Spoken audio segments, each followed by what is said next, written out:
The Birth of Biopolitics. Lectures at the Collège de France, 1978-79. Michel Foucault. Edited by Michel Sinellard. Foreword, François Ewald and Alessandro Fontana. Foreword. Michel Foucault taught at the Collège de France from January 71 to June 84, with the exception of 1977 when he took a sabbatical year.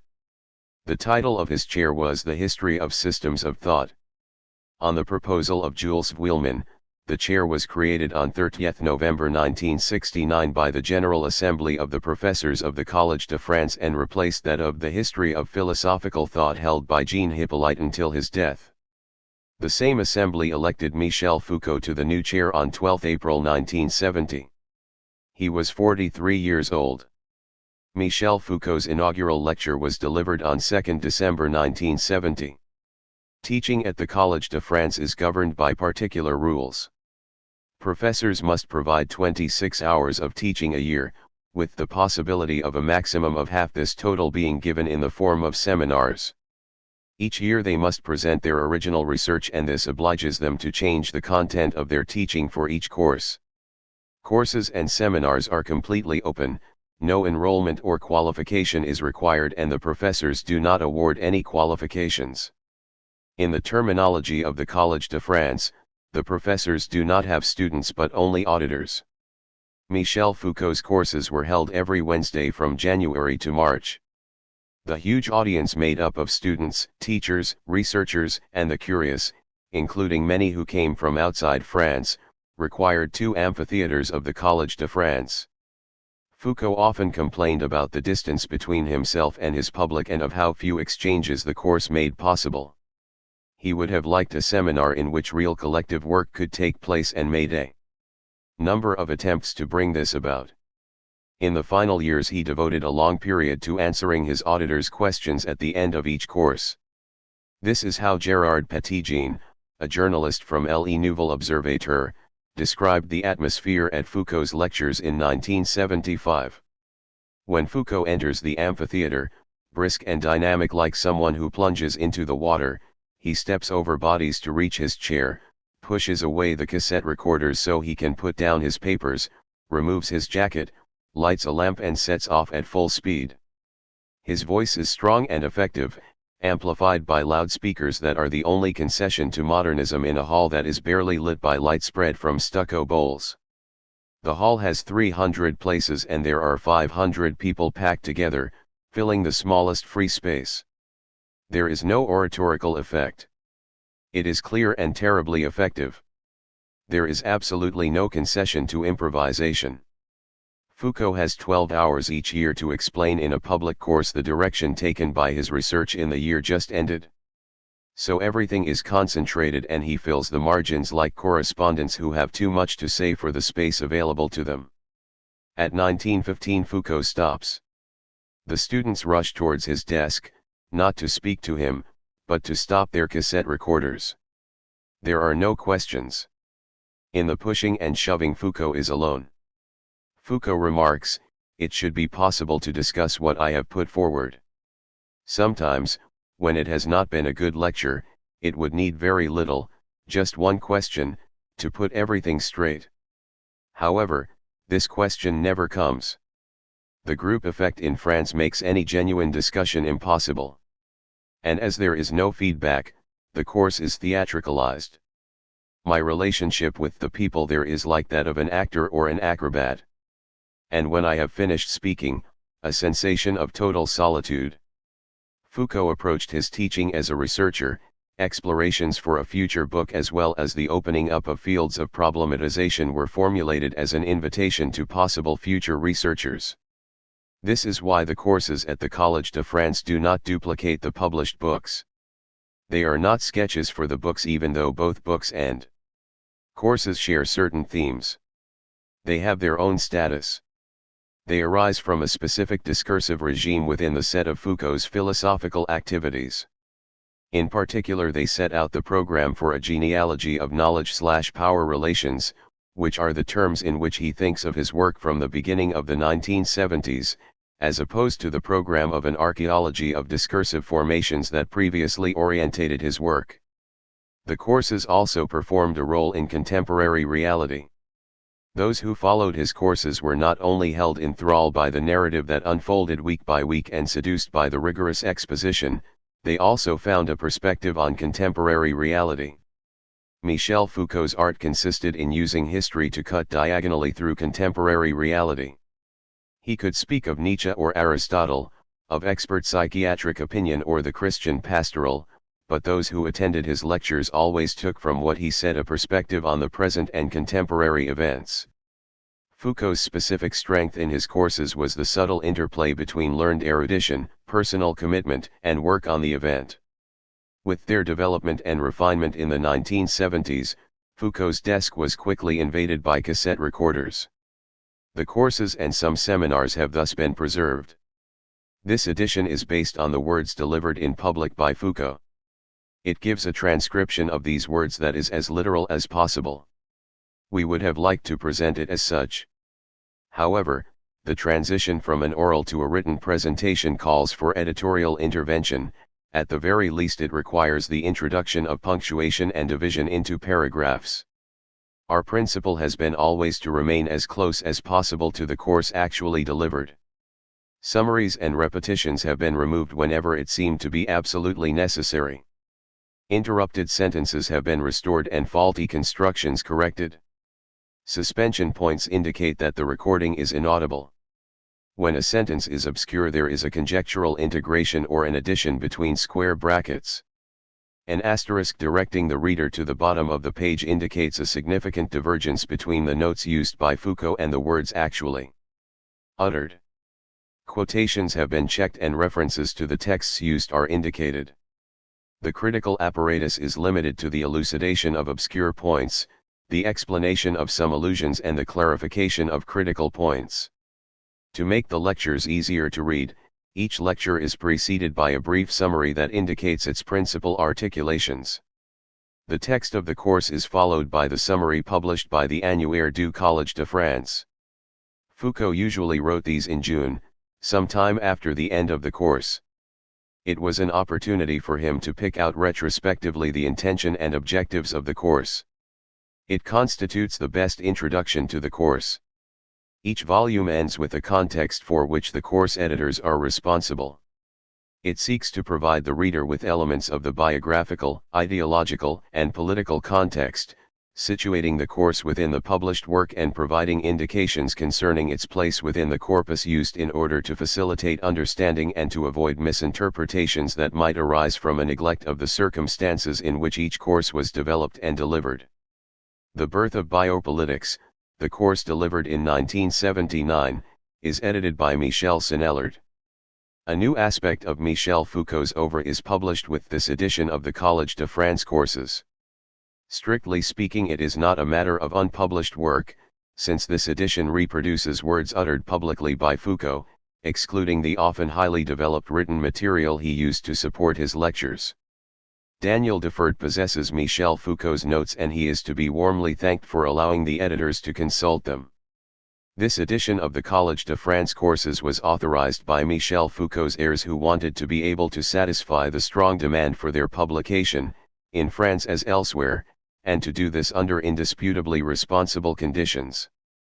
The editors have tried to be equal to the degree of confidence placed in them. 1. January 1979. Questions of method. Suppose universals do not exist. Summary of the previous year's lectures, the limited objective of the government of raison d'etat, external politics, and unlimited objective of the police state, internal politics. Law as principle of the external limitation of raison d'etat.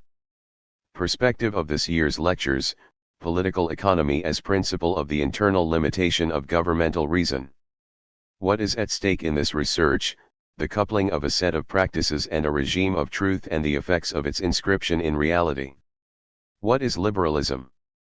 You know Freud's quotation, "A courant amoureux." Well, I would like to take the theme for this year's lectures from another, less well-known quotation from someone who, generally speaking at least, is also less well-known, the English statesman Walpole, who, with reference to his way of governing, said, "Quietum non movere, let sleeping dogs lie." Asterisk in a sense, this is the opposite of Freud. In fact, this year I would like to continue with what I began to talk about last year, that is to say, to retrace the history of what could be called the art of government. You recall the strict sense in which I understood art of government, since in using the word to govern I left out the 1001 different modalities and possible ways that exist for guiding men. Asterisk Foucault gives the French translation of the Latin phrase as, "Aussi qui reste tranquille il ne faut pas toucher," or "do not disturb what is at rest or settled." Directing their conduct, constraining their actions and reactions, and so on. Thus I left to one side all that is usually understood, and that for a long time was understood, as the government of children, of families, of a household, of souls, of communities, and so forth. I only considered, and again this year will only consider the government of men insofar as it appears as the exercise of political sovereignty. So, government in the strict sense, but also art of government in the strict sense, since by art of government I did not mean the way in which governors really governed. I have not studied and do not want to study the development of real governmental practice by determining the particular situations it deals with, the problems raised, the tactics chosen, the instruments employed, forged, or remodeled, and so forth. I wanted to study the art of governing, that is to say, the reasoned way of governing best and, at the same time, reflection on the best possible way of governing. That is to say, I have tried to grasp the level of reflection in the practice of government and on the practice of government. In a sense, I wanted to study government's consciousness of itself, if you like, although I don't like the term self-awareness, conscience de soi, and will not use it, because I would rather say that I have tried, and would like to try again this year to grasp the way in which this practice that consists in governing was conceptualized both within and outside government, and anyway as close as possible to governmental practice. I would like to try to determine the way in which the domain of the practice of government, with its different objects, general rules, and overall objectives, was established so as to govern in the best possible way. In short, we could call this the study of the rationalization of governmental practice in the exercise of political sovereignty. This immediately entails a choice of method that one day I will finally try to come back to at greater length, but I would like to point out straight away that choosing to talk about or to start from governmental practice is obviously and explicitly a way of not taking as a primary, original, and already given object, notions such as the sovereign, sovereignty, the people, subjects, the state, and civil society, that is to say, all those universals employed by sociological analysis, historical analysis, and political philosophy in order to account for real governmental practice. For my part, I would like to do exactly the opposite and, starting from this practice as it is given, but at the same time as it reflects on itself and is rationalized, show how certain things state and society, sovereign and subjects, etc. were actually able to be formed, and the status of which should obviously be questioned. In other words, instead of deducing concrete phenomena from universals, or instead of starting with universals as an obligatory grid of intelligibility for certain concrete practices, I would like to start with these concrete practices and, as it were, pass these universals through the grid of these practices. This is not what could be called a historicist reduction, for that would consist precisely in starting from these universals as given and then seeing how history inflects them, or alters them, or finally invalidates them. Historicism starts from the universal and, as it were, puts it through the grinder of history. My problem is exactly the opposite. I start from the theoretical and methodological decision that consists in saying, let's suppose that universals do not exist. And then I put the question to history and historians, how can you write history if you do not accept a priori the existence of things like the state, society, the sovereign, and subjects? It was the same question in the case of madness. My question was not, does madness exist? My reasoning, my method, was not to examine whether history gives me or refers me to something like madness, and then to conclude, no, it does not, therefore madness does not exist. This was not the argument, the method in fact. The method consisted in saying, let's suppose that madness does not exist. If we suppose that it does not exist, then what can history make of these different events and practices which are apparently organized around something that is supposed to be madness? So what I would like to deploy here is exactly the opposite of historicism, not, then, questioning universals by using history as a critical method, but starting from the decision that universals do not exist, asking what kind of history we can do. I will come back to this at greater length later. You recall that last year I tried to study one of those important episodes in the history of government. Roughly, this episode was that of the organization of what was called at the time raison d'etat, in an infinitely stronger, stricter, more rigorous, and also fuller sense than was later given to this notion. I tried to locate the emergence of a particular type of rationality in governmental practice, a type of rationality that would enable the way of governing to be modeled on something called the state which, in relation to this governmental practice, to this calculation of governmental practice, plays the role both of a given, since one only governs a state that is already there, one only governs within the framework of a state, but also, at the same time, as an objective to be constructed. The state is at once that which exists, but which does not yet exist enough. Raison d'etat is precisely a practice, or rather the rationalization of a practice, which places itself between a state presented as given and a state presented as having to be constructed and built. The art of government must therefore fix its rules and rationalize its way of doing things by taking as its objective the bringing into being of what the state should be. What government has to do must be identified with what the state should be. Governmental ratio is what will enable a given state to arrive at its maximum being in a considered, reasoned, and calculated way. What is it to govern? To govern according to the principle of raison d'etat is to arrange things so that the state becomes sturdy and permanent, so that it becomes wealthy, and so that it becomes strong in the face of everything that may destroy it. A few words on what I tried to say last year, by way of a summary of last year's lectures. I would like to emphasize 2 or 3 points. First, you recall that the characteristic feature of this new governmental rationality of raison d'etat, which was broadly formed during the 16th century, was that it defined the state and separated it out as both a specific and an autonomous, or relatively autonomous, reality. That is to say, government of the state must obviously respect a number of principles and rules which are above or dominate the state and are external to it. The government of the state must respect divine, moral, and natural laws as laws which are not homogeneous with or intrinsic to the state.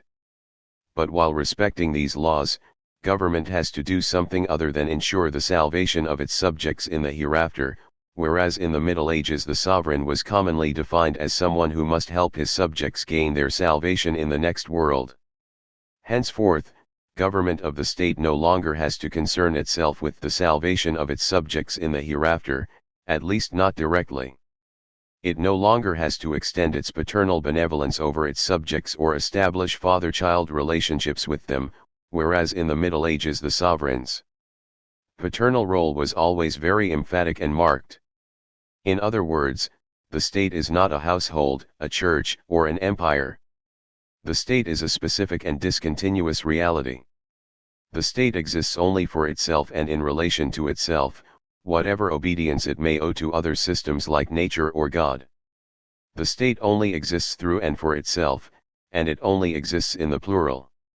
That is to say, there is nothing like an imperial structure which it has to merge with or submit to at a more or less distant point on the historical horizon, and which would in some way represent God's theophany in the world, leading men to a finally united humanity on the threshold of the end of the world. So there is no integration of the state in the empire. The state only exists as states, in the plural.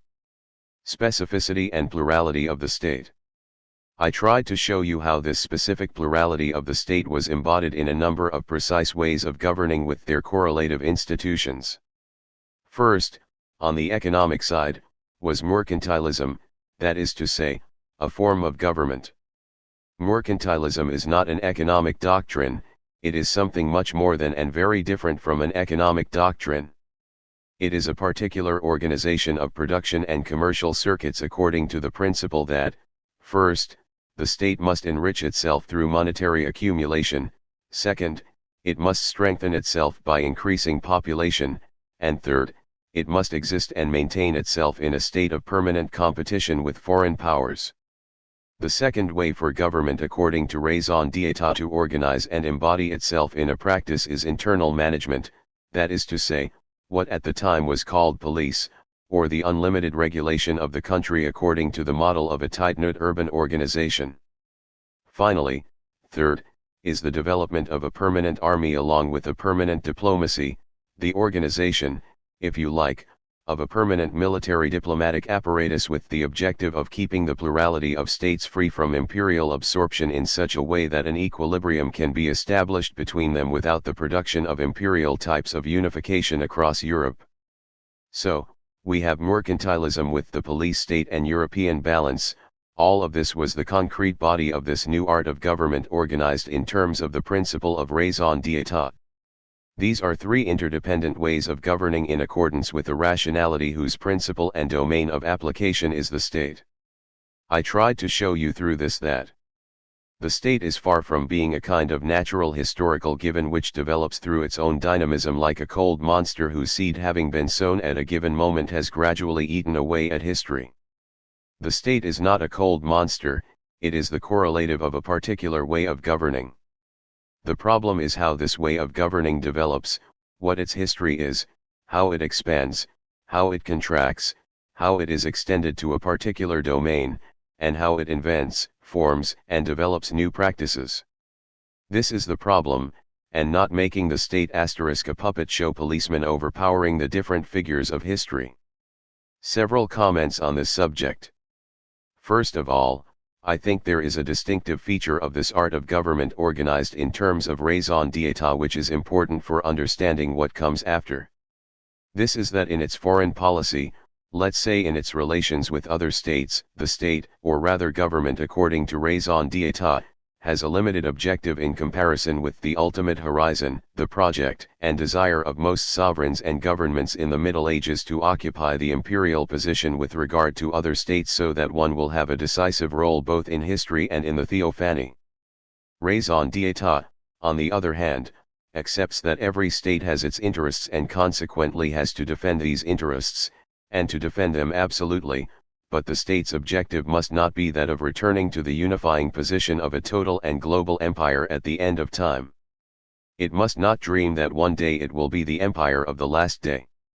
Each state must limit its objectives, ensure its independence, and ensure that its forces are such that it will never be in an inferior position with respect to the set of other countries, or to its neighbors, or to the strongest of all the other countries.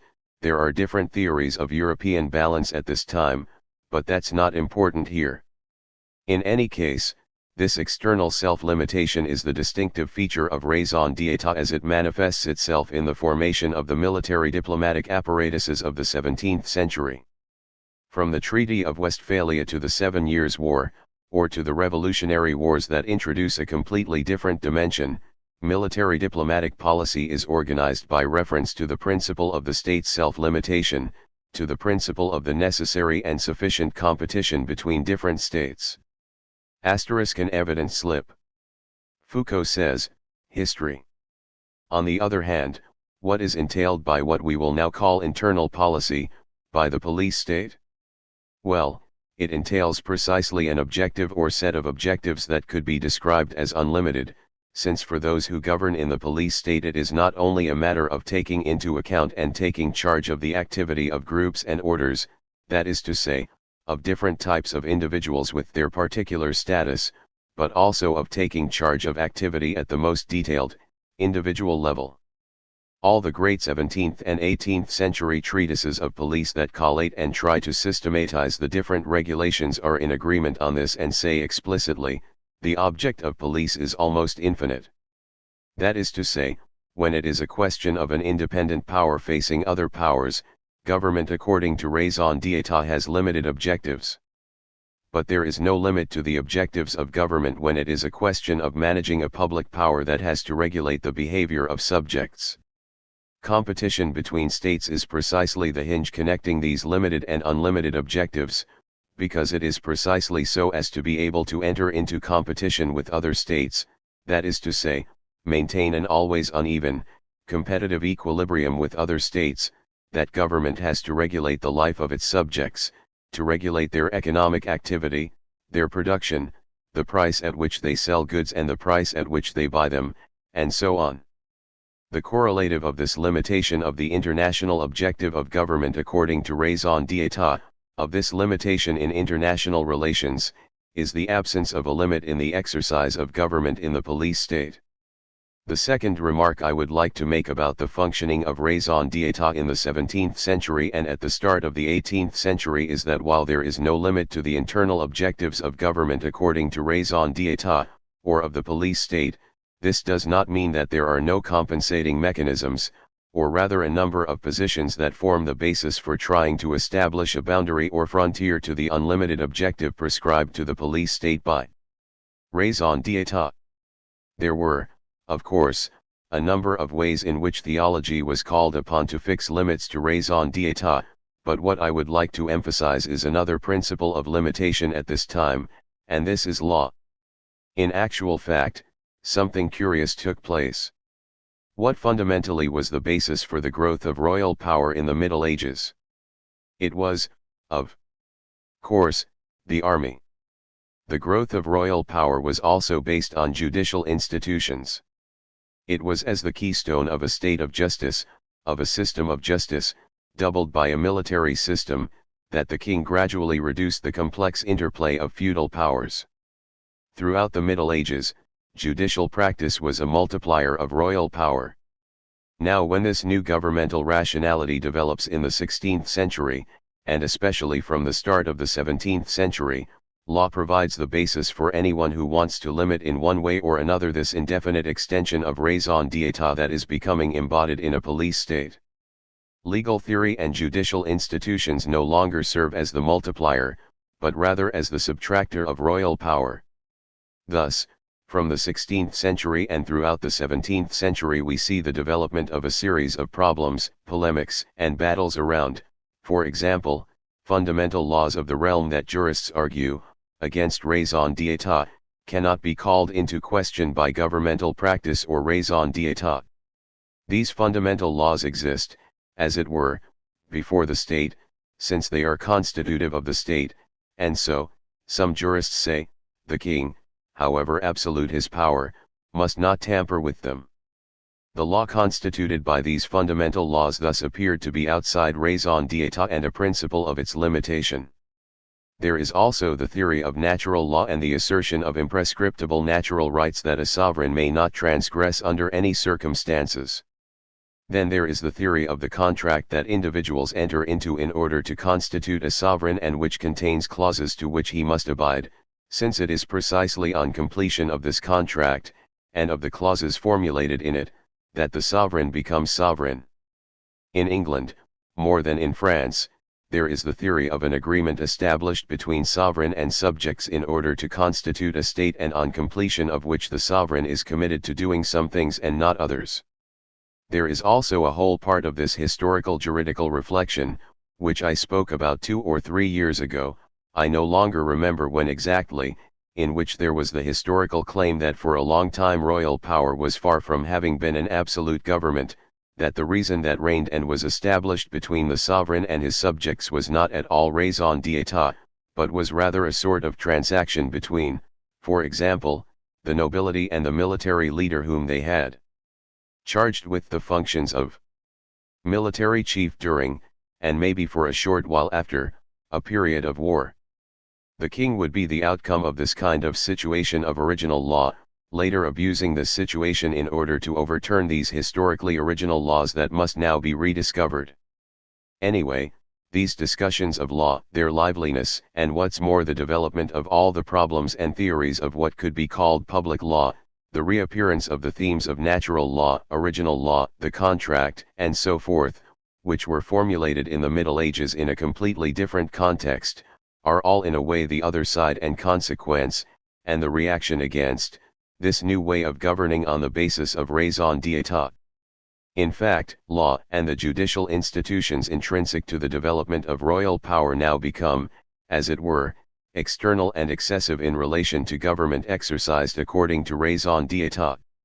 It is not surprising that all these problems of law are always formulated, in the first place at least, by those opposed to the new system of raison d'etat. In France, for example, it is members of the parliaments, Protestants, and the nobility who take up the historical juridical aspect. In England it is the bourgeoisie against the absolute monarchy of the Stuarts, and religious dissidents from the start of the 17th century. In short, the opposition always makes a legal objection to raison d'etat and consequently uses juridical reflection, legal rules, and legal authority against it.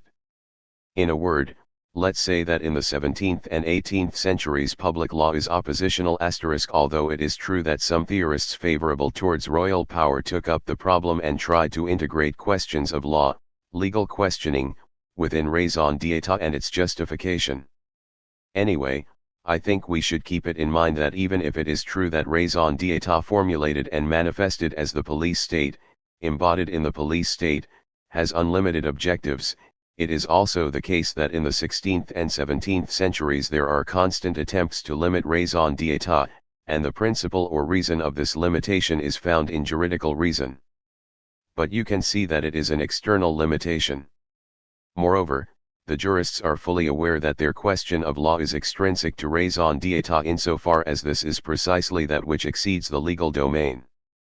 External legal limits to the state, to raison d'etat, means first of all that the limits one tries to impose on raison d'etat are those that come from God, or those which were laid down once and for all at the origin, or those which were formulated in the distant past of history. Saying that they are extrinsic to raison d'etat also means that they function in a purely restrictive, dramatic way, since basically the law will only object to raison d'etat when the latter crosses these legal limits, at which point the law will be able to define the government as illegitimate, to argue against its encroachments, and if necessary to release subjects from their duty of obedience. Broadly speaking, this is how I try to describe this way of governing called raison d'etat.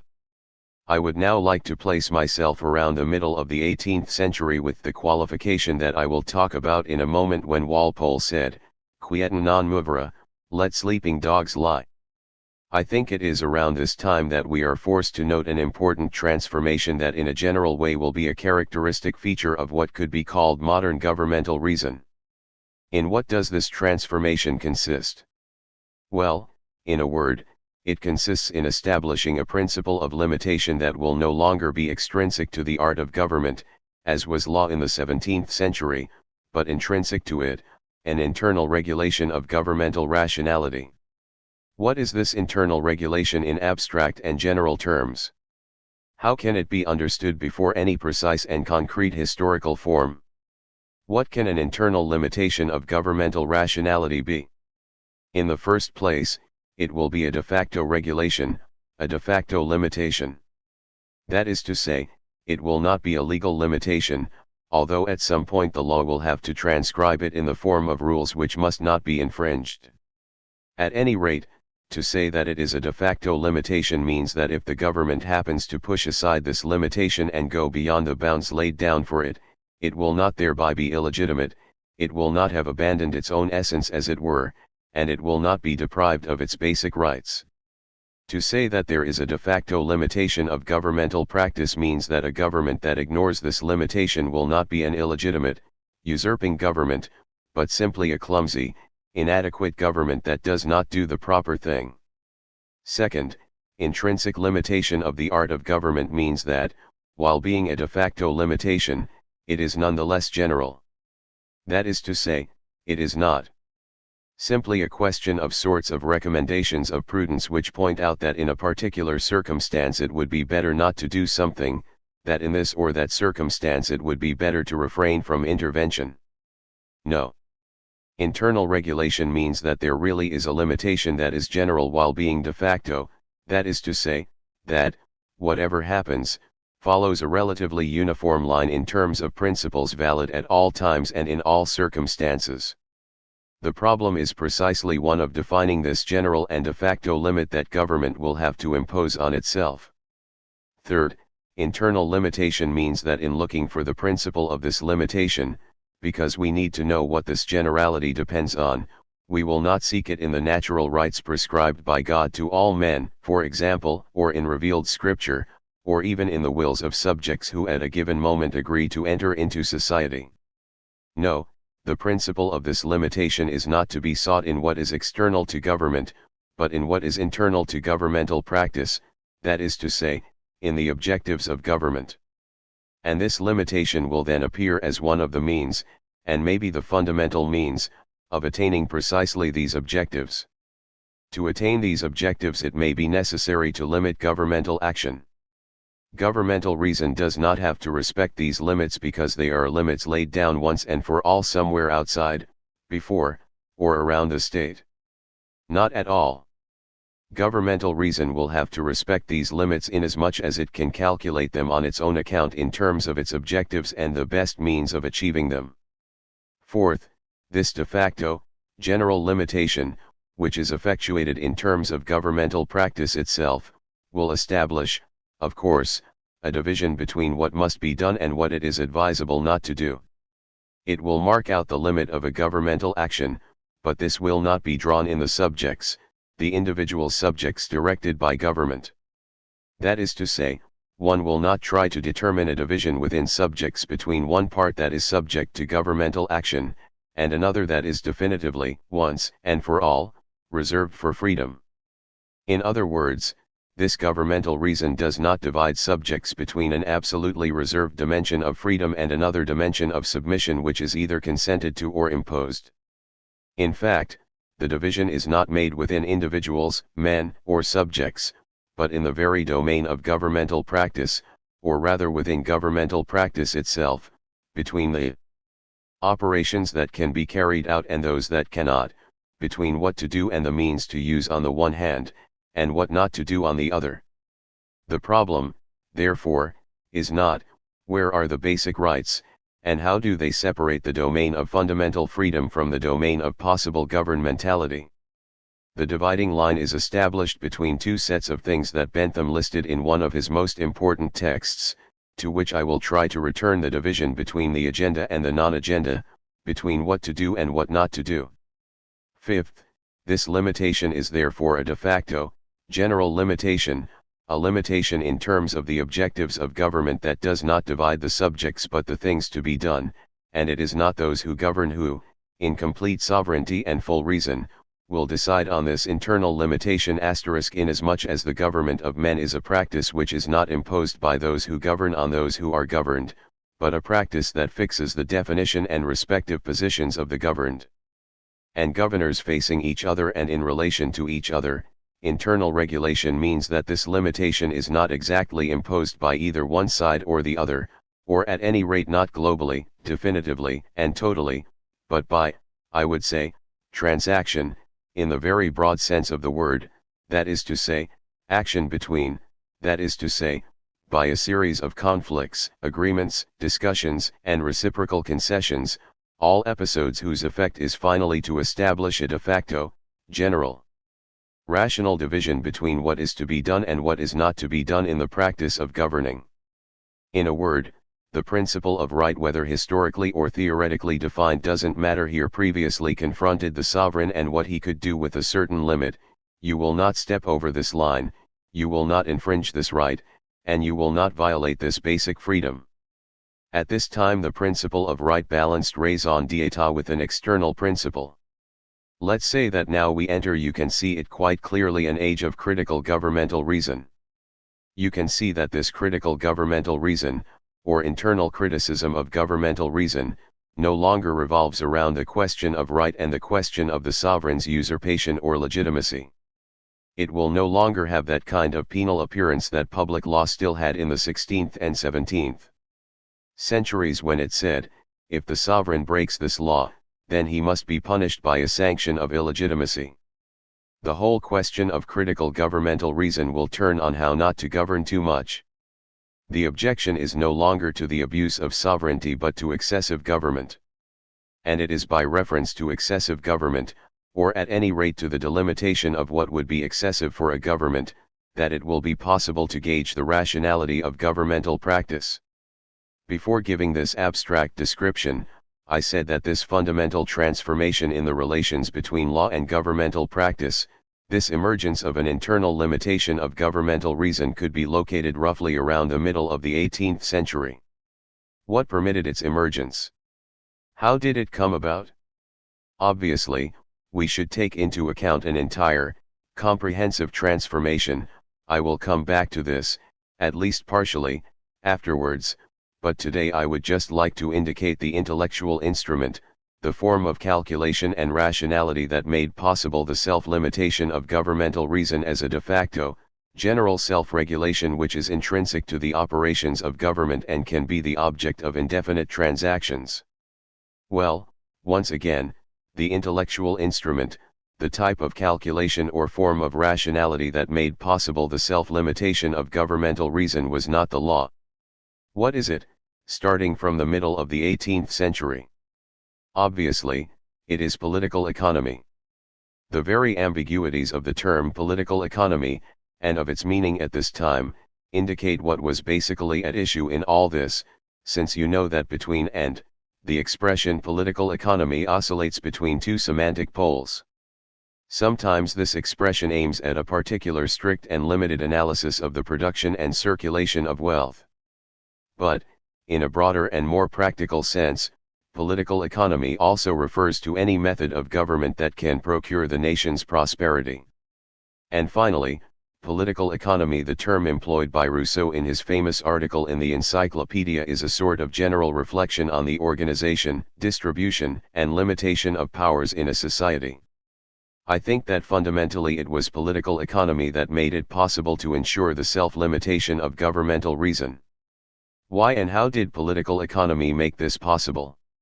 Here again I will go into a bit more detail later. I would just like to indicate some points which I think are indispensable for understanding the set of things I want to talk about this year. First, unlike 16th and 17th century juridical thought, political economy was not developed outside raison d'etat. It was not developed against raison d'etat and in order to limit it, at least not in the first place. Rather, it was formed within the very framework of the objectives set for the art of government by raison d'etat. For what objectives did political economy set itself? Well, it set itself the objective of the state's enrichment. Its objective was the simultaneous, correlative, and suitably adjusted growth of population on the one hand, and means of subsistence on the other. Political economy offered to ensure suitable, adjusted, and always favorable competition between states. It proposed precisely the maintenance of an equilibrium between states such that competition can take place. That is to say, it took up exactly the objectives of raison d'etat and the police state that mercantilism and the European balance had tried to realize. So, to start with, political economy lodges itself within the governmental reason of the 16th and 17th centuries, and to that extent is not in the kind of external position occupied by juridical thought. Second, political economy does not put itself forward as an external objection to raison d'etat and its political autonomy, since, and this will be an historically important point, the first political consequence of the first economic reflection to exist in the history of European thought is precisely a consequence which goes completely against what the jurists were after and concludes that total despotism is necessary. The first political economy was, of course, that of the physiocrats, and you know that from the very start of their economic analysis the physiocrats, I will come back to this, concluded that political power must be a power without external limitation, without external counterbalance, and without any bounds other than those arising from itself, and this is what they called despotism.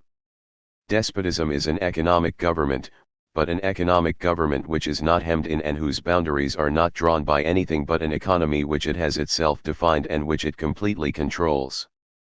It is a matter of absolute despotism, and so you can see that in that respect political economy does not reverse the tendency marked out by raison d'etat, at least not at first or at that level, and political economy can appear to be in a direct line of descent from a raison d'etat that gave the monarch total and absolute power. Third, on what does political economy reflect, what does it analyze? It is not something like prior rights inscribed in human nature or in the history of a given society. Political economy reflects on governmental practices themselves, and it does not question them to determine whether or not they are legitimate in terms of right.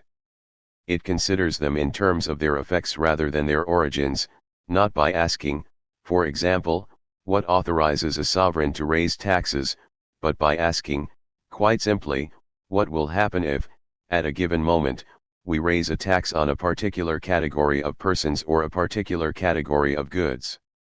What matters is not whether or not this is legitimate in terms of law, but what its effects are and whether they are negative. It is then that the tax in question will be said to be illegitimate or, at any rate, to have no raison d'être. The economic question is always to be posed within the field of governmental practice, not in terms of what may found it by right, but in terms of its effects. What are the real effects of the exercise of governmentality? Not, what original rights can found this governmentality?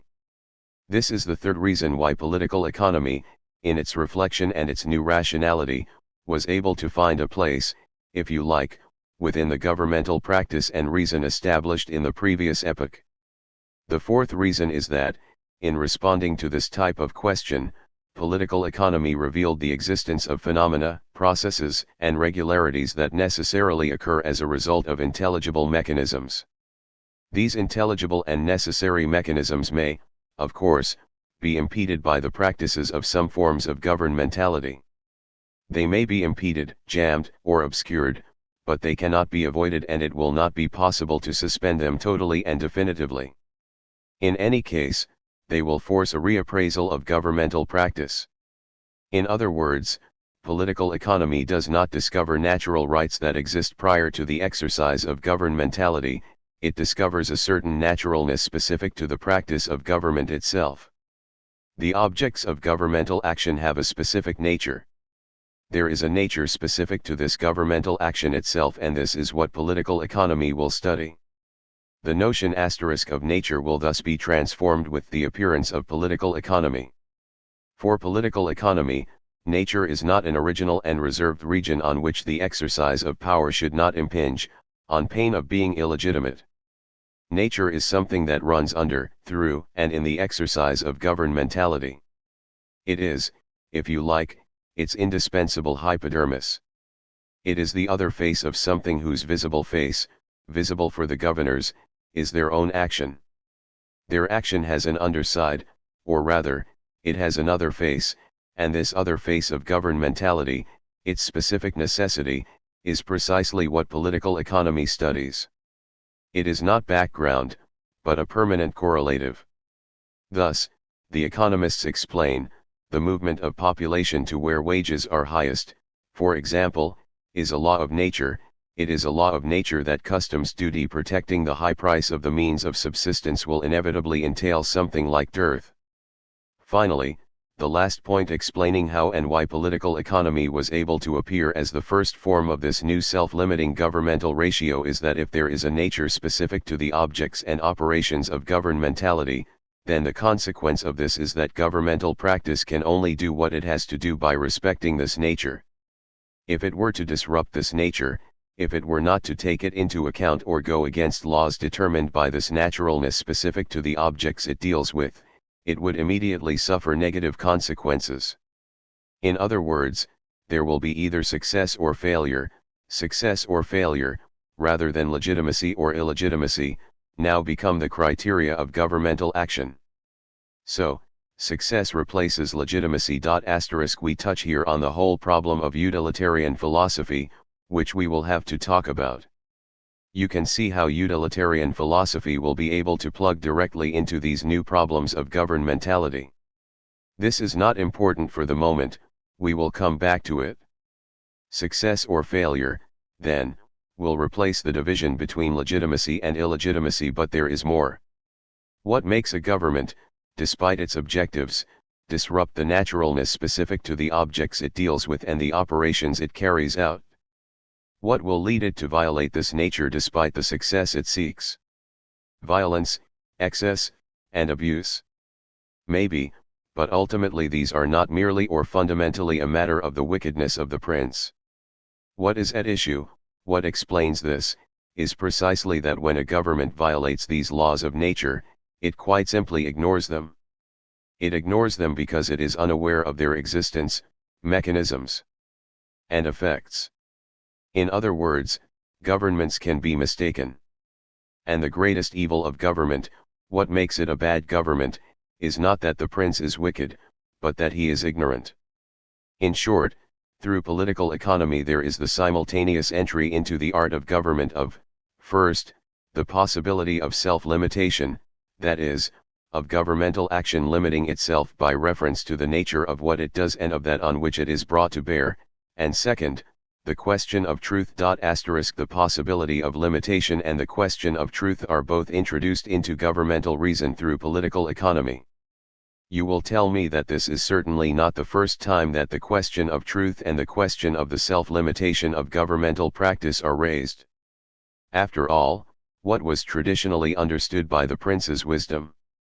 The prince's wisdom told him, I know God's laws too well, I know human weakness too well, and I know my own limits too well not to restrain my power and fail to respect my subjects' right.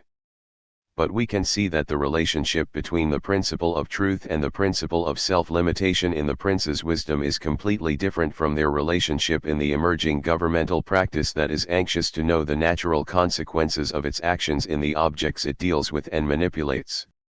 The prudent counselors who previously fixed limits of wisdom to the prince's presumption no longer have anything to do with these new economic experts whose task is to tell the government what in truth the natural mechanisms are of what it is manipulating.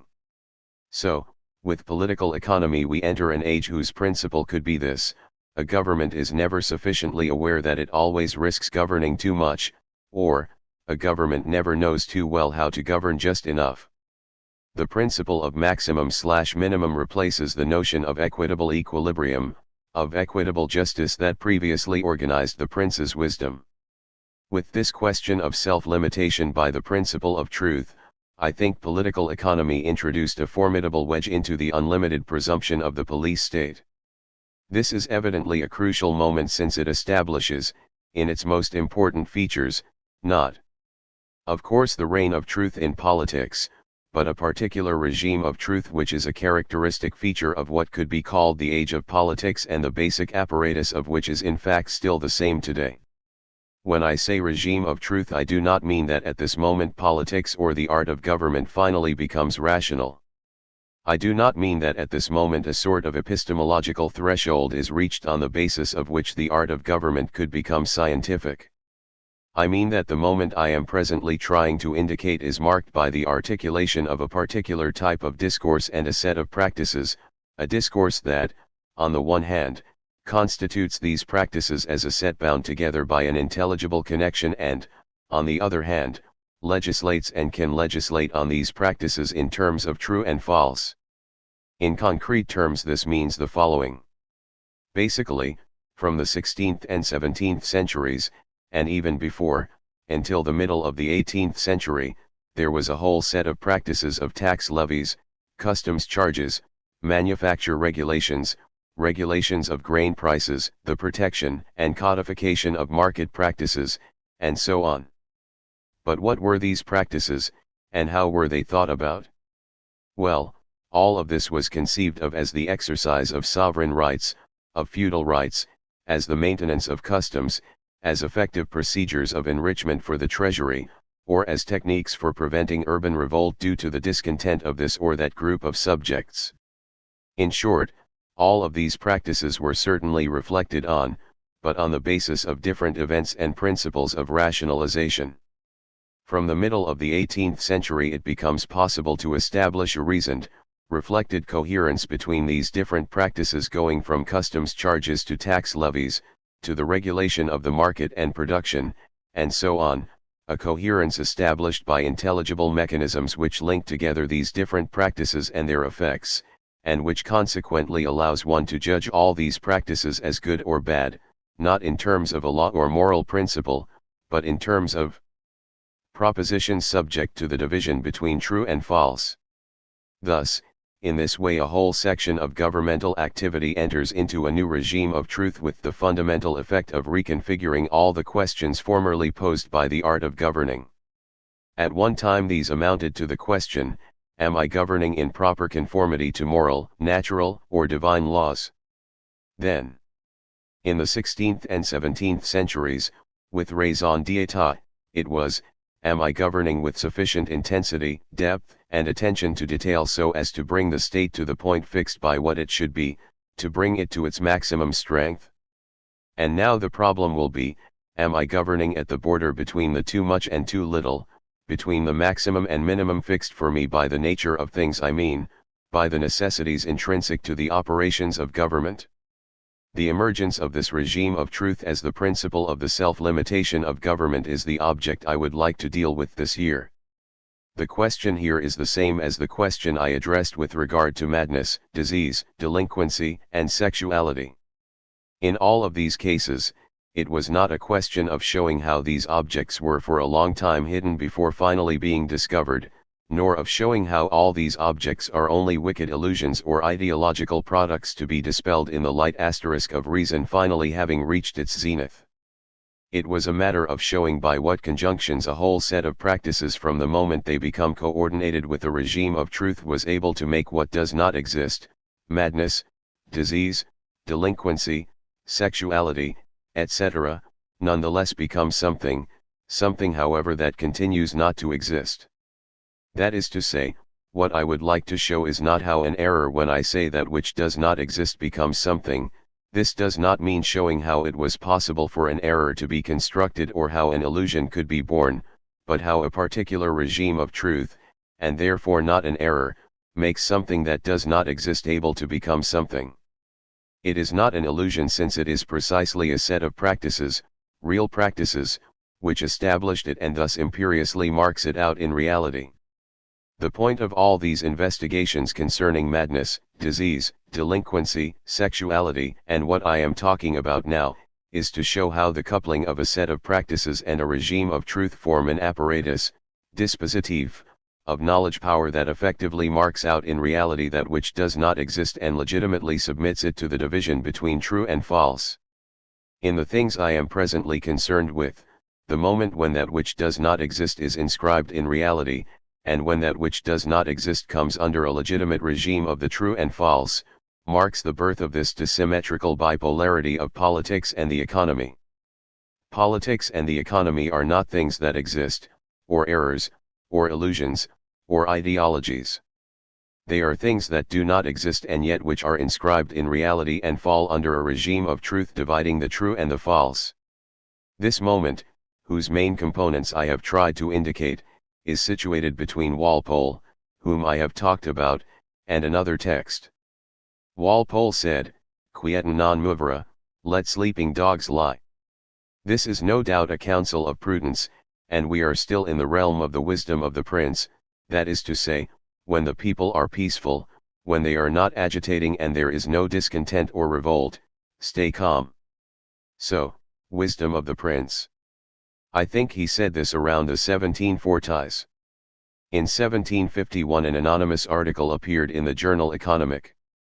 It was in fact written by the Marquis d'Argenson, who had just given up his official activities. Recalling what the merchant Legendre said to Colbert when Colbert asked him, "What can I do for you?"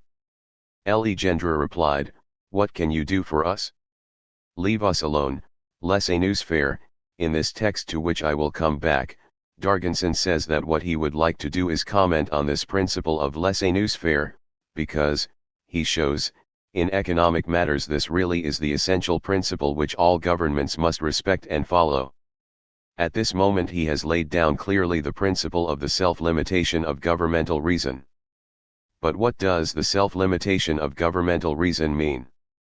What is this new type of rationality in the art of government, this new type of calculation that consists in saying and telling government, I accept, wish, plan, and calculate that all this should be left alone? I think that this is broadly what is called liberalism. Asterisk. I thought I could do a course on biopolitics this year. I will try to show how the central core of all the problems that I am presently trying to identify is what is called population. Consequently, this is the basis on which something like biopolitics could be formed. But it seems to me that the analysis of biopolitics can only get underway when we have understood the general regime of this governmental reason I have talked about, this general regime that we can call the question of truth, of economic truth in the first place, within governmental reason. Consequently, it seems to me that it is only when we understand what is at stake in this regime of liberalism opposed to raison d'etat, or rather, fundamentally modifying it without, perhaps, questioning its basis, only when we know what this governmental regime called liberalism was, will we be able to grasp what biopolitics is. So, forgive me, for some weeks I cannot say in advance how many I will talk about liberalism. In this way, it may become a bit clearer what is at stake in this, for, after all, what interest is there in talking about liberalism? The physiocrats, Jorgensen, Adam Smith, Bentham, and the English utilitarians, if not because the problem of liberalism arises for us in our immediate and concrete actuality. What does it mean when we speak of liberalism, when we apply a liberal politics to ourselves, today, and what relationship may there be between this and those questions of right that we call freedoms or liberties? What is going on in all this, in today's debate in which Helmut Schmidt's economic principles bizarrely echo the voice of dissidents in the East, in this problem of liberty, of liberalism? Fine, it is a problem of our times. So, if you like, after having situated the historical point of origin of all this by bringing out what, according to me, is the new governmental reason from the 18th century, I will jump ahead and talk about contemporary German liberalism, since, however paradoxical it may seem, liberty in the second half of the 20th century, well, let's say more accurately, liberalism, is a word that comes to us from Germany. Liberalism and the implementation of a new art of government in the 18th century. Specific features of the liberal art of government: the constitution of the market as site of the formation of truth and not just as domain of jurisdiction. Questions of method. The stakes of research undertaken around madness, the penal order, and sexuality, sketch of a history of regimes of veridiction. The nature of a political critique of knowledge, savoir. The problem of limiting the exercise of power by public authorities. Two types of solution, French juridical radicalism and English utilitarianism. The question of utility and limiting the exercise of power by public authorities. Comment on the status of heterogeneity in history, strategic against dialectical logic. The notion of interest as operator, operateur, of the new art of government. I would like to refine a little the theses or hypotheses that I put forward last week with regard to what I think is a new art of government that began to be formulated, reflected upon, and outlined around the middle of the 18th century. I think an essential characteristic of this new art of government is the organization of numerous and complex internal mechanisms whose function, and this is what distinguishes them from raison d'etat, is not so much to ensure the growth of the state's forces, wealth, and strength, to ensure its unlimited growth, as to limit the exercise of government power internally. This art of government is certainly new in its mechanisms, its effects, and its principle. But it is so only up to a point, because we should not imagine that this art of government is the suppression, obliteration, abolition, or, if you prefer, the Aufhebung of the raison d'etat I tried to talk about last week. In fact, we should not forget that this new art of government, or this art of the least possible government, this art of governing between a maximum and a minimum, and rather minimum than maximum, should be seen as a sort of intensification or internal refinement of raison d'etat. It is a principle for maintaining it, developing it more fully, and perfecting it. It is not something other than raison d'etat, an element external to and in contradiction with raison d'etat, but rather its point of inflection in the curve of its development. If you like, to use a not very satisfactory expression, I would say that it is the reason of the least state within and as organizing principle of raison d'etat itself, or again, it is the reason of least government as the principal organizing raison d'etat itself. There is someone, unfortunately I've not been able to find his name in my papers, but when I do I will tell you, but certainly from the end of the 18th century, who spoke about frugal government. Well, I think that actually at this moment we are entering what could be called the epoch of frugal government, which is, of course, not without a number of paradoxes, since during this period of frugal government, which was inaugurated in the 18th century and is no doubt still not behind us, we see both the intensive and extensive development of governmental practice, along with the negative effects, with the resistances and revolts which we know are directed precisely against the invasive intrusions of a government which nevertheless claims to be and is supposed to be frugal. Let's say, and this will be why we can say that we are living in the age of frugal government, that this extensive and intensive development of a government that is nevertheless supposed to be frugal has been constantly accompanied, outside and within government, by the question of the too much and the too little. Stretching things and giving a caricature of them, I would say that whatever the extension and intensive development of government there may be, in fact, the question of frugality has been at the very heart of the reflection which has revolved around government. The question of frugality has, if not replaced, at least overtaken and to an extent forced back and somewhat marginalized a different question which preoccupied political reflection in the 16th and 17th centuries, and even up to the start of the 18th century, which was the problem of the constitution. Certainly, all the questions concerning monarchy, aristocracy, and democracy do not disappear. But just as they were the fundamental questions, I was going to say the royal questions, in the 17th and 18th centuries, so starting from the end of the 18th century, throughout the 19th century, and obviously more than ever today, the fundamental problem is not the constitution of states, but without a doubt the question of the frugality of government. The question of the frugality of government is indeed the question of liberalism. I would now like to take up 2 or 3 of the points I mentioned last week in order to clarify and refine them.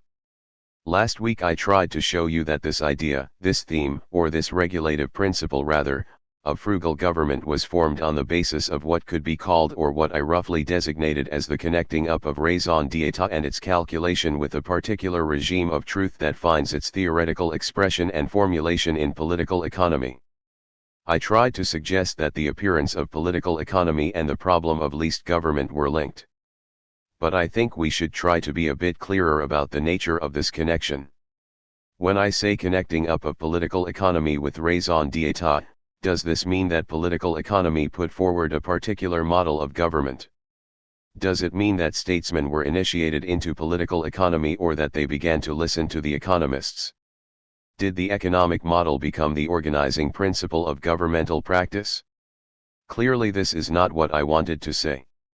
What I meant, what I tried to designate, was something of a rather different nature and situated at a different level. The principle of this connection between the practice of government and a regime of truth that I tried to identify would be this.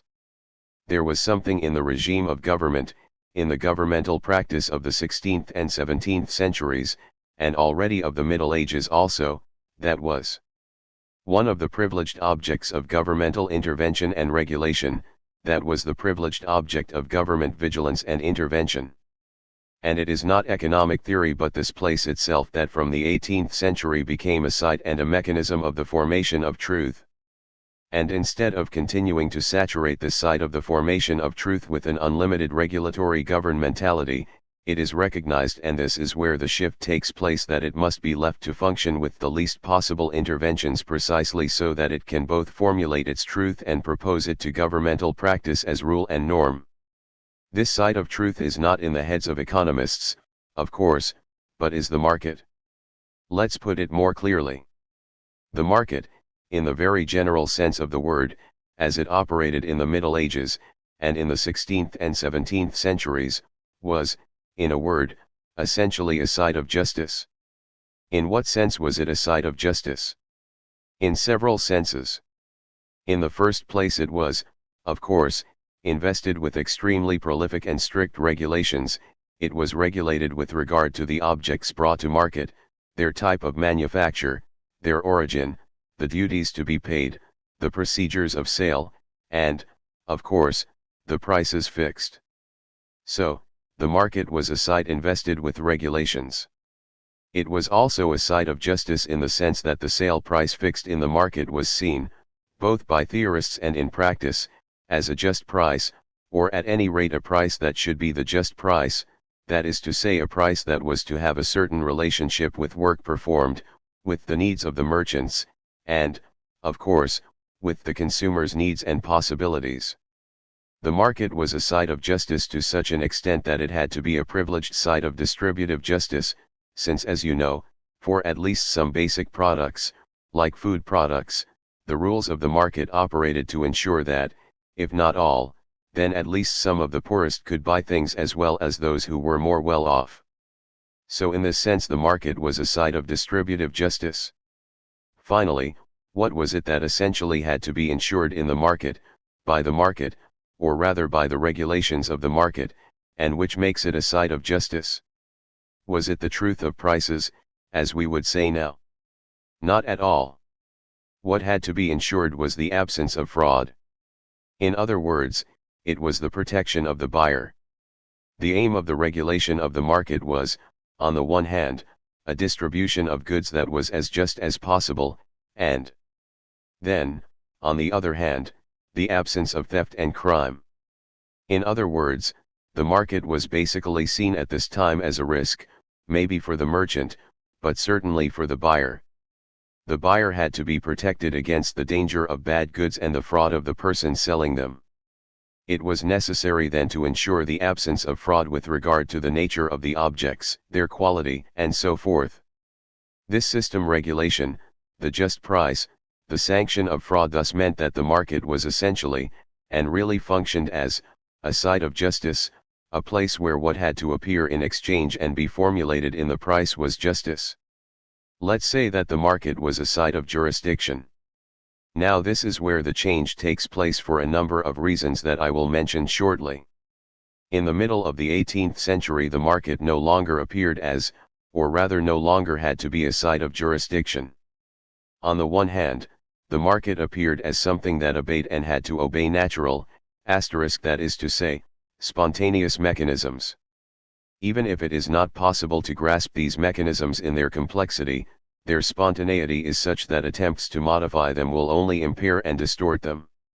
On the other hand, and this is the second sense in which the market becomes a site of truth, not only does it allow natural mechanisms to appear, but when you allow these natural mechanisms to function, they permit the formation of a certain price that Bois-Guilbert will call the natural price, the physiocrats will call the good price, and that will later be called the normal price, that is to say, a certain price natural, good, normal, it's not important which will adequately express the relationship, a definite, adequate relationship between the cost of production and the extent of demand. When you allow the market to function by itself according to its nature, according to its natural truth, if you like, it permits the formation of a certain price which will be called, metaphorically, the true price, and which will still sometimes be called the just price, but which no longer has any connotations of justice. It is a certain price that fluctuates around the value of the product. The importance of economic theory, I mean the theory constructed in the discourse of the economists and formed in their brains, the importance of the theory of the price-value relationship is due precisely to the fact that it enables economic theory to pick out something that will become fundamental, that the market must be that which reveals something like a truth. This does not mean that prices are, in the strict sense, true, and that there are true prices and false prices. But what is discovered at this moment, at once in governmental practice and in reflection on this governmental practice, is that inasmuch as prices are determined in accordance with the natural mechanisms of the market, they constitute a standard of truth which enables us to discern which governmental practices are correct and which are erroneous. In other words, it is the natural mechanism of the market and the formation of a natural price that enables us to falsify and verify governmental practice when, on the basis of these elements, we examine what government does, the measures it takes, and the rules it imposes. In this sense, inasmuch as it enables production, need, supply, demand, value, and price, etc., to be linked together through exchange, the market constitutes a site of veridiction, I mean a site of verification falsification for governmental practice. Consequently, the market determines that good government is no longer simply government that functions according to justice. The market determines that a good government is no longer quite simply one that is just. The market now means that to be good government, government has to function according to truth. In this history and formation of a new art of government, political economy does not therefore owe its privileged role to the fact that it will dictate a good type of conduct to government. Political economy was important, even in its theoretical formulation, inasmuch as, and only inasmuch as, but this is clearly a great deal, it pointed out to government where it had to go to find the principle of truth of its own governmental practice. In simple and barbaric terms, let's say that from being a site of jurisdiction, which it remained up to the start of the 18th century, the market, through all the techniques I discussed last year with regard to scarcity and grain markets, etc., is becoming what I will call a site of veridiction. The market must tell the truth, dire livre, it must tell the truth in relation to governmental practice. Henceforth, and merely secondarily, it is its role of veridiction that will command, dictate, and prescribe the jurisdictional mechanisms, or absence of such mechanisms, on which the market must be articulated. When I spoke of the coupling carried out in the 18th century between a regime of truth and a new governmental reason, and the connection of this with political economy, in no way did I mean that there was the formation of a scientific and theoretical discourse of political economy on one side, and then, on the other, those who governed who were either seduced by this political economy, or forced to take it into account by the pressure of this or that social group. What I meant was that the market, which had been the privileged object of governmental practice for a very long time and continued to be in the 16th and 17th centuries under the regime of raison d'etat and a mercantilism which precisely made commerce one of the major instruments of the state's power, was now constituted as a site of veridiction. And this is not simply or so much because we have entered the age of a market economy. This is at once true, and says nothing exactly, and it is not because people wanted to produce the rational theory of the market, which is what they did, but it was not sufficient. In fact, in order to reach an understanding of how the market, in its reality, became a site of veridiction for governmental practice, we would have to establish what I would call a polygonal or polyhedral relationship between the particular monetary situation of the 18th century, with a new influx of gold on the one hand, and a relative consistency of currencies on the other, a continuous economic and demographic growth in the same period, an intensification of agricultural production. The access to governmental practice of a number of technicians who brought with them both methods and instruments of reflection, and finally a number of economic problems being given a theoretical form. In other words, I do not think we need to look for, and consequently I do not think we can find the cause asterisk of the constitution of the market as an agency of veridiction. If we want to analyze this absolutely fundamental phenomenon in the history of Western governmentality, this eruption of the market as a principle of veridiction, we should simply establish the intelligibility of this process by describing the connections between the different phenomena I have just referred to. This would involve showing how it became possible, that is to say, not showing that it was necessary, which is a futile task anyway, nor showing that it is a possibility, unpossible, one possibility in a determinate field of possibilities. Let's say that what enables us to make reality intelligible is simply showing that it was possible. Establishing the intelligibility of reality consists in showing its possibility. Speaking in general terms, let's say that in this history of a jurisdictional and then veridictional market we have one of those innumerable intersections between jurisdiction and veridiction that is undoubtedly a fundamental phenomenon in the history of the modern West. It has been around these questions that I have tried to organize a number of problems with regard to madness, for example. The problem was not to show that psychiatry was formed in the heads of psychiatrists as a theory, or science, or discourse claiming scientific status, and that this was concretized or applied in psychiatric hospitals. Nor was it to show how, at a certain moment, Institutions of confinement, which had existed for a long time, secreted their own theory and justifications in the discourse of psychiatrists. The problem was the genesis of psychiatry on the basis of, and through institutions of confinement that were originally and basically articulated on mechanisms of jurisdiction in the very broad sense, since there were police type of jurisdictions, but for the present, at this level, it is not very important, and which at a certain point and in conditions that precisely had to be analyzed, were at the same time supported, relayed, transformed, and shifted by process of veridiction. In the same way, studying penal institutions meant studying them first of all as sites and forms where jurisdictional practice was predominant, and we can say autocratic. It meant studying how a certain practice of veridiction was formed and developed in these penal institutions that were fundamentally linked to a jurisdictional practice, and how this veridictional practice supported, of course, by criminology, psychology, and so on, but this is not what is essential, began to install the veridictional question at the very heart of modern penal practice, even to the extent of creating difficulties for its jurisdiction, which was the question of truth addressed to the criminal, who are you?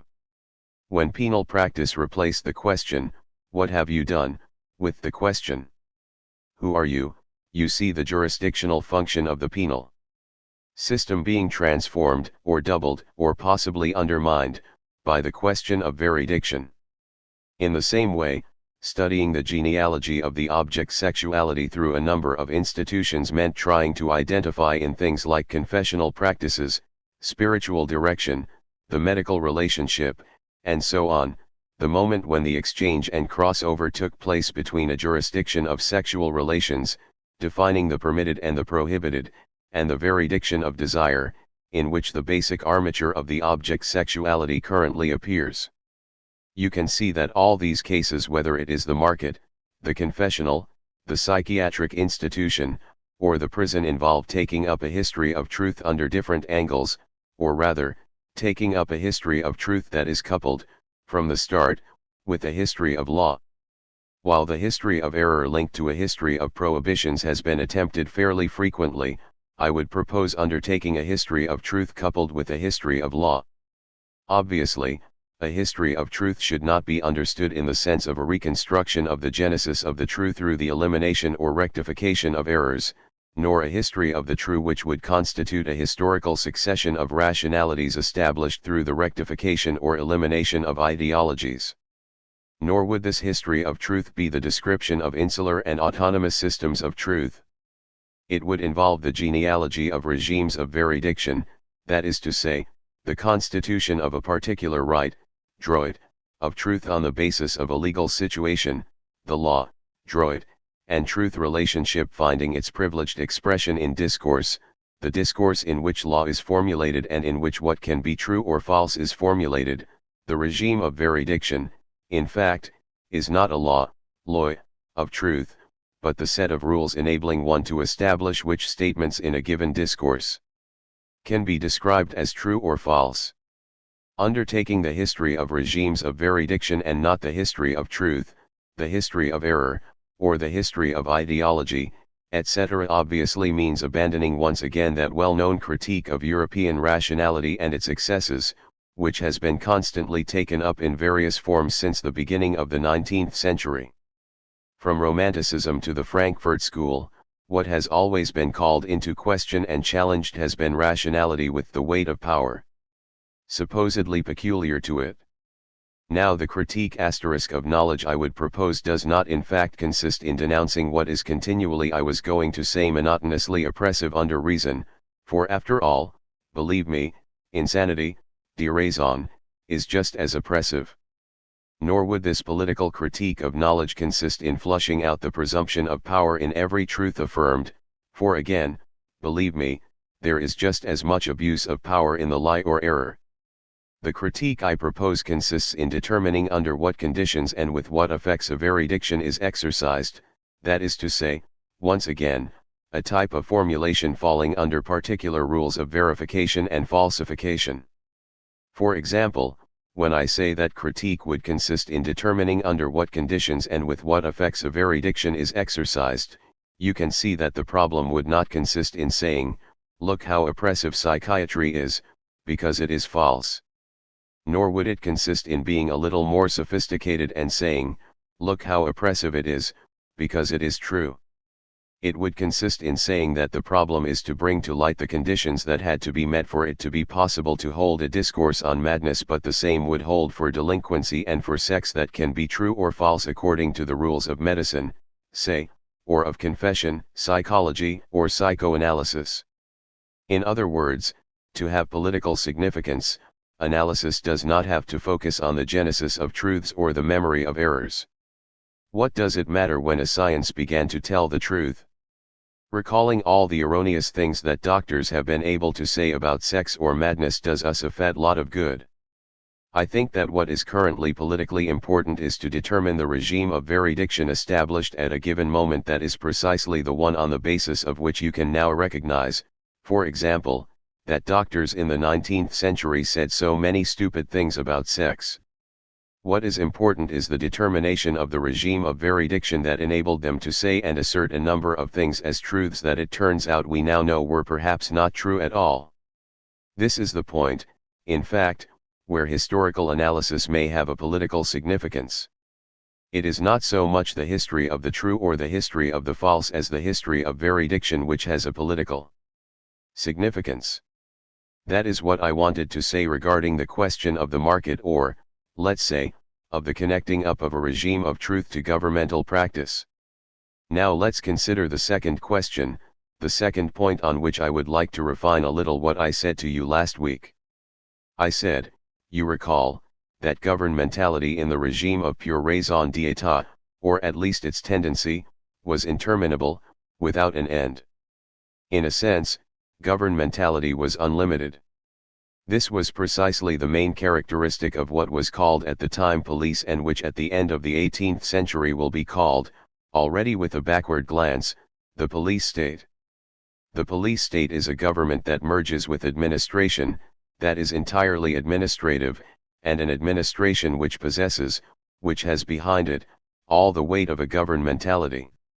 I have tried to show how this complete governmentality, this governmentality with a tendency to be unlimited, had in fact, not exactly a limit, but a counterweight in the existence of judicial institutions and magistrates, and in juridical discourses focusing precisely on the problem of the nature of the sovereign's right to exercise his power and the legal limits within which the sovereign's action can be inserted.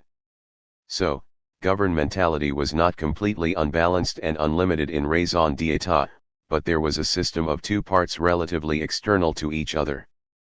I also pointed out that in the new system of governmental reason perfected in the 18th century, frugal government, or the reason of the least state, entailed something very different. This was a limitation on the one hand, and an internal limitation on the other.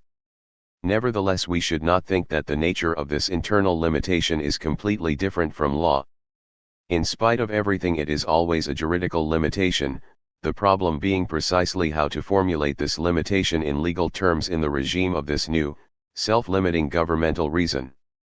As you can see, this is a different problem.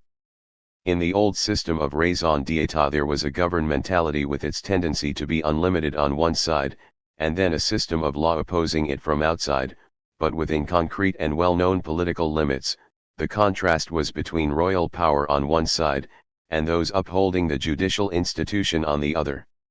In the new system we are dealing with a different problem: how can the necessary self-limitation of governmentality be formulated in law without government being paralyzed, and this is the real problem, without stifling the side of truth which is exemplified by the market and which must be respected as such.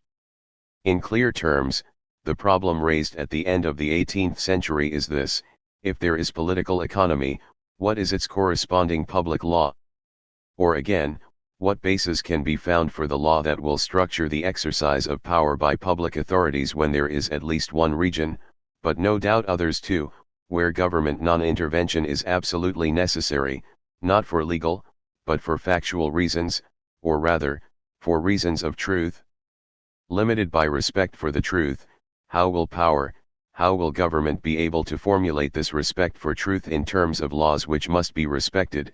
After all, the fact that for a long time, Until recently, faculties of law in France were also faculties of political economy, to the great discomfort of economists and jurists is only the extension, no doubt excessive in historical terms, of an original fact, which was that you could not think of political economy, that is to say, the freedom of the market, without at the same time addressing the problem of public law, namely that of limiting the power of public authorities. A number of precise and concrete things are proof of this moreover. After all, the first economists were at the same time jurists and people who addressed the problem of public law. Beccaria, for example, who was a theorist of public law, basically in the form of penal law, was also an economist. You only have to read The Wealth of Nations, and not even his other works, to see that the problem of public law runs through all of Adam Smith's work. Bentham, a public law theorist, was at the same time an economist and wrote books on political economy. In addition to these facts, which show the original link between the problem of political economy and the problem of limiting the power of public authorities, there is ample proof in the problems raised during the 19th and 20th centuries concerning economic legislation, the separation of government and administration, the constitution of administrative law, whether specific administrative courts are needed, and so on. So, when I spoke last week of the self-limitation of governmental reason, I was not referring to a disappearance of law, but to the problem raised by the juridical limitation of an exercise of political power, which problems of truth were making it necessary to determine. So, there is a shift of the center of gravity of public law. The fundamental problem of public law will no longer be the foundation of sovereignty, the conditions of the sovereign's legitimacy, or the conditions under which the sovereign's rights can be exercised legitimately, as it was in the 17th and 18th centuries. The problem becomes how to set juridical limits to the exercise of power by a public authority. Schematically, we can say that at the end of the 18th and the beginning of the 19th century there were basically two ways of resolving this. The first I will call the axiomatic, juridico-deductive approach, which was, up to a point, the path taken by the French Revolution. We could also call it Rousseau's approach. In what does it consist? It does not start from government and its necessary limitation, but from law in its classical form.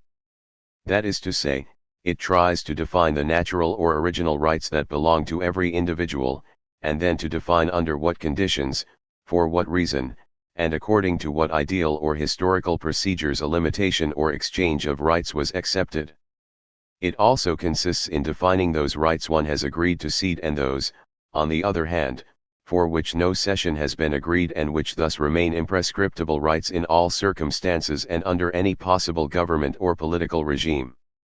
Finally, on this basis, and only on this basis, having thus defined the division of rights, the sphere of sovereignty, and the limits of the right of sovereignty, you can then deduce from this only what we can call the bounds of governmental competence, but within the framework determined by the armature constituting sovereignty itself.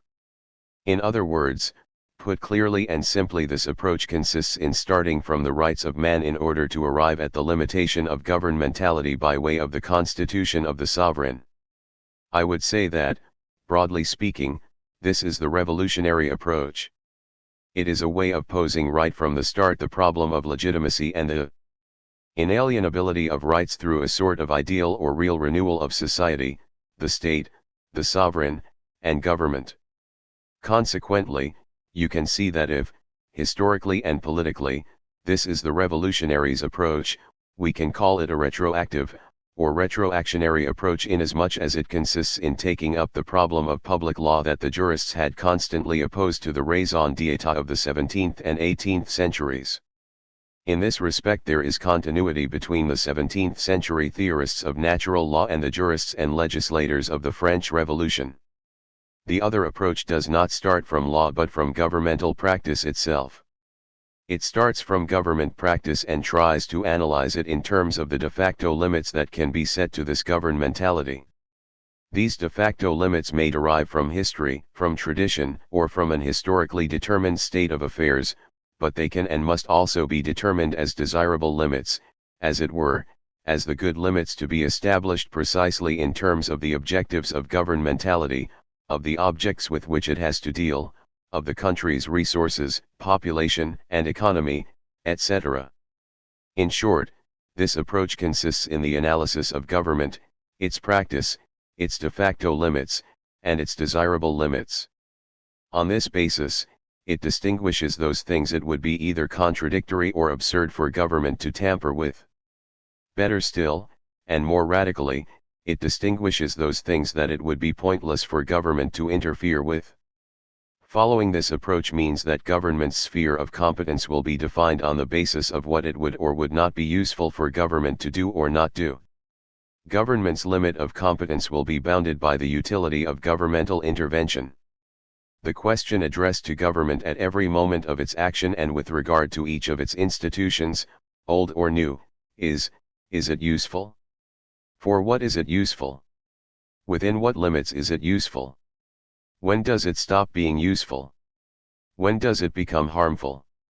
This is not the revolutionary question, what are my original rights and how can I assert them against any sovereign?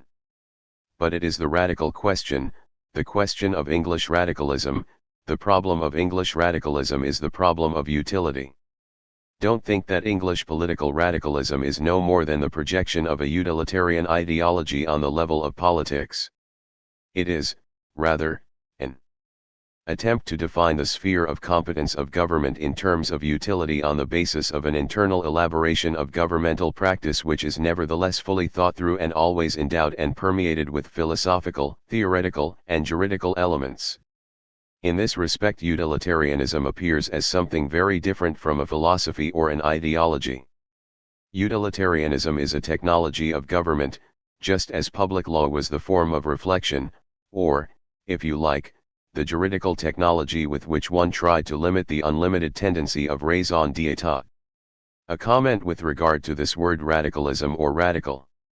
The word radical, which I think dates from the end of the 17th and the start of the 18th century, was employed in England to designate, and it is this that is quite interesting, the position of those who, faced with the sovereign's real or possible abuses, wanted to assert those famous original rights supposedly possessed by the Anglo-Saxons prior to the Norman invasion. I talked about this 2 or 3 years ago. This is radicalism. So it consisted in the assertion of original rights in the sense of basic rights identified by the historical reflections of public law. However, for English radicalism, radical designates a position which involves continually questioning government, and governmentality in general, as to its utility or non-utility. So, there are two approaches: the revolutionary approach, basically structured around traditional positions of public law, and the radical approach, basically structured around a new economy of government reason. These two approaches imply two conceptions of the law. In the revolutionary, axiomatic approach, the law will be seen as the expression of a will. So there will be a system of will law. The problem of the will is, of course, at the heart of all the problems of right, which again confirms the fact that this is a fundamentally juridical problematic. The law is therefore conceived as the expression of a collective will indicating the part of right individuals have agreed to cede, and the part they wish to hold onto. In the other problematic, the radical utilitarian approach, the law is conceived as the effect of a transaction that separates the sphere of intervention of public authorities from that of the individual's independence. This leads us to another distinction which is also very important. On one side you have a juridical conception of freedom. Every individual originally has in his possession a certain freedom, a part of which he will or will not cede. On the other side, freedom is not conceived as the exercise of some basic rights, but simply as the independence of the governed with regard to government. We have therefore two absolutely heterogeneous conceptions of freedom, one based on the rights of man, and the other starting from the independence of the governed. I am not saying that the two systems of the rights of man and of the independence of the governed do not intertwine, but they have different historical origins, and I think they are essentially heterogeneous or disparate. With regard to the problem of what are currently called human rights, we would only need look at where, in what countries, how, and in what form these rights are claimed, to see that at times the question is actually the juridical question of rights, and at others it is a question of this assertion or claim of the independence of the governed vis-a-vis governmentality. So, we have two ways of constituting the regulation of public authorities by law, two conceptions of the law, and two conceptions of freedom. This ambiguity is a characteristic feature of, let's say, 19th and also 20th century European liberalism.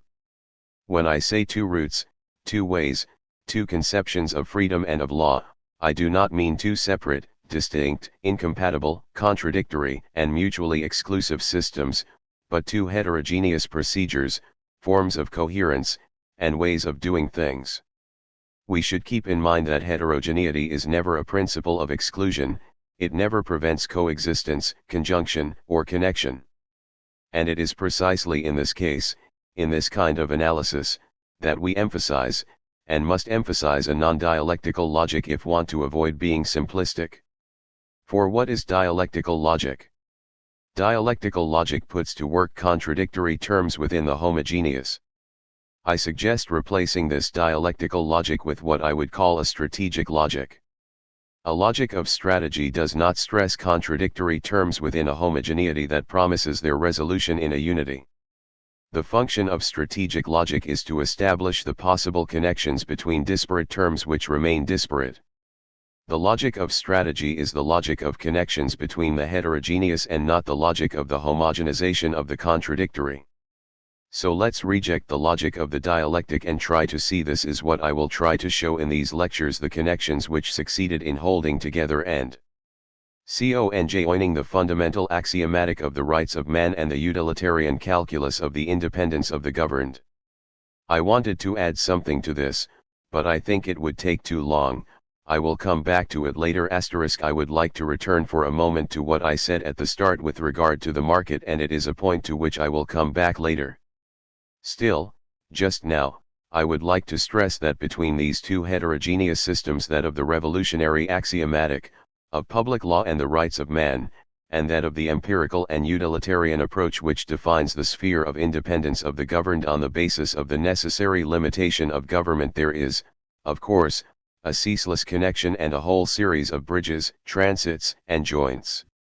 Consider the history of property rights, for example, but it is quite clear, I will talk about this in the lectures, that of the two systems, one has been strong and has held out, while the other has receded. The one that has been strong and has stood fast is, of course, the radical approach which tried to define the juridical limitation of public authorities in terms of governmental utility. This tendency will characterize not only the history of European liberalism strictly speaking, but the history of the public authorities in the West. Consequently, this problem of utility of individual and collective utility, the utility of each and all, the utility of individuals and the general utility will be the major criteria for working out the limits of the powers of public authorities and the formation of a form of public law and administrative law. Since the beginning of the 19th century we have been living in an age in which the problem of utility increasingly encompasses all the traditional problems of law. So, on the basis of this I would like to make a remark. With regard to the market, we found that one of the points of anchorage of the new governmental reason was an understanding of the market as a mechanism of exchange and a site of veridiction regarding the relationship between value and price. Now we find a second point of anchorage of the new governmental reason. This is the elaboration of the powers of public authorities and the measure of their interventions by reference to the principle of utility. So, we have exchange on the side of the market, and utility on the side of the public authorities. Exchange value and spontaneous veridiction of economic processes, measures of utility and internal jurisdiction of acts of the public authorities. Exchange for wealth and utility for the public authorities, this is how governmental reason articulates the fundamental principle of its self-limitation. Exchange on one side and utility on the other, obviously, the general category covering both or for thinking both, that is, exchange which must be respected in the market since the market is veridiction, and utility to limit the power of the public authorities since it must only be exercised where it is positively and exactly useful is, of course, interest, since interest is the principle of exchange and interest is the criterion of utility. Governmental reason in its modern form, in the form established at the beginning of the 18th century with the fundamental characteristic of a search for the principle of its self-limitation, is a reason that functions in terms of interest. But this is no longer the interest of an entirely self-referring state which only seeks its own growth, wealth, population, and power, as was the state of raison d'etat. In the principle to which governmental reason must conform, interest is now interests, a complex interplay between individual and collective interests, between social utility and economic profit, between the equilibrium of the market and the regime of public authorities, between basic rights and the independence of the governed. Government, at any rate, government in this new governmental reason, is something that works with interests. More precisely, we can say that it is through interests that government can get a hold on everything that exists for it in the form of individuals, actions, words, wealth, resources, property, rights, and so forth. We can put this more clearly, if you like, with a very simple question: on what did the sovereign, the monarch, the state have a hold in the previous system, and on what was its right to exercise this hold based, legitimized, and founded? It was things, lands. The king was often, not always, considered to be the owner of the realm, and it was as such that he could intervene. Or at any rate he owned an estate. He could exercise a hold over the subjects since, as subjects, they had a personal relation to the sovereign that meant that whatever the rights of the subjects themselves he could exercise a hold over everything. In other words, there was a direct hold of power in the form of the sovereign, in the form of his ministers, a direct hold of government over things and people. On the basis of the new governmental reason, and this is the point of separation between the old and the new, between raison d'etat and reason of the least state, government must no longer intervene, and it no longer has a direct hold on things and people, it can only exert a hold, it is only legitimate, founded in law and reason, to intervene, insofar as interest, or interests, the interplay of interests, make a particular individual, thing, good, wealth, or process of interest for individuals, or for the set of individuals, or for the interest of a given individual faced with the interest of all, etc. Government is only interested in interests. The new government, the new governmental reason, does not deal with what I would call the things in themselves of governmentality, such as individuals, things, wealth, and land. It no longer deals with these things in themselves. It deals with the phenomena of politics, that is to say, interests, which precisely constitute politics and its stakes. It deals with interests, or that respect in which a given individual, thing, wealth, and so on interests other individuals or the collective body of individuals. I think we have a striking example of this in the penal system. I have tried to show how in the penal system of the 17th century, and still at the start of the 18th century, basically when the sovereign punished he intervened himself, and this was the true reason for the torture and execution, la supplice, he intervened individually, so to speak, or anyway as the sovereign, but physically on the individual's body, and this gave him the right of public torture and execution. It was the manifestation of the sovereign himself over someone who had committed a crime and who, by committing a crime, had of course wronged some people, but above all had struck the sovereign in the very body of his power. This was the site of the formation, justification, and even foundation of public torture and execution. From the 18th century the well-known principle of mildness of punishment appears. You can see it very clearly in Beccaria, which, once again, was not the expression of something like a change in people's sensibility. If you wanted to analyze it better than I have done, on what was this moderation of punishments based? Something is interposed between the crime, on the one hand, and the sovereign authority with the right to punish, possibly with death, on the other. This is the thin phenomenal theme of interests, which henceforth is the only thing on which governmental reason can have a hold. As a result, punishment appeared as having to be calculated in terms of the injured party's interests, in terms of redress for damages, etc. Punishment will be rooted only in the play of the interests of others, of the family circle, of society, and so on. Is it worthwhile punishing? What interest is there in punishing? What form must punishment take for it to be in society's interests to punish? Is there an interest in torturing, or is it more worthwhile to re-educate, and if so, how and up to what point? How much will it cost? The insertion of this thin phenomenal film of interest as the only sphere, or rather, as the only possible surface of government intervention, is what explains these changes, all of which must be referred back to this reorganization of governmental reason. In its new regime, government is basically no longer to be exercised over subjects and other things subjected through these subjects.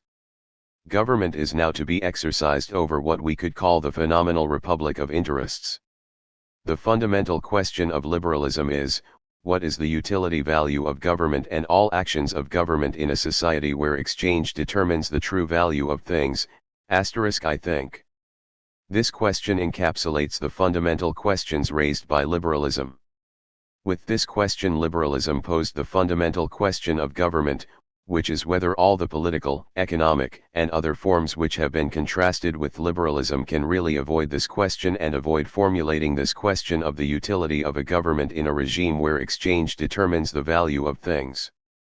Specific features of the liberal art of government. 2. The problem of European balance and international relations. Economic and political calculation in mercantilism. The principle of the freedom of the market according to the physiocrats and Adam Smith, birth of a new European model. Appearance of a governmental rationality extended to a world scale. Examples: the question of maritime law, the projects of perpetual peace in the 18th century. Principles of the new liberal art of government, a governmental naturalism, the production of freedom. The problem of liberal arbitration. Its instruments: 1. The management of dangers and the implementation of mechanisms of security. 2. Disciplinary controls, Bentham's panopticism. 3. Interventionist policies. The management of liberty and its crises. Last week I tried to clarify what seemed to me to be some of the basic characteristics of the liberal art of government. First of all, I spoke about the problem of economic truth and of the truth of the market, and then of the problem of the limitation of governmentality by the calculus of utility. I would now like to deal with the third aspect, which I think is also fundamental, that of international equilibriums, or Europe, and the international space in liberalism. You remember that when last year we talked about raison d'etat, I tried to show you that there was a kind of equilibrium, a system of counterweights between what could be called unlimited objectives within the state, on the one hand, and limited external objectives, on the other. The unlimited objectives within the state were pursued through the mechanism of the police state, that is to say, an always more emphatic, accentuated, fine, and subtle governmentality of regimentation with no predetermined limits. So, internally there were unlimited objectives, and then limited objectives externally, inasmuch as at the same time as the formation of raison d'etat and the organization of the police state was taking place, there was also the pursuit and real organization of what is called European balance, the principle of which is the following: to see to it that no state prevails over the others so as to reconstitute imperial unity in Europe, to see to it, consequently, that no state dominates all the others, or prevails over its neighbors to such an extent that it can dominate them, etc. It is quite easy to see and understand the connection between these two mechanisms of unlimited objectives with the police state, and limited objectives with European balance, inasmuch as if the raison d'être, purpose and objective of the police state, or of the internal mechanisms which endlessly organize and develop the police state, is the strengthening of the state itself, then the target of each state is to strengthen itself endlessly, that is to say, its aim is an unlimited increase of its power in relation to the others. In clear terms, competition to be the best in this competitive game will introduce into Europe a number of inequalities, which will increase, which will be sanctioned by an imbalance in the population, and consequently in military strength, and you will end up with the well-known imperial situation from which European balance, since the Treaty of Westphalia, wished to free Europe. The balance was established to avoid this situation. More precisely, in mercantilist calculation and in the way in which mercantilism organizes the economic political calculation of forces, it is clear that a European equilibrium is actually unavoidable if you want to prevent the realization of a new imperial configuration. For mercantilism, competition between states assumes that everything by which one state is enriched can, and in truth must, be deducted from the wealth of other states. What one state acquires must be taken from the other, one can only enrich itself at the cost of the others. In other words, what I think is important is that for the mercantilists the economic game is a zero-sum game. It is a zero-sum game quite simply because of the monetarist conception and practice of mercantilism. There is a certain amount of gold in the world. Since gold defines, measures, and constitutes the wealth of each state, it is understood that whenever one state gets richer it will take from the common stock of gold and consequently impoverish the others. The monetarist character of mercantilist policy and calculation consequently entails that competition can only be conceived in the form of a zero-sum game and so of the enrichment of some at the expense of others. To avoid the phenomenon of having one and only one winner in this zero-sum game, to avoid this political consequence of competition thus defined, strict economic logic requires the establishment of something like an equilibrium which will allow the game to be interrupted, as it were, at a given moment. That is to say, the game will be halted when there is a danger of the difference between the players becoming too great, and it is precisely in this that European equilibrium consists. This is exactly up to a point Pascal's problem. In a zero-sum game, what happens when you interrupt the game and divide out the winnings between the players? Interrupting the game of competition with the diplomacy of European equilibrium is necessarily entailed by the monetarist conception and practice of the mercantilists. This is the starting point. Now, what happens in the middle of the 18th century? In that period I have talked about and tried to locate the formation of a new governmental reason. Things will, of course, be completely different in this new raison d'etat, or in this new reason of the least state which finds the core of its very diction in the market and its de facto jurisdiction in utility. In fact, for the physiocrats, but also for Adam Smith, the freedom of the market can and must function in such a way that what they call the natural price or the good price will be established through and thanks to this freedom. Anyway, this natural price or good price is such that it must always be profitable to whom? It will be profitable to the seller, but also to the buyer, to both buyer and seller. That is to say, the beneficial effects of competition will not be divided unequally between them and necessarily to the advantage of one at the expense of the other. The legitimate game of natural competition, that is to say, competition under conditions of freedom, can only lead to a dual profit. The fluctuation of the price around the value, which last week I showed that according to the physiocrats and Adam Smith was assured by the freedom of the market, brings into play a mechanism of mutual enrichment, maximum profit for the seller, minimum expense for the buyers. So we find this idea, which will be at the center of the economic game as defined by the liberals, that actually the enrichment of one country, like the enrichment of one individual, can only really be established and maintained in the long term by a mutual enrichment. My neighbor's wealth is important for my own enrichment, and not in the sense that the mercantilists said my neighbor must possess gold in order to buy my products, which will enable me to impoverish him by enriching myself. My neighbor must be rich, and he will be rich to the same extent as I enrich myself through my commerce and our mutual commerce. Consequently there is a correlative enrichment, an enrichment en bloc, a regional enrichment, either the whole of Europe will be rich, or the whole of Europe will be poor. There is no longer any cake to be divided up. We enter an age of an economic historicity governed by, if not unlimited enrichment, then at least reciprocal enrichment through the game of competition. I think something very important begins to take shape here, the consequences of which are, as you know, far from being exhausted. What is taking shape is a new idea of Europe that is not at all the imperial and Carolingian Europe more or less inherited from the Roman Empire and referring to quite specific political structures. Nor is it any longer the classical Europe of balance, of an equilibrium between forces established in such a way that the force of one never prevails too decisively over the other. It is a Europe of collective enrichment, Europe as a collective subject that, whatever the competition between states, or rather through the competition between states, has to advance in the form of unlimited economic progress. This idea of progress, of a European progress, is a fundamental theme in liberalism and completely overturns the themes of European equilibrium, even though these themes do not disappear completely. With this conception of the physiocrats and Adam Smith, we leave behind a conception of the economic game as a zero-sum game. But if it is no longer to be a zero-sum game, then permanent and continuous inputs are still necessary.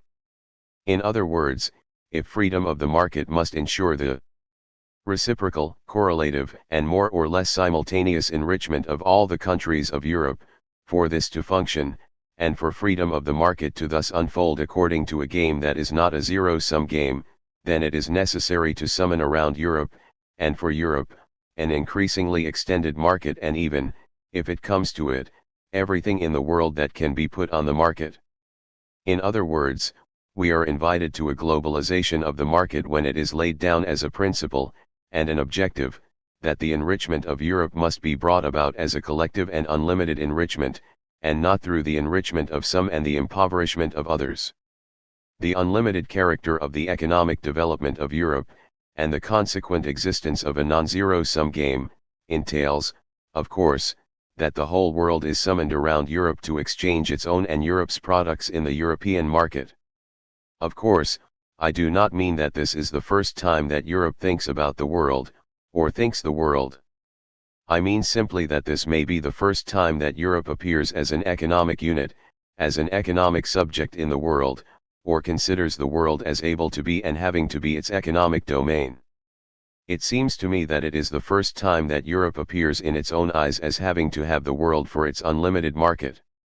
Europe is no longer merely covetous of all the world's riches that sparkle in its dreams or perceptions. Europe is now in a state of permanent and collective enrichment through its own competition, on condition that the entire world becomes its market. In short, in the time of mercantilism, raison d'etat, and the police state, etc., the calculation of a European balance enabled one to block the consequences of an economic game conceived as being over * now. The opening up of a world market allows one to continue the economic game and consequently to avoid the conflicts which derive from a finite market. But this opening of the economic game onto the world clearly implies a difference of both kind and status between Europe and the rest of the world. That is to say, there will be Europe on one side, with Europeans as the players, and then the world on the other, which will be the stake.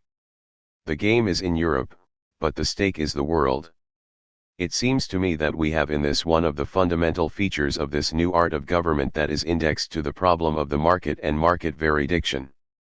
Obviously, this organization, or at any rate this reflection on the reciprocal positions of Europe and the world, is not the start of colonization.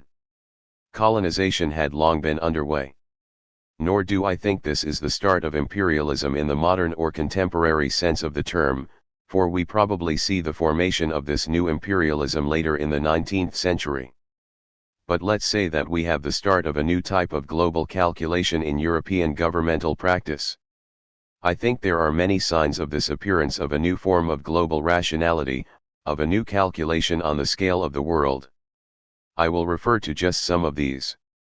Take, for example, the history of maritime law in the 18th century, and the way in which, in terms of international law, there was an attempt to think of the world, or at least the sea, as a space of free competition, of free maritime circulation, and consequently as one of the necessary conditions for the organization of a world market.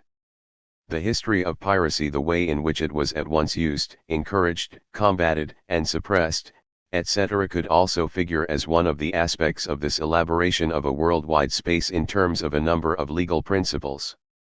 we can say that there was a juridification of the world which should be thought of in terms of the organization of a market.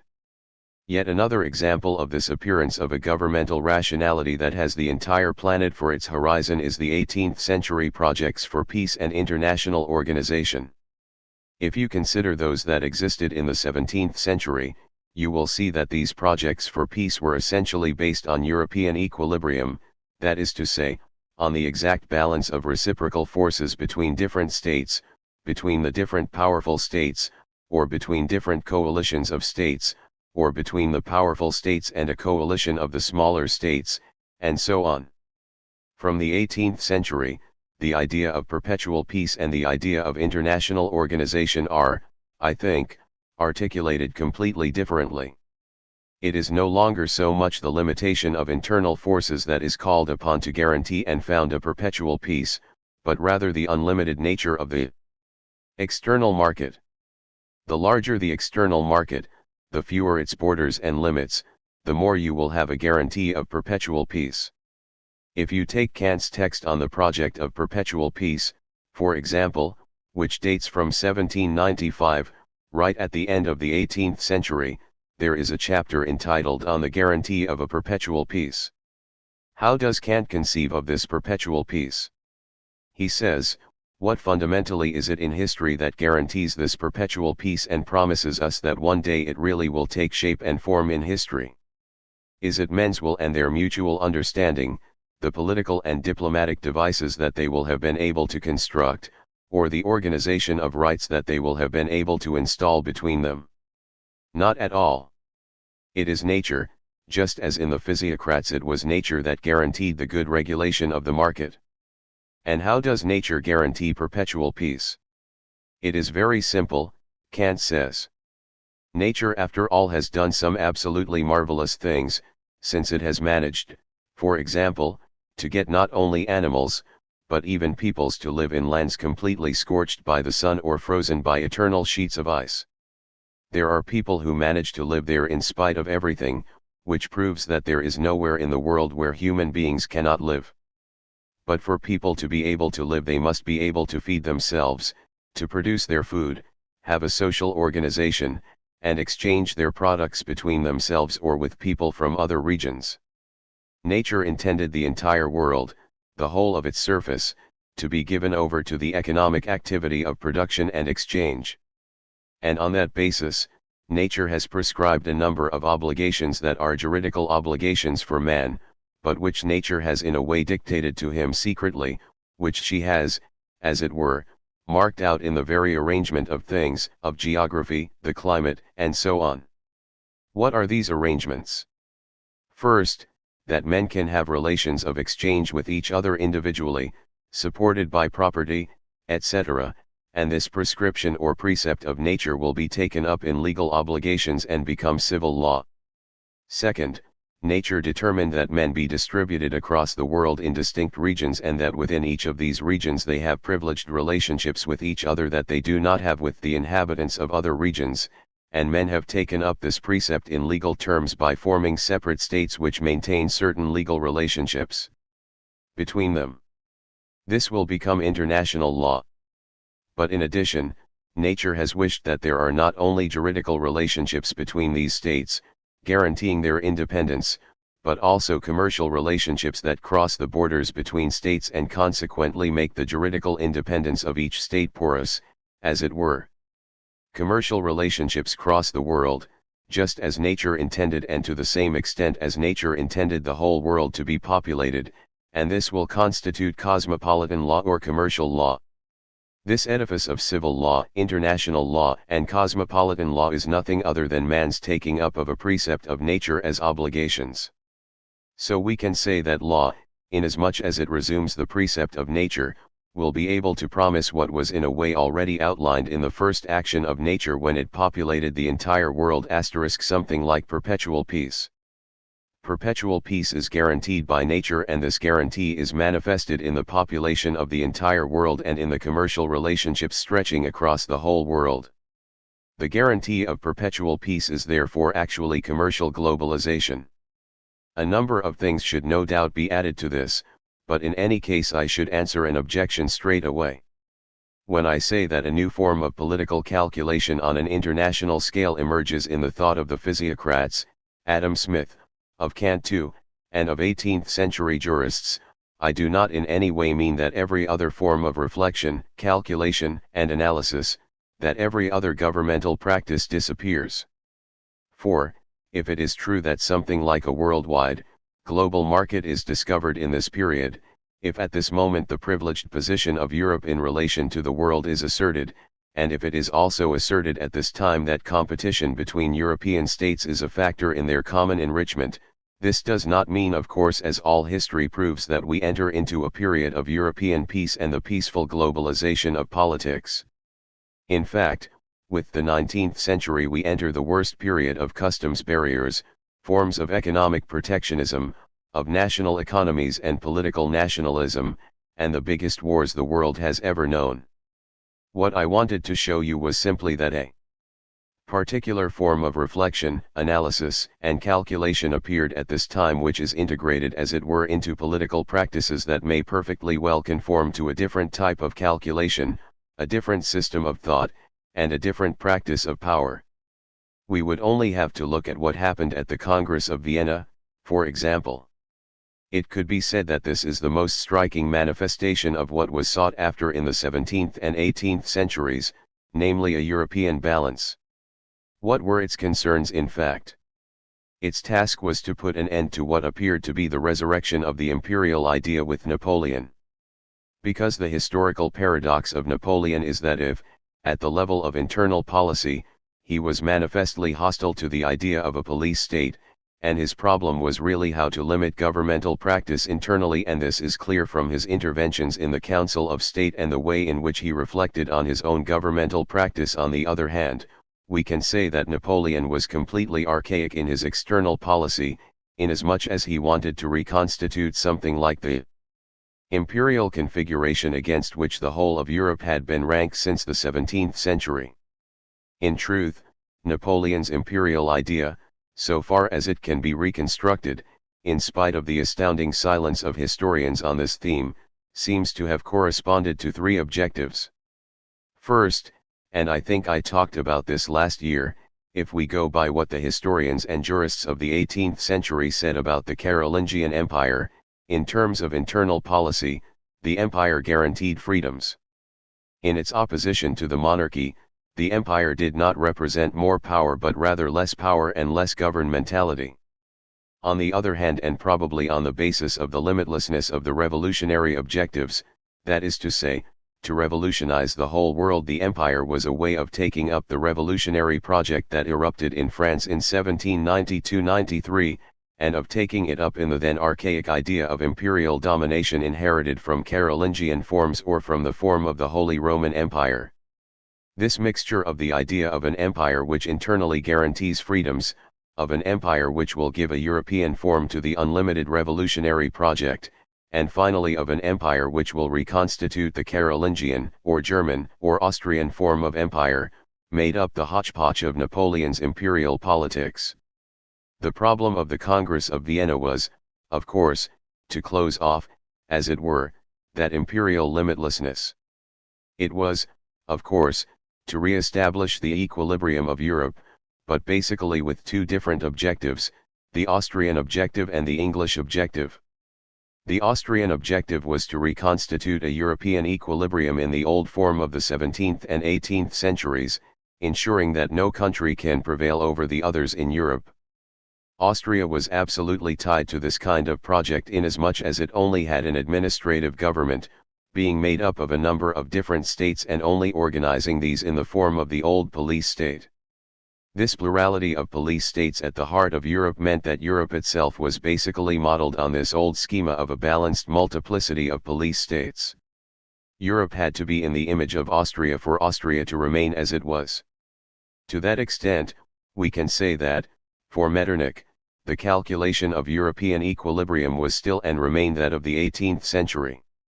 On the other hand, what kind of equilibrium was sought by England and imposed together with Austria at the Congress of Vienna? It was a way of regionalizing Europe, of limiting, of course, the power of each of the European states, but so as to allow England a political and economic role as economic mediator between Europe and the world market, so as to globalize the European economy through the mediation, the relay of England's economic power. So we have here a completely different calculation of European equilibrium founded on the principle of Europe as a particular economic region faced with, or within, a world that must become its market. The calculation of European equilibrium for Austria at the Congress of Vienna is completely different. So you can see that within a single historical reality you may very well find two entirely different types of rationality and political calculation. I will stop these speculations here, and before moving on to the analysis of present-day liberalism in Germany and America, I would like to summarize a little what I have said about these fundamental features of liberalism, or at any rate of an art of government which emerges in the 18th century. So, I have tried to indicate three features: veridiction of the market, limitation by the calculation of governmental utility, and now the position of Europe as a region of unlimited economic development in relation to a world market. This is what I have called liberalism. Why speak of liberalism, and why speak of a liberal art of government, when it is quite clear that the things I have referred to and the features I have tried to indicate basically point to a much more general phenomenon than the pure and simple economic doctrine, or the pure and simple political doctrine, or the pure and simple economic political choice of liberalism in the strict sense. If we take things up a bit further back, if we take them up at their origin, you can see that what characterizes this new art of government I have spoken about would be much more a naturalism than liberalism, inasmuch as the freedom that the physiocrats and Adam Smith talk about is much more the spontaneity, the internal and intrinsic mechanics of economic processes than a juridical freedom of the individual recognized as such. Even in Kant, who is much more a jurist than an economist, you have seen that perpetual peace is not guaranteed by law, but by nature. In actual fact, it is something like a governmental naturalism which emerges in the middle of the 18th century. And yet I think we can speak of liberalism. I could also tell you, but I will come back to this, that this naturalism, which I think is fundamental or at any rate original in this art of government, appears very clearly in the physiocratic conception of enlightened despotism. I will come back to this at greater length, but, in a few words, what conclusions do the physiocrats draw from their discovery of the existence of spontaneous mechanisms of the economy which must be respected by every government if it does not want to induce effects counter to or even the opposite of its objectives? Is it that people must be given the freedom to act as they wish? Is it that governments must recognize the essential, basic natural rights of individuals? Is it that government must be as little authoritarian as possible? It is none of these things. What the physiocrats deduce from their discovery is that the government must know these mechanisms in their innermost and complex nature. Once it knows these mechanisms, it must, of course, undertake to respect them. But this does not mean that it provide itself with a juridical framework respecting individual freedoms and the basic rights of individuals. It means, simply, that it arm its politics with a precise, continuous, clear, and distinct knowledge of what is taking place in society, in the market, and in the economic circuits, so that the limitation of its power is not given by respect for the freedom of individuals, but simply by the evidence of economic analysis which it knows has to be respected. It is limited by evidence, not by the freedom of individuals. So, what we see appearing in the middle of the 18th century really is a naturalism much more than a liberalism. Nevertheless, I think we can employ the word liberalism inasmuch as freedom really is at the heart of this practice or of the problems it confronts. Actually, I think we should be clear that when we speak of liberalism with regard to this new art of government, this does not mean that we are passing from an authoritarian government in the 17th century and at the start of the 18th century to a government which becomes more tolerant, more lax, and more flexible. I do not want to say that this is not the case, but neither do I want to say that it is. It does not seem to me that a proposition like that has much historical or political meaning. I did not want to say that there was a quantitative increase of freedom between the start of the 18th century and, let's say, the 19th century. I have not said this for two reasons. One is factual and the other is a reason of method and principle. The factual reason first of all. What sense is there in saying, or simply wondering, if an administrative monarchy like that of France in the 17th and 18th centuries, with all its big, heavy, unwieldy, and inflexible machinery, with its statutory privileges which had to be recognized, with the arbitrariness of decisions left to different people, and with all the shortcomings of its instruments, allowed more or less freedom than a regime which is liberal, let's say, but which takes on the task of continuously and effectively taking charge of individuals and their well-being, health, and work, their way of being, behaving, and even dying, etc. So, comparing the quantity of freedom between one system and another does not in fact have much sense. And we do not see what type of demonstration, what type of gauge or measure we could apply. This leads us to the second reason, which seems to me to be more fundamental. This is that we should not think of freedom as a universal which is gradually realized over time, or which undergoes quantitative variations, greater or lesser drastic reductions, or more or less important periods of eclipse. It is not a universal which is particularized in time and geography. Freedom is not a white surface with more or less numerous black spaces here and there and from time to time. Freedom is never anything other but this is already a great deal than an actual relation between governors and governed, a relation in which the measure of the too little asterisk existing freedom is given by the even more freedom demanded. So when I say liberal I am not pointing to a form of governmentality which would leave more white spaces of freedom. I mean something else. If I employ the word liberal, it is first of all because this governmental practice in the process of establishing itself is not satisfied with respecting this or that freedom, with guaranteeing this or that freedom. More profoundly, it is a consumer of freedom. It is a consumer of freedom inasmuch as it can only function insofar as a number of freedoms actually exist: freedom of the market, freedom to buy and sell, the free exercise of property rights, freedom of discussion, possible freedom of expression, and so on. The new governmental reason needs freedom, therefore, the new art of government consumes freedom. It consumes freedom, which means that it must produce it. It must produce it, it must organize it. The new art of government therefore appears as the management of freedom, not in the sense of the imperative, be free, with the immediate contradiction that this imperative may contain. The formula of liberalism is not be free. Liberalism formulates simply the following: I am going to produce what you need to be free. I am going to see to it that you are free to be free. And so, if this liberalism is not so much the imperative of freedom as the management and organization of the conditions in which one can be free, it is clear that at the heart of this liberal practice is an always different and mobile problematic relationship between the production of freedom and that which in the production of freedom risks limiting and destroying it. Liberalism, as I understand it, the liberalism we can describe as the art of government formed in the 18th century, entails at its heart a productive/destructive relationship with freedom. Liberalism must produce freedom, but this very act entails the establishment of limitations, controls, forms of coercion, and obligations relying on threats, etc. Clearly, we have examples of this. There must be free trade, of course, but how can we practice free trade in fact if we do not control and limit a number of things, and if we do not organize a series of preventive measures to avoid the effects of one country's hegemony over others, which would be precisely the limitation and restriction of free trade? All the European countries and the United States encounter this paradox from the start of the 19th century when, convinced by the economists of the end of the 18th century, those in power who want to establish the order of commercial freedom come up against British hegemony. American governments, for example, who used this problem of free trade as a reason for revolt against England, established protectionist tariffs from the start of the 19th century in order to save a free trade that would be compromised by English hegemony.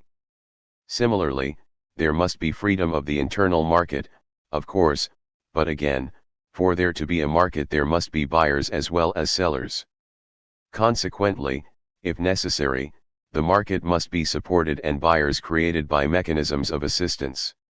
For freedom of the internal market to exist, the effects of monopolies must be prevented, and so anti-monopoly legislation is needed. There must be a free labor market, but again there must be a large enough number of sufficiently competent, qualified, and politically disarmed workers to prevent them exerting pressure on the labor market.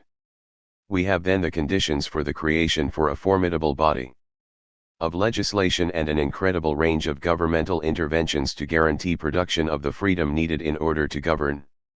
Broadly speaking, in the liberal regime, in the liberal art of government, freedom of behavior is entailed, called for, needed, and serves as a regulator, but it also has to be produced and organized.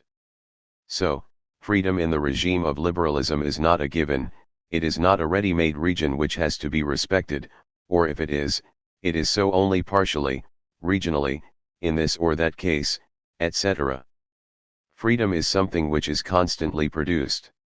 Liberalism is not acceptance of freedom, it proposes to manufacture it constantly, to arouse it and produce it, with, of course, the system asterisk of constraints and the problems of cost raised by this production. What, then, will be the principle of calculation for this cost of manufacturing freedom? The principle of calculation is what is called security. That is to say, liberalism, the liberal art of government, is forced to determine the precise extent to which and up to what point individual interest, that is to say, individual interests insofar as they are different and possibly opposed to each other, constitute a danger for the interest of all. The problem of security is the protection of the collective interest against individual interests. Conversely, individual interests have to be protected against everything that could be seen as an encroachment of the collective interest. Again, the freedom of economic processes must not be a danger, either for enterprises or for workers. The freedom of the workers must not become a danger for the enterprise and production. Individual accidents and events in an individual's life, such as illness or inevitable old age, must not be a danger either for individuals or for society. In short, strategies of security, which are, in a way, both liberalism's other face and its very condition, must correspond to all these imperatives concerning the need to ensure that the mechanism of interests does not give rise to individual or collective dangers. The game of freedom and security is at the very heart of this new governmental reason whose general characteristics I have tried to describe. The problems of what I shall call the economy of power peculiar to liberalism are internally sustained, as it were, by this interplay of freedom and security. Broadly speaking, in the old political system of sovereignty there was a set of legal and economic relations between the sovereign and the subject which committed, and even obliged the sovereign to protect the subject. But this protection was, in a way, external. The subject could demand the protection of his sovereign against an external or internal enemy. It is completely different in the case of liberalism. It is no longer just that kind of external protection of the individual himself which must be assured. Liberalism turns into a mechanism continually having to arbitrate between the freedom and security of individuals by reference to this notion of danger. Basically, if on one side, and this is what I said last week, liberalism is an art of government that fundamentally deals with interests, it cannot do this, and this is the other side of the coin, without at the same time managing the dangers and mechanisms of security/freedom, the interplay of security/freedom which must ensure that individuals or the community have the least exposure to danger. A number of consequences follow from this. First, we can say that the motto of liberalism is, live dangerously. Live dangerously, that is to say, individuals are constantly exposed to danger, or rather, they are conditioned to experience their situation, their life, their present, and their future as containing danger. I think this kind of stimulus of danger will be one of the major implications of liberalism. An entire education and culture of danger appears in the 19th century, which is very different from those great apocalyptic threats of plague, death, and war which fed the political and cosmological imagination of the Middle Ages, and even of the 17th century. The horsemen of the apocalypse disappear, and in their place everyday dangers appear, emerge, and spread everywhere, perpetually being brought to life, reactualized, and circulated by what could be called the political culture of danger in the 19th century. This political culture of danger has a number of aspects. For example, there is the campaign for savings banks at the start of the 19th century. You see the appearance of detective fiction and journalistic interest in crime around the middle of the 19th century. There are the campaigns around disease and hygiene, and then think too of what took place with regard to sexuality and the fear of degeneration of the individual, the family, the race, and the human species. In short, everywhere you see the stimulation of the fear of danger, which is, as it were, the condition, the internal psychological and cultural correlative of liberalism. There is no liberalism without a culture of danger.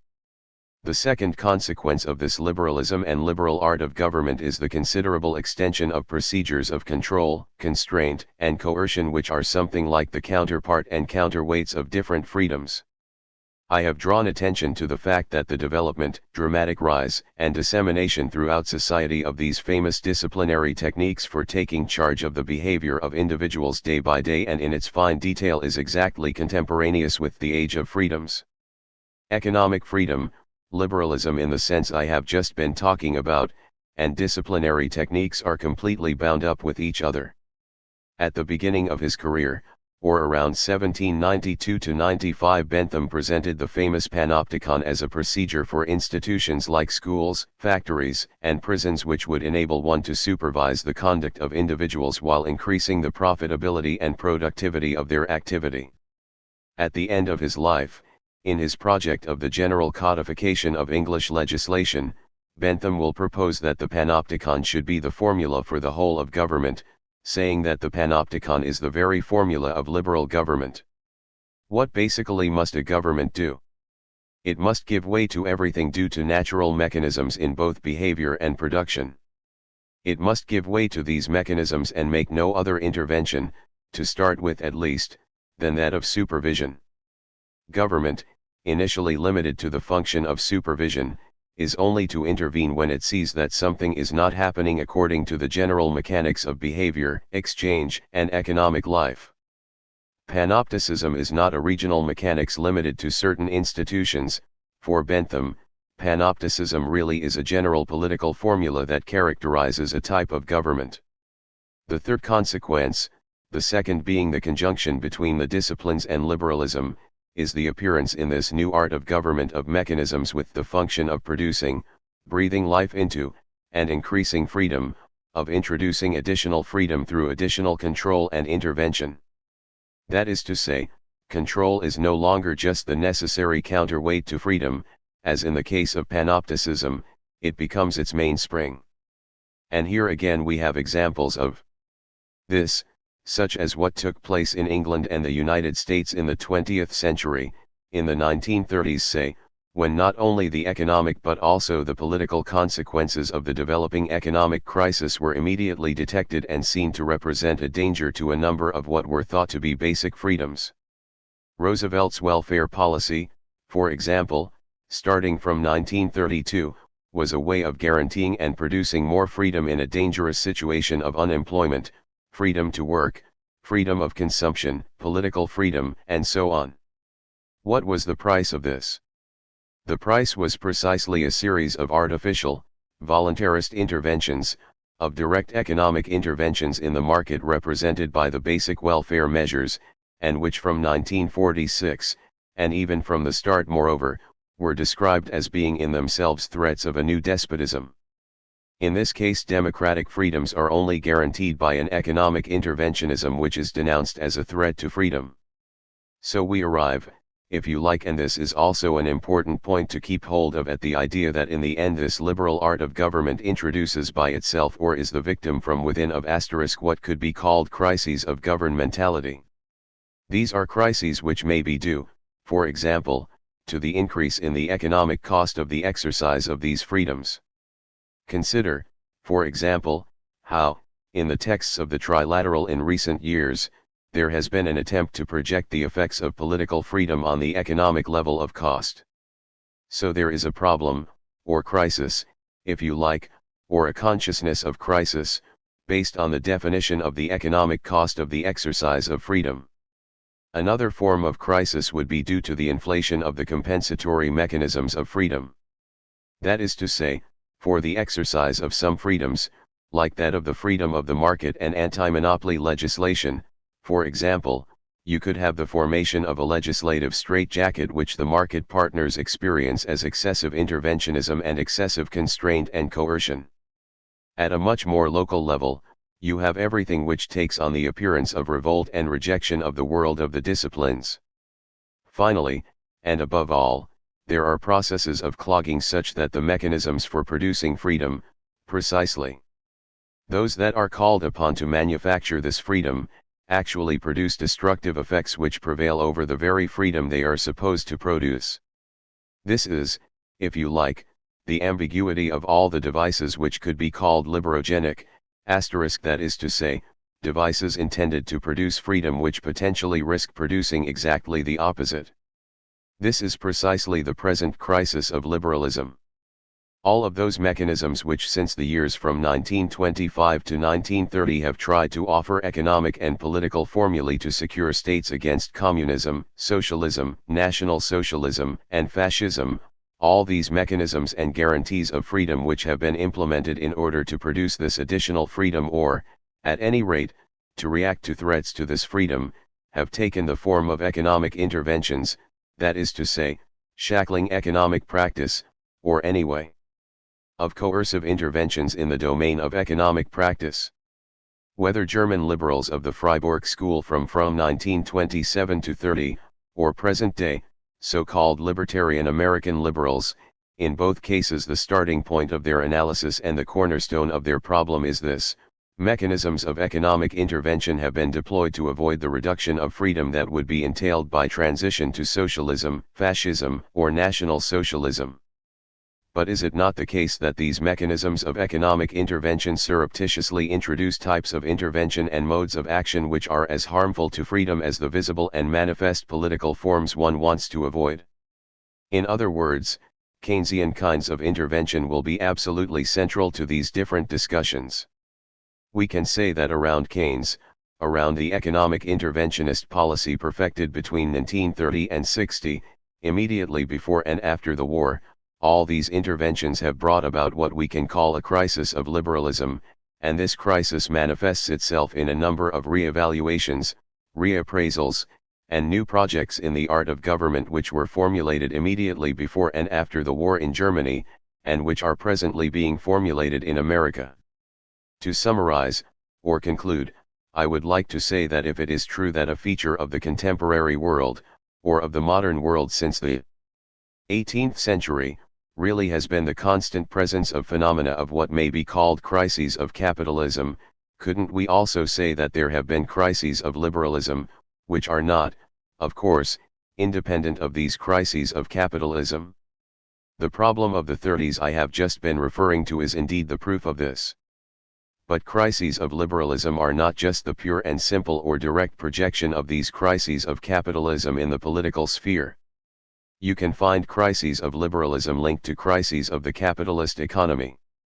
But you can also find them with a chronological gap with regard to these crises, and in any case the way in which these crises manifest themselves, are handled, call forth reactions, and prompt reorganizations is not directly deducible from the crises of capitalism. It is the crisis of the general apparatus, dispositif, of governmentality, and it seems to me that you could study the history of these crises of the general apparatus of governmentality which was installed in the 18th century. That is what I will try to do this year, but approaching things retrospectively, as it were. That is to say, I will start with the way in which the elements of this crisis of the apparatus of governmentality have been set out and formulated over the last 30 years, and I will try to find in the history of the 19th century some of the elements which enable us to clarify the way in which the crisis of the apparatus of governmentality is currently experienced, lived, practiced, and formulated. Phobia of the state. Questions of method, sense and stakes of the bracketing off of a theory of the state in the analysis of mechanisms of power. Neoliberal governmental practices, German liberalism from Foucault. American neoliberalism. German neoliberalism, I. Its political economic context. The Scientific Council brought together by Earhart in 1947. Its program, abolition of price controls and limitation of governmental interventions. The middle way defined by Earhart in 1948 between anarchy and the termite state. Its double meaning, a. Respect for economic freedom as condition of the state's political representativity, b. The institution of economic freedom as basis for the formation of political sovereignty. Fundamental characteristic of contemporary German governmentality, economic freedom, the source of juridical legitimacy and political consensus. Economic growth, axis of a new historical consciousness enabling the break with the past. Rallying of Christian democracy and the SPD to liberal politics. The principles of liberal government and the absence of a socialist governmental rationality. I am sure you have all heard of the art historian, Berenson. He was almost 100 years old, approaching death, when he said something like, "God knows I fear the destruction of the world by the atomic bomb, but there is at least one thing I fear as much, and that is the invasion of humanity by the state." I think this is the purest, clearest expression of a state phobia, one of the most constant features of which is its coupling with fear of the atomic bomb. The state and the atomic bomb, or rather the bomb then the state, or the state is no better than the bomb, or the state entails the bomb, or the bomb entails and necessarily calls for the state. This familiar theme is not that recent since Berenson expressed it around 1950–52. This state phobia runs through many contemporary themes and has undoubtedly been sustained by many sources for a long time: the Soviet experience of the 1920s, the German experience of Nazism, English post-war planning, and so on. The phobia has also had many agents and promoters, from economics professors inspired by Austrian neo-marginalism, to political exiles who, from 1920 to 25 have certainly played a major role in the formation of contemporary political consciousness, and a role that perhaps has not been studied closely. An entire political history of exile could be written, or a history of political exile and its ideological, theoretical, and practical effects. Political exile at the end of the 19th century was certainly one of the major agents of the spread of socialism, and I think 20th century political exile, or political dissidence, has also been a significant agent of the spread of what could be called anti-statism, or state phobia. To tell the truth, I do not want to talk about this state phobia directly and head-on, because for me it seems above all to be one of the signs of the crises of governmentality I was talking about last week, of those crises of governmentality of the 16th century, which I spoke about last year, and of the second half of the 18th century, which manifests itself in that immense, difficult, and tangled criticism of despotism, tyranny, and arbitrariness. Well, just as at the end of the 18th century there was a criticism of despotism and a phobia about despotism, an ambiguous phobia about despotism, so too today there is a phobia about the state which is perhaps also ambiguous. Anyway, I would like to take up this problem of the state, or the question of the state, or state phobia, on the basis of the analysis of governmentality that I have already talked about. You will, of course, put to me the question, or make the objection, once again you do without a theory of the state. Well, I would reply, yes, I do, I want to, I must do without a theory of the state, as one can and must forego an indigestible meal. What does doing without a theory of the state mean?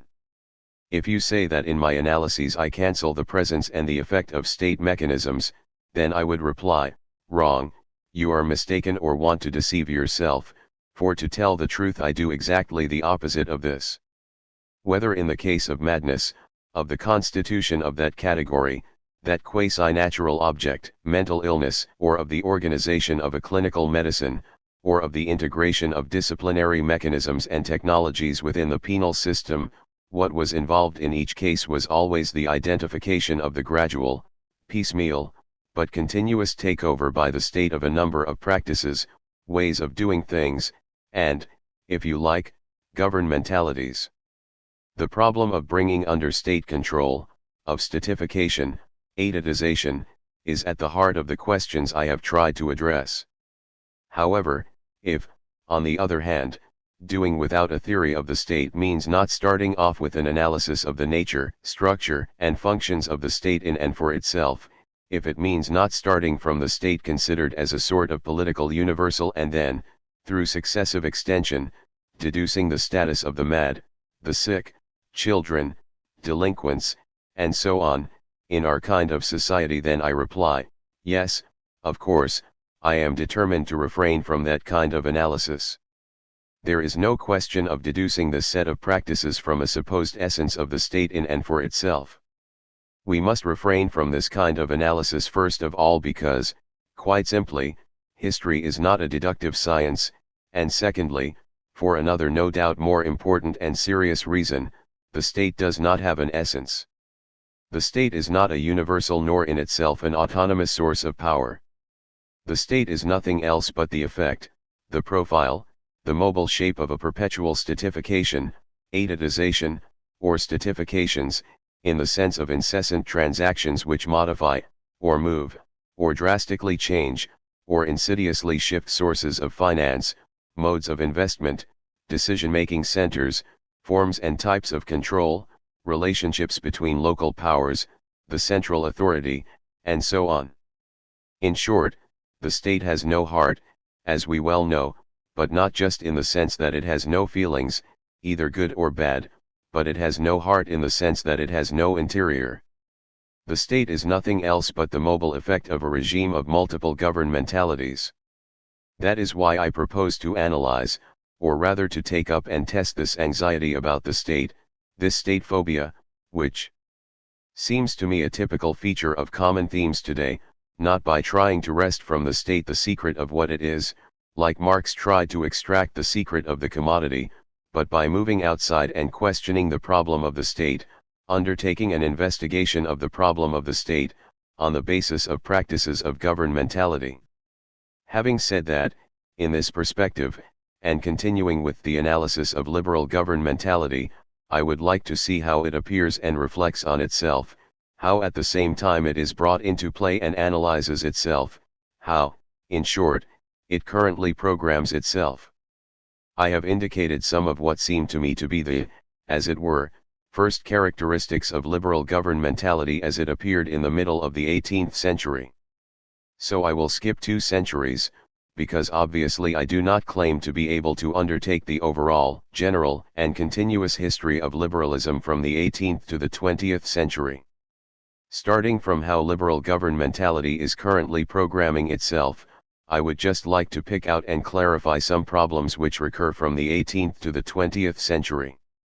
More or less, and subject to the qualification that I may change the plan because, as you know, I am like the crawfish and advance sideways. I hope we can study successively the problem of law and order * the opposition between the state and civil society, or rather the way in which this opposition functioned and was employed, and then, finally, if I am lucky, we will come to the problem of biopolitics and the problem of life. Law and order, the state, and civil society, and politics of life, these are the 3 themes that I would like to pick out in this broad and lengthy history of 2 centuries of liberalism. So, let's take things as they stand now. What is the nature of today's liberal, or, as one says, neoliberal program? You know that it is identified in 2 main forms, with different cornerstones and historical contexts. The German form is linked to the Weimar Republic, the crisis of, the development of Nazism, the critique of Nazism, and, finally, post-war reconstruction.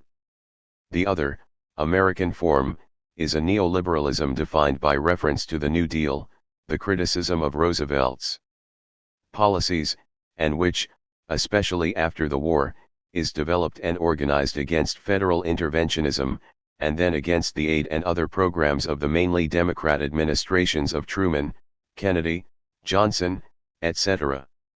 There are, of course, a number of connections between these two forms of neoliberalism, which I have cut out with somewhat arbitrary slices. First of all, there is the main doctrinal adversary, Keynes, the common enemy, which ensures that criticism of Keynes will pass back and forth between these two neoliberalisms. Second, they share the same objects of repulsion, namely, the state-controlled economy, planning, and state interventionism on precisely those overall quantities to which Keynes attached such theoretical and especially practical importance. Finally, a series of persons, theories, and books pass between these two forms of neoliberalism, the main ones referring to the Austrian school broadly speaking, to Austrian neomarginalism, at any rate to those who came from there, like von Mises, Hayek, and so on. I would like to talk above all about the first, about, to put it very roughly, German neoliberalism, both because it seems to me to be more important theoretically than the others for the problem of governmentality, and also because I am not sure I will have enough time to talk about the Americans. So let's take the example of German neoliberalism. It's April 1948. Fine, I'm ashamed to remind you of things so well known, and throughout Europe economic policies governed by a series of well-known requirements reign almost unchallenged. First, the requirement of reconstruction, that is to say, the conversion of a war economy back into a peace economy, the reconstruction of destroyed economic potential, and also the integration of new technological information which appeared during the war, and new demographic and geopolitical facts. The second requirement is that of planning as the major instrument of reconstruction. Planning is required both due to internal necessities and also because of the weight represented by America and American policy and the existence of the Marshall Plan, which practically entailed, except precisely for Germany and Belgium, to which we will return shortly, the planning of each country and a degree of coordination between the different plans. Finally, the third requirement is constituted by social objectives that were considered to be politically indispensable in order to avoid the renewal of fascism and Nazism in Europe. In France, this requirement was formulated by the CNR.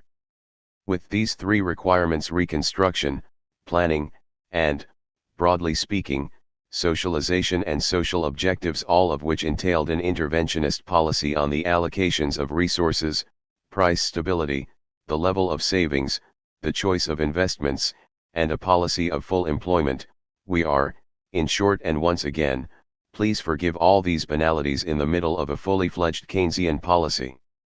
Now, in April 1948, a scientific council formed alongside the German economic administration in what was called the BI zone, that is to say, the Anglo-American zone, presented a report which laid down the following principle: the Council is of the view that the function of the direction of the economic process should be assured as widely as possible by the price mechanism. It turned out that this resolution or principle was accepted unanimously. And the Council voted by a simple majority for drawing the following consequence from this principle: we call for the immediate deregulation of prices in order to bring prices in line with world prices. So, broadly speaking, there is the principle of no price controls and the demand for immediate deregulation. We are in the realm of decisions, or of demands anyway, a realm of proposals that, in its elementary simplicity, calls to mind what the physiocrats called for, or what Turgot decided in 1774. This took place on 18 April 1948. 10 days later, the 28th, at the meeting of the Council at Frankfurt, Ludwig Erhard, who was not in charge of the Scientific Council, for it had come together around him, but of the economic administration of the Anglo-American zone, or at any rate of the German part of the economic administration of the zone, gave a speech in which he took up the conclusions of this report. That is to say, he laid down the principle of no price controls and called for gradual deregulation, but he accompanied this principle, and the conclusion he drew from it, with a number of important considerations. He says, we must free the economy from state controls. We must avoid, he says, both anarchy and the termite state, because only a state that establishes both the freedom and responsibility of the citizens can legitimately speak in the name of the people. You can see that this economic liberalism, This principle of respect for the market economy that was formulated by the Scientific Council, is inscribed within something much more general, and this is a principle according to which interventions by the state should generally be limited. The borders and limits of state control should be precisely fixed and relations between individuals and the state determined. Ludwig Erhardt's speech clearly differentiates these liberal choices, which he was about to propose to the Frankfurt meeting, from some other economic experiments that managed to be undertaken at this time despite the dirigiste, interventionist, and Keynesian ambience in Europe. That is to say, a liberal policy was also adopted in Belgium, and partially too in Italy where, spurred on by Luigi Einaudi, who was then the director of the Bank of Italy, a number of liberal measures were adopted. But in Belgium and Italy these were specifically economic interventions. In Erhardt's speech, and in the choices he proposed at that time, there was something quite different. What was at stake, and the text itself says this, was the legitimacy of the state. What does Ludwig Erhardt mean when he says that we must free the economy from state controls while avoiding anarchy and the termite state, because only a state that establishes both the freedom and responsibility of the citizens can legitimately speak in the name of the people? Actually, it is fairly ambiguous, in the sense that I think it can and should be understood at two levels. On the one hand, at a trivial level, if you like, it is simply a matter of saying that a state which abuses its power in the economic realm, and more generally in the realm of political life, violates basic rights, impairs essential freedoms, and thereby forfeits its own rights. A state cannot exercise its power legitimately if it violates the freedom of individuals, it forfeits its rights. The text does not say that it forfeits all its rights. It does not say, for example, that it is stripped of its rights of sovereignty. It says that it forfeits its rights of representativity. That is to say, a state which violates the basic freedoms, the essential rights of citizens, is no longer representative of its citizens. We can see what the precise tactical objective of this kind of statement is in reality. It amounts to saying that the National Socialist state, which violated all these rights, could not be seen retrospectively as not having exercised its sovereignty legitimately. That is to say, roughly, that the orders, laws, and regulations imposed on German citizens are not invalidated and, as a result, the Germans cannot be held responsible for what was done in the legislative or regulatory framework of Nazism. However, on the other hand, it was and is retrospectively stripped of its rights of representativity. That is to say, what it did cannot be considered as having been done in the name of the German people.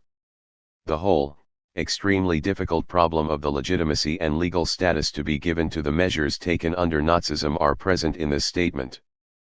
But there is also a broader, more general, and at the same time more sophisticated meaning to Ludwig Erhardt's statement that only a state that recognizes economic freedom and thus makes way for the freedom and responsibility of individuals can speak in the name of the people.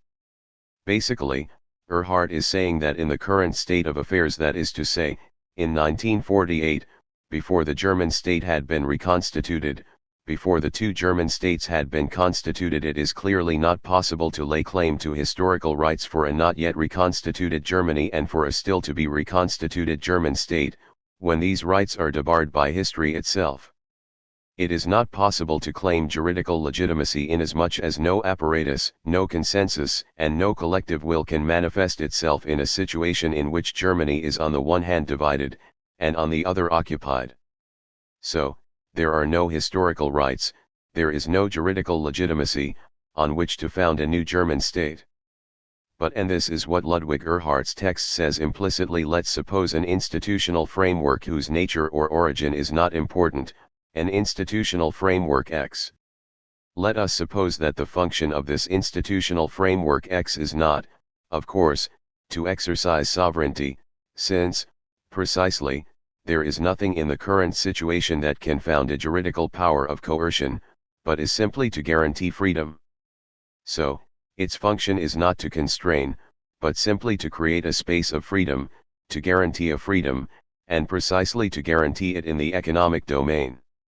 Let us now suppose that in this institution X, whose function is not the sovereign exercise of the power to constrain, but simply to establish a space of freedom, any number of individuals freely agree to play this game of economic freedom guaranteed by the institutional framework.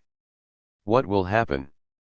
What would be implied by the free exercise of this freedom by individuals who are not constrained to exercise it but who have simply been given the possibility of exercising it? Well, it would imply adherence to this framework.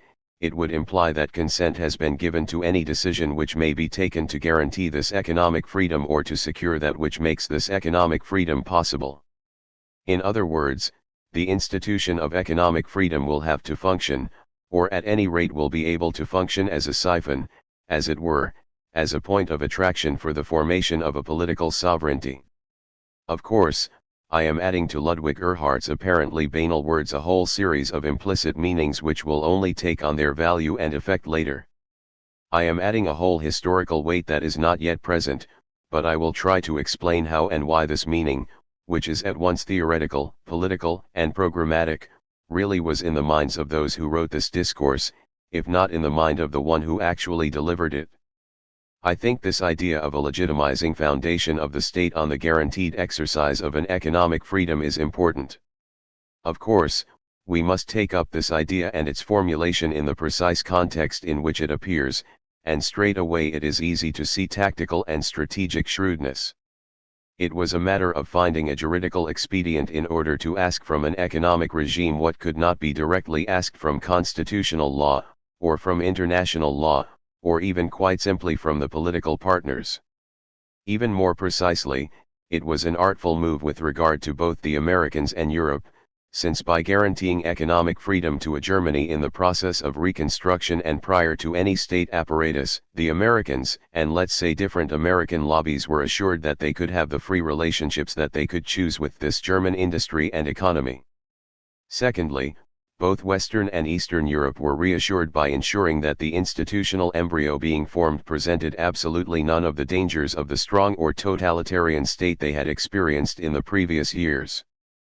But beyond these immediate tactical imperatives, and beyond the immediate context and situation of 1948, I think there was the formulation in this discourse of something which will remain a fundamental feature of contemporary German governmentality *. We should not think that economic activity in contemporary Germany, that is to say, for 30 years, from 1948 until today, has been only one branch of the nation's activity. We should not think that good economic management has had no other effect and no other foreseen and calculated end than that of securing the prosperity of all and each. In fact, in contemporary Germany, the economy, economic development, and economic growth, produces sovereignty. It produces political sovereignty through the institution and institutional game that, precisely, makes this economy work. The economy produces legitimacy for the state that is its guarantor. In other words, the economy creates public law, and this is an absolutely important phenomenon, which is not entirely unique in history to be sure, but is nonetheless a quite singular phenomenon in our times. In contemporary Germany there is a circuit going constantly from the economic institution to the state, and if there is an inverse circuit going from the state to the economic institution, it should not be forgotten that the element that comes first in this kind of siphon is the economic institution. There is a permanent genesis, a permanent genealogy of the state from the economic institution. And even this is not saying enough, for the economy does not only bring a juridical structure or legal legitimization to a German state that history had just debarred. This economic institution, the economic freedom that from the start it is the role of this institution to guarantee and maintain, produces something even more real, concrete, and immediate than a legal legitimization. It produces a permanent consensus of all those who may appear as agents within these economic processes, as investors, workers, employers, and trade unions. All these economic partners produce a consensus, which is a political consensus, inasmuch as they accept this economic game of freedom. Let's say that in leaving people free to act, the German neoliberal institution lets them speak, and to a large extent it lets them act because it wants to let them speak, but what does it let them say? Well, it lets them say that one is right to give them freedom to act. That is to say, over and above juridical legitimation, adherence to this liberal system produces permanent consensus as a surplus product, and, symmetrically to the genealogy of the state from the economic institution, the production of well-being by economic growth will produce a circuit going from the economic institution to the population's overall adherence to its regime and system. If we believe historians of the 16th century, like Max Weber, it would seem that the enrichment of an individual in 16th century Protestant Germany was a sign of God's arbitrary election of that individual. What did wealth signify? Wealth was a sign that God really had granted his protection to that individual and that he showed by this the certainty of a salvation which could not be guaranteed by anything in the individual's real and concrete works. You will not be saved because you have tried to enrich yourself as you should, but if in actual fact you have become rich, this is a sign sent to you on earth by God that you will be saved. So, enrichment enters into a system of signs in 16th century Germany.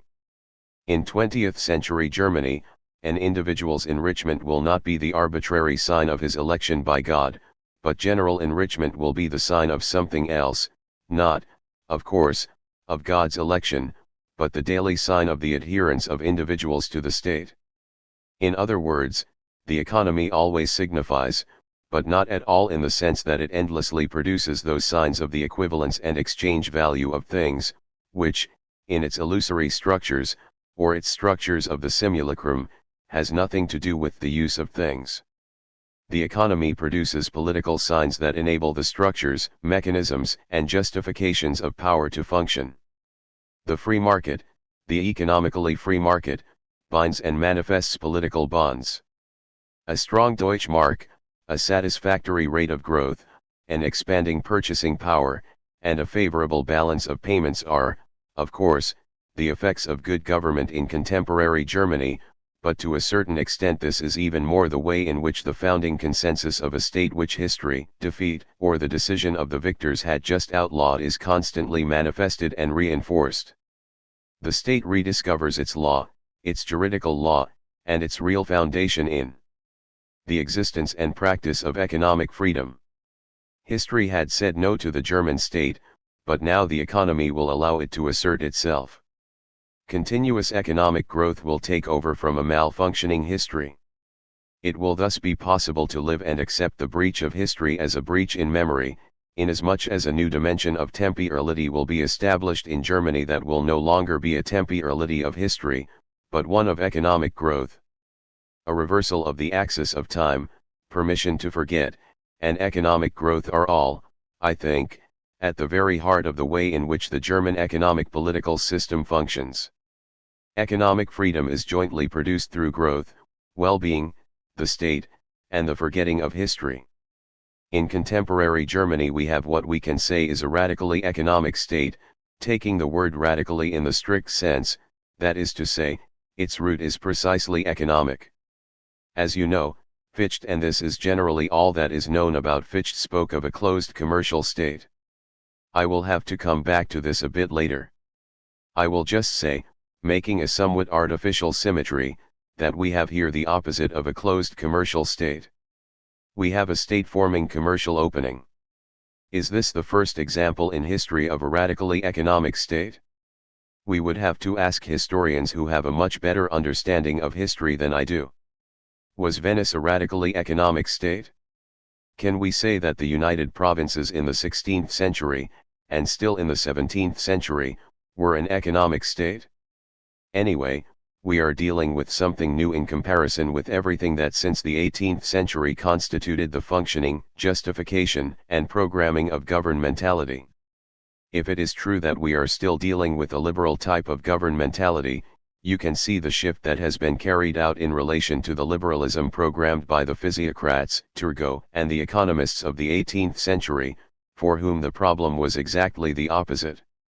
The problem they had to resolve was the following: given the existence of a legitimate state, which is already functioning in the fully and completely administrative form of a police state, how can we limit this existing state and, above all, allow for the necessary economic freedom within it?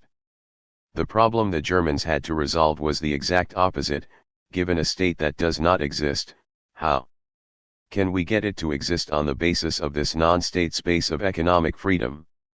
I think this is the kind of commentary we can give on the apparently banal little sentence of the future Chancellor Erhard on 28 April 1948, once again, giving a lot of extra weight to this phrase, but extra weight which I will try to show is not arbitrary. Obviously, this idea, this formulation of 1948, could only take on this historical depth by being very quickly inscribed in a sequence of subsequent decisions and events.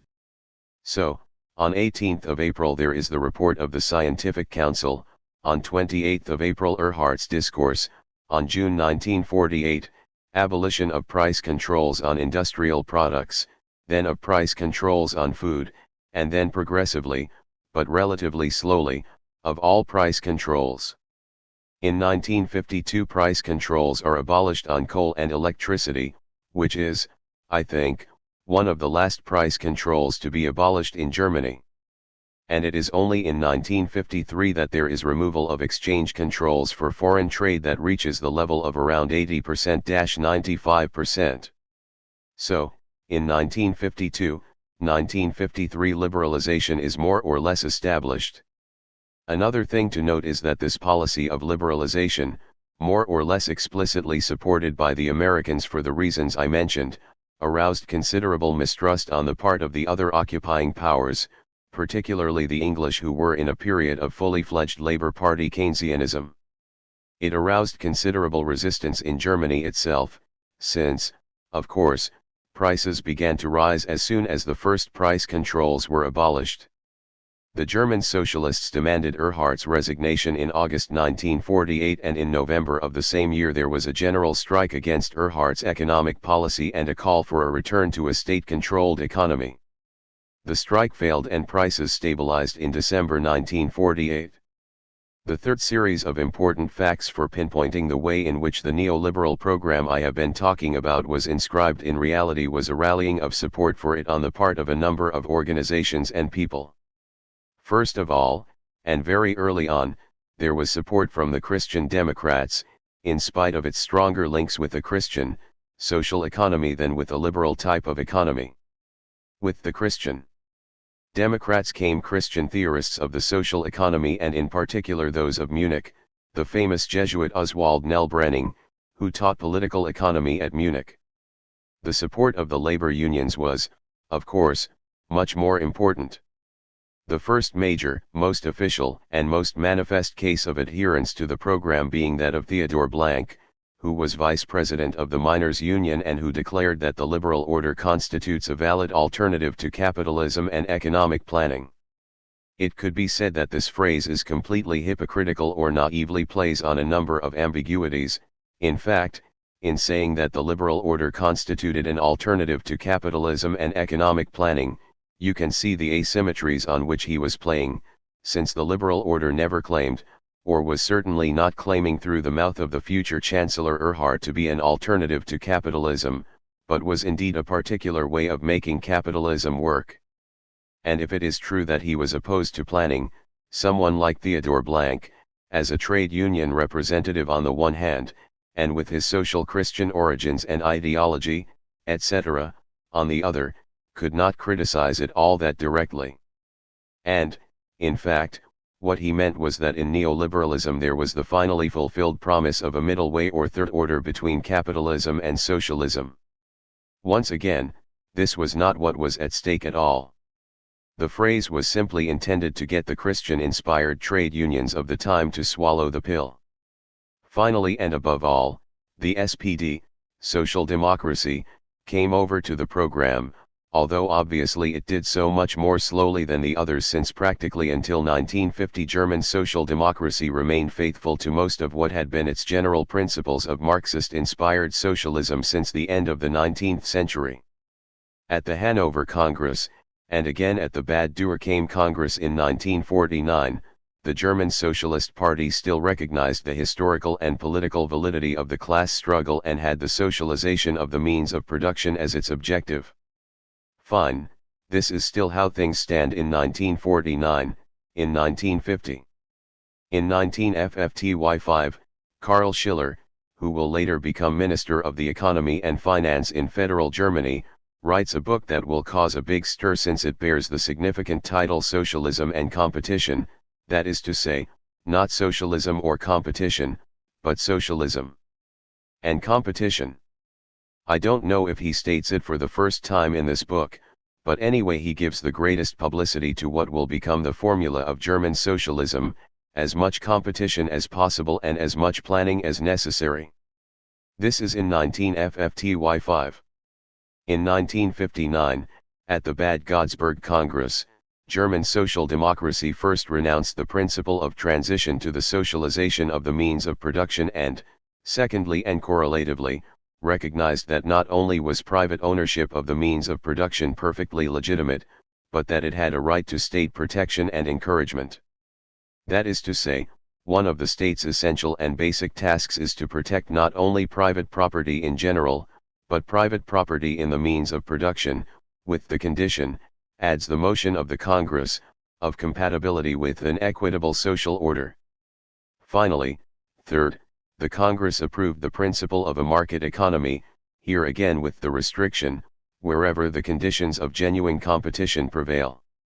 Clearly, for anyone who thinks in Marxist terms, or on the basis of Marxism, or on the basis of the tradition of German socialism, what is important in these motions is obviously the series of renunciations, desertions, heresies, betrayals, as you like, of the class struggle, of the social appropriation of the means of production, and so on. From an orthodox Marxist perspective, it is these renunciations which are important, and all the rest, all these vague little restrictions like aiming for an equitable social order, or realizing the conditions of genuine competition, is just so much hypocrisy. But for someone who hears these same phrases with a different ear or on the basis of a different theoretical background, these words equitable social order, condition of genuine economic competition resonate very differently, because they indicate, and here again is something that I would like to explain next week, adherence to a doctrinal and programmatic whole which is not simply an economic theory on the effectiveness and utility of market freedom, it is adherence to a type of governmentality that was precisely the means by which the German economy served as the basis for the legitimate state. Why did German social democracy finally come over, albeit somewhat late, but fairly easily, to these theses, practices, and programs of January 1979? Neoliberalism. There are at least two reasons. One, of course, was a necessary and indispensable reason of political tactics.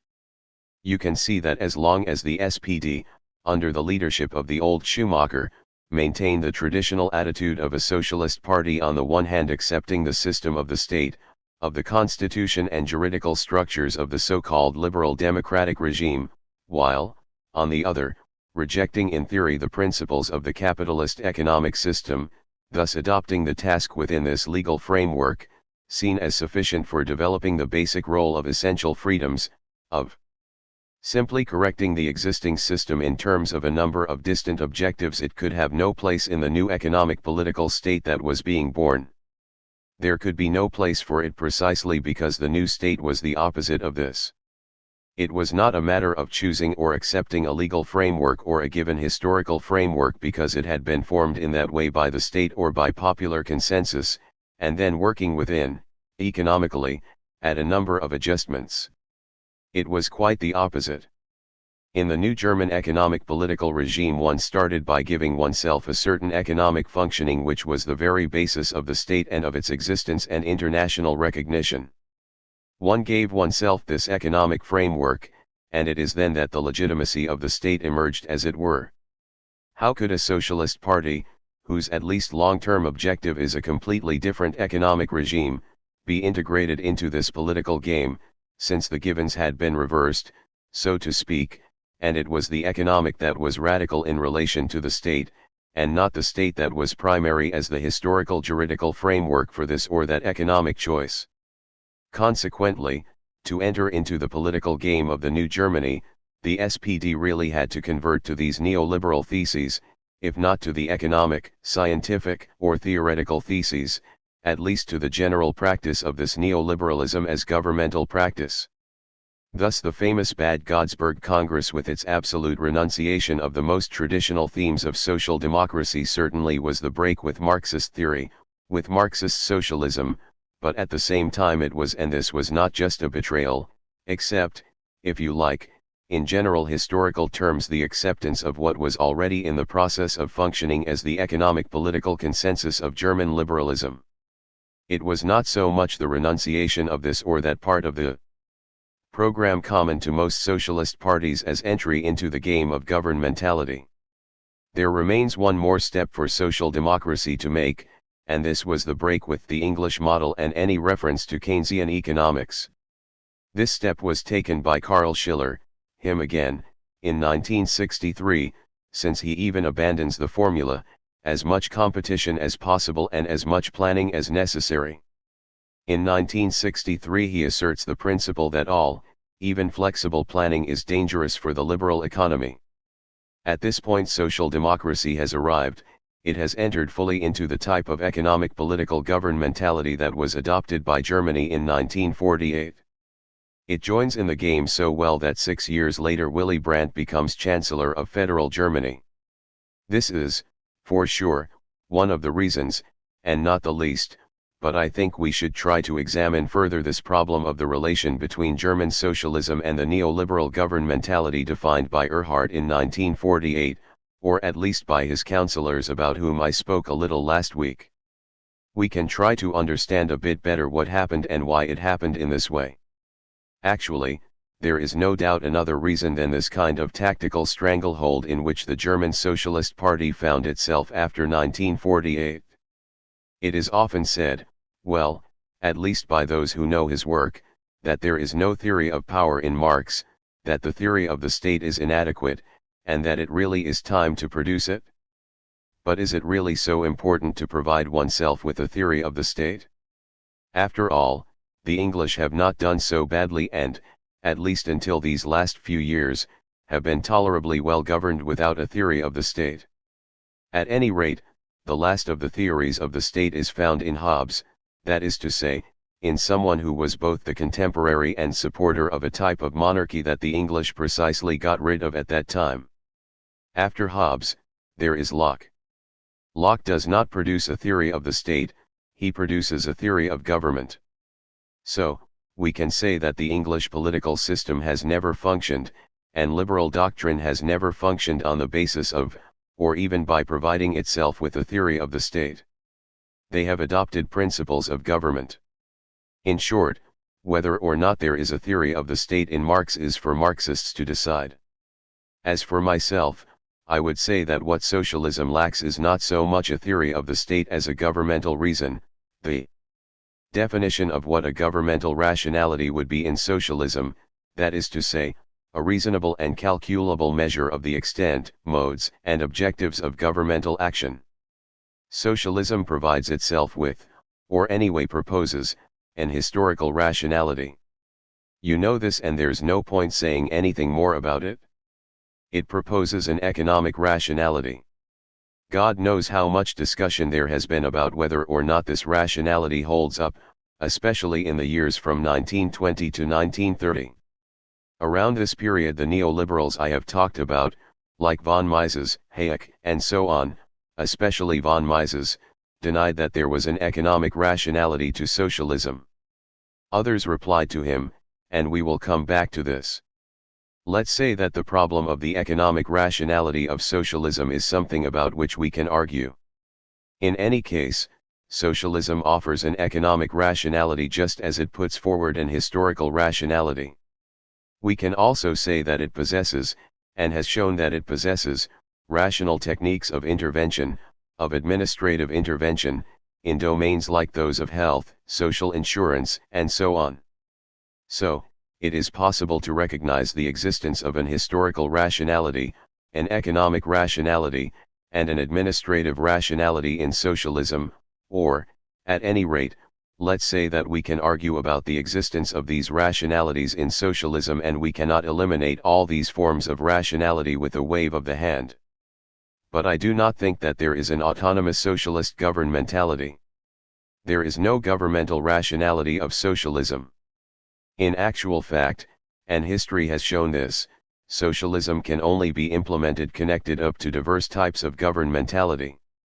It has been connected up to liberal governmentality, and then socialism and its forms of rationality function as counterweights, as a corrective, and a palliative to internal dangers. One can, moreover, reproach it, as do liberals, with being itself a danger, but it has lived, it has actually functioned, and we have examples of it within and connected up to liberal governmentalities.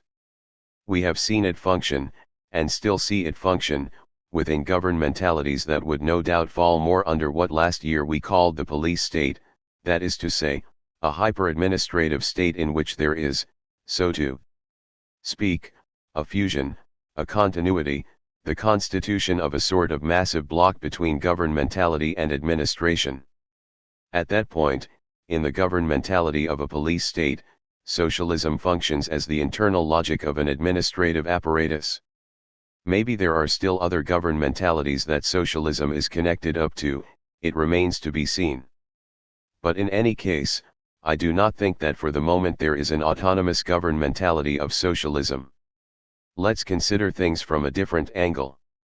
When we cross the border separating the Germany of Helmut Schmidt and the Germany of Erich Honecker, the question every good Western intellectual asks himself is, of course, where is true socialism? Is it where I have just come from, or there where I am going? Is it on the right or the left, on this side or the other? Where is true socialism, but does this question have any meaning? Basically, should we not say instead that socialism is no more true here than there for the simple reason that socialism does not have to be true? What I mean is that socialism is anyway connected up to a type of governmentality.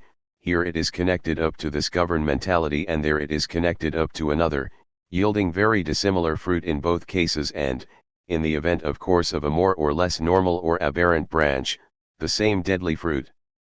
But do we address to liberalism the question which is always raised within and with regard to socialism, namely, true or false? A form of liberalism does not have to be true or false. One asks whether a form of liberalism is pure, radical, consistent, or mixed, etc. That is to say, we ask what rules it adopts for itself, how it offsets compensating mechanisms, how it calculates the mechanisms of measurement it has installed within its governmentality. I think that if we are so strongly inclined to put to socialism this indiscrete question of truth that we never address to liberalism, are you true or are you false? It is precisely because socialism lacks an intrinsic governmental rationality, and because it replaces this essential, and still not overcome absence of an internal governmental rationality, with the relationship of conformity to a text. The relationship of conformity to a text, or to a series of texts, is charged with concealing this absence of governmental rationality. A way of reading and interpreting is advanced that must found socialism and indicate the very limits and possibilities of its potential action, whereas what it really needs is to define for itself its way of doing things and its way of governing. I think the importance of the text in socialism is commensurate with the lacuna constituted by the absence of a socialist art of government. With regard to all forms of real socialism, of every socialism implemented in policy, we should not ask what text it refers to, whether or not it betrays the text, whether or not it conforms to the text, or whether it is true or false. We should simply and always ask socialism, so, what is this necessarily extrinsic governmentality that makes you function and only within which you can function? And if this kind of question seems to smell too much of resentment, let us put the question in a more general way, and more turned towards the future. What would really be the governmentality appropriate to socialism? Is there a governmentality appropriate to socialism? What governmentality is possible as a strictly, intrinsically, and autonomously socialist governmentality? In any case, we know only that if there is a really socialist governmentality, then it is not hidden within socialism and its texts. It cannot be deduced from them. It must be invented. This, then, is the historical framework within which what is called German neoliberalism takes shape. you can see that we are dealing with a whole set of things that it would be impossible to reduce to a pure and simple calculation of political groups or political personnel of Germany after its defeat, although the existence, pressure, and the possible strategies defined by the situation were absolutely determinant. It is something other than a political calculation, even if it is completely permeated by political calculation. No more is it an ideology, although, of course, there is a whole set of perfectly coherent ideas, analytical principles, and so forth. What is involved in fact is a new programming of liberal governmentality. It is an internal reorganization that, once again, German neoliberalism, too. Its problem: how can economic freedom both found and limit the state at the same time? The neoliberal theorists, W. Eucken, F. Bohm, A. Müller-Armack, F. von Hayek, Max Weber, and the problem of the irrational rationality of capitalism. The answers of the Frankfurt School and the Freiburg School. Nazism as necessary field of adversity to the definition of the neoliberal objective. The obstacles to liberal policy in Germany since the 19th century: A. The protectionist economy according to List. B. Bismarck's state socialism. C. The setting up of a planned economy during the First World War. D. Keynesian interventionism. E. The economic policy of National Socialism. The neoliberal critique of National Socialism on the basis of these different elements of German history. Theoretical consequences: extension of this critique to the New Deal and to the Beveridge plans, interventionism and the growth of the power of the state, massification and uniformization, effects of state control. The stake of neoliberalism, its novelty in comparison with classical liberalism. The theory of pure competition. Today I would like to try to finish what I began to say about post-war German neoliberalism, that is to say, the contemporary neoliberalism which actually involves us. I have tried to show you the problem which the question of the market raised for the 18th century. The problem was how, within a given state whose legitimacy could not be questioned, could you allow for a market freedom which was both historically and juridically new, insofar as in the 18th century kind of police state freedom was almost only ever defined as the freedom of privilege, as a reserved freedom, as freedom linked to status, profession, or a concession of power, and so on? How was freedom of the market, as the freedom of laissez-faire, possible within a police state? This was the problem, and the answer given by the 18th century was ultimately simple and consisted in saying that what will give a place to market freedom and allow its insertion within raison d'etat and the police state is quite simply that left to itself and governed by laissez-faire the market will be a source of the state's enrichment, growth, and therefore power. The answer of the 18th century was, in sum, that you will move towards more state by less government. The problem posed to Germany in 1945, or more precisely in 1948 if we take those texts and decisions I talked about last week as our reference point, was clearly a very different and opposite problem. This is what I tried to explain last week. The problem was, given a state that does not exist, if I can put it like that, and given the task of giving existence to a state, how can you legitimize the state in advance, as it were? How can you make it acceptable on the basis of an economic freedom which will both ensure its limitation and enable it to exist at the same time? This was the problem, the question that I tried to outline last week and which constitutes, if you like, the historically and politically first objective of neoliberalism. I would now like to try to examine the answer more closely. How can economic freedom be the state's foundation and limitation at the same time, its guarantee and security? Clearly, this calls for the re-elaboration of some of the basic elements of liberal doctrine, not so much in the economic theory of liberalism as in liberalism as an art of government, or, if you like, as a doctrine of government. I will break a bit from my habits and give a few biographical details about these people who were grouped around the future Chancellor Erhard and who programmed this new economic policy, this new way of connecting the economy and politics that is a characteristic feature of the present German Federal Republic. Who were these people? In the scientific commission I have talked about, and which was brought together by Erhard in 1948, there were a number of people, among the main ones being, First of all, Walter Eucken, a professional economist who at the start of the century was a student of Alfred Weber, the brother of Max Weber.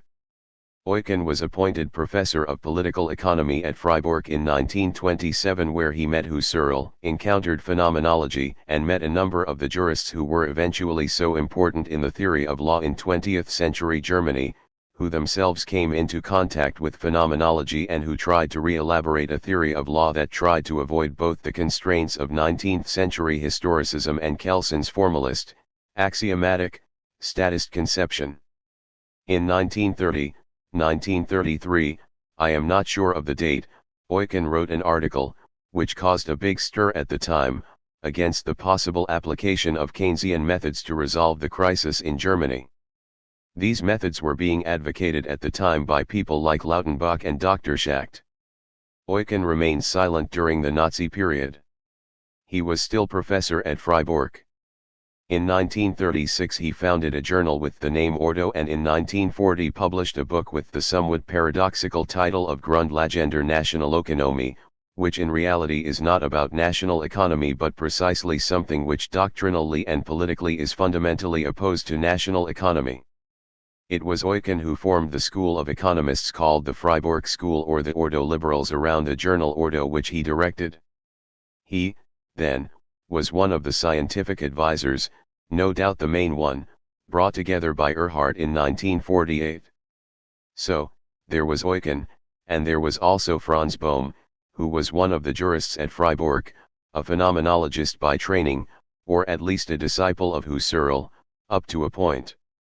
Franz Bohm later became a deputy in the Bundestag, and in the 70s he had a decisive influence on German economic policy. There was also Müller-Armack in the Commission, who was an economic historian, I think a professor at Freiburg, but I am not absolutely sure, and who in 1941 wrote a very interesting book with the curious title of Genealogy of Economic Style, in which, outside of pure economic theory and outside of pure economic policy, he tries to define something that in a way would be an art of economic government, of governing economically, which he calls economic style. Müller-Armack became Ludwig Erhardt's Secretary of State when the latter was Minister for the Economy and was one of the negotiators of the Rome Treaty. These, along with others, are some of the characters of this scientific commission.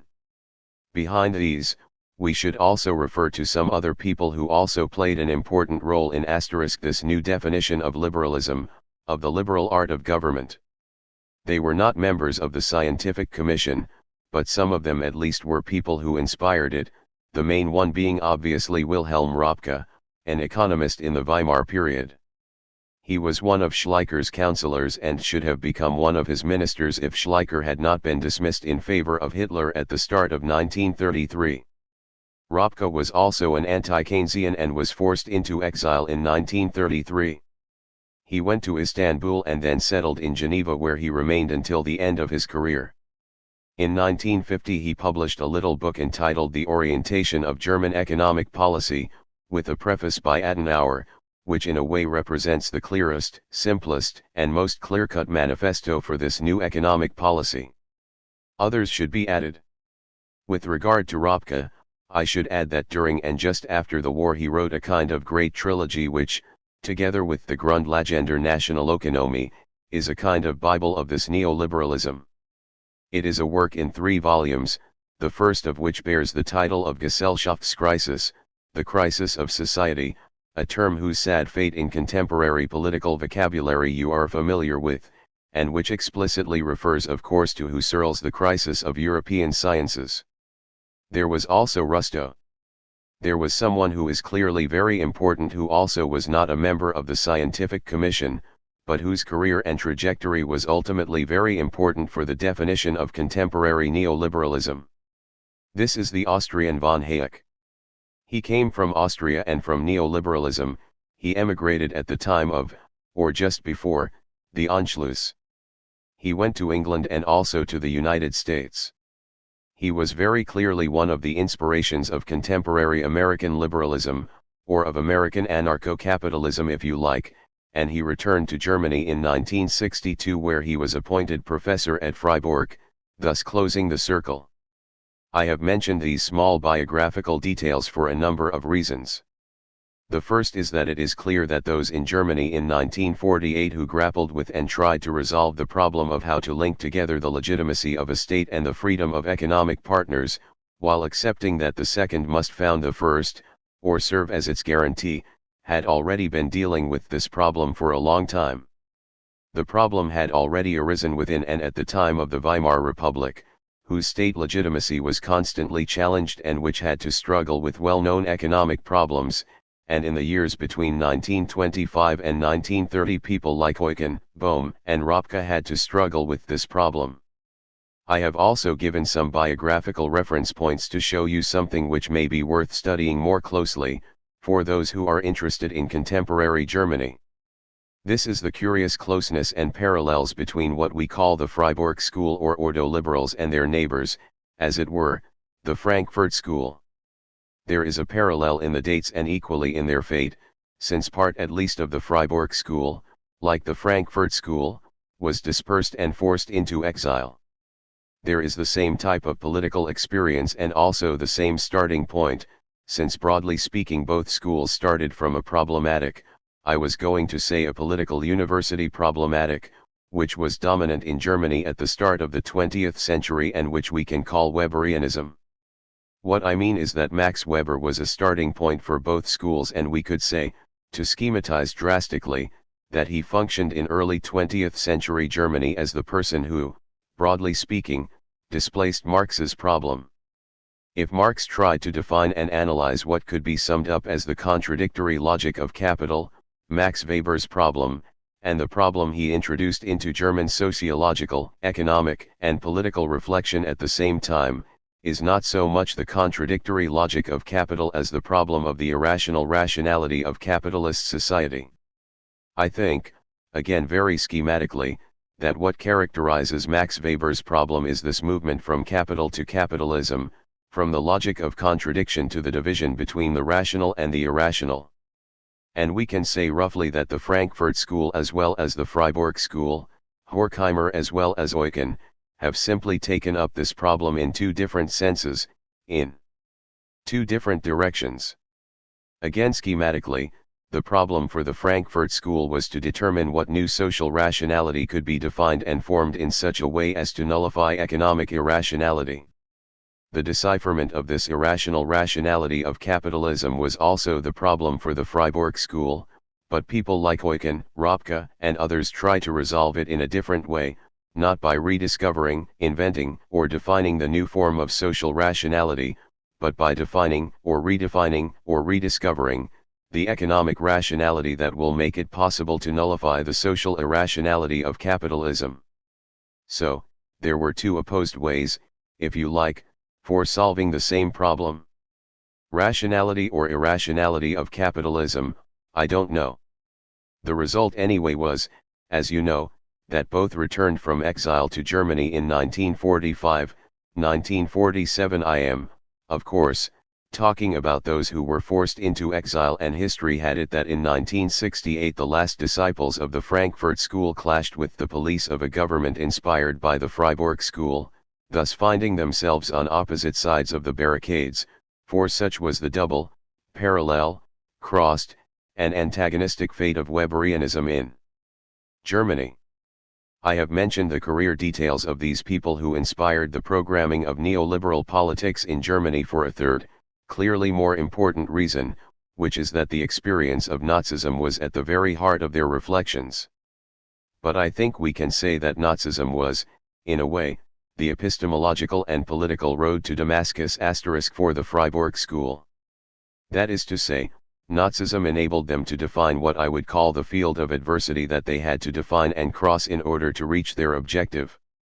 Putting forward a merely strategic analysis, that is to say, not an exhaustive analysis of their discourse, I would say that basically they had to do three things. First, they had to define an objective. This objective, which we analyzed last week, was to found the legitimacy of a state on the basis of a space of freedom for the economic partners. This is the objective. It was the objective in 1948. It was basically already the objective around the years 1925, 1930, although it was less urgent, less clear, and less clear-cut. Second, they had to define not just the set of adversaries they could come up against in achieving this objective, but, fundamentally, the general system with which this objective and the pursuit of this objective could clash, that is to say, the whole set of obstacles and enemies which broadly speaking constitutes the field of adversity with which they had to deal. And the third operation they had to carry out to cross this field of adversity and achieve their objective was, of course, the distribution or redistribution of the conceptual or technical resources available to them. I would like to develop the last 2 points of this strategic asterisk analysis a little today. How did they constitute their field of adversity? That is to say, how did they find the overall logic of the set of enemy obstacles or adversaries with which they had to deal? I think the experience of Nazism was very important here. Of course, German liberal thought, although relatively subdued, was not born with the Freiburg school.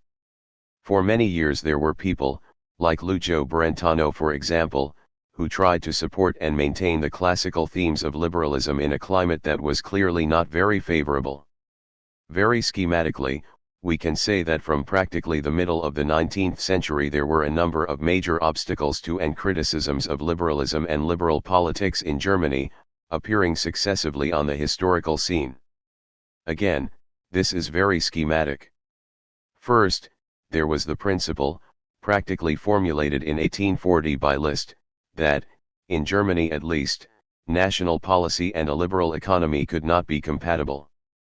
The failure of the Zollverein to constitute a German state on the basis of an economic liberalism was in a way the proof of this. Liszt and his successors laid down the principle that far from being the general formula universally applicable to any economic policy, liberal economics could only ever be, and was in fact only ever a tactical instrument or strategy for some countries to obtain an economically hegemonic and politically imperialist position over the rest of the world. In clear and simple terms, liberalism is not the general form which every economic policy must adopt. Quite simply, liberalism is English policy, it is the policy of English domination. As a general rule it is also the policy suited to a maritime nation. To that extent, Germany, with its history, with its geographical position, with the whole set of constraints in which it is held, cannot afford a liberal economic policy, it needs a protectionist economic policy. The second, both theoretical and political obstacle that German liberalism encountered at the end of the 19th century, was Bismarckian state socialism. For a unified German nation to exist, it must not only be protected against the outside by a protectionist policy, in addition, internally, everything that could compromise national unity must be brought under control, suppressed, and generally speaking the proletariat, as a threat to the unity of the nation and state, must be effectively reintegrated within a social and political consensus. This is roughly the theme of Bismarckian state socialism, the second obstacle to a liberal politics. The third obstacle, starting with the war, was obviously the development of a planned economy, that is to say, the technique which Germany was forced to adopt by its wartime situation and which consisted in the organization of a centralized economy under an administrative apparatus which took the most important decisions in the economic order, allocating scarce resources, fixing prices, and guaranteeing full employment. Germany did not abandon the planned economy at the end of the war, since planning was then renewed by both socialist and non-socialist governments. Practically from Rathenau until 1933 Germany had an economy in which planning and economic centralization was a recurrent, if not a constant form. Finally, the fourth obstacle, which arrived later on the scene in Germany, was Keynesian-style interventionism. From 1925 more or less. Asterisk in 1930, German Keynesians, like Lautenbach for example, make the same kind of criticisms of liberalism as Keynesians in general, and they propose a number of state interventions on the general balances of the economy. So, from before the Nazi seizure of power, we have 4 elements: a protected economy, state socialism, economic planning, and Keynesian interventionism. These four elements acted as barriers to a liberal policy, and from the end of the 19th century they were the object of a series of discussions conducted by the few partisans of liberalism living in Germany. In a way, the German neoliberals will be the heirs of this dispersed heritage, of this series of discussions. I know I am giving a caricature of the situation, and that in actual fact there was no discontinuity between these different elements, but rather a sort of continuous transition, a sort of continuous network. The movement from economic protectionism to the economy of state aid was quite natural. Rathenau-type planning, for example, was more or less reutilized in a Keynesian perspective at the end of the 1920s and in the 1930s. All of this was connected, of course, but it did not form a system. Now what Nazism finally contributed was the strict coalescence of these different elements, that is to say, the organization of an economic system in which protectionist economics, the economics of state aid, the planned economy, and Keynesian economics formed a firmly secured whole in which the different parts were bound together by the economic administration that was set up. The Keynesian policy of Dr. Schacht was taken over in 1936 by the four-year plan for which Göring was responsible, and for which, moreover, he was surrounded by some of Rathenau's counselors. Planning had a double objective: on the one hand, to ensure the economic autarky of Germany, that is to say, an absolute protectionism, and, on the other, a policy of state aid, all, of course, entailing inflationary effects that war preparations. This was, if you like, a militarized economy, enabled to be financed. All this formed a whole. I would say that, faced with the Nazi system, the theoretical, speculative coup de force of the German neoliberals was not to say, as most people did at the time, and especially the Keynesians, the economic system the Nazis are setting up is a monstrosity. They are combining elements that are actually heterogeneous, which constrict the German economy within an armature of mutually contradictory and disparate elements. The coup de force of the ordo-liberals was not to say, Nazism is the product of an extreme state of crisis, the final point towards which an economy and a politics unable to overcome their contradictions are carried, and Nazism as the extreme solution cannot serve as an analytical model for general history, or at any rate for the past history of capitalism in Europe. The ordo-liberals refuse to see Nazism as this monstrosity, this economic hodgepodge, this solution of the last resort at the final point of crisis. They say, Nazism is a truth. Or rather, they say, Nazism is the revelation of the necessary system of relations between these different elements. The neoliberals say, take any of these elements, a protected economy or Keynesian-type intervention. These are, of course, apparently different things, but you will never be able to develop one without arriving, in one way or another, at the other. That is to say, the neoliberals say that these four elements which German economic and political history successively brought onto the scene of governmental action are economically linked to each other, and if you adopt one of them you will not escape the other three. Taking up this schema and principle, they successively study different types of economy, like Soviet planning for example. Those, like Hayek, who had a good knowledge of the United States, took the example of the New Deal, and others took up the English example and, in particular, the examples of Keynesian policy in the big beverage programs worked out during the war. They took all this and said, you can see anyway that, first, these are the same principles at work, and, second, each of these elements will attract the other three. It was in this way that, in 1943 or 1944, I no longer remember, Ropke published, not without boldness and nerve, an analysis of the beverage plan which had been worked out during the war, and he said to the English, what you are preparing for yourselves with your beverage plan is quite simply Nazism. On one side you battle with the Germans militarily, but economically and so politically, you are in the process of repeating their lessons. English Labour Party socialism will lead you to German-style Nazism. The beverage plan will lead you to the Göring plan, to the four-year plan of 1936. Consequently, they tried to pinpoint a sort of economic political invariant that could be found in political regimes as different as Nazism and parliamentary England, the Soviet Union and America of the New Deal. They tried to identify this relational invariant in these different regimes, and they laid down the principle that the important difference was no longer between this or that constitutional structure. The real problem was between a liberal politics and any other form whatsoever of economic interventionism, whether it takes the relatively mild form of Keynesianism or the drastic form of an autarkic plan like that of Germany. So we have an invariant that could be called, if you like, the anti-liberal invariant, which possesses its own logic and internal necessity. This was what the ordo-liberals deciphered in the experience of Nazism. The second lesson they drew from Nazism was the following. What, they said, is Nazism? Essentially and above all, it is the unlimited growth of state power.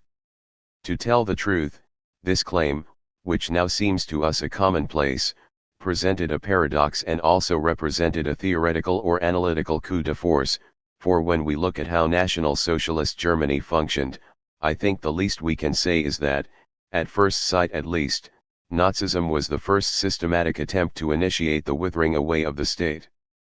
Nazism is the withering away of the state for a number of reasons. First, this appears in the very juridical structure of National Socialist Germany, since, as you know, in National Socialist Germany the state lost the status of juridical personality inasmuch as the state could only be defined in law as the instrument of something else which was the true foundation of right, namely the people, the Volk. The Volk in its community organization, the people as Gemeinschaft, is at once the principle of right and the objective behind every organization, behind every juridical institution, the state included. The state may well express the Volk, it may well express the Gemeinschaft, and it may well be the form in which the Gemeinschaft both manifests itself and produces its actions, but the state will be nothing more than this form, or rather, than this instrument. Second, in Nazism the state is, as it were, disqualified from within, since the principle of the internal operation of all the apparatuses was not an administrative kind of hierarchy with the game of authority and responsibility typical of European administrations since the 19th century. It was the principle of the Foucaultism, the principle of conduction * to which loyalty and obedience had to correspond, which means that in the form of the state structure nothing must be preserved of the vertical communication, from below to above and from above to below, between the different elements of this Gemeinschaft, of the Volk. Finally, third, the existence of the party and the whole legislative system which governed relations between the administrative apparatus and the party vested essential authority in the party at the expense of the state. The subordinate position of the state is clearly marked by its systematic destruction, or at any rate, its reduction to the pure and simple instrument of the community of the people, which was the Führer principle, which was the existence of the party. Deciphering this situation, the ordo-liberals reply, don't be deceived. The state is apparently disappearing, it has apparently been subordinated and renounced. Nonetheless, it remains the case that if the state is subordinated in this way, it is quite simply because the traditional forms of the 19th century state cannot stand up to this new demand for state control that the economic policy of the Third Reich calls for. In fact, if you adopt the economic system I have been talking about, then you will need a sort of superstate to make it work, a supplement to the state which the present organizational and institutional forms we are familiar with cannot assure. Hence the necessity, precisely, for this new state to extend beyond itself in comparison with the forms we know, and its need to create these sorts of supplements of the state, these intensifiers of state power represented by the theme of the Gemeinschaft, by the principle of obedience to the Führer, and by the existence of the party. So, everything presented by the Nazis as the destruction of the bourgeois and capitalist state are in fact supplements of the state, a state in the process of being born, institutions undergoing statification, etatization. A consequence of this, and what enables the ordo-liberals to draw a different conclusion, is that there is in fact a necessary link between this economic organization and this growth of the state, which means that none of these elements of the economic system can be adopted without the other three arriving gradually in its wake, and to be established and to work. Each of these elements calls precisely for the growth of state power. The economic invariant, on the one hand, and, on the other, the growth of the power of the state, even in apparently aberrant forms in comparison with the classical state, are absolutely bound up with each other. Finally, the third coup de force that Nazism allowed the neoliberals to carry out with regard to the problem they wanted to resolve is the following. The Nazi analysis of capitalist, bourgeois, utilitarian, and individualistic society can be traced back to Sombart, insofar as it was expressed and epitomized by Sombart in his trajectory between 1900 and 1930 from quasi-Marxism to quasi-Nazism. The best summary is in his book Der Deutsche Sozialismus. What have the bourgeois and capitalist economy and state produced? They have produced a society in which individuals have been torn from their natural community and brought together in the flat, anonymous form of the mass. Capitalism produces the mass. Capitalism consequently produces what Sombart does not exactly call one-dimensionality, but this is precisely what he defines. Capitalism and bourgeois society have deprived individuals of direct and immediate communication with each other, and they are forced to communicate through the intermediary of a centralized administrative apparatus. They have therefore reduced individuals to the state of atoms subject to an abstract authority in which they do not recognize themselves. Capitalist society has also forced individuals into a type of mass consumption with the functions of standardization and normalization. Finally, this bourgeois and capitalist economy has doomed individuals to communicate with each other only through the play of signs and spectacles in Sombart, and in fact already from around 1900, we find that well-known critique which has now become one of the commonplaces of a thought whose articulation and framework we do not know very well, the critique of mass society, of the society of one-dimensional man, of authority, of consumption, of the spectacle, and so forth. That is what Sombart said. What's more, it is what the Nazis took up in their own way. And it was indeed in opposition to this destruction of society by the capitalist economy and state that the Nazis proposed to do what they wished to do. But, say the neoliberals, what do the Nazis actually do with their organization, their party, and their principle of the THIRD-WORLDism? In reality all they do is intensify this mass society, this society of standardizing and normalizing consumption, this society of signs and spectacles. Look at Nazi society as it actually functions. We are dealing entirely with the order of the mass, the masses at Nuremberg, the Nuremberg spectacles, standard consumption for everyone, the idea of the Volkswagen, and so on. All of this is only the renewal and intensification of all those features of bourgeois capitalist society that Sombart had denounced and which the Nazis claimed to be rejecting. And why is this? Why do they only renew what they claim to denounce, if not because all these elements are not the effect and product of capitalist society as Sombart claimed and as the Nazis claim after him?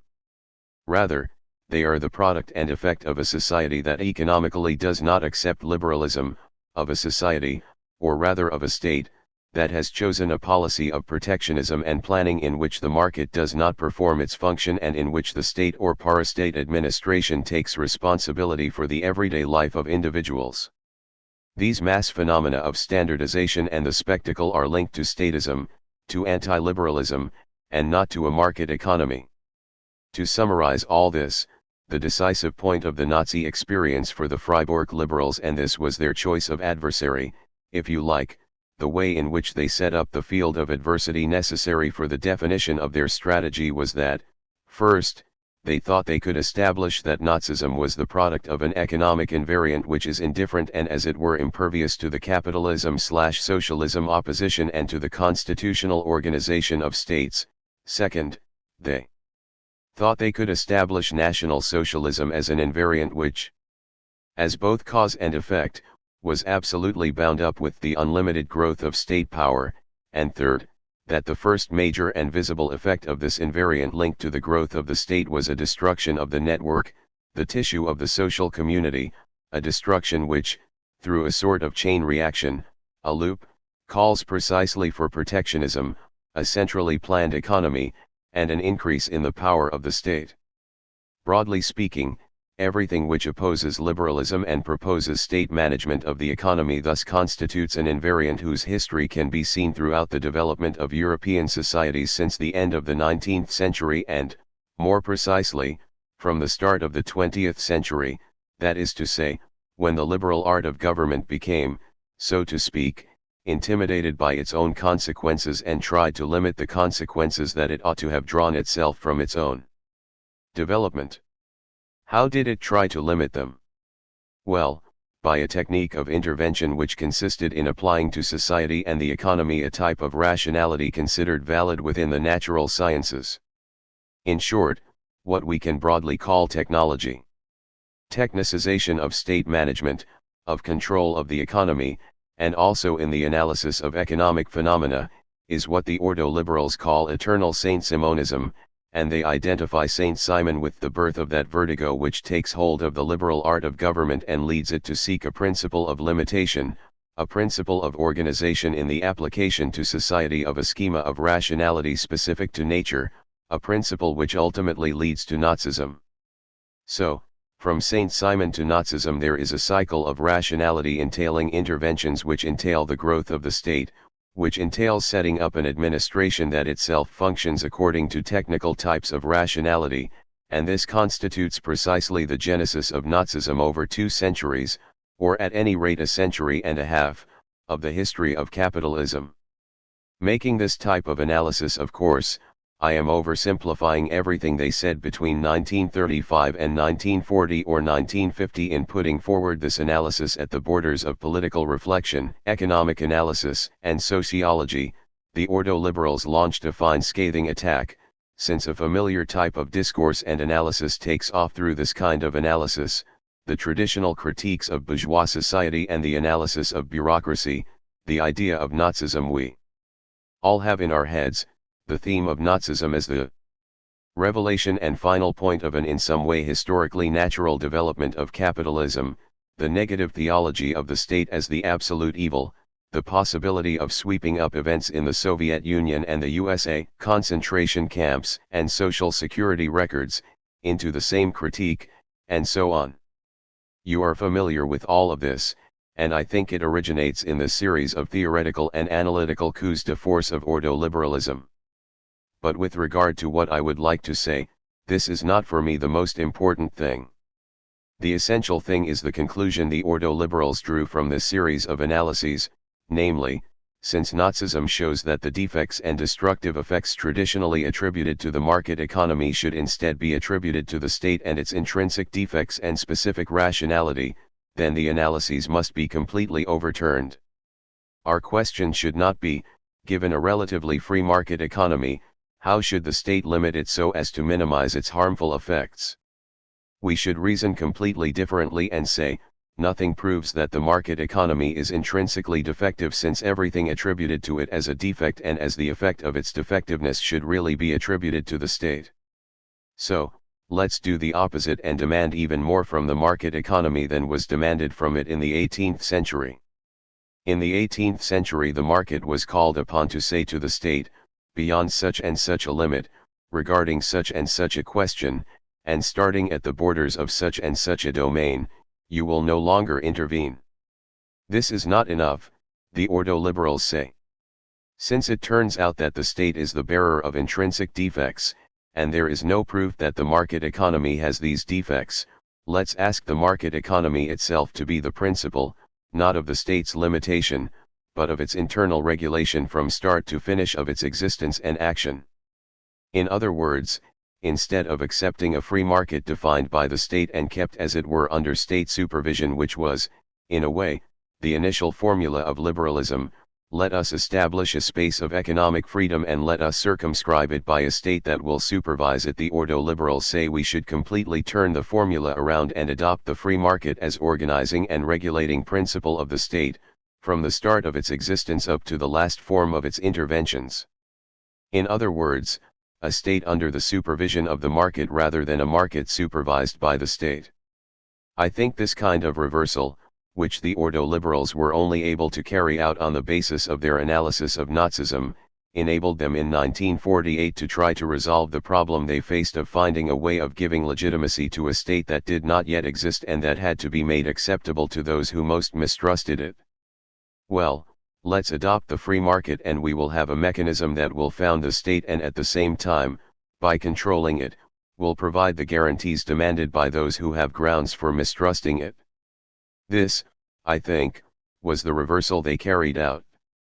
And what is important and decisive in current neoliberalism can, I think, be situated here.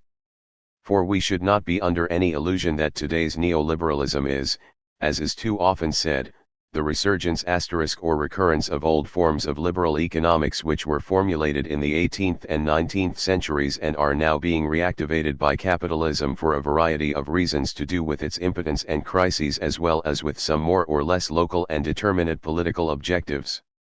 In actual fact, something much more important is at stake in modern neoliberalism, whether this takes the German form I am presently referring to, or the anarcho-liberal American form. What is at issue is whether a market economy can in fact serve as the principle, form, and model for a state which, because of its defects, is mistrusted by everyone on both the right and the left, for one reason or another. Everyone is in agreement in criticizing the state and identifying its destructive and harmful effects. But within this general critique, which is also a confused critique since it can be found with little difference from Somber to Marcuse through and in the shadow of this critique, will liberalism in fact be able to bring about its real objective, that is to say, a general formalization of the powers of the state and the organization of society on the basis of the market economy? Can the market really have the power of formalization for both the state and society? This is the important, crucial problem of present-day liberalism, and to that extent it represents an absolutely important mutation with regard to traditional liberal projects, those that were born in the 18th century. It is not just a question of freeing the economy. It is a question of knowing how far the market economy's powers of political and social information extend. This is the stake. Well, in order to give a positive answer and affirm that the market economy really can both inform the state and reform society, or reform the state and inform society, the ordo-liberals carried out a number of shifts, transformations, and inversions in traditional liberal doctrine, and it is these transformations that I would now like to explain a little. So, the first shift is that of exchange, a shift from exchange to competition in the principle of the market. Putting it again very roughly, how was the market defined in 18th century liberalism, or rather on what basis was it described? It was defined and described on the basis of free exchange between two partners who through this exchange establish the equivalence of two values. The model and principle of the market was exchange, and the freedom of the market, the non-intervention of a third party, of any authority whatsoever, and a fortiori of state authority, was of course applied so that the market was valid and equivalence really was equivalence. The most that was asked of the state was that it supervise the smooth running of the market, that is to say, that it ensure respect for the freedom of those involved in exchange. The state did not have to intervene within the market therefore. On the other hand, the state was called upon to intervene in production in the sense that liberal economists in the middle of the 18th century said that when you produce something, that is to say, when you are investing work in something, it is necessary that everyone respects the individual ownership of what is produced. It was for this, the necessity of private property for production, that state authority was demanded. But the market must be a cleared space free from intervention. Now for the neoliberals, the most important thing about the market is not exchange, that kind of original and fictional situation imagined by 18th century liberal economists. The essential thing of the market is elsewhere, it is competition. In this, moreover, the neoliberals only follow a development of liberal thought, of liberal doctrine and theory, in the 19th century. Practically since the end of the 19th century, more or less all liberal theory has accepted that the most important thing about the market is competition, that is to say, not equivalence but on the contrary inequality. It is the problem of competition and monopoly, much more than that of value and equivalence, that forms the essential armature of a theory of the market. On this point therefore the ordo-liberals do not depart in any way from the historical development of liberal thought. They take up this classical conception and the principle that competition, and only competition, can ensure economic rationality. How does it ensure economic rationality? Well, it ensures it through the formation of prices which, precisely to the extent that there is full and complete competition, can measure economic magnitudes and thus regulate choices. With regard to this liberalism focused on the problem of competition, this theory of the market focused on competition, the ordo-liberals introduce something that I think is specific to them. In fact, the 19th and 20th century marginalist and neo-marginalist conception of the market economy said that since the market can only function through free and full competition, the state must therefore refrain from altering the existing state of competition and carefully avoid introducing elements that will alter the state of competition through phenomena of monopoly, control, and so forth. At the most, it must intervene to prevent competition being distorted by phenomena like monopoly, for example. So the same conclusion is still drawn from this principle of the market economy as was drawn by those of the 18th century who defined the market economy by exchange, namely, laissez-faire. In other words, from the principle of the market economy, both 18th century and 19th century liberals draw the same conclusion of the necessity of laissez-faire. The former deduce it from exchange, the latter deduce it from competition, but in any case the logical, political consequence of the market economy is laissez-faire. This is where the ordo-liberals break with the tradition of 18th and 19th century liberalism. They say, laissez-faire cannot end. Must not be the conclusion drawn from the principle of competition as the organizing form of the market. Why not?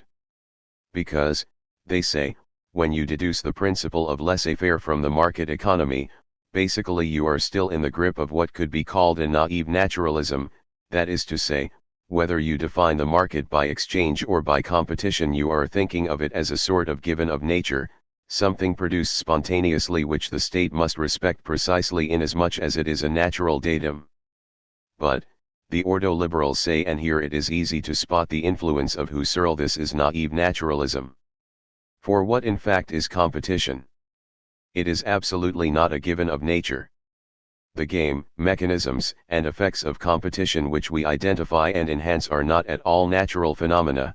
Competition is not the result of a natural interplay of appetites, instincts, behavior, and so on.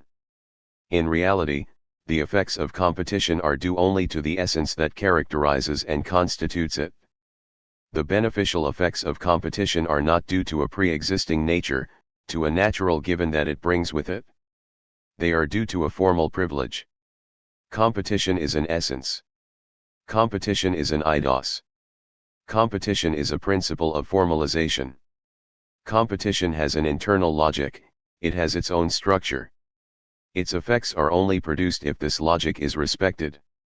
It is, as it were, a formal game between inequalities, it is not a natural game between individuals and behaviors.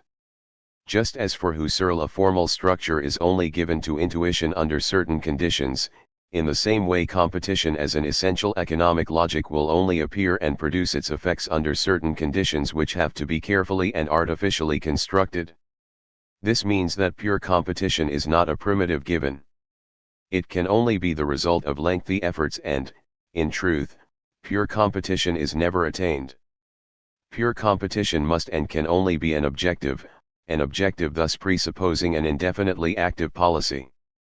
Competition is therefore an historical objective of governmental art and not a natural given that must be respected. In this kind of analysis we find, of course, both the influence of Husserl and, in a somewhat Weberian way, the possibility of connecting up history with the economy. The ordo-liberals go on to say that the task of economic theory is the analysis of competition as a formal mechanism and the identification of its optimum effects. But what actually takes place in the societies we know cannot be analyzed on the basis of this theory of competition. We can only analyze it by taking the real historical systems within which these formal economic processes function and are formed and conditioned. Consequently, we need an historical analysis of the systems that intersect, as it were, as a horizontal intersects a vertical, the formal analysis of economic processes. Economics analyzes the formal processes and history will analyze the systems in which the operation of these formal processes is either possible or impossible. The third consequence they draw from this is that the relation between an economy of competition and a state can no longer be one of the reciprocal delimitation of different domains. There will not be the market game, which must be left free, and then the domain in which the state begins to intervene, since the market, or rather pure competition, which is the essence of the market, can only appear if it is produced, and if it is produced by an active governmentality. There will thus be a sort of complete superimposition of market mechanisms, indexed to competition, and governmental policy. Government must accompany the market economy from start to finish. The market economy does not take something away from government. Rather, it indicates, it constitutes the general index in which one must place the rule for defining all governmental action. One must govern for the market, rather than because of the market. To that extent you can see that the relationship defined by 18th century liberalism is completely reversed. The problem thus becomes, what type of delimitation of government follows from this principle, or rather, what will be the effect on the art of government of this general principle that the market is what ultimately must be produced in government. And like a good serial, this is what I will try to explain next week. German neoliberalism, 3. Usefulness of historical analyses for the present. How is neoliberalism distinguished from classical liberalism? Its specific stake, how to model the global exercise of political power on the principles of a market economy, and the transformations that derive from this. The decoupling of the market economy and policies of laissez-faire. The Walter Lippmann Colloquium, 2 August. The problem of the style of governmental action. 3 examples: A. The question of monopolies, B. The question of conformable actions, actions conforms, ... The basis of economic policy according to W. Eucken. Regulatory actions and organizing actions, actions ordinatrices, c. Social policy. The ordoliberal critique of the welfare economy. Society as the point of application of governmental interventions. The policy of society, Gesellschaftspolitik. First aspect of this policy, the formalization of society on the model of the enterprise. Enterprise society and judicial society, 2 faces of a single phenomenon. Today I would like to continue with what I began to say about German neoliberalism. When you talk about contemporary neoliberalism, whether German or any other kind, you generally get 3 types of response. The first is that from the economic point of view neoliberalism is no more than the reactivation of old, second-hand economic theories.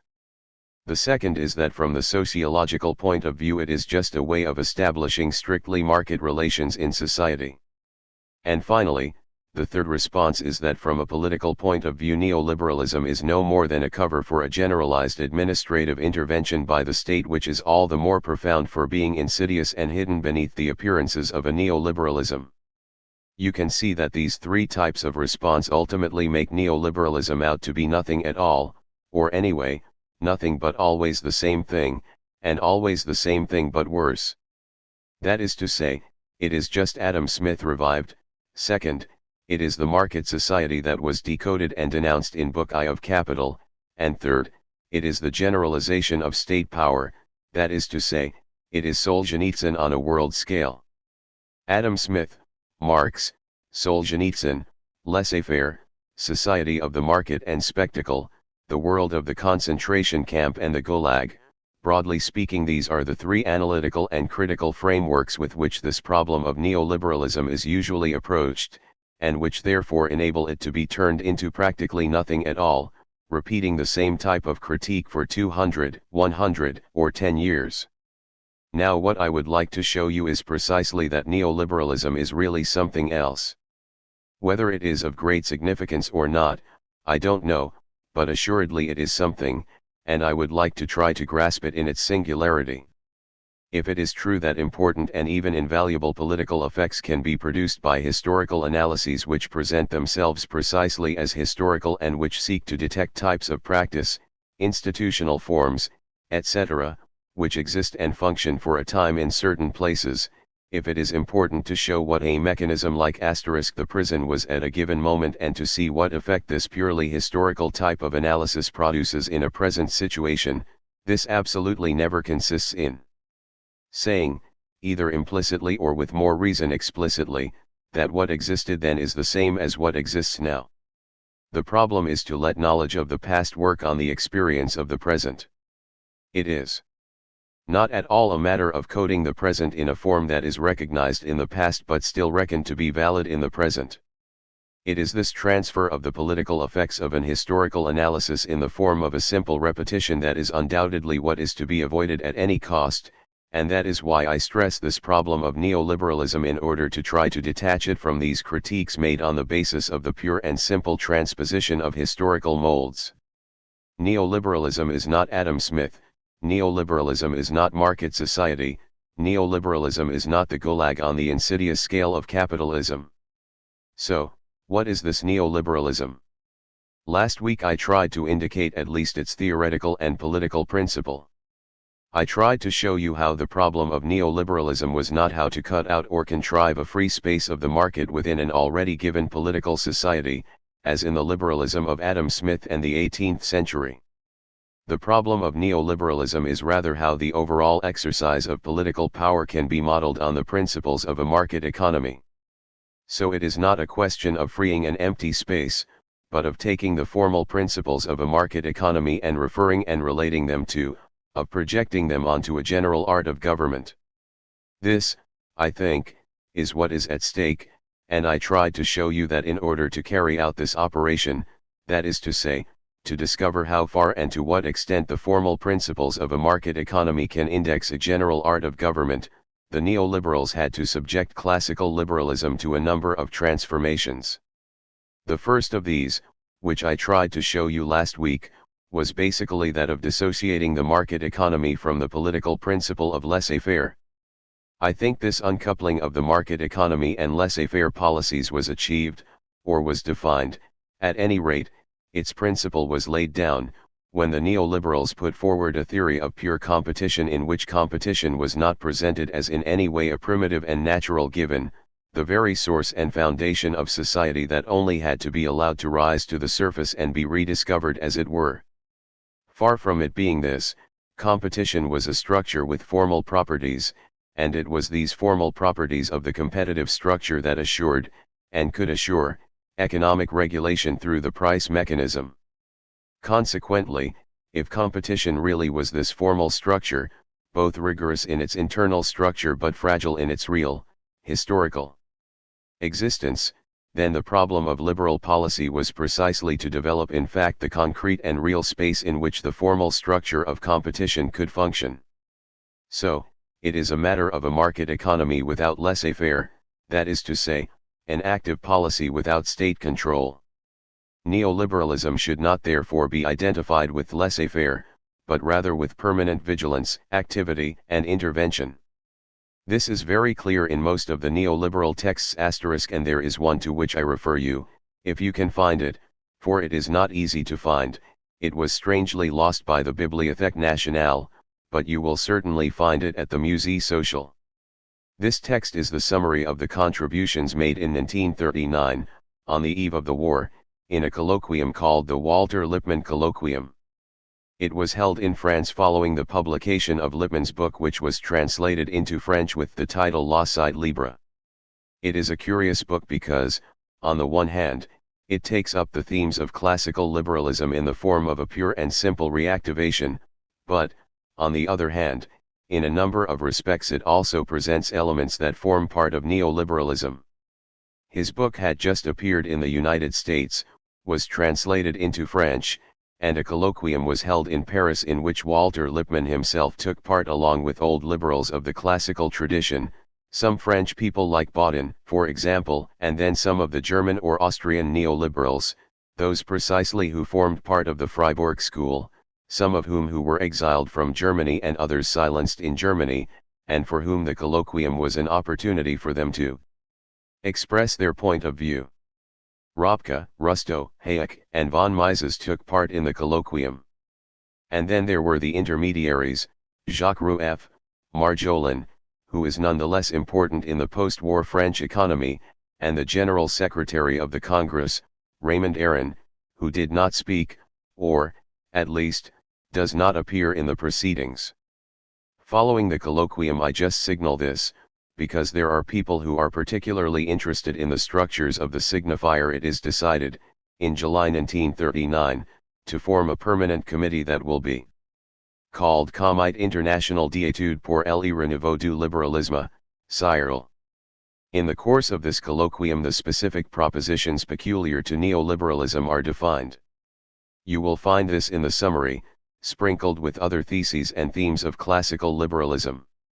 And one of the participants, I no longer know which one, proposes the extremely significant expression positive liberalism as the name for the neoliberalism being formulated.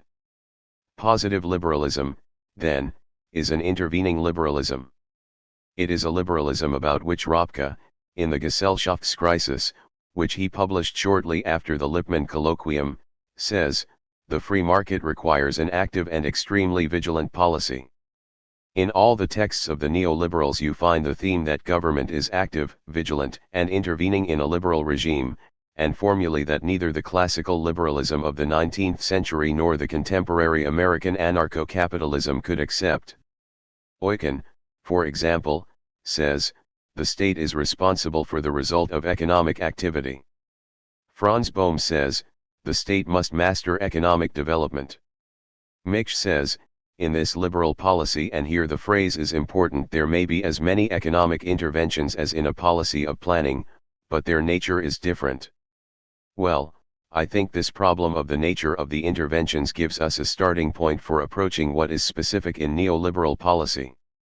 As you know, broadly speaking, the problem of the liberalism of the 18th century and the start of the 19th century was to distinguish between actions that must be taken and actions that must not be taken, between domains in which one can intervene and domains in which one cannot intervene.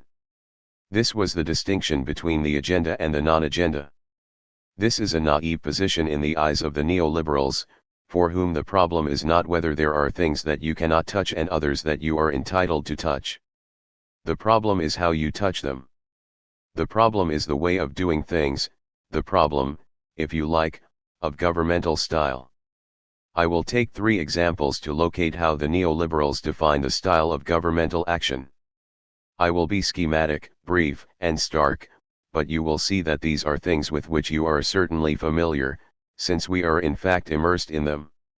I would just like to point out schematically 3 things. First, the question of monopoly. Second, the problem of what the neoliberals call a conformable economic action, action economic conform, and third, the problem of social policy. Then, on the basis of this, I will try to indicate some of what seem to me to be specific features of this neoliberalism which absolutely oppose them to everything one generally thinks one is criticizing when one criticizes the liberal policy of neoliberalism. First, then, I will take the question of monopolies. Once again, forgive me, this is very banal, but I think we need to go back over this, at least to bring some problems up to date. Let's say that in the classical conception, or one of the classical conceptions of the economy, monopoly is seen as a semi-natural, semi-necessary consequence of competition in a capitalist regime, that is to say, competition cannot be left to develop without monopolistic phenomena appearing at the same time, which precisely have the effect of limiting, attenuating, and even nullifying competition. Thus, a feature of the historico-economic logic of competition would be for it to suppress itself, this implying, of course, that any liberal who wants to assure the operation of free competition must in fact intervene within the economy on those economic mechanisms that facilitate, bring with them, and determine monopolistic phenomena. That is to say, if you want to save competition from its own effects, then there are times when you must act on economic mechanisms. This is the paradox of monopoly for a liberal economics, which raises the problem of competition and at the same time accepts the idea that monopoly is actually part of the logic of competition. Of course, as you can imagine, the position of the neoliberals will be completely different, and their problem will be to demonstrate that monopoly, the monopolistic tendency, is not in fact part of the economic and historical logic of competition. Ropke, in the Gesellschaftskrisis, says that monopoly is a foreign body in the economic process and does not develop within it spontaneously. To support this thesis, the neoliberals deploy a number of arguments that I will pick out for you just for information. First, there are arguments of an historical type, namely that monopoly, far from being a sort of ultimate, final phenomenon in the history of the liberal economy, is an archaic phenomenon, the source of which is the intervention of public authorities in the economy. After all, if there is monopoly, it is because the public authorities, or those who at the time assured the functions and exercise of public power, granted privileges to corporations and workshops. It is because states and sovereigns granted monopolies to individuals or families in exchange for financial services in the form of a sort of derivative or concealed tax system. This was the case, for example, with the monopoly granted to the Fugger family by Maximilian I in exchange for financial services. In short, the development in the Middle Ages of a tax system that was itself a condition of the growth of centralized power brought about the creation of monopolies. Monopoly is an archaic phenomenon and a phenomenon of intervention. There is also a juridical analysis of the conditions whereby the law functioned to allow or facilitate monopoly. How were inheritance practices, the existence of a law of joint stock companies, the problem of patent rights, and so on, able to give rise to phenomena of monopoly, not for economic reasons, but due to the functioning of law? Here the neoliberals raised a whole series of problems that are more historical and institutional than specifically economic, but which opened the way to very interesting research on the political institutional framework of the development of capitalism, and from which the American neoliberals benefited. The ideas of North on the development of capitalism, for example, are directly in line with this opening up made by the neoliberals, the problematic of which appears clearly in several contributions to the Lippmann colloquium. Another argument to show that the monopolistic phenomenon does not belong in principle or logically to the economics of competition is found in political analyses of the link between the existence of a national economy, protectionist customs barriers, and monopoly. Von Mises, for example, analyzed this a number of times. He shows how monopolistic phenomena are facilitated by division into national markets which, by reducing economic units to relatively small dimensions, effectively allow the existence, within this framework, of monopoly phenomena which would not remain in a world economy. More positively and directly he shows how protectionism, in fact decided on by a state, can only be effective inasmuch as you create or call for the existence of cartels or monopolies which are capable of controlling production, foreign sales, price levels, and so on. This was, broadly speaking, Bismarck's policy. Third, economically, the neoliberals say that classical analysis is true when it says that in capitalism the necessary increase in fixed capital is an undeniable support for the tendency towards concentration and monopoly. However, they say, in the first place this tendency does not necessarily and inevitably result in monopoly. There is, of course, an optimum level of concentration around which the capitalist regime tends to balance, but between this optimum of concentration and the maximum represented by the fact of monopoly there is a threshold that cannot be crossed spontaneously as the direct effect of competition, as the direct effect of economic processes. There must be what Rustow calls predatory neo-feudalism, which must also receive the support of the state, laws, courts, and public opinion in order to pass from optimum concentration to the maximum of monopoly. And then, Ropke says, in any case, even if the phenomenon of monopoly exists, it is not in itself stable. That is to say, in the medium term, if not in the short term, in the economic process there are always either modifications of productive forces, or technical modifications, or massive increases in productivity, or again the appearance of new markets. And all this means that the evolution towards monopoly can only be one variable which functions for a certain time among other variables which will be dominant at other times. In its overall dynamic, the economy of competition includes a series of variables in which the tendency to concentration is always counterbalanced by other tendencies. Finally, and it is still von Mises' reasoning in this way, what is it, fundamentally, that is important, or rather disturbing about the phenomenon of monopoly with regard to the functioning of the economy? Is it the fact that there is only one producer? Absolutely not. Is it the fact that there is only one enterprise with the right to sell? Absolutely not.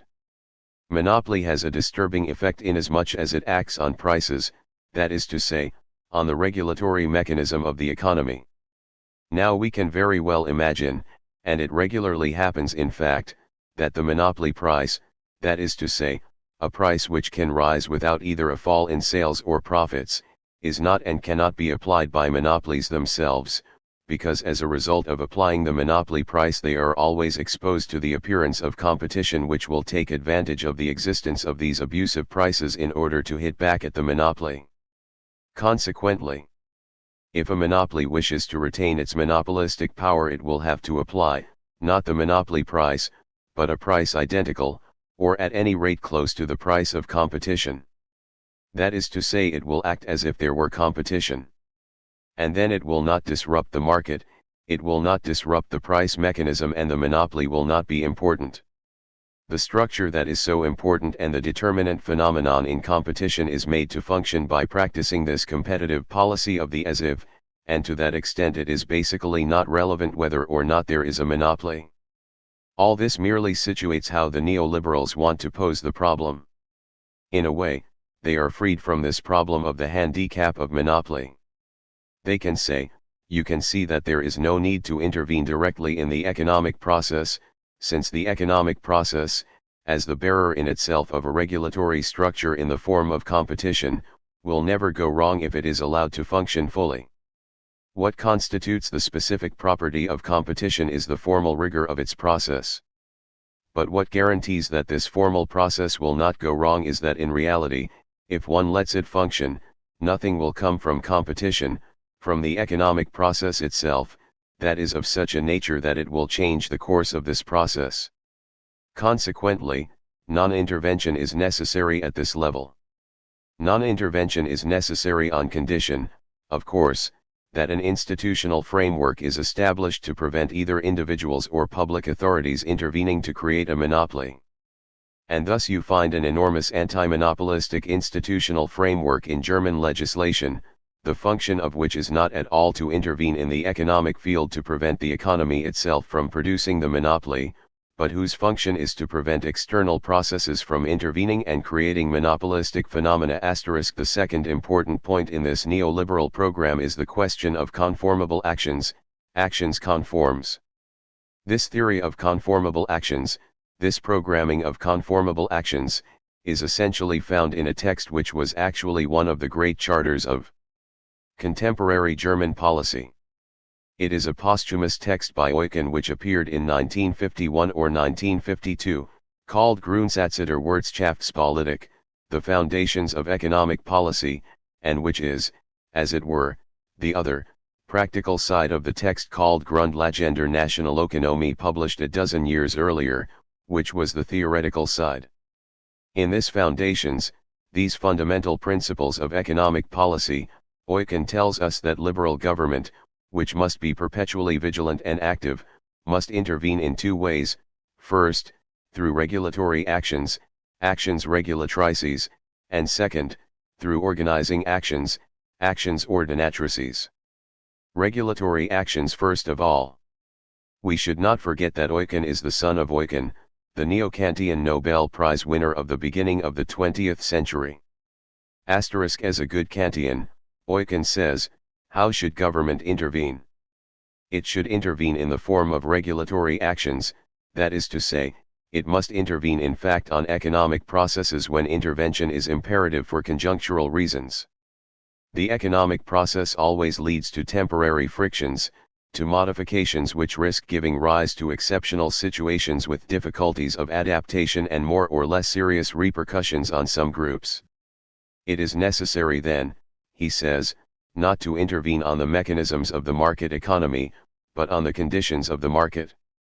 Rigorously following the Kantian idea of regulation, intervening on the conditions of the market would mean identifying, accepting, and giving free play to the three typical and fundamental tendencies in the market, but in order to encourage these tendencies and somehow push them to their limit and full reality.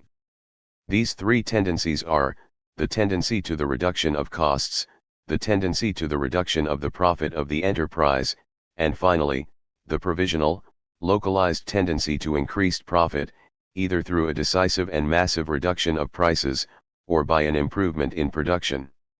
These are the three tendencies that regulation of the market, that regulatory action must take into account, inasmuch as they are themselves tendencies of the regulation of the market. In clear terms, this means first of all that the main objective of regulatory action will necessarily be price stability, understood not as fixed prices but as control of inflation. Consequently, all other objectives apart from price stability can only be secondary and, so to speak, adjuncts. At any rate, they can never be the primary objective. In particular, the primary objectives must not be the maintenance purchasing power, the maintenance of full employment, or even balancing the balance of payments. Second, what does this mean for the instruments to be used? It means first of all using the policy of credit, that is to say, establishing the discount rate. It means using foreign trade by reducing the credit balance when you want to contain the rise in foreign prices. Shifts in taxation will also be employed, but always moderate ones, when seeking to act on saving or investment. But none of the kind of instruments used by planning will be resorted to, namely, price control, support for a particular sector of the market, systematic job creation, or public investment. All these forms of intervention must be rigorously banished and replaced by the pure market instruments I have just mentioned. The neoliberal policy with regard to unemployment in particular is perfectly clear. Whatever the rate of unemployment, in a situation of unemployment you absolutely must not intervene directly or in the first place on the unemployment, as if full employment should be a political idea and an economic principle to be saved at any cost. What is to be saved, first of all and above all, is the stability of prices. Price stability will in fact allow, subsequently no doubt, both the maintenance of purchasing power and the existence of a higher level of employment than in an unemployment crisis, but full employment is not an objective, and it may be that a reserve of unemployment is absolutely necessary for the economy. As, I think it was Ropke said, what is an unemployed person?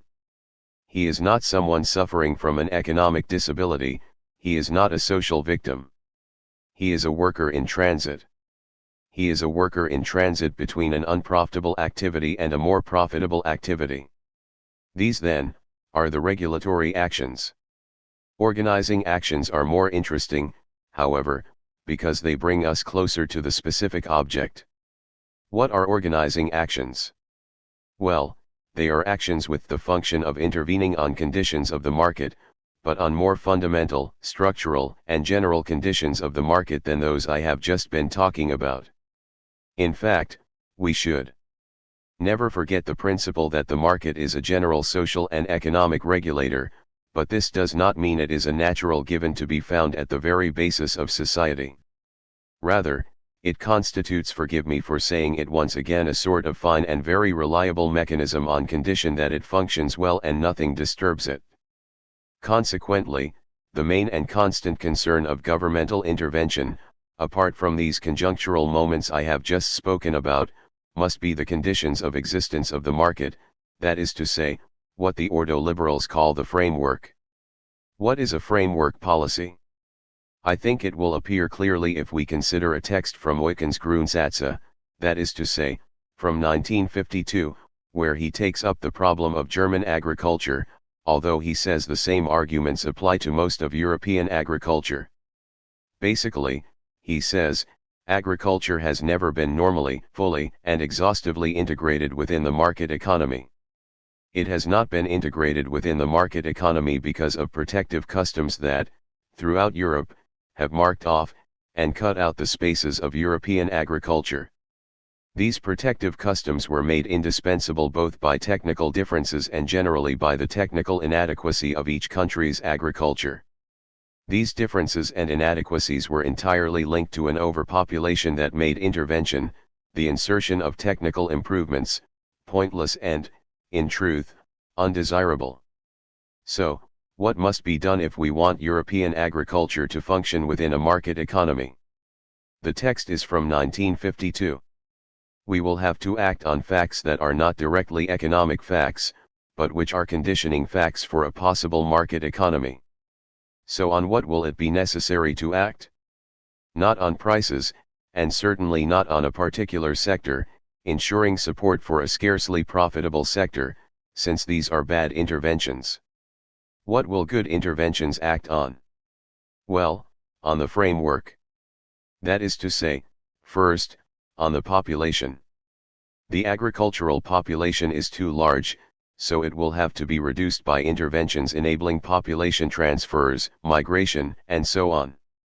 We will also have to intervene at the level of techniques, by making implements available, by the technical improvement of elements like fertilizers, etc., and also by the training and education given to farmers, which will enable them to modify agricultural techniques. Third, we will also modify the legal framework of farms, and in particular the laws governing inheritance, governing tenant farms and the location of estates, trying to find the means to get the legislation, structures, and institutions of society to play a part through action in agriculture, and so on. Fourth, as far as possible we will modify the allocation of the soil and the extent, nature, and exploitation of the soil available. Finally, if necessary, we will have to be able to intervene on the climate. You can see that none of these elements, population, technology, training, and education, the legal system, the availability of land, the climate are directly economic, and they do not affect market mechanisms directly, but for Eucken they are conditions for agriculture to be able to function as a market, for agriculture to be able to function within a market. The idea was not, given the state of things, how can we find the economic system that will be able to take account of the basic facts peculiar to European agriculture? It was, given that economic political regulation can only take place through the market, how can we modify these material, cultural, technical, and legal bases that are given in Europe? How can we modify these facts, this framework, so that the market economy can come into play? You can see here something that I will return to shortly, which is that to the same extent that governmental intervention must be light at the level of economic processes themselves, so must it be heavy when it is a matter of the set of technical, scientific, legal, geographic, let's say, broadly, social factors which now increasingly become the object of governmental intervention. What is more, you can see in passing that this 1952 text programs, even if in a completely rough and ready way, what will become the common agricultural market of the next decade. The text is from 1952. The Mansholt plan is already in Eucken, or it is in part in Eucken, in 1952. So there you are for conformable actions, for conjunctural actions and organizing actions at the level of the framework. This is what they call the organization of a market order, of an order of competition. And this is actually what European agricultural policy is, how to reconstruct a competitive order that will regulate the economy. The third aspect is social policy. Here again I will have to be elusive, because for reasons of both time and competence I cannot go into details. However, we should agree to a number of things that are, if you like, banal and boring, but which enable us to locate some important elements. What is a social policy in a welfare economy, that is to say, in the kind of economy programmed by Pigou and then taken up in one way or another by Keynesian economists, the New Deal, the Beveridge Plan, and by European post-war plans? A social policy is broadly speaking a policy with the objective of everybody having relatively equal access to consumer goods. How is this social policy conceptualized in a welfare economy? First of all, it is conceptualized as a counterweight to unrestrained economic processes which it is reckoned will induce inequality and generally destructive effects on society if left to themselves. So, the nature of social policy should be a kind of counterpoint to economic processes. Second, what should the major instrument of social policy be in a welfare economy? It should be socialization of some elements of consumption, the appearance of a form of what is called socialized or collective consumption, medical consumption, cultural consumption, etc. A second instrument is the transfer of elements of income in the form of family allowances. Asterisk. Finally, third, a social policy in a welfare economy is acceptance of the principle that stronger growth should entail a more active, intense, and generous social policy as a kind of reward and compensation. Ordoliberalism very quickly raised doubts about these three principles. In the first place, they say that if you really want to integrate social policy into economic policy, and if you do not want social policy to be destructive in relation to economic policy, then it cannot serve as a counterweight and must not be defined as compensation for the effects of economic processes. In particular, relative equalization, the evening out of access to consumer goods cannot in any case be an objective. It cannot be an objective in a system where economic regulation, that is to say, the price mechanism, is not obtained through phenomena of equalization but through a game of differentiations which is characteristic of every mechanism of competition and which is established through fluctuations that only perform their function and only produce their regulatory effects on condition that they are left to work, and left to work through differences. In broad terms, for regulations to take effect there must be those who work and those who don't, there must be big salaries and small salaries, and also prices must rise and fall. Consequently, a social policy with the objective of even a relative equalization, even a relative evening out, can only be anti-economic. Social policy cannot have equality as its objective. On the contrary, it must let inequality function and, I no longer recall who it was, I think it was Ropke, who said that people complain of inequality, but what does it mean? Inequality, he said, is the same for all. This formula may seem enigmatic, but it can be understood when we consider that for the ordoliberals the economic game, along with the unequal effects it entails, is a kind of general regulator of society that clearly everyone has to accept and abide by. So, there is no equalization and, as a consequence and more precisely, no transfer of income from some to others. More particularly, a transfer of income is dangerous when it is withdrawn from the part of income that generates saving and investment. This deduction would thus mean withdrawing a part of income from investment and transferring it to consumption. The only thing one can do is deduct from the highest incomes a part that would in any case be devoted to consumption, or, let's say, to overconsumption, and transfer this part of overconsumption to those who find themselves in a state of underconsumption due to permanent disability or unforeseen events. But nothing more. So you can see that social transfers are of a very limited character. Broadly speaking, it is not a matter of maintaining purchasing power but merely of ensuring a vital minimum for those who, either permanently or temporarily, would not be able to ensure their own existence. It involves only the marginal transfer from a maximum to a minimum. It is absolutely not the establishment of or regulation around an average. Second, the instrument of this social policy, if it can be called a social policy, will not be the socialization of consumption and income. On the contrary, it can only be privatization. That is to say, society as a whole will not be asked to guarantee individuals against risks, whether these are individual risks, like illness or accidents, or collective risks, like damage. For example, society will not be asked to guarantee individuals against these risks. Society, or rather the economy, will merely be asked to see to it that every individual has sufficient income to be able, either directly and as an individual, or through the collective means of mutual benefit organizations, to insure himself against existing risks, or the risks of life, the inevitability of old age and death, on the basis of his own private reserves. That is to say, social policy will have to be a policy which, instead of transferring one part of income to another part, will use as its instrument the most generalized capitalization possible for all the social classes, the instrument of individual and mutual insurance, and, in short, the instrument of private property. This is what the Germans call an individual social policy, as opposed to a socialist social policy. It involves an individualization of social policy and individualization through social policy, instead of collectivization and socialization by and in social policy. In short, it does not involve providing individuals with a social cover for risks, but according everyone a sort of economic space within which they can take on and confront risks. This leads us to the conclusion that there is only one true and fundamental social policy, economic growth.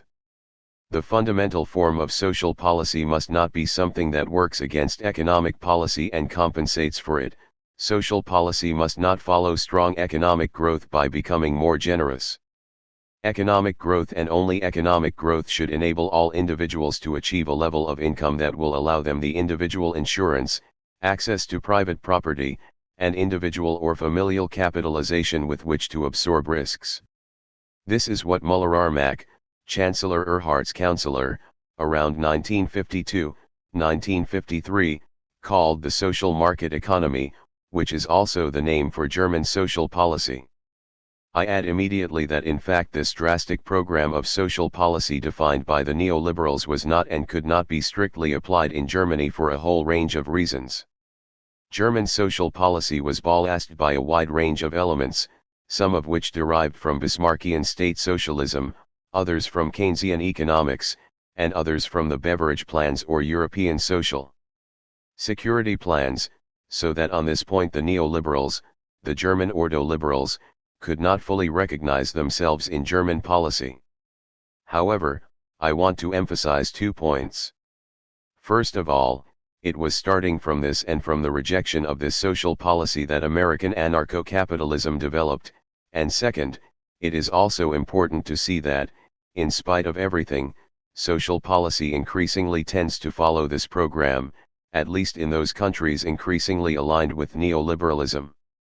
The idea of a privatization of insurance mechanisms, and the idea at any rate that it is up to the individual to protect himself against risks through all the reserves he has at his disposal, either simply as an individual, or through mutual benefit organizations and such like, is the objective you can see at work in the neoliberal policies currently being pursued in France. This is the tendency, privatized social policy. Forgive me for being so prolix and banal on all this history, but I think it was important in order to bring out now a number of things that seem to me to form the, how to put it, original armature of neoliberalism. The first point to underline is that, as you can see, and as the neoliberals have always said, neoliberal governmental intervention is no less dense, frequent, active, and continuous than in any other system. But what is important is to see what the point of application of these governmental interventions is now. Since this is a liberal regime, it is understood that government must not intervene on effects of the market. Nor must neoliberalism, or neoliberal government, correct the destructive effects of the market on society, and it is this that differentiates it from, let's say, welfare or such like policies that we have seen from the 20s to the 60s. Government must not form a counterpoint or a screen, as it were, between society and economic processes. It has to intervene on society as such, in its fabric and depth. Basically, it has to intervene on society so that competitive mechanisms can play a regulatory role at every moment and every point in society, and by intervening in this way its objective will become possible, that is to say, a general regulation of society by the market. So this will not be the kind of economic government imagined by the physiocrats, that is to say, a government which only has to recognize and observe economic laws. It is not an economic government, it is a government of society. What's more, one of the participants in the Lippmann colloquium, who, in 1939, was looking for this new definition of liberalism, said, "Could we not call it a sociological liberalism?" In any case, it is a government of society. What the neoliberals want to construct is a policy of society. Moreover, Müller-Armack gave Erhardt's policy the significant term of Gesellschaftspolitik, a policy of society.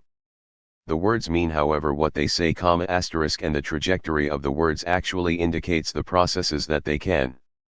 In 1970, Chabon presented his economic and social policy as a project of society, that is to say, he quite clearly identifies society as the target and objective of governmental practice. At this point we pass from a, broadly speaking, Keynesian type of system, which had more or less lingered on in Gaullist policy, to a new art of government, which will be taken up by Giscard. This is the point of fracture. The object of governmental action is what the Germans call die soziale Umwelt, the social environment. So, what does this sociological government want to do in relation to this society that has now become the object of governmental intervention and practice? It wants, of course, to make the market possible. To play the role of general regulator, of principle of political rationality, the market must be possible. But what does it mean to introduce market regulation as regulatory principle of society? Does it mean establishing a market society, that is to say, a society of commodities, of consumption, in which exchange value will be at the same time the general measure and criterion of the elements, the principle of communication between individuals, and the principle of the circulation of things? In other words, does this neoliberal art of government involve normalizing and disciplining society on the basis of the market value and form? Does this not return us to the model of mass society, of the society of consumption, of commodities, the spectacle, simulacra, and speed that Sombart defined for the first time in? I don't think so. In fact, it is not market society that is at stake in this new art of government. It is not a question of reconstructing that kind of society. The society regulated by reference to the market that the neoliberals are thinking about is a society in which the regulatory principle should not be so much the exchange of commodities as the mechanisms of competition. It is these mechanisms that should have the greatest possible surface and depth and should also occupy the greatest possible volume in society. This means that what is sought is not a society subject to the commodity effect, but a society subject to the dynamic of competition. Not a supermarket society, but an enterprise society. The homo economica sought after is not the man of exchange or man the consumer, he is the man of enterprise and production. We find ourselves here at an important point to which I will try to come back to next week. It is a point of intersection of a whole series of things. First, of course, is the analysis of the enterprise that developed from the 19th century, to a considerable extent the historical, economic, and moral analysis of the nature of the enterprise, and the series of works on the enterprise by Weber, Sombart, and Schumpeter actually support the neoliberal analysis or project. So, if there is something like a return in neoliberal politics, it is certainly not a return to the governmental practice of laissez-faire, and it is not a return to the kind of market society that Marx denounced at the beginning of Book I of Capital. There is an attempt to return to a sort of social ethic of the enterprise, of which Weber, Sombart, and Schumpeter tried to write the political, cultural, and economic history. More concretely, if you like, in 1950 Ropke wrote a text entitled The Orientation of German Economic Policy, which was published with a preface by Adenauer. What does Ropke identify in this text, this charter, as the object, the final aim, the ultimate objective of governmental action? I will list the objectives he fixes. First, to enable as far as possible everyone to have access to private property. Second, the reduction of huge urban sprawls and the replacement of large suburbs with a policy of medium-sized towns, the replacement of the policy and economics of large housing blocks with a policy and economics of private houses, the encouragement of small farms in the countryside, and the development of what he calls non-proletarian industries, that is to say, craft industries and small businesses. Third, decentralization of places of residence, production, and management. Correction of the effects of specialization and the division of labor, and the organic reconstruction of society on the basis of natural communities, families, and neighborhoods, finally, generally organizing, developing, and controlling possible effects of the environment arising either from people living together or through the development of enterprises and centers of production. Broadly speaking, Ropke says in 1950, it is a question of shifting the center of gravity of governmental action downwards. You will recognize this text, it has been repeated times for the last years. In fact, it currently constitutes the theme of governmental action, and it would certainly be false to see it as no more than a cover, a justification, and a screen behind which something else is going on. At any rate, we should try to take it as it is given, that is to say, well and truly as a program of rationalization, and of economic rationalization. What does this involve? Well, when we look a bit more closely, we may of course hear it as a kind of more or less Rousseau'sque return to nature, something that Rousseau called, moreover, with a very ambiguous word, a vital politic, a politics of life. But what is this vital politic that Rousseau talks about, and of which this is an expression? Actually, as you can see, it is not a matter of constructing a social fabric in which the individual would be in direct contact with nature, but of constructing a social fabric in which precisely the basic units would have the form of the enterprise, for what is private property if not an enterprise? What is a house if not an enterprise? What is the management of these small neighborhood communities? Asterisk if not other forms of enterprise. In other words, what is involved is the generalization of forms of enterprise by diffusing and multiplying them as much as possible, enterprises which must not be focused on the form of big national or international enterprises or the type of big enterprises of a state. I think this multiplication of the enterprise form within the social body is what is at stake in neoliberal policy. It is a matter of making the market, competition, and so the enterprise, into what could be called the formative power of society. To that extent, you can see that we are at the crossroads where a number of old themes are revived concerning family life, co-ownership, and a whole range of recurrent themes criticizing market society and standardization through consumption.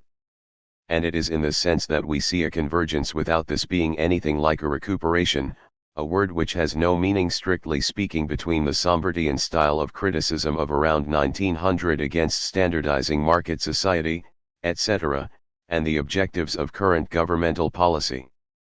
They actually want the same thing.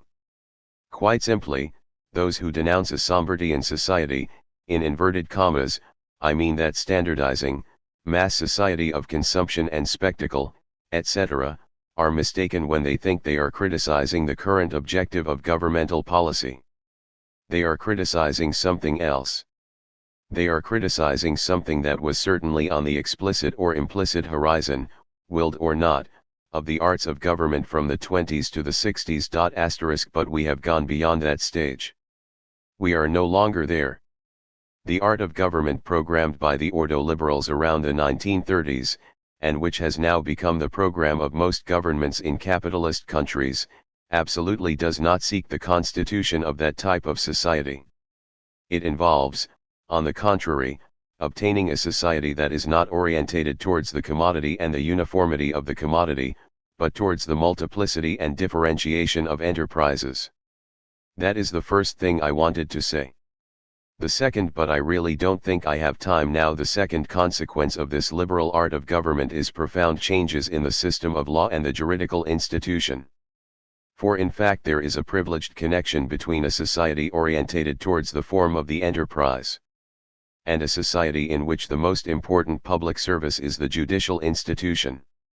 The more you multiply enterprises, the more you multiply the centers of formation of something like an enterprise, and the more you force governmental action to let these enterprises operate, then of course the more you multiply the surfaces of friction between each of these enterprises, the more you multiply opportunities for disputes, and the more you multiply the need for legal arbitration. An enterprise society and a judicial society, a society orientated towards the enterprise and a society framed by a multiplicity of judicial institutions, are two faces of a single phenomenon. This is something of what I would like to stress next week in developing other consequences, other formations in the neoliberal art of government *. Second aspect of the policy of society according to the neoliberals, the problem of law in a society regulated according to the model of the competitive market economy. Return to the Walter Lippmann Colloquium. Reflections based on a text by Louis Rougier. The idea of a juridical economic order. Reciprocity of relations between economic processes and institutional framework. Political stake, the problem of the survival of capitalism. Two complementary problems, the theory of competition and the historical and sociological analysis of capitalism. The question of legal interventionism. Historical reminder, the rule of law, l'état de droit, in the 18th century, in opposition to despotism and the police state. Re-elaboration of the notion in the 19th century, the question of arbitration between citizens and public authorities. The problem of administrative courts. The neoliberal project, to introduce the principles of the rule of law into the economic order. Rule of law and planning according to Hayek. Growth of judicial demand. General conclusion, the specificity of the neoliberal art of government in Germany. Ordoliberalism faced with the pessimism of Schumpeter. Last week I tried to show you how ordoliberalism necessarily entailed a Gesellschaftspolitik, as it was called, that is to say, a policy of society and a social interventionism that is at the same time active, multiple, vigilant, and omnipresent. So, on the one hand there is a market economy, and on the other an active, intense, and interventionist social policy. But we should again carefully underline that this social policy in ordoliberalism is not to function like a compensatory mechanism for absorbing or nullifying the possible destructive effects of economic freedom on society or the social fabric. In actual fact, if there is a permanent and multiform social interventionism, it is not directed against the market economy or against the tendency of the market economy. On the contrary, this interventionism is pursued as the historical and social condition of possibility for a market economy, as the condition enabling the formal mechanism of competition to function so that the regulation the competitive market must ensure can take place correctly without the negative effects that the absence of competition would produce. The Gesellschaftspolitik must not nullify the antisocial effects of competition, it must nullify the possible anti-competitive mechanisms of society, or at any rate anti-competitive mechanisms that could arise within society. This is what I tried to underline last week, and to give content to this Gesellschaftspolitik I think the ordoliberals laid stress on two major axes. On the one hand is the formalization of society on the model of the enterprise, and I have pointed out the importance of this notion of enterprise, and will return to it later. A whole history could be written of these economic, historical, and social notions of the entrepreneur and the enterprise, with the derivation of one from the other from the end of the 19th to the middle of the 20th century. So, there is formalization of society on the model of the enterprise. On the other hand, the second aspect, which I would like to talk about today, is the redefinition of the juridical institution and of the necessary rules of right in a society regulated on the basis of and in terms of the competitive market economy, the problem then, broadly speaking, of law. To situate this a little, I would like to return to the Walter Lippmann colloquium I spoke about 1 or 2 weeks ago, I no longer recall, which was a fairly important event in the history of contemporary neoliberalism, since in 1939, right on the eve of the Second World War, we see at this colloquium the intersection of old traditional liberalism, the protagonists of German ordoliberalism, like Ropke, Rustow, and so on. And then people like Hayek and von Mises who will be intermediaries between German ordoliberalism and American neoliberalism, which gives rise to the anarcho-liberalism of the Chicago School, Milton Friedman, etc. So, all these people, not Milton Friedman, but Hayek and von Mises, who will be agents of transmission in a way, came together in 1939. The colloquium was introduced and organized by someone you know, Louis Rougier, one of the rare and very good post-war French epistemologists who is especially known in history for having been the intermediary between Pétain and Churchill in the summer of 1940. So Louis Rogier is the organizer of the Walter Lippmann Colloquium in the summer of 1939, in May or June I think. He introduces the whole of the colloquium and the different contributions, and I think his introduction is quite remarkable with regard to the general principles of this neoliberalism. This is what he says concerning, precisely, the legal problem. The liberal regime is not just the result of a spontaneous natural order as the many authors of the natural codes declared in the 18th century, it is also the result of a legal order that presupposes juridical intervention by the state. Economic life takes place in fact within a juridical framework which fixes the regime of property, contracts, patents, bankruptcy, the status of professional associations and commercial societies, the currency and banking, none of which are given by nature, like the laws of economic equilibrium, but are contingent creations of legislation. There is then no reason to suppose that the current, historically existing legal institutions are definitively and permanently the best suited for safeguarding the freedom of transactions. The question of the legal framework best suited to the supplest, most efficient, and fair operation of the market has been neglected by classical economists and deserves to be the object of an international center of studies for the renewal of liberalism. To be liberal, therefore, is not at all to be conservative, in the sense of the maintenance of de facto privileges resulting from past legislation. On the contrary, it is to be essentially progressive in the sense of a constant adaptation of the legal order to scientific discoveries, to the progress of economic organization and technique, to changes in the structure of society, and to the requirements of contemporary consciousness. Being liberal is not like the Manchester attitude, allowing vehicles to circulate in any direction, according to whim, with the consequence of endless congestion and accidents, and it is not that of the planners, fixing the hours of use and routes to be followed for every vehicle. It means imposing a highway code, while accepting that at a time of faster means of transport this code will not necessarily be the same as in the time of stagecoaches. Today we understand better than the great classics what a truly liberal economy consists in.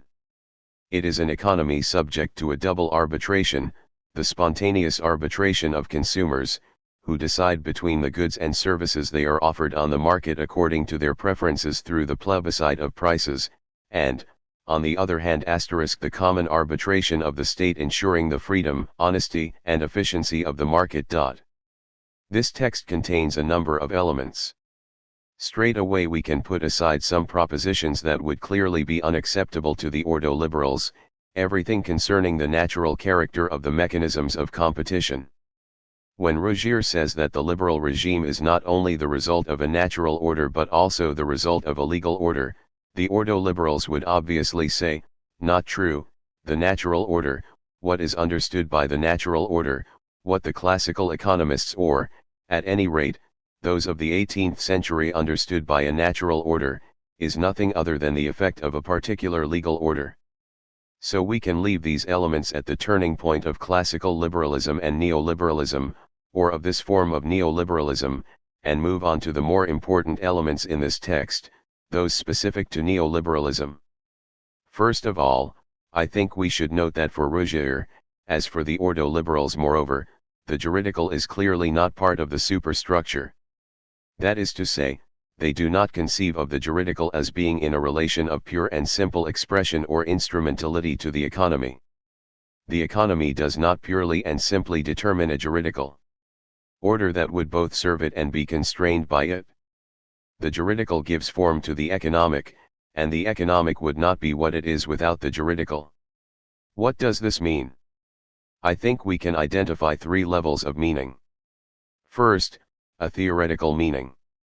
You can see that the theoretical meaning, I am embarrassed to point it out, is that instead of distinguishing between an economic belonging to the infrastructure and a juridical political belonging to the superstructure, we should in reality speak of an economic juridical order. In this, Rogier, and then the ordo-liberals, place themselves strictly in line with Max Weber's important perspective. That is to say, like Max Weber, they situate themselves from the outset at the level of the relations of production rather than at the level of the forces of production. At that level they grasp in one hand, as it were, both history and economics, both law and the economy strictly speaking, and, placing themselves in this way at the level of the relations of production, they do not consider the economic to be a set of processes to which a legal system is added which is more or less adapted or more or less obsolete in relation to these processes. In actual fact, the economic must be considered as a set of regulated activities from the very beginning. It is a set of regulated activities with rules of completely different levels, forms, origins, dates, and chronologies, rules which may comprise a social habitus, a religious prescription, an ethics, a corporative regulation, and also a law. In any case, the economic is not a mechanical or natural process that one can separate out, except by abstraction a posteriori, by means of a formalizing abstraction. The economic can only ever be considered as a set of activities, which necessarily means regulated activities. It is this economic juridical ensemble, this regulated set of activities that Eucken calls in a perspective which is more phenomenological than Weberian the system. What is the system? It is a complex whole including economic processes, the specifically economic analysis of which is a matter for pure theory, and a formalization which may take the form of the formalization of mechanisms of competition, for example, but these economic processes only really exist, in history, insofar as an institutional framework and positive rules have provided them with their conditions of possibility. This is what this common analysis, this combined analysis of the relations of production means historically. What does this mean, historically? It means that we should guard against thinking that at a given moment there was the literal and simple economic reality of capitalism, or of capital and the accumulation of capital, which with its own necessity would have come up against old rules of right, like the right of primogeniture, for example, or ancient feudal right, etc., and then created, in accordance with its own logic and requirements and somehow by pressure from below, new and more favorable rules of right, whether property rights, legislation on joint stock companies, patent law, and so on. This is not how we should view things in fact. We should keep in mind that historically we are dealing with a singular figure in which economic processes and institutional framework call on each other, support each other, modify and shape each other in ceaseless reciprocity. Capitalism was not a process from below which comes up against the law of primogeniture, for example. In fact, we can only understand the historical figure of capitalism if we consider the role that was actually played by the rule of primogeniture, for example, in its formation and genesis. The history of capitalism can only be an economic institutional history. And from this stemmed a whole series of studies of economic history, of juridical economic history, which were very important in a theoretical debate, but also, and this is what I want to come to, from a political point of view, because it is quite clear that the problem and stake of this theoretical and historical analysis of capitalism, and of the role played by the juridical institution, was of course political. What is this political stake? Well, it's very simple. It is quite simply the problem of the survival of capitalism, of the possibility and the field of possibilities still open for capitalism. Because if we accept that in a Marxist type of analysis, in the broadest sense of the term, it is the economic logic of capital and its accumulation that is determinant in the history of capitalism, then you can see that in fact there can only be one capitalism since there is only one logic of capital. There can only be one capitalism which is defined precisely by the single necessary logic of its economy and regarding which all we can say is that this institution has favored it and this other institution has impeded it. We have either a flourishing capitalism or a shackled capitalism, but in any case we have capitalism, le capitalisme. The capitalism we know in the West is capitalism tout court, merely modulated by favorable or unfavorable elements. And, as a further consequence, the current impasses of capitalism are clearly historically definitive impasses insofar as they are ultimately, in the last instance, determined by the logic of capital and its accumulation. In other words, when you link all the historical figures of capitalism to the logic of capital and its accumulation, the end of capitalism is revealed in the historical impasses it is currently manifesting. If, On the other hand, what economists call capital asterisk is actually only a process which falls within the domain of pure economic theory and which only has, and can only have historical reality within an economic institutional capitalism. Then you can see that the historical capitalism we know is not deducible as the only possible and necessary figure of the logic of capital. In actual fact, historically, we have a capitalism with its singularity, but which, in virtue of this very singularity, may give rise to institutional and consequently economic transformations, to economic institutional transformations, which open up a field of possibilities for it. In the first type of analysis, which refers entirely to the logic of capital and its accumulation, there is a single capitalism and so, before long, no more capitalism at all. In the other possibility you have an historical singularity of an economic institutional figure before which a field of possibilities opens up, if, at least, you take a bit of historical distance and use a bit of economic, political, and institutional imagination. That is to say, in this battle around a history of capitalism, around a history of the role of the institution of law, of the rule in capitalism, we are actually dealing with the whole political stake. We can consider this question in a different way if we look at how things appear to the ordo-liberals. On a fairly rough analysis, we can say that their problem was to demonstrate that capitalism was still possible and could survive if a new form was invented for it. If this was their final objective, then we can say that basically they had to demonstrate two things. First, they had to demonstrate that the specifically economic logic of capitalism, the logic of the competitive market, was possible and non-contradictory. I talked about their attempt to do this last week.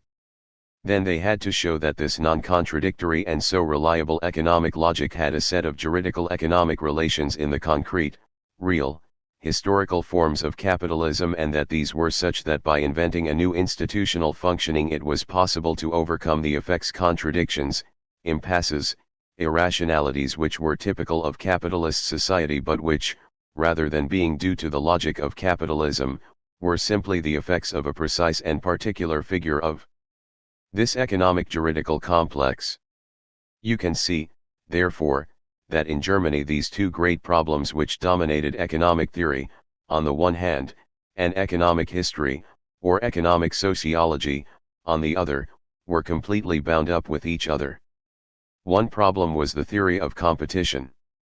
If the economists of this time Walras, Marshall in England, Wicksell in Sweden, and all those who followed them attached so much importance to the theory of competition, it was because it was a question of determining whether or not the formal mechanism of the market was contradictory, and also the extent to which the competitive market did or did not lead to phenomena which were liable to nullify it, namely to monopoly. So there is this set of problems, which are problems of economic theory if you like. And then there's the, let's say, Weberian set of problems of economic history and sociology, which are actually only the other aspect, the counterpart of the first question, and which concern whether it really is possible to identify an economic institutional ensemble in the history of capitalism which can account both for the singularity of capitalism and the impasses, contradictions, difficulties, and mixtures of rationality and irrationality presently being observed. Analyzing the history of the role of the Protestant ethic and of the religious prescriptions linked to it, for example, and developing the pure theory of competition, were two different aspects, or two complementary ways of posing and trying to resolve in a particular way the problem of whether or not capitalism could survive. This is one aspect of the questions, I think, and of Rogier's text, of the propositions by which he tries to show that economic process cannot be dissociated from an institutional ensemble, from a juridical ensemble, which is not just its more or less deferred or matching effect or expression, but which is really united with it in an economic system, that is to say, roughly, in a set of regulated economic practices. The other aspect of the text that I have just read concerns what we could call legal interventionism, which is the consequence of the first aspect. If we accept that we are not dealing with an essential capitalism deriving from the logic of capital, but rather with a singular capitalism formed by an economic institutional ensemble, then we must be able to act on this ensemble and intervene in such a way as to invent a different capitalism. We do not have to carry on with capitalism so much as invent a new one. But where and by what route will this eruption of innovation be able to take place within capitalism? Clearly, innovation will not come from the laws of the market. It will not take place in the market itself, since economic theory shows that, by definition, the market must function in such a way that its pure mechanisms are in themselves regulative of the whole. So we do not touch the laws of the market but act so that institutions are such that these laws, and only these laws, really are the principle of general economic regulation and, as a consequence, of social regulation. The consequence of this is no economic interventionism, or a minimum of economic interventionism, and maximum legal interventionism. In what is, I think, a significant formula, Eucken says that we must move on to a conscious economic law. I think this formula should be set term by term against the banal Marxist formulation in which the economic is always that which escapes historians' consciousness when they are pursuing their analyses. For Eucken, the historian's unconscious is not the economic but the institutional, or rather, the institutional is not so much the historian's unconscious as the economist's unconscious. What eludes economic theory and economists' analyses is the institution, and we must move on to a level of conscious economic law both by using historical analysis, which will show in what respects and how the institution and rules of law exist in reciprocally conditioning relationships with the economy, and then, thanks to this, by becoming aware of the possible modifications to be introduced into this economic juridical complex. So the problem is this: by what route will we be able to introduce the institutional corrections and innovations which will permit an economically regulated social order to be established on the market economy? How are we to arrive at what the ordo-liberals call the Wirtschaftsordnung, or the economic constitution? The answer given by the ordo-liberals, and I want now to focus on this, is to say, quite simply, that the institutional innovation we must now adopt is the application to the economy of what is called the Rechtsstaat in the German tradition and the rule of law in English, or l'état de droit in French. At this point the ordo-liberal analysis no longer follows the line of the economic theory of competition defined by Walras, Michel, and Michel, and the sociological history of the economy defined by Weber. It follows a line of legal theory, the theory of state law, droit de l'état, which was very important in the history of both German legal thought and German institutions. I would like to say a couple of words about this. What do we understand by Rechtsstaat, by this rule of law, l'état de droit, which you have no doubt heard so much talk about just by reading the newspapers over the last year? With regard to the rule of law, I think we need to begin very schematically, so you will forgive the completely bald and sketchy character of what I am going to say. This notion of the rule of law, of l'état de droit, appeared in German political and legal theory at the end of the 18th and the beginning of the 19th century. What is the Rechtsstaat? Well, in this period it is defined in opposition to two things. First, it is defined in opposition to despotism, understood as a system that makes the particular or general will of the sovereign the principle of the obligation of each and all with regard to the public authorities. Despotism is that which identifies the obligatory character and form of the injunctions of the public authority with the sovereign's will. Second, the rule of law is also opposed to something different from despotism, and this is the Polizeistate, the police state. The police state is different from despotism, although concretely they overlap, or aspects of them overlap. What is understood by police state, by Polizeistate?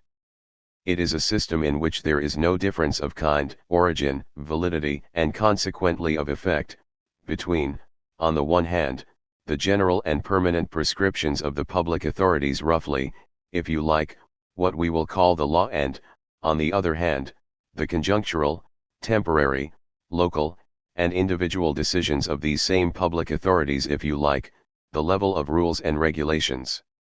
The police state establishes an administrative continuum that, from the general law to the particular measure, makes the public authorities and the injunctions they give one and the same type of principle, according it one and the same type of coercive value. Despotism, then, refers any injunction made by the public authorities back to the sovereign's will and to it alone, or, rather, it makes it originate in this will.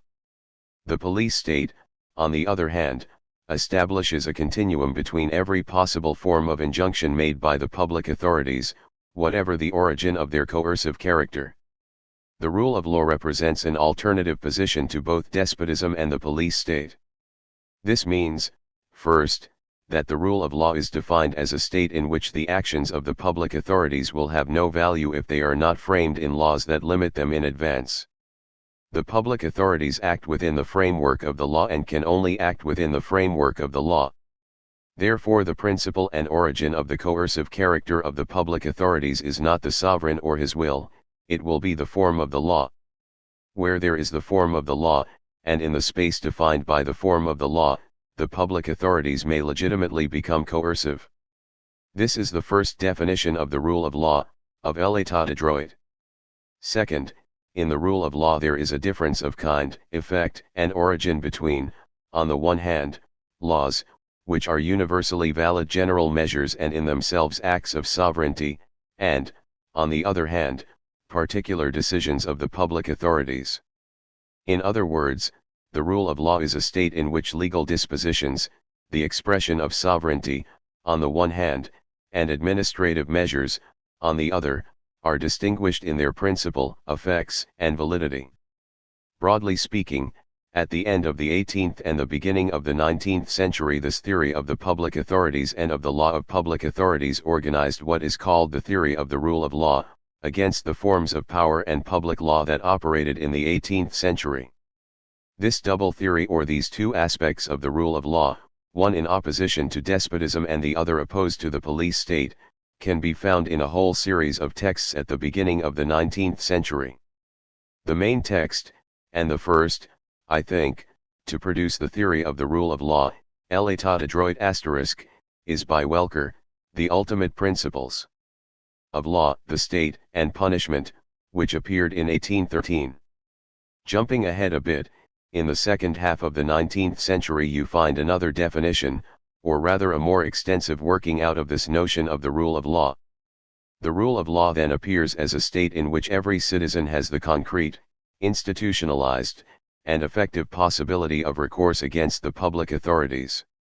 That is to say, the rule of law is not just a state that acts in accordance with the law and within the framework of the law. It is a state in which there is a system of law, that is to say, of laws, but it also means a system of judicial arbitration between individuals and the public authorities. This is quite simply the problem of administrative courts. So, in the second half of the 19th century you see in German theory and policy the development of a whole series of discussions about whether the rule of law means a state in which citizens can and must have recourse against the public authority through specialized administrative courts responsible precisely for this function of arbitration, or, alternatively, a state in which citizens can have recourse against the public authority through the ordinary courts. Some theorists, like Neist for example, reckon that the administrative court, as the legal instance of arbitration between the state and citizens, between the public authorities and citizens, is indispensable for the constitution of the rule of law. Others, like Bar** for example, object that since an administrative court emanates from the public authorities and is basically only one of its forms, it cannot be a valid arbiter between the state and citizens, and that only justice, the apparatus of ordinary justice inasmuch as it is really or supposedly independent of the public authorities, can arbitrate between citizens and the state. At any rate, this is the English thesis, and in all the English analyses at the end of the 19th century the rule of law is clearly defined as a state in which the state itself does not organize administrative courts which arbitrate between citizens and the public authorities. The rule of law is a state in which citizens can appeal to ordinary justice against the public authorities. The English say, if there are administrative courts, then we are not living under the rule of law. The proof for the English that the rule of law does not exist in France is the existence of administrative courts and the Council of State. According to English theory, the Council of State excludes the possibility of the existence of the rule of law. This, in short, is the second definition of the rule of law, the possibility of judicial arbitration, by one or another institution, between citizens and the public authorities. This is the starting point for the liberals' attempt at defining a way to renew capitalism. The way will be to introduce the general principles of the rule of law into economic legislation. This idea of asserting the principles of a rule of law in the economy was, of course, a concrete way of challenging the Hitlerite state, even though the Hitlerite state was undoubtedly not the target in the first instance in the search for an economic rule of law. In truth, what was challenged, and was in fact challenged in Hitlerite practice, was the whole of the people's economic rule of law, tout l'état de droit économique du people, precisely because the state had ceased to be a legal subject in the state, the people, not the state, being the origin of the law, and the state could only be the instrument of the people's will, which totally excluded the state from being a legal subject in the sense of the source of law, or as a legal personality, which could be called before any kind of court. In actual fact, the search for a rule of law in the economic order was directed at something completely different. It was directed at all the forms of legal intervention in the economic order that states, and democratic states even more than others, were practicing at this time, namely the legal economic intervention of the state in the American New Deal and, in the following years, in the English type of planning. What does applying the principle of the rule of law in the economic order mean? Roughly, I think it means that the state can make legal interventions in the economic order only if these legal interventions take the form solely of the introduction of formal principles. There can only be formal economic legislation. This is the principle of the rule of law in the economic order. What does it mean to say that legal interventions have to be formal? I think Hayek, in the Constitution of Liberty, best defines what should be understood by the application of the principles of l'état de droit, or of the rule of law in the economic order. Basically, Hayek says, it is very simple. The rule of law, or formal economic legislation, is quite simply the opposite of a plan. It is the opposite of planning. What is a plan? An economic plan is something which has an aim, the explicit pursuit of growth, for example, or the attempt to develop a certain type of consumption or a certain type of investment, or reducing the gap between the earnings of different social classes. In short, a plan means the adoption of precise and definite economic ends. Second, a plan always allows for the possibility of introducing corrections, rectifications, the suspension of measures, or the adoption of alternative measures at the opportune moment depending on whether or not the sought-after effect is obtained. Third, in a plan, the public authorities have a decision-making role. They replace individuals as the source of decisions and consequently force individuals into one thing or another, such as not exceeding a given level of remuneration, for example. Or else they perform the decision-making function by becoming an economic agent themselves, by investing in public works, for example. So, in a plan, public authorities play the role of decision-maker.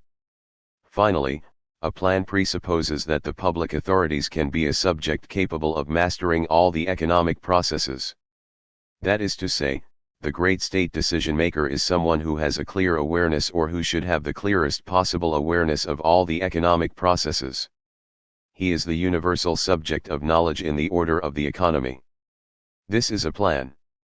Now, says Hayek, if we want the rule of law to operate in the economic order, it must be the complete opposite of this. That is to say, the rule of law will have the possibility of formulating certain measures of a general kind, but these must remain completely formal and must never pursue a particular end. It is not for the state to say that the gap between earnings should be reduced. It is not for the state to say that it wants an increase in a certain type of consumption. A law in the economic order must remain strictly formal. It must tell people what they must and must not do, it must not be inscribed within an overall economic choice. Second, if a law is to respect the principles of the rule of law in the economic order, then it must be conceived a priori in the form of fixed rules and must never be rectifiable by reference to the effects produced. Third, it must define a framework within which economic agents can freely make their decisions, inasmuch as, precisely, every agent knows that the legal framework is fixed in its action and will not change. Fourth, a formal law is a law which binds the state as much as it binds others, and consequently it must be such that everyone knows how the public authorities will behave. Finally, and thereby, you can see that this conception of the rule of law in the economic order basically rules out the existence of any universal subject of economic knowledge who could have, as it were, a bird's-eye view of all of the economic processes, define their ends, and take the place of this or that agent so as to take this or that decision. In actual fact, the state must be blind to the economic processes. It must not be expected to know everything concerning the economy, or every phenomenon concerning the economy. In short, both for the state and for individuals, the economy must be a game, a set of regulated activities. You can see that we have come back to what we were saying at the start, but in which the rules are not decisions which someone takes for others. It is a set of rules which determine the way in which each must play a game whose outcome is not known by anyone. The economy is a game, and the legal institution which frames the economy should be thought of as the rules of the game. The rule of law and l'état de droit formalize the action of government as a provider of rules for an economic game in which the only players, the only real agents, must be individuals, or let's say, if you like, enterprises. The general form taken by the institutional framework in a renewed capitalism should be a game of enterprises regulated internally by a juridical institutional framework guaranteed by the state. It is a rule of the economic game and not a purposeful economic social control. Hayek describes this definition of the rule of law, or of l'état de droit in economic matters in a very clear sentence. The plan, he says, is precisely the opposite of l'état de droit or the rule of law. It shows how the resources of society must be consciously directed in order to achieve a particular end. The rule of law, on the other hand, sets out the most rational framework within which individuals engage in their activities in line with their personal plans. Or again, Polanyi, in his The Logic of Liberty, writes, the main function of a system of jurisdiction is to govern the spontaneous order of economic life. The system of law must develop and reinforce the rules according to which the competitive mechanism of production and distribution operates. We have therefore a system of laws as the rules of the game, and then a game which, through the spontaneity of its economic processes, displays a certain concrete order. Law and order *, these two notions, to which I will try to return next week and whose destiny in the thought of the American right you are familiar with, are not just slogans for a stubborn American extreme right born in the Midwest. Law and order originally had a very precise meaning which can be traced back well beyond the liberalism I am talking about. Law and order means that the state, the public authorities, will only ever intervene in the economic order in the form of the law, and, if the public authorities really are limited to these legal interventions, within this law an economic order will be able to emerge which will be at the same time both the effect and principle of its own regulation. This is the other aspect I wanted to stress with regard to the text from Rogier I quoted. So, first of all, an essential capitalism, capitalisme, with its logic, contradictions and impasses does not exist. Second, it now becomes perfectly possible to invent or devise a capitalism different from the first, different from the capitalism we have known, and whose essential principle would be a reorganization of the institutional framework in terms of the rule of law, and which would consequently discard the whole system of administrative or legal interventionism which states have assumed the right to impose, be it in the form of the 19th century protectionist economy or of the planned economy of the 20th century. The third aspect is inevitably what could be called the growth of judicial demand, because in fact this idea of law in the form of a rule of the game imposed on players by the public authorities, but which is only imposed on players who remain free in their game, implies of course a revaluation of the juridical, but also a revaluation of the judicial. You know that one of the problems of liberalism in the 18th century was the maximum reinforcement of a juridical framework in the form of a general system of laws imposed on everyone in the same way. But the idea of the primacy of law that was so important in 18th century thought entailed as a result a reduction of the judicial, or of the jurisprudential, inasmuch as the judicial institution was in principle confined to the pure and simple application of the law. Now, on the other hand, if it is true that the law must be no more than the rules for a game in which each remains master regarding himself and his part, then the judicial, instead of being reduced to the simple function of applying the law, acquires a new autonomy and importance. Concretely, in this liberal society in which the true economic subject is not the man of exchange, the consumer or producer, but the enterprise, in this economic and social regime in which the enterprise is not just an institution but a way of behaving in the economic field in the form of competition in terms of plans and projects, and with objectives, tactics, and so forth, you can see that the more the law in this enterprise society allows individuals the possibility of behaving as they wish, in the form of free enterprise, and the greater the development of multiple and dynamic forms typical of this enterprise unit, then at the same time so the number and size of the surfaces of friction between these different units will increase and occasions of conflict and litigation multiply.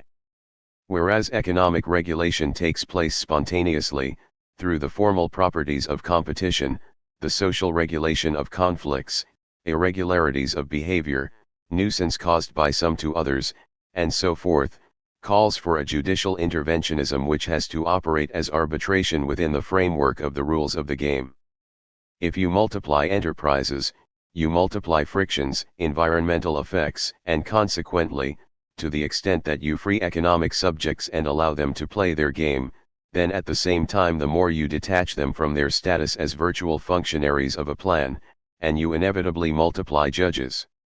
The reduction of the number of functionaries, or rather, the defunctionarization of the economic action of plans, together with the increased dynamic of enterprises, produces the need for an ever-increasing number of judicial instances, or anyway of instances of arbitration.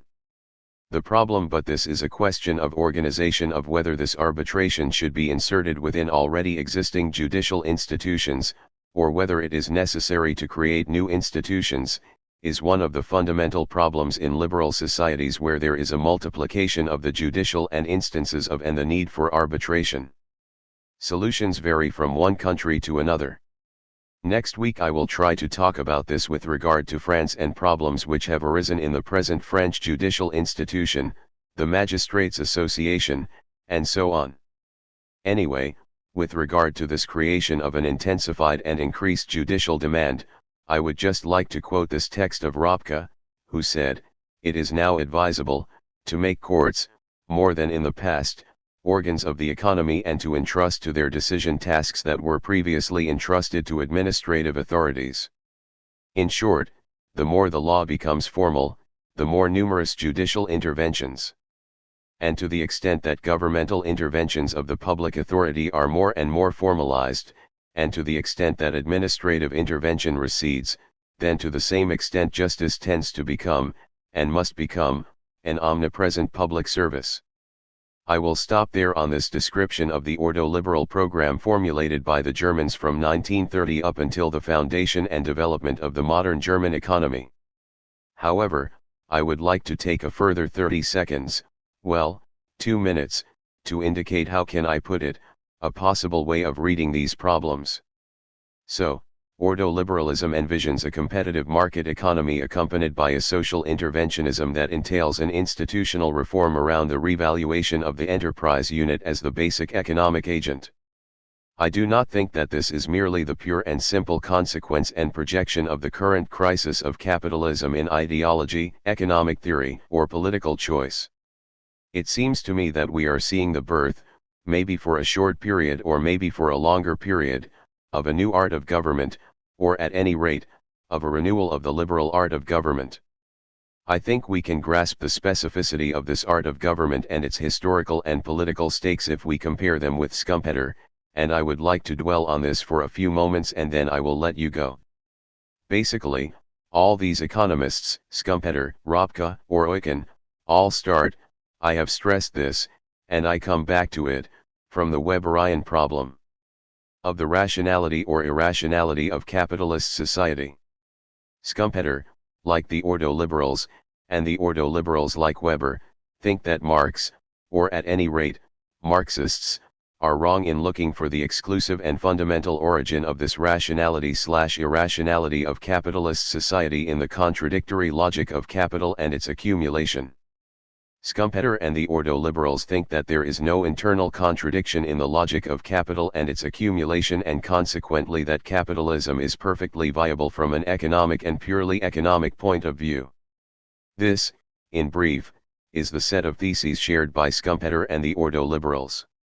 The differences begin at this point. For Schumpeter, if it is true that capitalism is not at all contradictory on the level of the purely economic process, and if, consequently, the economic in capitalism is always viable, in actual fact, Schumpeter says, historically, concretely, capitalism is inseparable from monopolistic tendencies. This is not due to the economic process, but to the social consequences of the process of competition. That is to say, the very organization of competition, and the dynamic of competition, will call for, and necessarily so, an increasingly monopolistic organization. So the monopolistic phenomenon is, for Schumpeter, a social phenomenon consequent upon the dynamic of competition, but not inherent to the economic process of competition itself. There is a tendency to centralization, there is a tendency to an incorporation of the economy in increasingly closely connected decision-making centers of the administration and the state.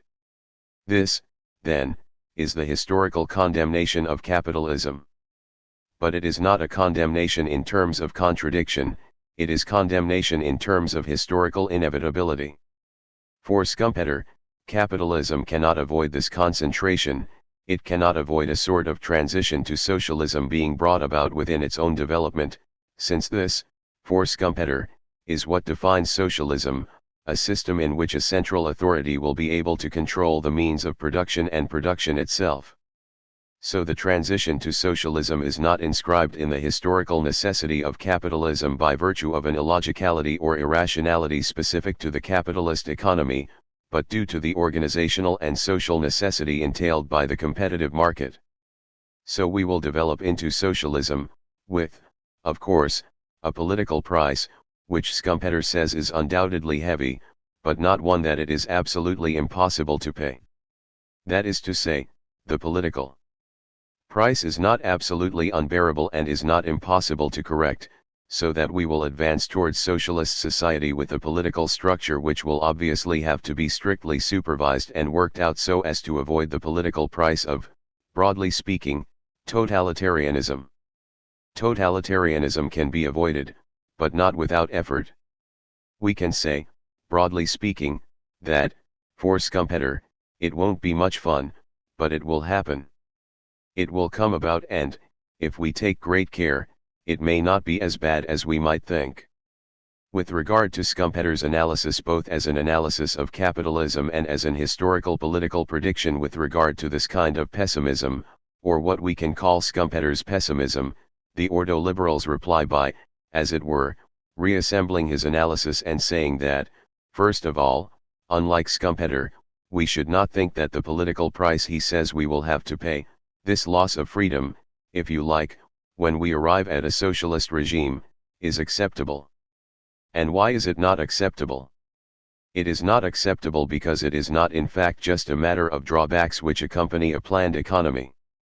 In actual fact, a planned economy cannot avoid being politically costly, that is to say, it cannot avoid being paid for with the loss of freedom.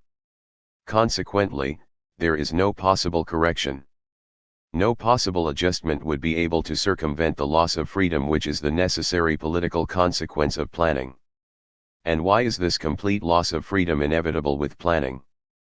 Quite simply, it is because planning involves a series of basic economic errors and it will constantly have to make up for these errors, and you will only be able to make up for the intrinsic error or irrationality of planning by the suppression of basic freedoms. Now, they say, how can we avoid the error of planning? Precisely by seeing to it that the tendency Schumpeter identifies in capitalism towards the organization, centralization, and absorption of the economic process within the state, which he saw was not a tendency of the economic process but of its social consequences, is corrected, and corrected precisely by social intervention. At this point, social intervention, the Gesellschaftspolitik, legal interventionism, the definition of a new institutional framework of the economy protected by a strictly formal legislation like that of the Rechtsstaat or the rule of law, will make it possible to nullify and absorb the centralizing tendencies which are in fact immanent to capitalist society and not to the logic of capital. This is what will enable us to maintain the logic of capital in its purity and get the strictly competitive market to work without the risk of it ending up in the phenomena of monopoly, concentration, and centralization observable in modern society. As a result, this is how we will be able to mutually adapt to each other, on the one hand, a competitive type of economy, as defined or at least problematized by the great theorists of the competitive economy, and, on the other, an institutional practice whose importance was demonstrated in the great works of historians or sociologists of the economy, like Weber.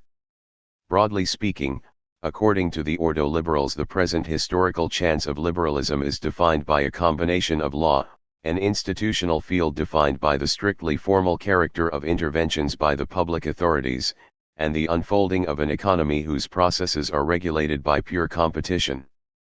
This analysis, political project, and historical wager of the ordo-liberals has, I think, been very important, forming the framework of modern German policy. And if there really is a German model, it is not the frequently invoked model of the all-powerful state, of the police state, which, as you know, has so frightened our compatriots. The German model being diffused is not the police state, it is the rule of law, l'état de droit. And I have not made these analyses just for the pleasure of engaging in a bit of contemporary history, but so as to try to show you how it was possible for this German model to spread, on the one hand, in contemporary French economic policy, and, on the other, in a number of liberal problems, theories, and utopias like those we see developing in the United States. So, next week I will talk about some aspects of Giscard's economic policy and then about American liberal utopians *. General remarks, the methodological scope of the analysis of micropowers. The inflationism of state phobia. Its links with ordo-liberalism. 2 theses on the totalitarian state and the decline of state governmentality in the 20th century. Remarks on the spread of the German model in France and in the United States. The German neoliberal model and the French project of a social market economy. The French context of the transition to a neoliberal economics. French social policy, the example of social security. The separation of the economic and the social according to Giscard d'Estaing. The project of a negative tax and its social and political stakes. Relative and absolute poverty. Abandonment of the policy of full employment. I would like to assure you that, in spite of everything, I really did intend to talk about biopolitics, and then, things being what they are, I have ended up talking at length, and maybe for too long, about neoliberalism, and neoliberalism in its German form. I must however explain a little this change to the direction I wanted to give these lectures. Obviously, I have not spoken at such length about neoliberalism, and worse, about the German form of neoliberalism, because I wanted to trace the historical or theoretical background * of German Christian democracy. Nor was it so as to denounce what is not socialist in the governments of Willy Brandt or Helmut Schmidt. I have dwelt so long on this problem of German neoliberalism first of all for methodological reasons, because, continuing what I began to say last year, I wanted to see what concrete content could be given to the analysis of relations of power, it being understood, of course, and I repeat it once again, that power can in no way be considered either as a principle in itself, or as having explanatory value which functions from the outset. The term itself, power, does no more than designate a domain * of relations which are entirely still to be analyzed, and what I have proposed to call governmentality, that is to say, the way in which one conducts the conduct of men, is no more than a proposed analytical grid for these relations of power. So, we have been trying out this notion of governmentality and, second, seeing how this grid of governmentality, which we may assume is valid for the analysis of ways of conducting the conduct of mad people, patients, delinquents, and children, may equally be valid when we are dealing with phenomena of a completely different scale, such as an economic policy, for example, or the management of a whole social body, and so on.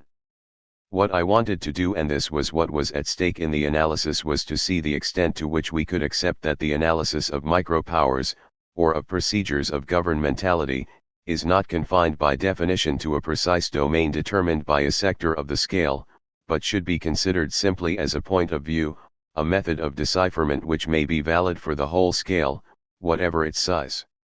In other words, the analysis of micropowers is not a question of scale, and it is not a question of a sector, it is a question of a point of view. Good. This, if you like, was the methodological reason. A second reason for dwelling on these problems of neoliberalism is what I would call a reason of critical morality. Actually, going by the recurrence of certain themes, we could say that what is currently challenged, and from a great many perspectives, is almost always the state, the unlimited growth of the state, its omnipotence, its bureaucratic development, the state with the seeds of fascism it contains, the state's inherent violence beneath its social welfare paternalism. I think there are two important elements which are fairly constant in this theme of the critique of the state. First, there is the idea that the state possesses in itself and through its own dynamism a sort of power of expansion, an intrinsic tendency to expand, an endogenous imperialism constantly pushing it to spread its surface and increase in extent, depth, and subtlety to the point that it will come to take over entirely that which is at the same time its other, its outside, its target, and its object, namely, civil society. The first element which seems to me to run through all this general theme of state phobia is therefore this intrinsic power of the state in relation to its object target, civil society. The second element which it seems to me is constantly found in these general themes of state phobia is that there is a kinship, a sort of genetic continuity or evolutionary implication between different forms of the state, with the administrative state, the welfare state, the bureaucratic state, the fascist state, and the totalitarian state all being, in no matter which of the various analyses, the successive branches of one and the same great tree of state control in its continuous and unified expansion. These two ideas, which are close to each other and support each other, namely, first, that the state has an unlimited force of expansion in relation to the object target, civil society, and second, that forms of state give rise to each other on the basis of a specific dynamism of the state, seem to me to form a kind of critical commonplace frequently found today. Now it seems to me that these themes put in circulation what could be called an inflationary critical value, an inflationary critical currency. Why inflationary? In the first place, it is inflationary because I think the theme encourages the growth, at a constantly accelerating speed, of the interchangeability of analyses. As soon as we accept the existence of this continuity or genetic kinship between different forms of the state, and as soon as we attribute a constant evolutionary dynamism to the state, it then becomes possible not only to use different analyses to support each other, but also to refer them back to each other and so deprive them of their specificity. For example, an analysis of social security and the administrative apparatus on which it rests ends up, via some slippages and thanks to some plays on words, referring us to the analysis of concentration camps. And, in the move from social security to concentration camps, the requisite specificity of analysis is diluted. So, there is inflation in the sense of an increasing interchangeability of analyses and a loss of specificity. This critique seems to me to be equally inflationary for a second reason, which is that it allows one to practice what could be called a general disqualification by the worst. Whatever the object of analysis, however tenuous or meager it is, and whatever its real functioning, to the extent that it can always be referred to something which will be worse by virtue of the state's intrinsic dynamic and the final forms it may take, the less can always be disqualified by the more, the better by the worst. I am not taking an example of the better, obviously, but think, for example, of some unfortunate who smashes a cinema display case and, in a system like ours, is taken to court and sentenced rather severely, you will always find people to say that this sentence is the sign that the state is becoming fascist, as if, well before any fascist state, there were no sentences of this kind or much worse. The third factor, the third inflationary mechanism which seems to me to be characteristic of this type of analysis, is that it enables one to avoid paying the price of reality and actuality inasmuch as, in the name of this dynamism of the state, something like a kinship or danger, something like the great fantasy of the paranoiac and devouring state can always be found. To that extent, ultimately it hardly matters what one's grasp of reality is or what profile of actuality reality presents.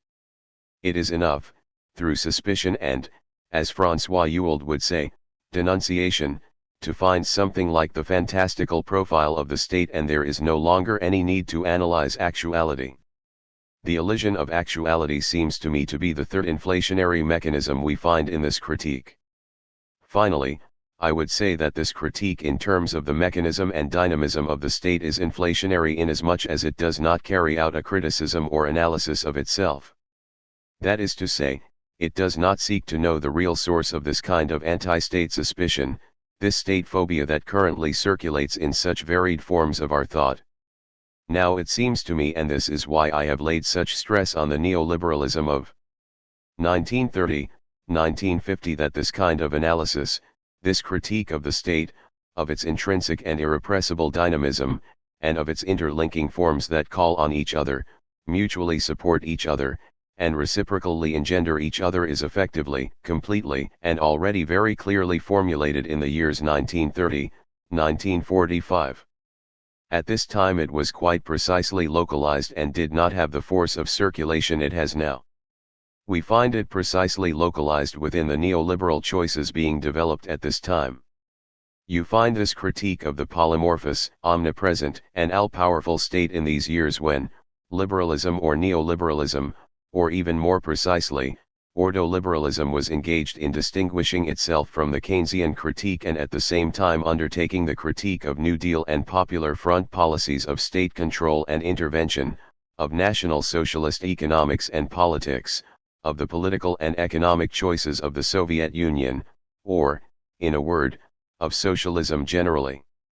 It is in this context, in this German neoliberal school, and taking things in their narrowest or almost petty form, that we find both this analysis of the necessary and as it were inevitable kinship between different forms of the state, and also this idea that the state has a specific, intrinsic dynamism which means that it can never halt its expansion and complete takeover of the whole of civil society.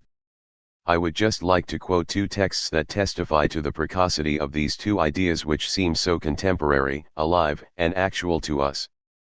I will quote Röpke's reaction, in June-July 1943 in a Swiss journal, in which he criticizes the recently published Beveridge Plan and says, "The Beveridge Plan leads to ever more social insurance, ever more social bureaucracy, ever more upheaval of incomes, ever more stamps to stick and seals to affix, ever more subscriptions and contributions, ever more concentration of power, national income, and responsibility in the hands of the state that, in any case, embraces everything, regulates everything, concentrates and controls everything with the single certain result of exercising on society an even more centralized action of proletarianization and state control that destroys the middle class."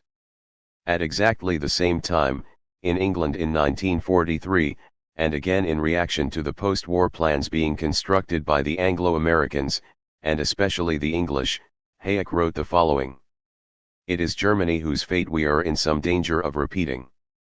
He did not say this because of the danger of a German invasion of England, which had been definitively averted by then.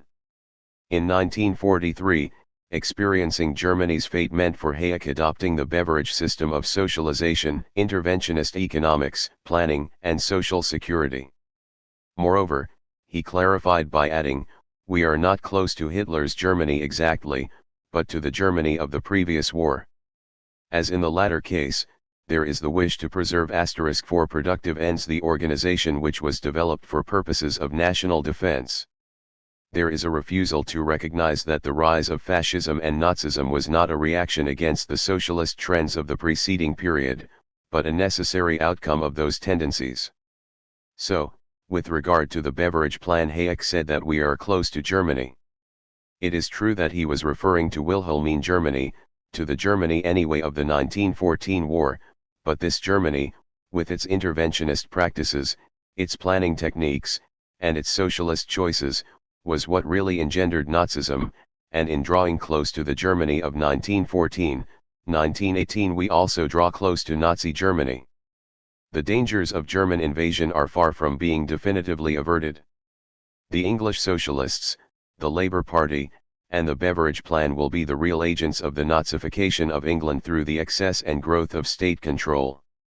So, you can see that these are all old and localized themes, and I take them in their 1945 formulation. You find them in 1939, in 1933, and even before.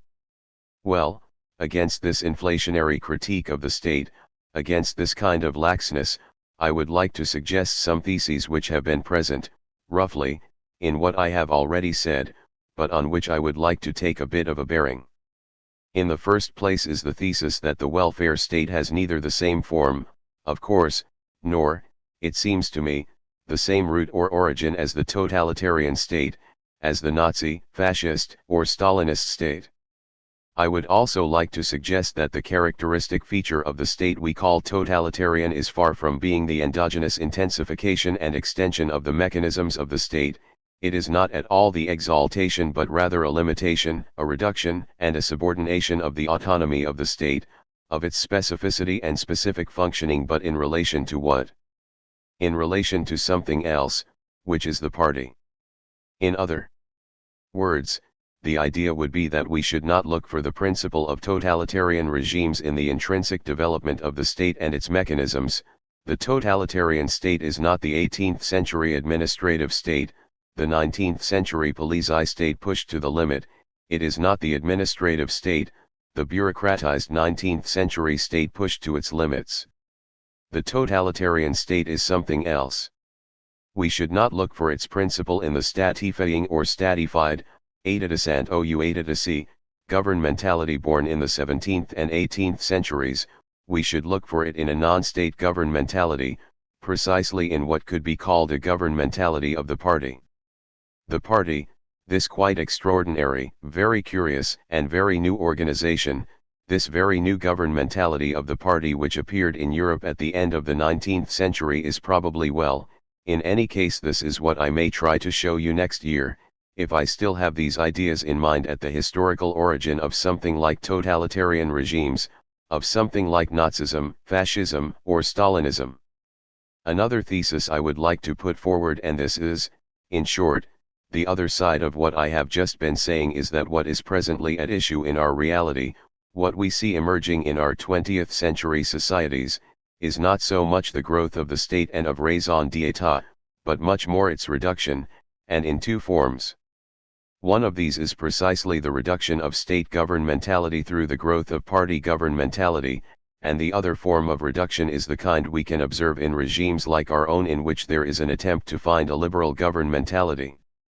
I add straight away that in saying this I am not trying to make a value judgment. In speaking of liberal governmentality, in using this word liberal, I do not want to make sacred or immediately attach value to this type of governmentality. Nor do I mean that it is not legitimate, if one wishes, to hate the state. But what I think we should not do is imagine we are describing a real, actual process concerning ourselves when we denounce the growth of state control, or the state becoming fascist, or the establishment of a state violence, and so on. All those who share in the great state phobia should know that they are following the direction of the wind, and that in fact, for years and years, an effective reduction of the state has been on the way, a reduction of both the growth of state control and of a statifying and statified aididescent et aididesi, governmentality. I am not saying at all that we delude ourselves on the faults or merits of the state when we say this is very bad or this is very good. That is not my problem. I am saying that we should not delude ourselves by attributing to the state itself a process of becoming fascist which is actually exogenous and due much more to the state's reduction and dislocation. I also mean that we should not delude ourselves about the nature of the historical process which currently renders the state both so intolerable and so problematic. It is for this reason that I would like to study more closely the organization and diffusion of what could be called this German model. It is understood, of course, that the model as I have described it and in some of the forms of its diffusion which I would now like to show you, is not the model so often discredited, dismissed, held in contempt, and loathed of the Bismarckian state becoming the Hitler state. The German model which is being diffused, debated, and forms part of our actuality, structuring it and carving out its real shape, is the model of a possible neoliberal governmentality. We could follow the spread of the German model in two ways. Today I will try to look at its spread in France, and maybe, if I don't change my mind, I will do the same for the USA next week. What we could call the diffusion of the German model in France has taken place slowly, insidiously, and creakingly with, I think, three characteristics. First of all, we should not forget that the diffusion of the German neoliberal model has taken place in France on the basis of a strongly state-centered, interventionist, and administrative governmentality, with precisely all the problems this entails. Second, the attempt to introduce and implement the German neoliberal model in France takes place in a context of an initially relatively limited, and now acute economic crisis which is the motive, pretext, and reason for the introduction and implementation of the model and, at the same time, what checks it. Finally, for the reasons I have just mentioned, the third characteristic is that the agents of the spread and implementation of this model are precisely those who administer and direct the state in this context of crisis. Because of all this, the implementation of the German model in France involves a whole range of difficulties and a sort of awkwardness mixed with hypocrisy, examples of which we will see. In the United States, the diffusion of the German model takes on a completely different appearance. And first of all, can we really speak of a diffusion of the German model? After all, liberalism, the liberal tradition, the constant renewal of liberal politics, has been a constant in the United States, which means that what we are now seeing, or what was seen in reaction to the New Deal, is not necessarily the diffusion of the German model. It can also be seen as a phenomenon which is absolutely endogenous to the United States. We would have to undertake more precise studies on the role played by German immigrants like Hayek, for example, in the United States. Fine. Between American neoliberalism and the German neoliberal model, basically formed around the Freiburg people, there is a whole range of historical relationships which are undoubtedly difficult to unravel. The second characteristic of the diffusion of the German model in the United States is that it too takes place in a context of crisis, but of a completely different crisis than the one experienced in France, since it is an economic crisis, of course, but with a completely different form and undoubtedly less acute. It develops within a political crisis in which the problem of the influence, action, and intervention of the federal government, the problem of its political credibility and so forth, had already been posed at the time of the New Deal, and all the more so with Johnson, Nixon, and Carter.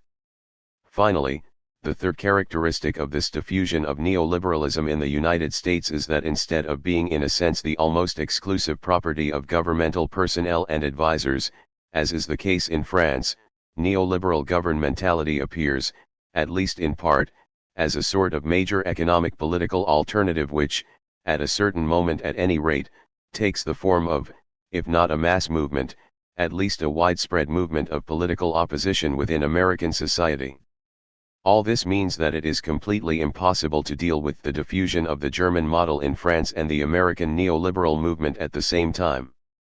The two phenomena are not completely overlapping and cannot be superimposed on each another, although there is, of course, a whole system of exchanges and supports between them.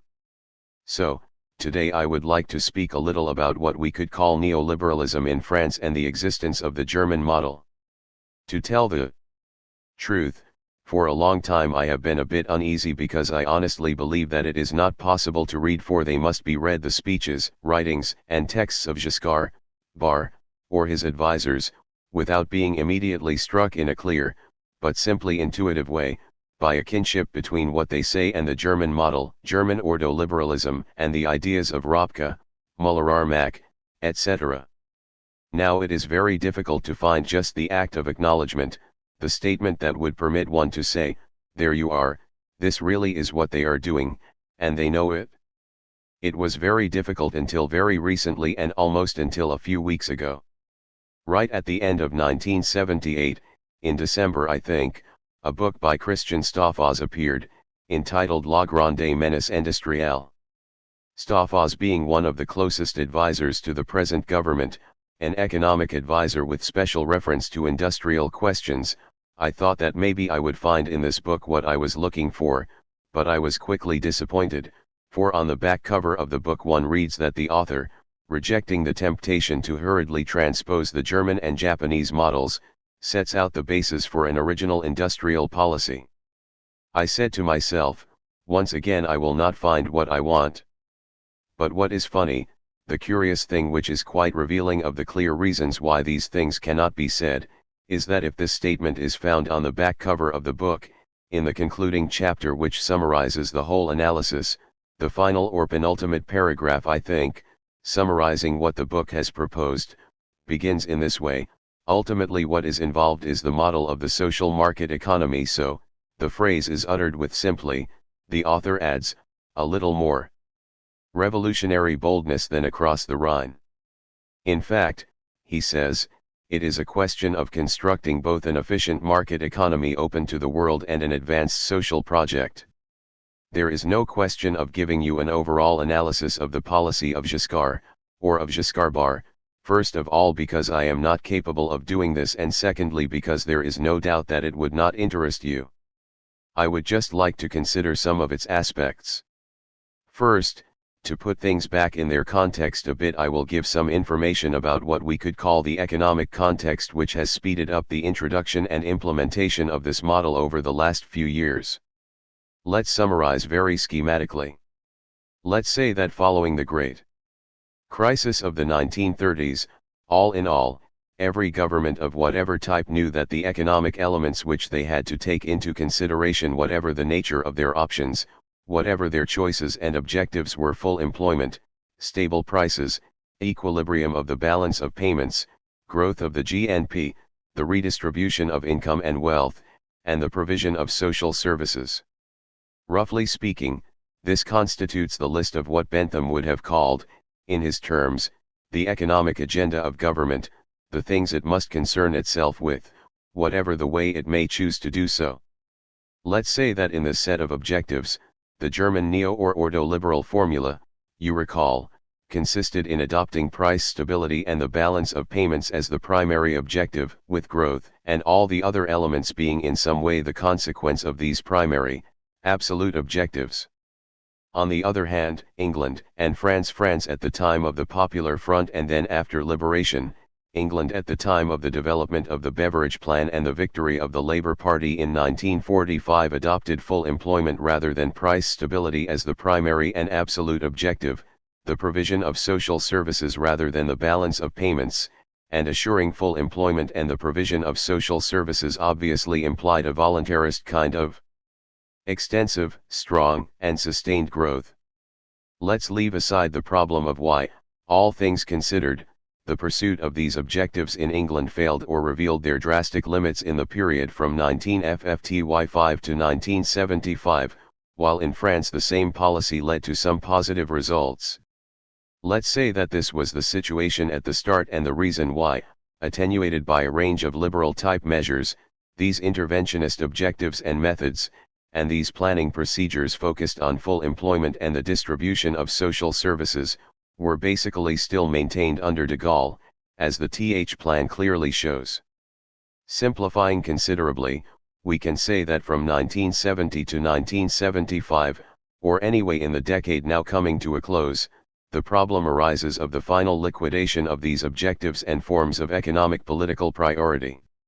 It is in this decade that the problem arises of the overall transition to a neoliberal economy, that is to say, roughly, catching up and inserting the German model.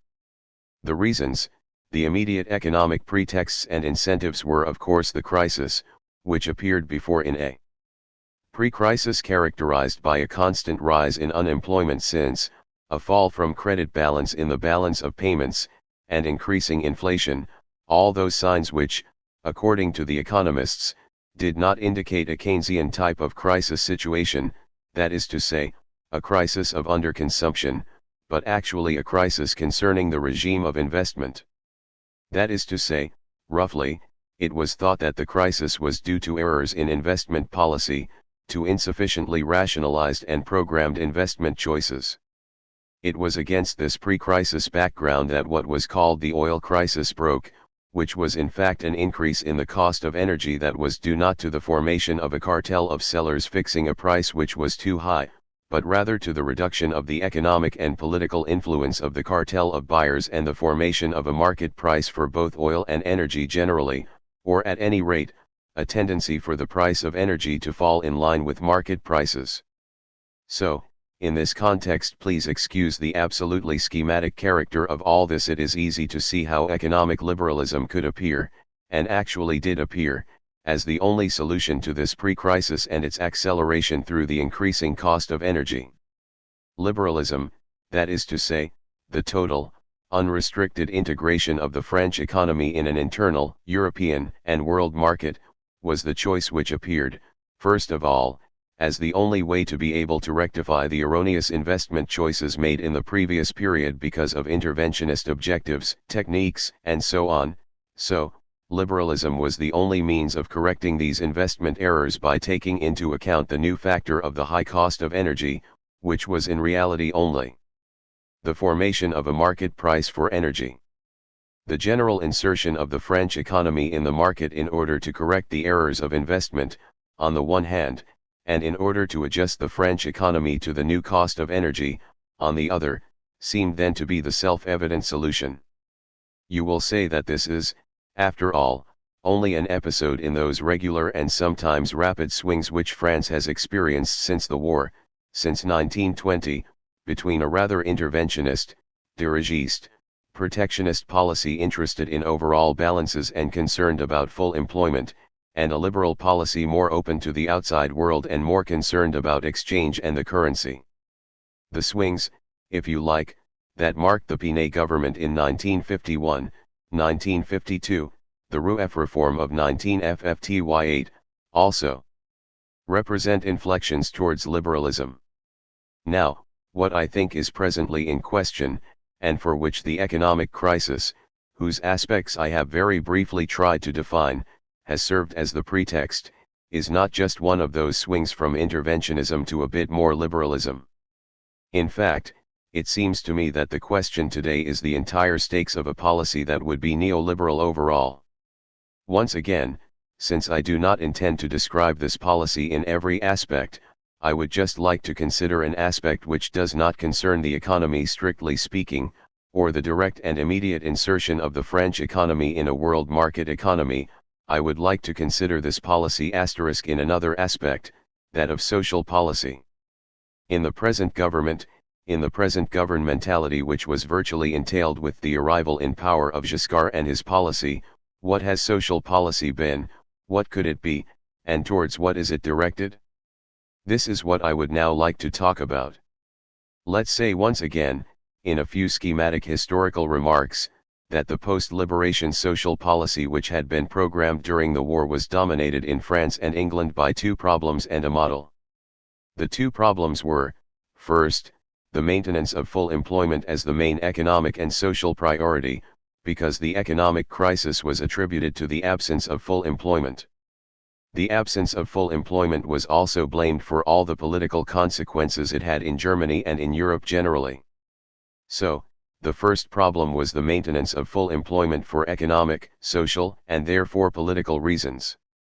The second problem was to avoid the effects of a devaluation made necessary by a policy of growth. To maintain full employment and attenuate the effects of devaluation which makes saving and individual capitalization ineffective, it was thought necessary to establish a policy of social security coverage of risks.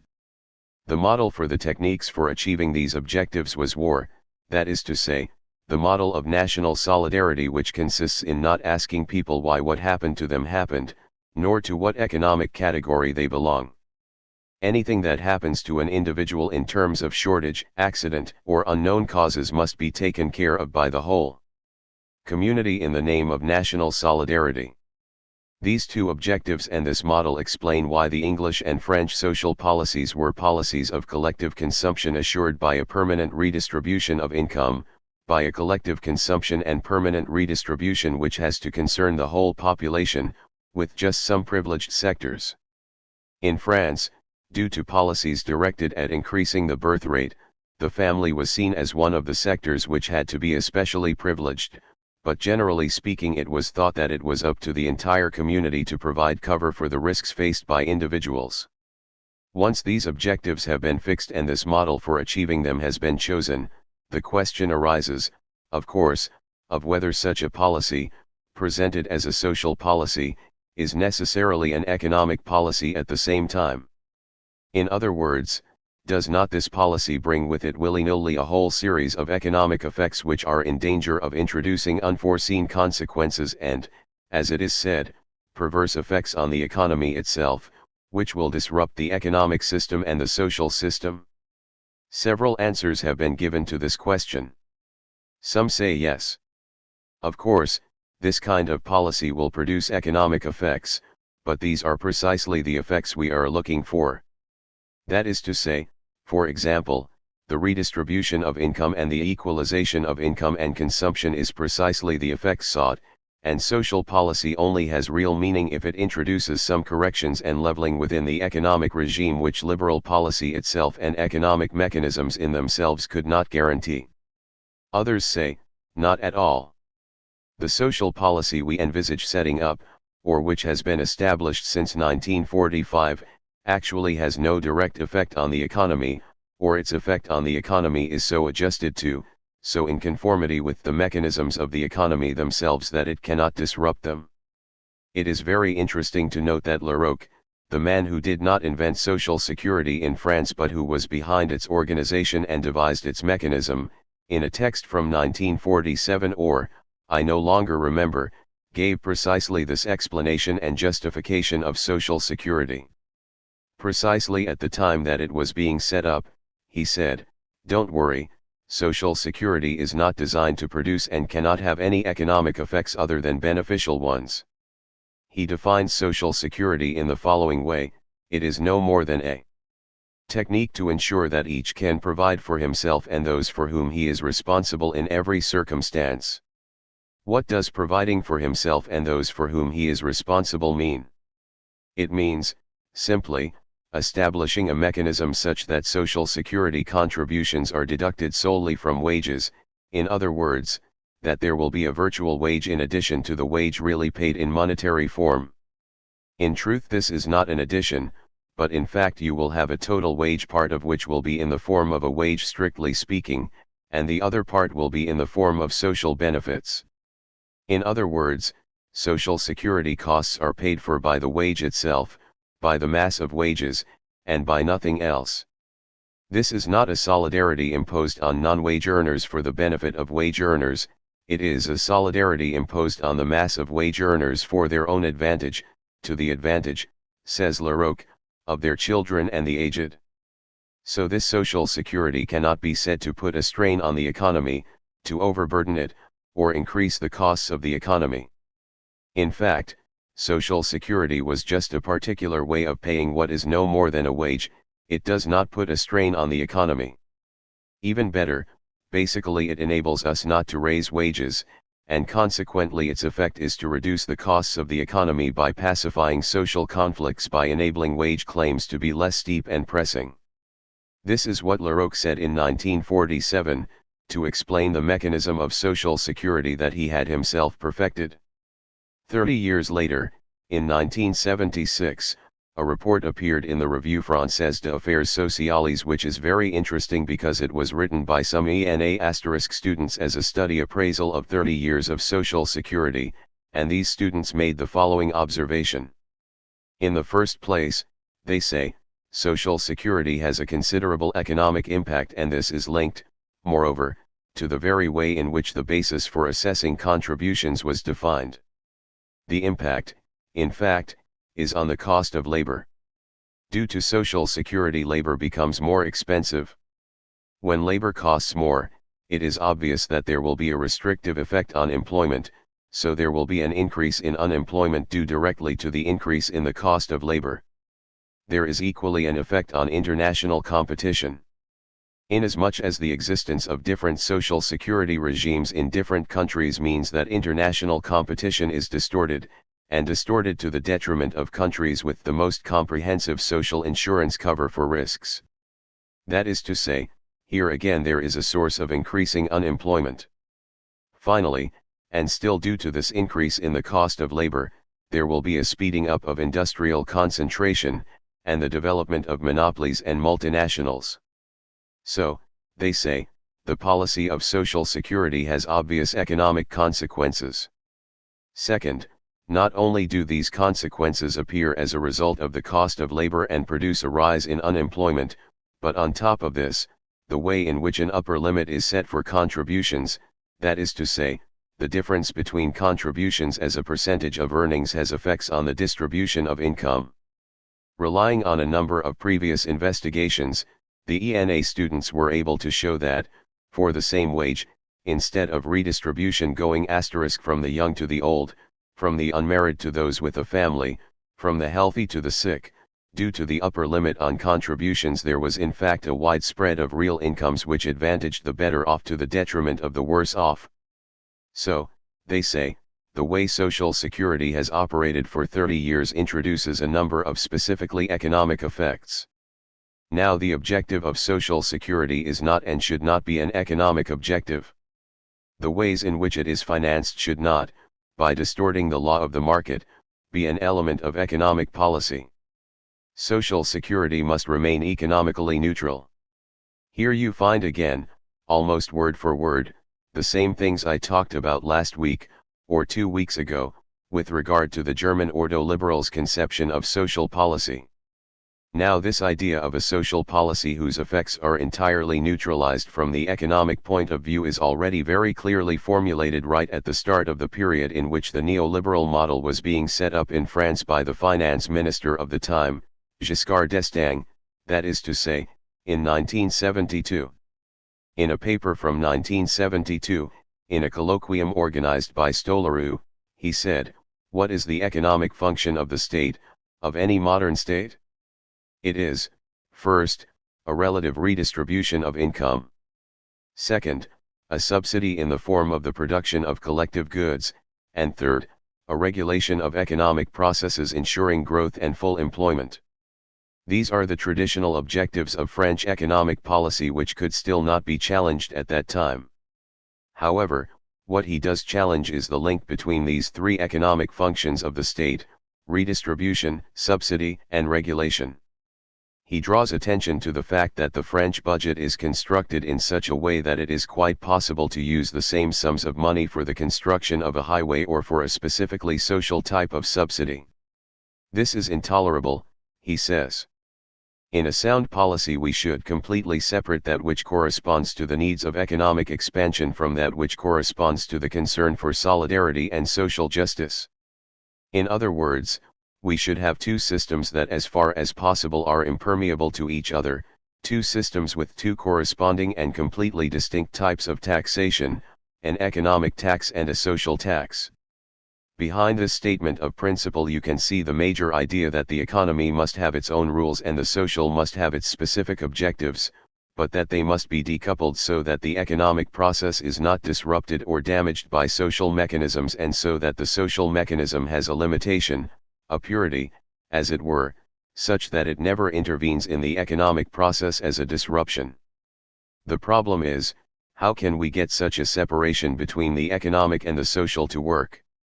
How can we carry out this decoupling? Here again, still with Giscard's text, we can see what he means. He appeals to a principle I have already spoken about, which is common to German ordo-liberalism and American neoliberalism, and which is found in French neoliberalism. This is the idea that the economy is basically a game, that it develops as a game between partners, that the whole of society must be permeated by this economic game, and that the essential role of the state is to define the economic rules of the game and to make sure that they are in fact applied. What are these rules? They must be such that the economic game is as active as possible and consequently to the advantage of the greatest possible number of people, with simply a rule, and this is the surface of contact, without real penetration, of the economic and the social, a supplementary and unconditional rule of the game, as it were, which is that it must be impossible for one of the partners of the economic game to lose everything and thus be unable to continue playing. It is, if you like, a safety clause for the player, a limiting rule that changes nothing in the course of the game itself, but which prevents someone from ever dropping totally and definitively out of the game. It is a sort of inverted social contract. That is to say, in the social contract, all those who will the social contract and virtually or actually subscribe to it form part of society until such a time as they cut themselves off from it. In the idea of an economic game we find that no one originally insisted on being part of the economic game, and consequently it is up to society and to the rules of the game imposed by the state to ensure that no one is excluded from this game in which he is caught up without ever having explicitly wished to take part. The idea that the economy is a game, that there are rules of the economic game guaranteed by the state, and that the only point of contact between the economic and the social is the rule safeguarding players from being excluded from the game, is formulated by Giscard somewhat implicitly, but sufficiently clearly, I think, when he says in this 1972 text, the characteristic feature of the market economy is the existence of rules of the game, which enable decentralized decisions to be taken, and that these rules are the same for all. Between the rule of competition of production and that of the protection of the individual, a particular game must be established so that no player risks losing everything. He says particular game, but it would no doubt be better to say particular rule. Now this idea that there must be a rule of non-exclusion and that the function of the social rule, of social regulation, or of social security in the broadest sense of the term, is purely and simply to ensure non-exclusion with regard to an economic game that, apart from this rule, must follow its own course, is implemented, or outlined at any rate, in a whole series of more or less clear measures *. Because time is pressing and also because I don't want to bore you too much with this, I would just like to show you what this means, not in terms of the measures which were actually taken and which, due to the crisis and its intensity, could not be fully followed through or form a coherent whole, but by taking the example of a project which comes back several times after 1974, which is that of the negative tax. In fact, when Giscard said in 1972 that we must ensure that it never happens that someone loses everything, he already had in mind this idea of a negative tax. The negative tax is not an idea of French neoliberalism, but of American neoliberalism, which maybe I will talk about next week. It is an idea, anyway, which was taken up by people around Giscard, like Stolaru and Staffas, who I will talk about shortly, and in the preparatory discussions for the TH plan, in 1974 Staffas produced a report on the negative tax. What is the negative tax? To summarize things very, very simply, we can say that the idea of negative tax is the following: to be socially effective without being economically disruptive, a social benefit must never, as far as this is possible, take the form of collective consumption, for, the supporters of negative tax say, experience shows that in the end it is the wealthiest who benefit most from collective forms of consumption and who contribute the least in financing them. So, if we want an effective social protection without negative economic effects, we must quite simply replace those overall forms of financing, all those more or less sectional benefits, with a cash benefit which will guarantee supplementary resources to those, and only those, who either definitively or provisionally fail to reach a sufficient threshold. In clear terms, if you like, there is no point giving the wealthy the possibility of sharing in collective consumptions of health. They are perfectly capable of taking care of their own health.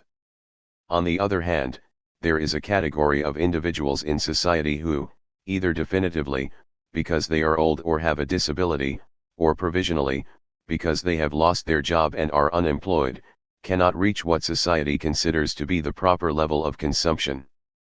Well, it is to these and for their benefit only that we should allocate compensatory benefits, the typical benefits of cover of a social policy. Consequently, below a given level of income we will pay an additional amount, even if this means giving up the idea that society as a whole owes services like health and education to each of its members, and even if also, and this is no doubt the most important element, it means reintroducing an imbalance between the poor and others, between those receiving aid and those who are not. Obviously, this project of a negative tax, especially in its French forms, does not have the drastic appearance that I have just given, or the simplistic appearance that you might think. In fact, negative tax as a benefit paid to people with an income which is insufficient to ensure a given level of consumption is conceived by Stolaru and Stoffels in a relatively sophisticated way, inasmuch as, in particular, one has to ensure that people do not take this supplementary benefit as a sort of means of living that will save them from looking for work and getting back into the economic game. A whole series of modulations and gradations see to it that, through the negative tax, the individual will be guaranteed a given level of consumption, but with enough motivations, or, if you like, enough frustrations, so that he still always wants to work and so that it is always preferable to work rather than receive a benefit. Let's leave aside all these details which are important nevertheless. I would just like to note a few things. First of all, what is it that will be attenuated by the action which is explicitly sought after in the idea of a negative tax? It is the effects of poverty, and only its effects. That is to say, in no way does the negative tax seek to be an action aiming to modify this or that cause of poverty. The negative tax will never function at the level of the causes of poverty but simply at the level of its effects. This is what Stolaru says when he writes, "For some, social assistance must be motivated by the causes of poverty, and thus what it covers, what it is directed towards, is illness, accidents, unfitness for work, or the impossibility of finding employment." That is to say, in this traditional perspective, you cannot give someone assistance without asking why he needs it and so without seeking to change the reasons for which he needs it. For others, those who support the negative tax, social assistance must only be motivated by the effects of poverty. Every human being, Stolaru says, has basic needs, and society must help him to meet them when he cannot do so by himself. So that when it comes to it, the famous distinction that Western governmentality has tried for so long to establish between the good and bad poor, between the voluntary and involuntary unemployed, is not important. After all, it does not and should not concern us to know why someone falls below the level of the social game. Whether he is a drug addict or voluntarily unemployed is not important. Whatever the reasons, the only problem is whether he is above or below the threshold. The only thing that matters is that the individual has fallen below a given level and, at that point, without looking further, and so without having to make all those bureaucratic, police, or inquisitorial investigations, the problem becomes one of granting him a subsidy in such a way that the mechanism by which he is given it still encourages him to rise again to the level of the threshold and be sufficiently motivated, through receiving assistance, to have the desire, in spite of everything, to rise again above the threshold. But if he does not have the desire, this is not important and he will remain assisted. This is the first point, which is, I think, very important in relation to what was developed for centuries by social policy in the West. Second, you can see that this negative tax is a way of absolutely avoiding social policy having any kind of effect in the form of a general redistribution of income, that is to say, broadly speaking, anything that could be described as a socialist policy. If we call socialist policy a policy of relative * poverty, that is to say, a policy which tends to alter the gaps between different incomes, if we understand socialist policy as a policy that tries to attenuate the effects of relative poverty arising from the gap between the incomes of the wealthiest and the poorest, then it is absolutely clear that the policy entailed by negative tax is the exact opposite of socialist policy. Relative poverty does not figure in any way in the objectives of such a social policy. The only problem is absolute poverty, that is to say the threshold below which people are deemed not to have an adequate income for ensuring that they have a sufficient consumption. I think we should make a few remarks about absolute poverty. It should not be understood, of course, as a sort of threshold valid for the whole of humanity. Absolute poverty is relative for every society, and there are societies which will have a fairly high threshold of absolute poverty and other, poor societies where it will be much lower. So, the threshold of absolute poverty is relative.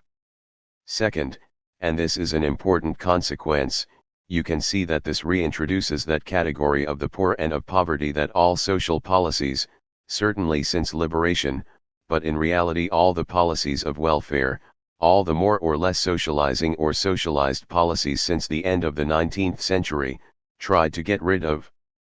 All these policies, the German state socialist type of policy, a welfare policy like that programmed by Pigou, the New Deal policy, and social policy like that in England or France after liberation did not want to know the category of the poor, or, at any rate, they wanted to ensure that economic interventions were such that the population was not divided between the poor and the less poor. Policy was always situated in the spread of relative poverty, in the redistribution of incomes, in the play of the gap between richer and poorer. Here, however, we have a policy defining a given threshold which is still relative, but which is absolute for the society and which distinguishes between the poor and those who are not poor, between those who are receiving assistance and those who are not. The third characteristic of negative tax is that, as you can see, it ensures as it were a general security, but at the lowest level, that is to say, the economic mechanisms of the game, the mechanisms of competition and enterprise, will be allowed to function in the rest of society. Above the threshold everyone will have to be an enterprise for himself or for his family. A society formalized on the model of the enterprise, of the competitive enterprise, will be possible above the threshold, and there will be simply a minimum security, that is to say, the nullification of certain risks on the basis of a low-level threshold. That is to say, there will be a population which, from the point of view of the economic baseline, will be constantly moving between, on the one hand, assistance provided in certain eventualities when it falls below the threshold and, on the other, both its use and its availability for use according to economic needs and possibilities. It will therefore be a kind of infra- and supraliminal floating population, a liminal population which, for an economy that has abandoned the objective of full employment, will be a constant reserve of manpower which can be drawn on if need be, but which can also be returned to its assisted status if necessary. So with this system which, again, has not been applied for a number of reasons, but whose features are clearly visible in the current economic policy of Giscard and Barre, you have the formation of an economic policy which is no longer focused on full employment, and which can only be integrated in the general market economy by abandoning the objective of full employment along with its essential instrument of centrally planned growth. Full employment and voluntarist growth are renounced in favor of integration in a market economy.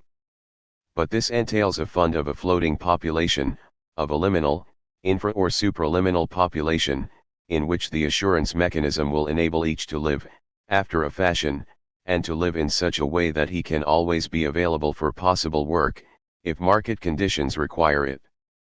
This is a completely different system from that through which 18th and 19th century capitalism was formed and developed, when it had to deal with a peasant population which was a possible constant reservoir of manpower. When the economy functions as it does now, when the peasant population can no longer ensure that kind of endless fund of manpower, this fund has to be formed in a completely different way. This other way is the assisted population, which is actually assisted in a very liberal and much less bureaucratic and disciplinary way than it is by a system focused on full employment which employs mechanisms like those of social security. Ultimately, it is up to people to work if they want or not work if they don't. Above all, there is the possibility of not forcing them to work if there is no interest in doing so. They are merely guaranteed the possibility of minimal existence at a given level, and in this way the neoliberal policy can be got to work. Now this kind of project is nothing other than the radicalization of those general themes I talked about with regard to ordoliberalism. The German ordo-liberals explained that the main objective of a social policy is certainly not to take into account all the risks that may be incurred by the global mass of the population, and that a true social policy must be such that, without affecting the economic game, and consequently letting society develop as an enterprise society, mechanisms of intervention are deployed to assist those when, and only when, they need it. American neoliberalism, I. Its context. The difference between American and European neoliberalism. American neoliberalism as a global claim, utopian focus, and method of thought. Aspects of this neoliberalism: the theory of human capital. The two processes that it represents: a. An extension of economic analysis within its own domain, criticism of the classical analysis of labor in terms of the time factor; b. An extension of economic analysis to domains previously considered to be non-economic. The epistemological transformation produced by neoliberal analysis, from the analysis of economic processes to the analysis of the internal rationality of human behavior. Work as economic conduct. Its division into capital, abilities, and income. The redefinition of Homo economicus as entrepreneur of himself. The notion of human capital. Its constitutive elements: a. Innate elements and the question of the improvement of genetic human capital; b.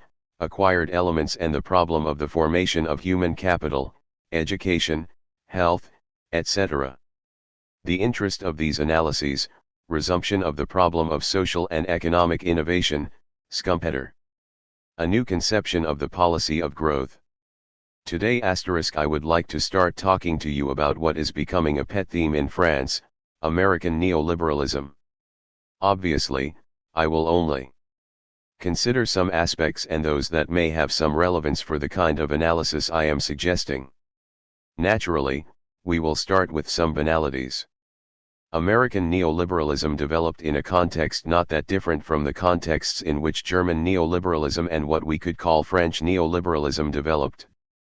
That is to say, the three main contextual elements of the development of neoliberalism were: first, the New Deal and criticism of the New Deal and what we can broadly call the Keynesian policy developed by Roosevelt from 1933. The first, fundamental text of this American neoliberalism, written in by Simons, who was the father of the Chicago School, is an article entitled A Positive Program for Laissez-faire. The second contextual element is of course the Beveridge Plan and all the projects of economic and social interventionism developed during the war. These are all important elements that we could call, if you like, pacts of war, that is to say, pacts in terms of which governments, basically the English, and to a certain extent the American government, said to people who had just been through a very serious economic and social crisis: now we are asking you to get yourselves killed, but we promise you that when you have done this, you will keep your jobs until the end of your lives. It would be very interesting to study the set of documents, analyses, programs, and research for itself, because it seems to me that, if I am not mistaken, this is the first time that entire nations waged war on the basis of a system of pacts which were not just international alliances between powers, but social pacts of a kind that promised to those who were asked to go to war and get themselves killed a certain type of economic and social organization which assured security of employment with regard to illness and other kinds of risk, and at the level of retirement they were pacts of security at the moment of a demand for war. The demand for war on the part of governments is accompanied, and very quickly, there are texts on the theme from 1940 by this offer of a social pact and security. It was against this set of social problems that Simons drafted a number of critical texts and articles, the most interesting of which is entitled, The Beveridge Program, an unsympathetic interpretation, which there is no need to translate, since the title indicates its critical sense. The third contextual element was obviously all the programs on poverty, education, and segregation developed in America from the Truman administration up to the Johnson administration, and through these programs, of course, state interventionism and the growth of the federal administration, etc. I think these three elements, Keynesian policy, social pacts of war, and the growth of the federal administration through economic and social programs together formed the adversary and target of neoliberal thought, that which it was constructed against or which it opposed in order to form itself and develop. You can see that this is clearly the same type of context as that which we find in France, for example, where neoliberalism defined itself through opposition to the Popular Front, post-war Keynesian policies, and planning. Nevertheless, I think there are some major differences between European and American neoliberalism. They are also very obvious, as we know. I will just recall them.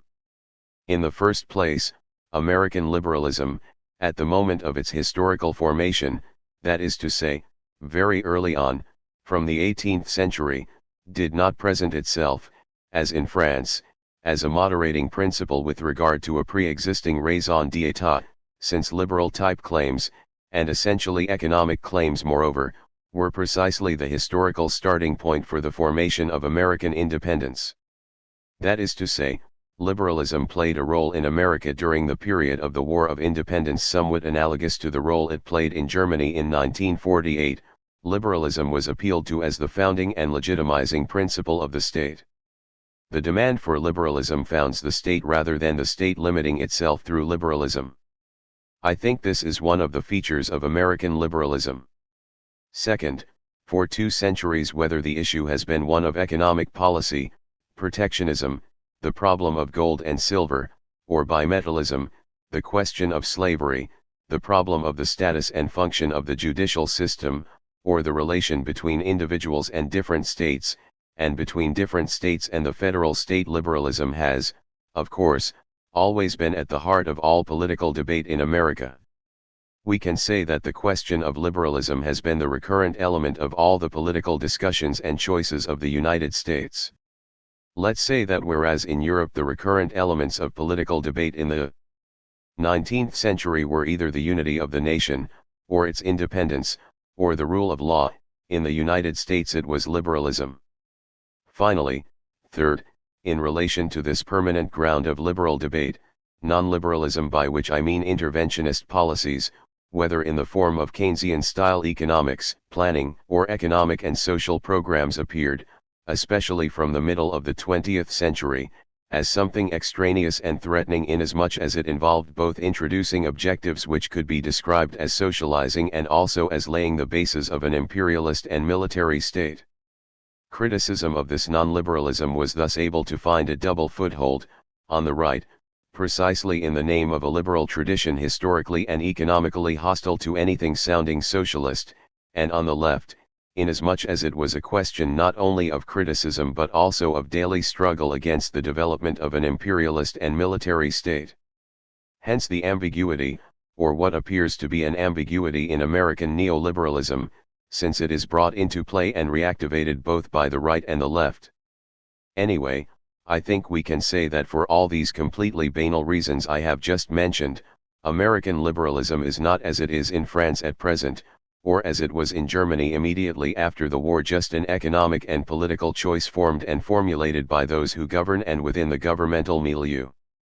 Liberalism in America is a whole way of being and thinking. It is a type of relation between the governors and the governed much more than a technique of governors with regard to the governed. Let's say, if you like, that whereas in a country like France disputes between individuals and the state turn on the problem of service, of public service, in the United States disputes between individuals and government look like the problem of freedoms. I think this is why American liberalism currently appears not just, or not so much as a political alternative, but let's say as a sort of many-sided, ambiguous, global claim with a foothold in both the right and the left. It is also a sort of utopian focus which is always being revived. It is also a method of thought, a grid of economic and sociological analysis. I will refer to someone who is not an American exactly, he is an Austrian whom I have spoken about several times, but who then lived in England and the United States before returning to Germany. Some years ago Hayek said, "We need a liberalism that is a living thought." Liberalism has always left it to the socialists to produce utopias, and socialism owes much of its vigor and historical dynamism to this utopian or utopia-creating activity. Well, liberalism also needs utopia. It is up to us to create liberal utopias, to think in a liberal mode, rather than presenting liberalism as a technical alternative for government. Liberalism must be a general style of thought, analysis, and imagination.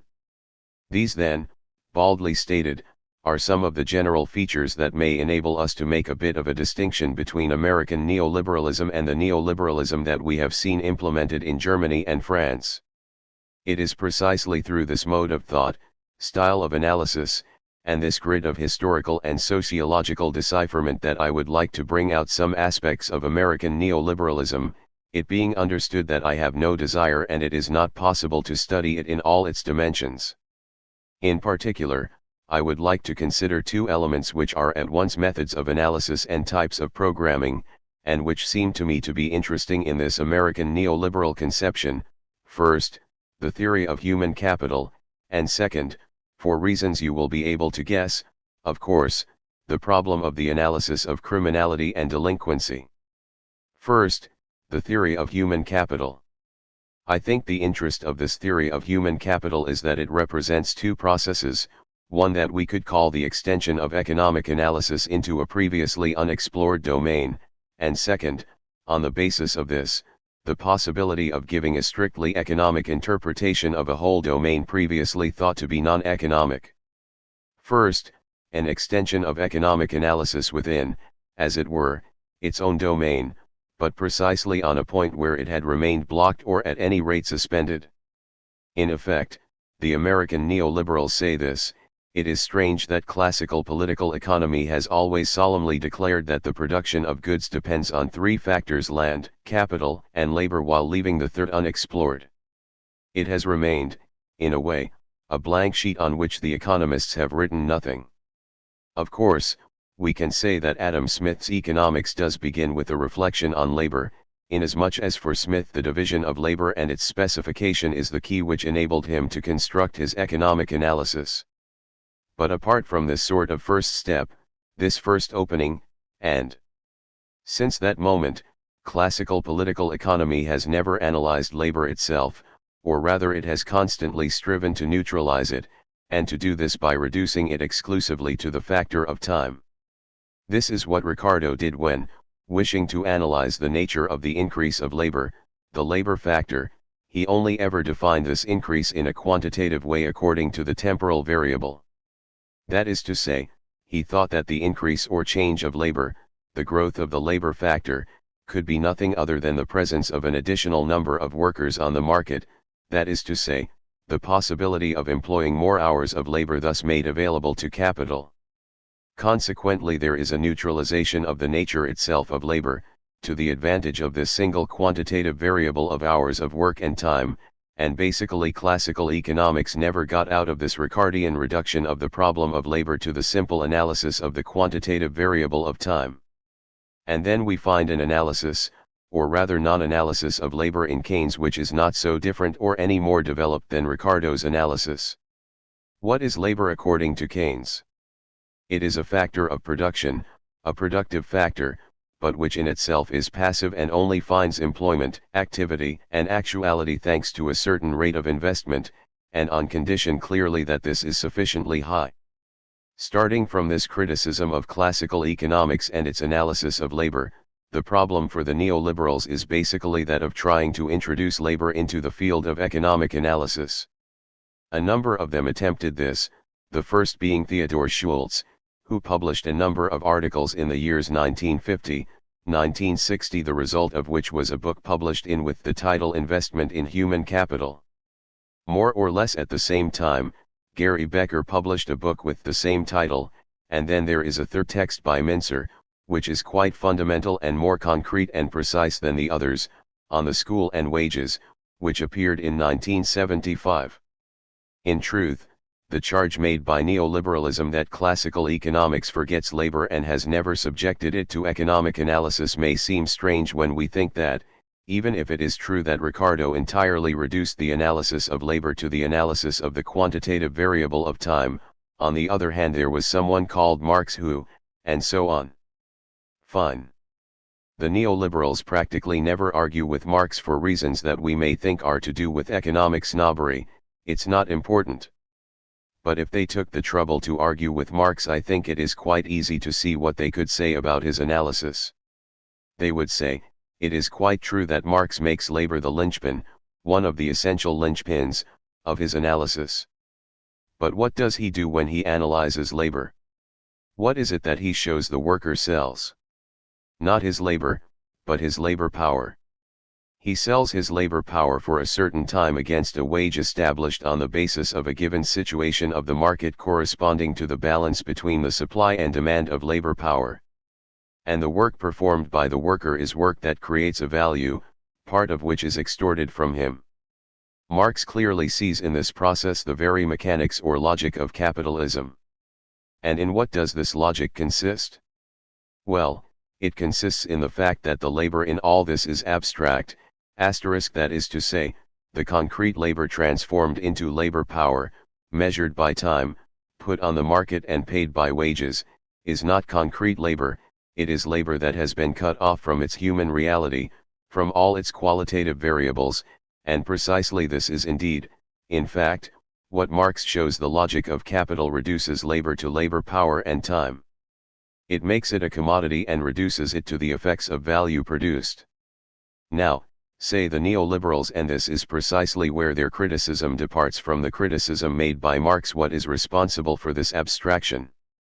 For Marx, capitalism itself is responsible, it is the fault of the logic of capital and of its historical reality. Whereas the neoliberals say, the abstraction of labor, which actually only appears through the variable of time, is not the product of real capitalism, but of the economic theory that has been constructed of capitalist production. Abstraction is not the result of the real mechanics of economic processes, it derives from the way in which these processes have been reflected in classical economics. And it is precisely because classical economics was not able to take on this analysis of labor in its concrete specification and qualitative modulations, it is because it left this blank page, gap, or vacuum in its theory, that a whole philosophy, anthropology, and politics, of which Marx is precisely the representative, rushed in. Consequently, we should not continue with this, in a way, realist criticism made by Marx, accusing real capitalism of having made real labor abstract. We should undertake a theoretical criticism of the way in which labor itself became abstract in economic discourse. And, the neoliberals say, if economists see labor in such an abstract way, if they fail to grasp its specification, its qualitative modulations, and the economic effects of these modulations, it is basically because classical economists only ever envisaged the object of economics as processes of capital, of investment, of the machine, of the product, and so on. I think this is the general context in which we should situate the neoliberal analyses. However, the essential epistemological transformation of these neoliberal analyses is their claim to change what constituted in fact the object, or domain of objects, the general field of reference of economic analysis.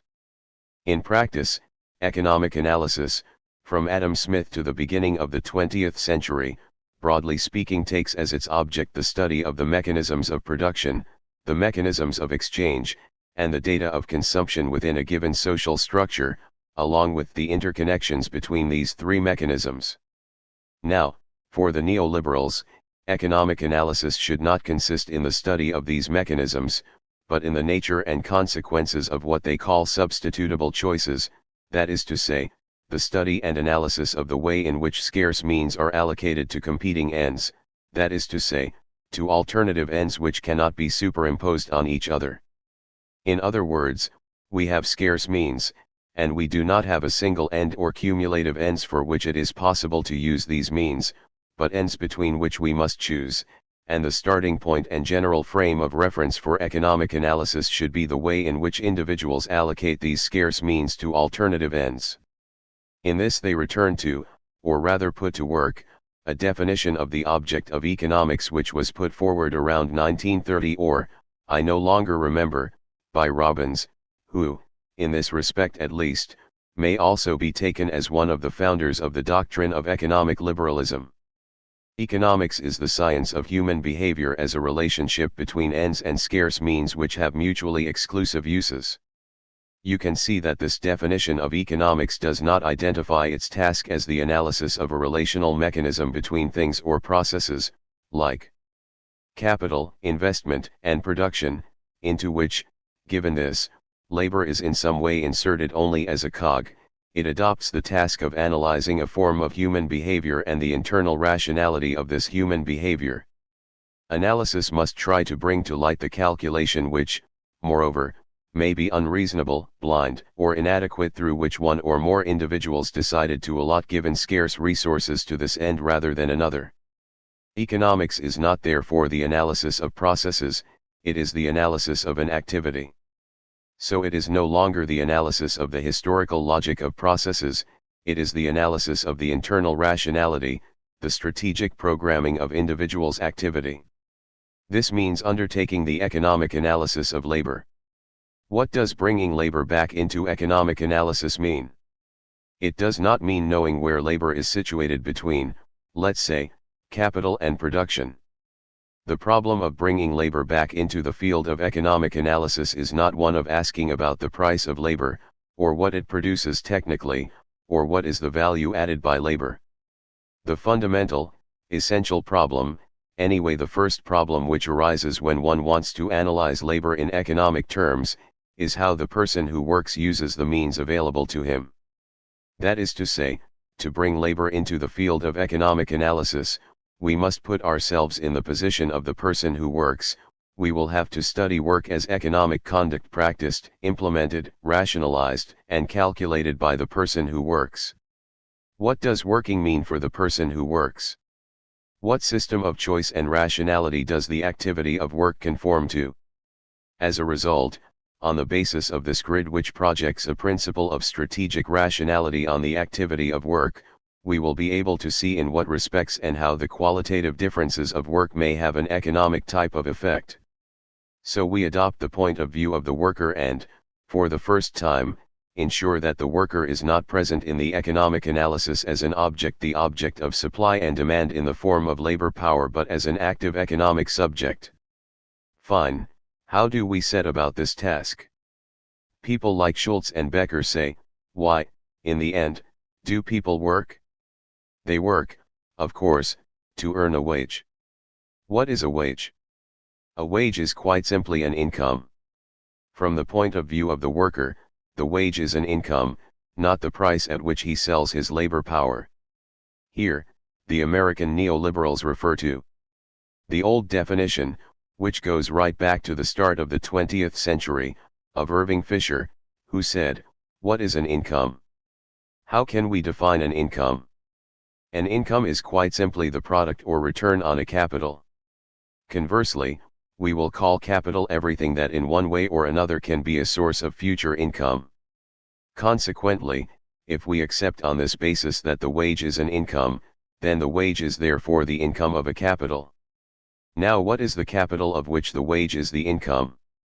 Well, it is the set of all those physical and psychological factors which make someone able to earn this or that wage, so that, seen from the side of the worker, labor is not a commodity reduced by abstraction to labor power and the time during which it is used.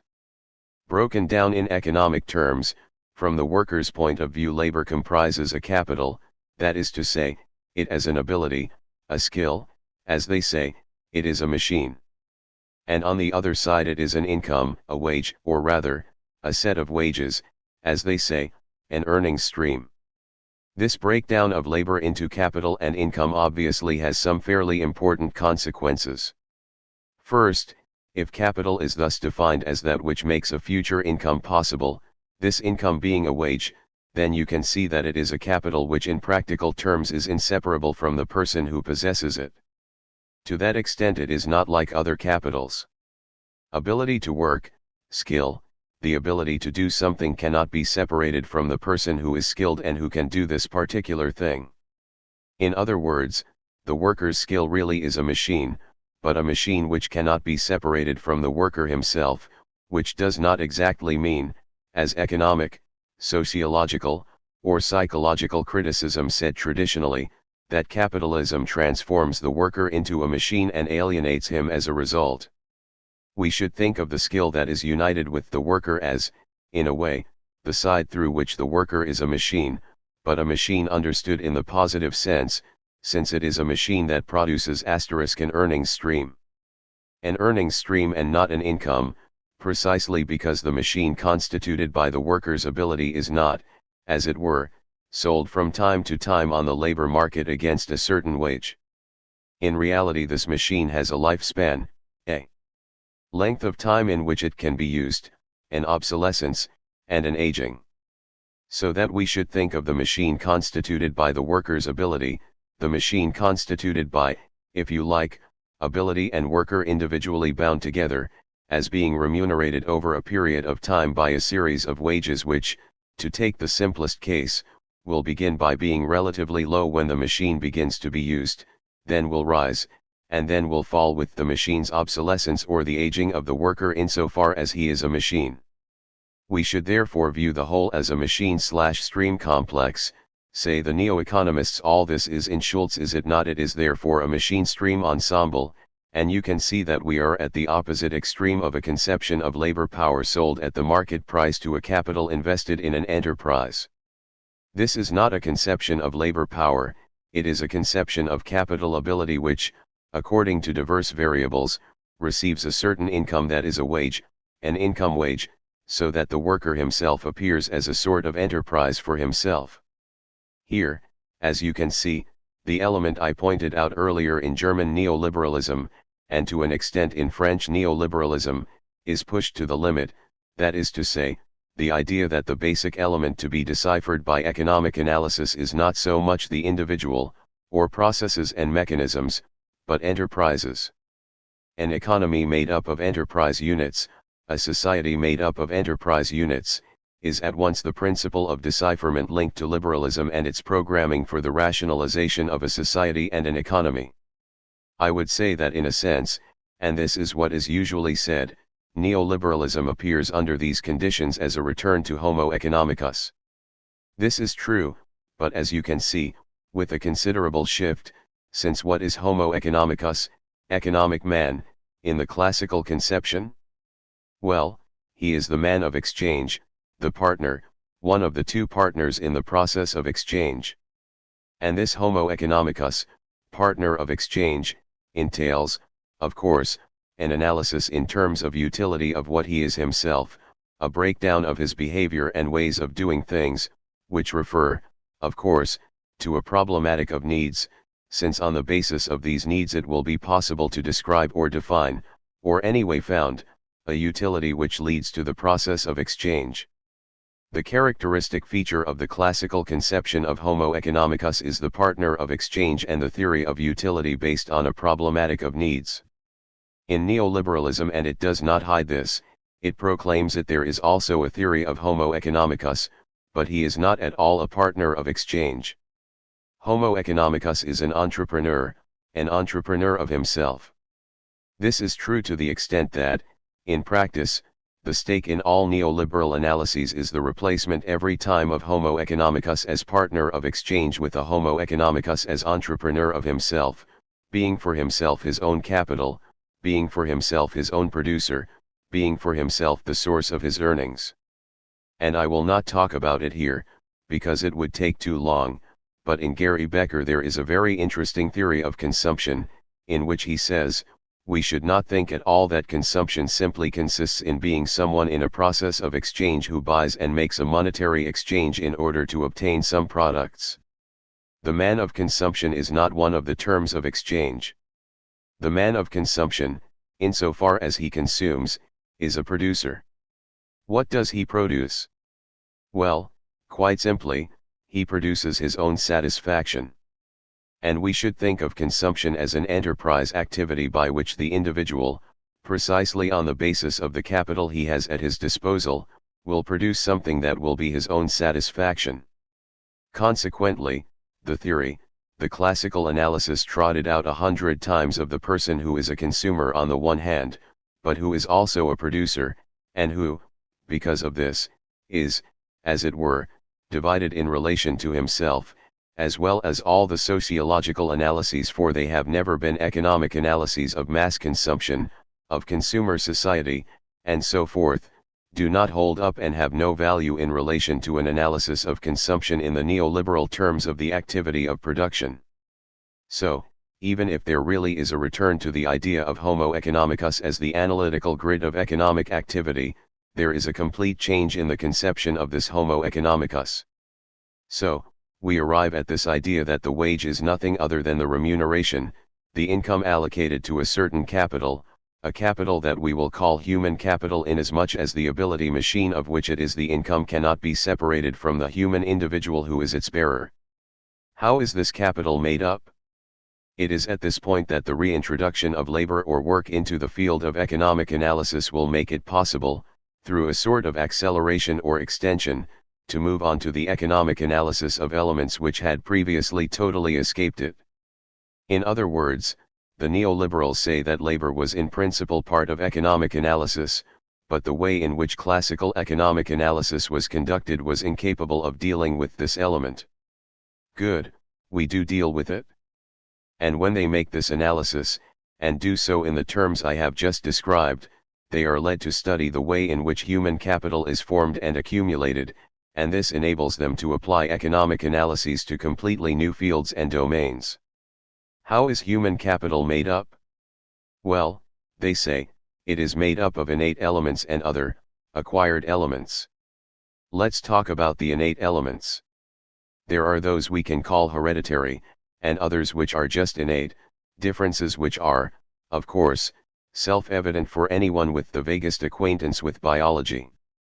I do not think that there are as yet any studies on the problem of the hereditary elements of human capital, but it is quite clear what form they could take, and, above all, we can see through anxieties, concerns, problems, and so on, the birth of something which, according to your point of view, could be interesting or disturbing.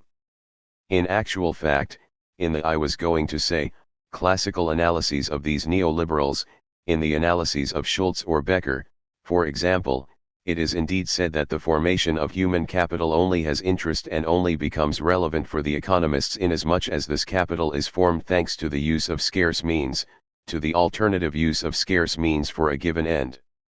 Now obviously we do not have to pay to have the body we have, or we do not have to pay for our genetic makeup. It costs nothing. Yes, it costs nothing, and yet, we need to see. And we can easily imagine something like this occurring. I am just engaging in a bit of science fiction here. It is a kind of problematic which is currently becoming pervasive. In fact, modern genetics clearly shows that many more elements than was previously thought are conditioned by the genetic makeup we receive from our ancestors. In particular, genetics makes it possible to establish for any given individual the probabilities of their contracting this or that type of disease at a given age, during a given period of life, or in any way at any moment of life. In other words, one of the current interests in the application of genetics to human populations is to make it possible to recognize individuals at risk and the type of risk individuals incur throughout their life. You will say, here again, there's nothing we can do, our parents made us like this. Yes, of course, but when we can identify what individuals are at risk, and what the risks are of a union of individuals at risk producing an individual with a particular characteristic that makes him or her the carrier of a risk, then we can perfectly well imagine the following: good genetic make-ups, that is to say, those able to produce individuals with low risk or with a level of risk which will not be harmful for themselves, those around them, or society will certainly become scarce, and insofar as they are scarce they may perfectly well enter, and this is entirely normal, into economic circuits or calculations, that is to say, alternative choices. Putting it in clear terms, this will mean that given my own genetic makeup, if I wish to have a child whose genetic makeup will be at least as good as mine, or as far as possible better than mine, then I will have to find someone who also has a good genetic makeup. And if you want a child whose human capital, understood simply in terms of innate and hereditary elements, is high, you can see that you will have to make an investment, that is to say, you will have to have worked enough, to have sufficient income, and to have a social status such that it will enable you to take for a spouse or co-producer of this future human capital, someone who has significant human capital themselves. I am not saying this as a joke, it is simply a form of thought or a form of problematic that is currently being elaborated. What I mean is that if the problem of genetics currently provokes such anxiety, I do not think it is either useful or interesting to translate this anxiety into the traditional terms of racism. If we want to try to grasp the political pertinence of the present development of genetics, we must do so by trying to grasp its implications at the level of actuality itself, with the real problems that it raises.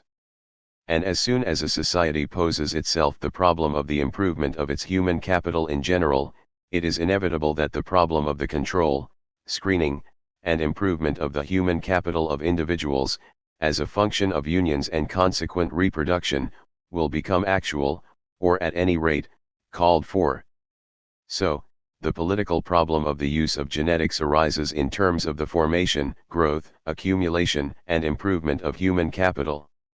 What we might call the racist effects of genetics is certainly something to be feared, and they are far from being eradicated, but this does not seem to me to be the major political issue at the moment. Fine, let's leave this problem of investment in and the costly choice of the formation of a genetic human capital. Obviously, the neoliberals pose their problems and set out their new type of analysis much more from the angle of acquired human capital, that is to say, of the more or less voluntary formation of human capital in the course of individuals' lives. What does it mean to form human capital, and so to form these kinds of abilities machines which will produce income, which will be remunerated by income? It means, of course, making what are called educational investments.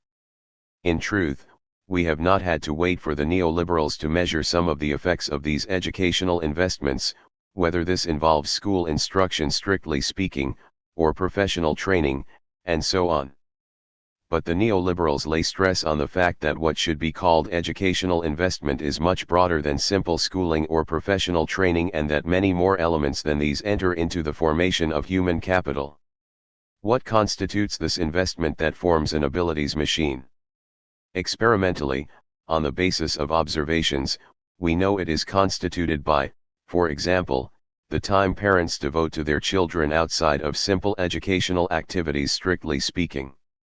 We know that the number of hours a mother spends with her child, even when it is still in the cradle, will be very important for the formation of an abilities machine, or for the formation of a human capital, and that the child will be much more adaptive if in fact its parents or its mother spend more rather than less time with him or her.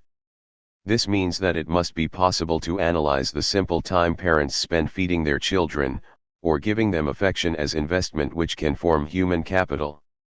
Time spent, care given, as well as the parents' education, because we know quite precisely that for an equal time spent with their children, more educated parents will form a higher human capital than parents with less education. In short, the set of cultural stimuli received by the child, will all contribute to the formation of those elements that can make up a human capital. This means that we thus arrive at a whole environmental analysis, as the Americans say, of the child's life, which it will be possible to calculate, and to a certain extent quantify, or at any rate measure, in terms of the possibilities of investment in human capital. What in the child's family life will produce human capital? What type of stimuli, form of life, and relationship with parents, adults, and others can be crystallized into human capital? Fine, I am going quickly since we must get on.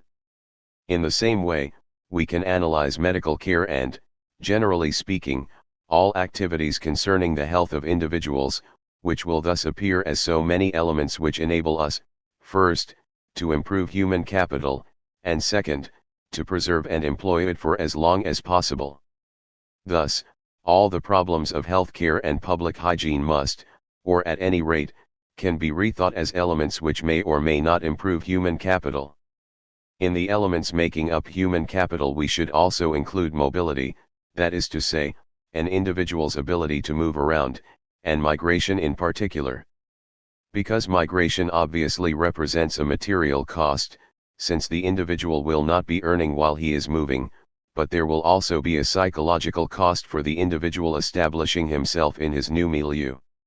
There will also be at least a loss of earnings due to the fact that the period of adaptation will certainly prevent the individual from receiving his previous remunerations, or those he will have when he is settled.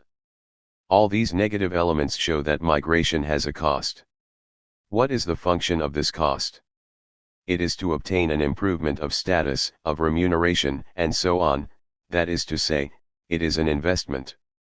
Migration is an investment, the migrant is an investor. He is an entrepreneur of himself who incurs expenses by investing to obtain some kind of improvement. The mobility of a population and its ability to make choices of mobility as investment choices for improving income enable the phenomena of migration to be brought back into economic analysis, not as pure and simple effects of economic mechanisms which extend beyond individuals and which, as it were, bind them to an immense machine which they do not control, but as behavior in terms individual enterprise of oneself with investments and incomes. What, you will ask, is the interest of all these analyses? You will be aware of the immediate political connotations and there is no need to stress them further. If there were only this lateral political product, we could no doubt brush this kind of analysis aside with a gesture, or at any rate purely and simply denounce it. But I think this would be both mistaken and dangerous. In fact, this kind of analysis makes it possible first of all to reap praise phenomena which have been identified for some time, since the end of the 19th century, and to which no satisfactory status has been given. This is the problem of technical progress, or what Schumpeter called innovation. Schumpeter, he was not the first, but we are just refocusing things around him, noted that, contrary to the predictions of Marx and classical economics more generally, the tendency of the rate of profit to fall actually turned out to be continuously corrected. You know that the theory of imperialism, as in Rosa Luxemburg, provided an interpretation of this correction of the tendency of the rate of profit to fall. Schumpeter's analysis consists in saying that the absence of this fall, or this correction of the falling rate of profit, is not due simply to the phenomenon of imperialism. It is due, generally to innovation, that is to say, to the discovery of new techniques, sources, and forms of productivity, and also the discovery of new markets or new resources of manpower. In any case, the explanation of this phenomenon is to be sought in the new and in innovation, which Schumpeter thinks is absolutely consubstantial with the functioning of capitalism. The neoliberals take up this problem of innovation, and so of the tendency of the falling rate of profit, and they do not take it up as a sort of ethical psychological characteristic of capitalism, or as an ethical economic psychological characteristic of capitalism, as Schumpeter did in a problematic which was not so far from Max Weber's, but they say, we cannot halt at this problem of innovation and, as it were, trust in the boldness of capitalism or the permanent stimulation of competition to explain this phenomenon of innovation. If there is innovation, that is to say, if we find new things, discover new forms of productivity, and make technological innovations, this is nothing other than the income of a certain capital, of human capital, that is to say, of the set of investments we have made at the level of man himself. Taking up the problem of innovation within the more general theory of human capital, and by re-examining Western and Japanese history since 1930, they try to show that we absolutely cannot account for the considerable growth of these countries over 40 or 50 years simply on the basis of the variables of classical analysis, that is to say, land, capital, and labor understood as time of labor, that is to say, the number of workers and hours. Only a fine analysis of the composition of the human capital, of the way this human capital has been augmented, of the sectors in which it has been augmented, and of the elements which have been introduced as investment in this human capital, can account for the real growth of these countries. On the basis of this theoretical and historical analysis we can thus pick out the principles of a policy of growth which will no longer be simply indexed to the problem of the material investment of physical capital, on the one hand, and of the number of workers, on the other, but a policy of growth focused precisely on one of the things that the West can modify most easily, and that is the form of investment in human capital. And in fact we are seeing the economic policies of all the developed countries, but also their social policies, as well as their cultural and educational policies, being orientated in these terms. In the same way, the problems of the economy of the Third World can also be rethought on the basis of human capital. And you know that currently an attempt is being made to rethink the problem of the failure of Third World economies to get going, not in terms of the blockage of economic mechanisms, but in terms of insufficient investment in human capital. And here again a number of historical analyses are taken up again, like the famous problem of the Western economic takeoff in the 16th and 17th century. To what was this due? Was it due to the accumulation of physical capital? Historians are increasingly skeptical about this hypothesis. Was it not due precisely to the existence of an accumulation, an accelerated accumulation, of human capital? So, we are invited to take up a schema of historical analysis, as well as a programming of policies of economic development, which could be orientated, and which are in actual fact orientated, towards these new paths.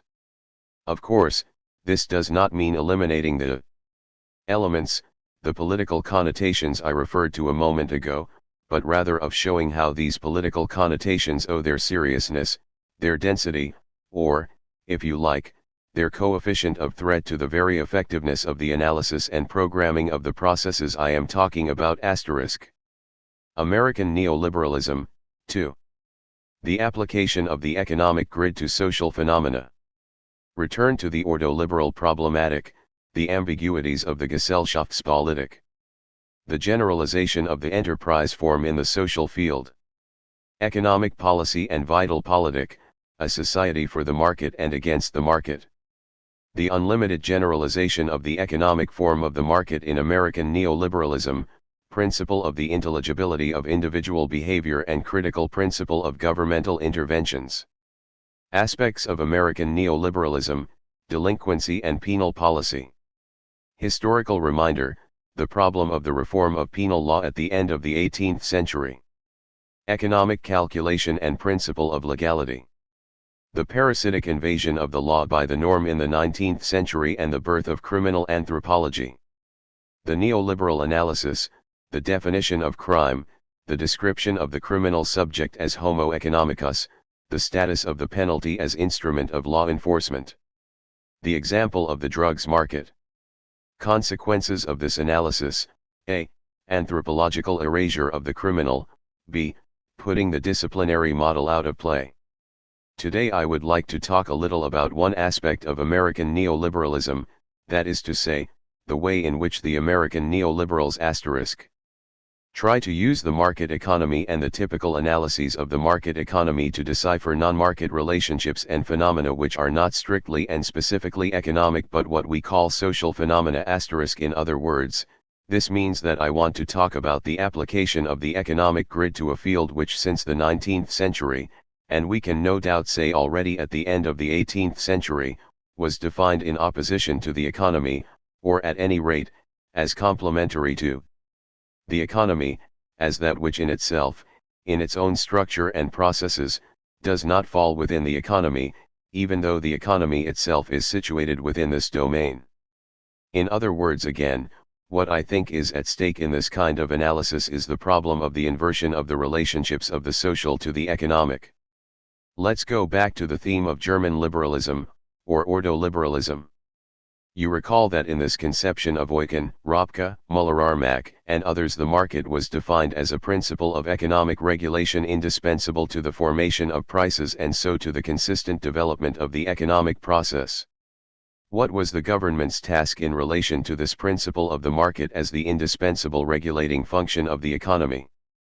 It was to organize a society, to establish what they call a Gesellschaftspolitik such that these fragile competitive mechanisms of the market can function to the full and in accordance with their specific structure. Such a Gesellschaftspolitik was therefore orientated towards the formation of a market.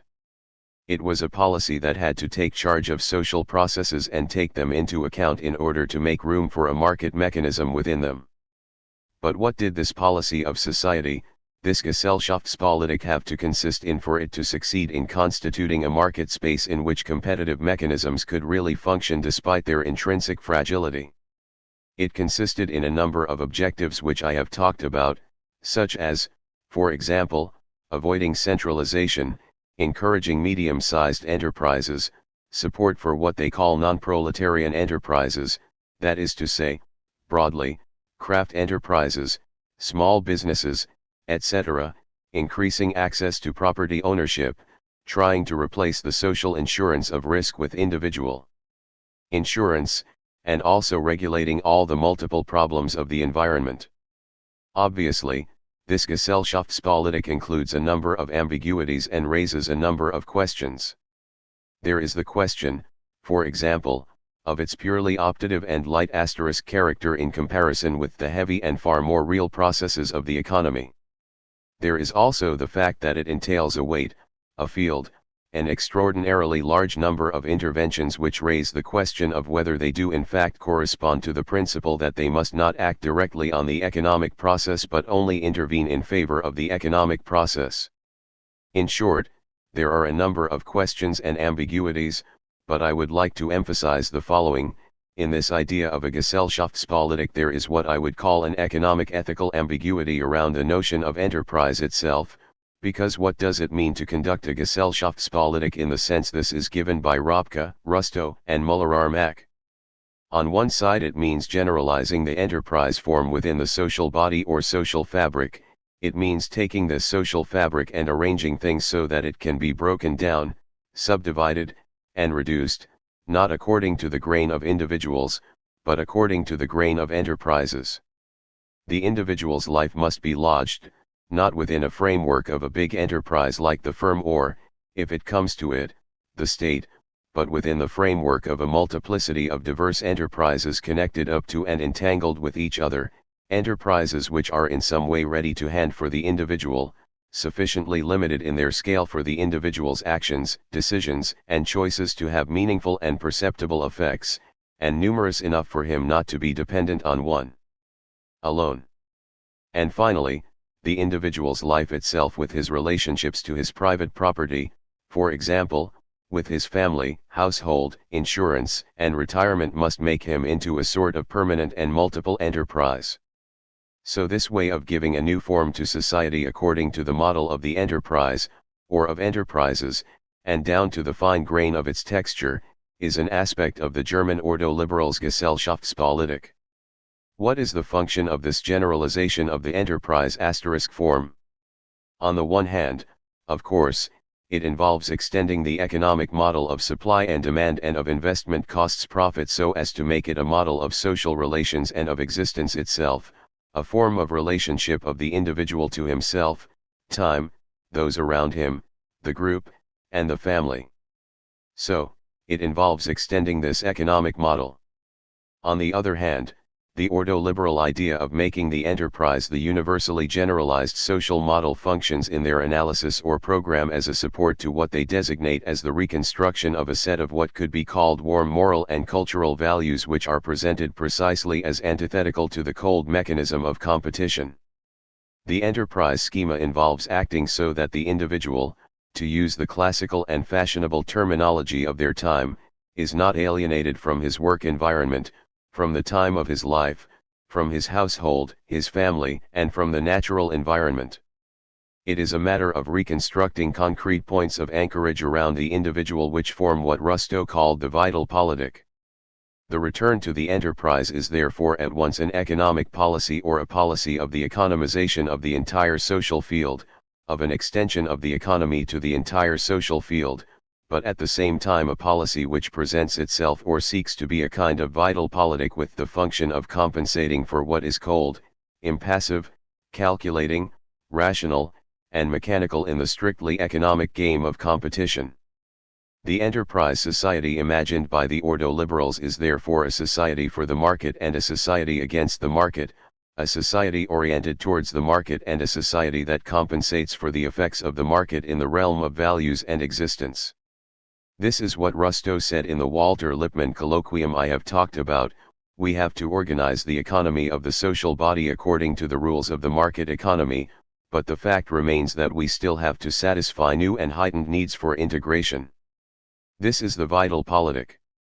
A bit later, Ropke said, competition is a principle of order in the domain of the market economy, but it is not a principle on which it would be possible to erect the whole of society. Morally and sociologically, competition is a principle that dissolves more than it unifies. So, while establishing a policy such that competition can function economically, it is necessary to organize a political and moral framework, Ropke says. What will this political and moral framework comprise? First, it requires a state that can maintain itself above the different competing groups and enterprises. This political and moral framework must ensure a community which is not fragmented, and guarantee cooperation between men who are naturally rooted and socially integrated. In comparison with the ambiguity, if you like, of German ordoliberalism, American neoliberalism evidently appears much more radical or much more complete and exhaustive. American neoliberalism still involves, in fact, the generalization of the economic form of the market. It involves generalizing it throughout the social body and including the whole of the social system, not usually conducted through or sanctioned by monetary exchanges. This, as it were, absolute generalization, this unlimited generalization of the form of the market entails a number of consequences or includes a number of aspects, and I would like to focus on two of these. First, the generalization of the economic form of the market beyond monetary exchanges functions in American neoliberalism as a principle of intelligibility and a principle of decipherment of social relationships and individual behavior. This means that analysis in terms of the market economy, or, in other words, of supply and demand, can function as a schema which is applicable to non-economic domains. And, thanks to this analytical schema or grid of intelligibility, it will be possible to reveal in non-economic processes, relations, and behavior a number of intelligible relations which otherwise would not have appeared as such a sort of economic analysis of the non-economic. The neoliberals do this for a number of domains. I referred to some of these problems last week, with regard to investment in human capital. In their analysis of human capital, you recall, the neoliberals tried to explain, for example, how the mother-child relationship, concretely characterized by the time spent by the mother with the child, the quality of the care she gives, the affection she shows, the vigilance with which she follows its development, its education, and not only its scholastic but also its physical progress, the way in which she not only gives it food but also imparts a particular style to eating patterns, and the relationship she has with its eating, all constitute for the neoliberals an investment which can be measured in time. And what will this investment constitute? It will constitute a human capital, the child's human capital, which will produce an income. What will this income be? It will be the child's salary when he or she becomes an adult. And what will the income be for the mother who made the investment? Well, the neoliberals say, it will be a psychical income. She will have the satisfaction a mother gets from giving the child care and attention in seeing that she has in fact been successful. So, everything comprising what could be called, if you like, the formative or educational relationship, in the widest sense of the term, between mother and child, can be analyzed in terms of investment, capital costs, and profit, both economic and psychological profit on the capital invested. In the same way, the neoliberals turn to the study of the problem of the birth rate and try to analyze again the fact that wealthy, or wealthier families are clearly more Malthusian than poorer families, in the sense that the higher the income the smaller the family is, an old law that everyone knows. But even so, they say, this is paradoxical, since in strictly Malthusian terms more income should enable one to have more children. To which they answer, but is the Malthusian conduct of these wealthy people really an economic paradox? Is it due to non-economic factors of a moral, ethical, or cultural kind? Not at all, they say. Economic factors are still and always at work here, inasmuch as people with high incomes are people who possess a high human capital, as is proven by their high incomes. Their problem is not so much to transmit to their children an inheritance in the classical sense of the term, as the transmission of this other element, human capital, which also links the generations to each other but in a completely different way. Their problem is the formation and transmission of human capital which, as we have seen, implies the parents having the time for educational care and so on. A wealthy family, that is to say, a high-income family, that is to say, a family whose components have a high human capital, will have as its immediate and rational economic project the transmission of a human capital at least as high to its children, which implies a set of investments, both in financial terms and in terms of time, on the part of the parents. Now these investments are not possible for a large family. So, according to the American neoliberals, it is the necessity to transmit a human capital to the children which is at least equal to that of the parents that explains the smaller size of wealthy families. It is still in terms of this same project, this same perspective of an economic analysis of types of relations that previously fell more in the domains of demography, sociology, psychology, and social psychology, that the neoliberals have tried to analyze, for example, the phenomena of marriage and what takes place within a household, that is to say, the specifically economic rationalization constituted by marriage in the coexistence of individuals. There are a number of works and communications on this by a Canadian economist Jean-Luc Miga, who wrote this, which is worth reading. I will not go into the rest of the analysis, but he says this: one of the great recent contributions of economic analysis, he is referring to the neoliberal analysis, MF, has been to apply fully to the domestic sector the analytical framework traditionally reserved for the firm and the consumer. This involves making the household a unit of production in the same way as the classical firm. What in actual fact is the household if not the contractual commitment of two parties to supply specific inputs and to share in given proportions the benefits of the household's output? What is the meaning of the long-term contract entered into by people who live together in matrimony? What justifies it economically and on what is it based? Well, it is that this long-term contract between spouses enables them to avoid constantly renegotiating at every moment the innumerable contracts which would have to be made in order for domestic life to function. Pass me the salt, I will give you the pepper.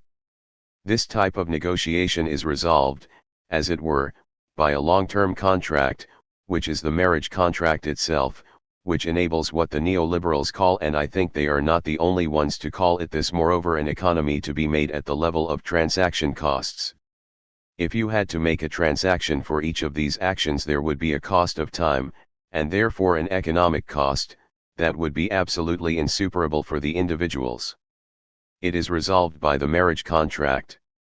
This may appear amusing, but those of you who are familiar with the text left by Pierre Rivière before his death, in which he describes how his parents lived, will realize that in fact the married life of a peasant couple at the beginning of the 19th century was endlessly forged and woven by a whole series of transactions.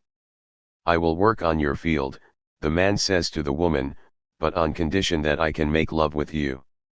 And the woman says, you will not make love with me so long as you have not fed my chickens.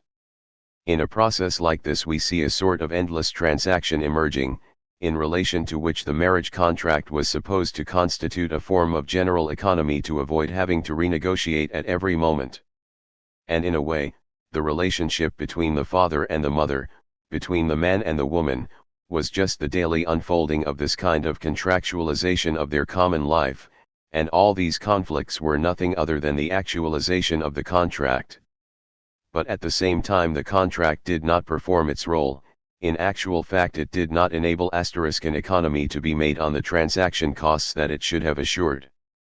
In short, let's say that in these economic analyses of the neoliberals, we have an attempt to decipher traditionally non-economic social behavior in economic terms. The second interesting use of these neoliberal analyses is that the economic grid will or should make it possible to test governmental action, gauge its validity, and to object to activities of the public authorities on the grounds of their abuses, excesses, futility, and wasteful expenditure. In short, the economic grid is not applied in this case in order to understand social processes and make them intelligible, It involves anchoring and justifying a permanent political criticism of political and governmental action. It involves scrutinizing every action of the public authorities in terms of the game of supply and demand, in terms of efficiency with regard to the particular elements of this game, and in terms of the cost of intervention by the public authorities in the field of the market. In short, it involves criticism of the governmentality actually exercised, which is not just a political or juridical criticism, it is a market criticism, the cynicism of a market criticism opposed to the action of public authorities. This is not just an empty project or a theorist's idea. In the United States, a permanent exercise of this type of criticism has developed, especially in an institution which was not in fact created for this, since it was created before the development of the neoliberal school, before the development of the Chicago School. This institution is the American Enterprise Institute, whose essential function, now, is to measure all public activities in cost-benefit terms, whether these activities be the famous big social programs concerning, for example, education, health, and racial segregation developed by the Kennedy and Johnson administrations in the decade 1960-1970. This type of criticism also involves measuring the activity of the numerous federal agencies established since the New Deal and especially since the end of the Second World War, such as the Food and Health Administration, the Federal Trade Commission, and so on. So, it is criticism in the form of what could be called an economic positivism, a permanent criticism of governmental policy. Seeing the deployment of this type of criticism, one cannot help thinking of an analogy, which I will leave as such, the positivist critique of ordinary language. When you consider the way in which the Americans have employed logic, the logical positivism of the Vienna School, in order to apply it to scientific, philosophical, or everyday discourse, you see there too a kind of filtering of every statement whatsoever in terms of contradiction, lack of consistency, nonsense. To some extent we can say that the economic critique the neoliberals try to apply to governmental policy is also a filtering of every action by the public authorities in terms of contradiction, lack of consistency, and nonsense. The general form of the market becomes an instrument, a tool of discrimination in the debate with the administration. In other words, in classical liberalism the government was called upon to respect the form of the market and laissez-faire. Here, laissez-faire is turned into a do not laissez-faire government, in the name of a law of the market which will enable each of its activities to be measured and assessed. Laissez-faire is thus turned round, and the market is no longer a principle of government's self-limitation, it is a principle turned against it. It is a sort of permanent economic tribunal confronting government. Faced with excessive governmental action, and in opposition to it, the 19th century sought to establish a sort of administrative jurisdiction that would enable the action of public authorities to be assessed in terms of right, whereas here we have a sort of economic tribunal that claims to assess government action in strictly economic and market terms.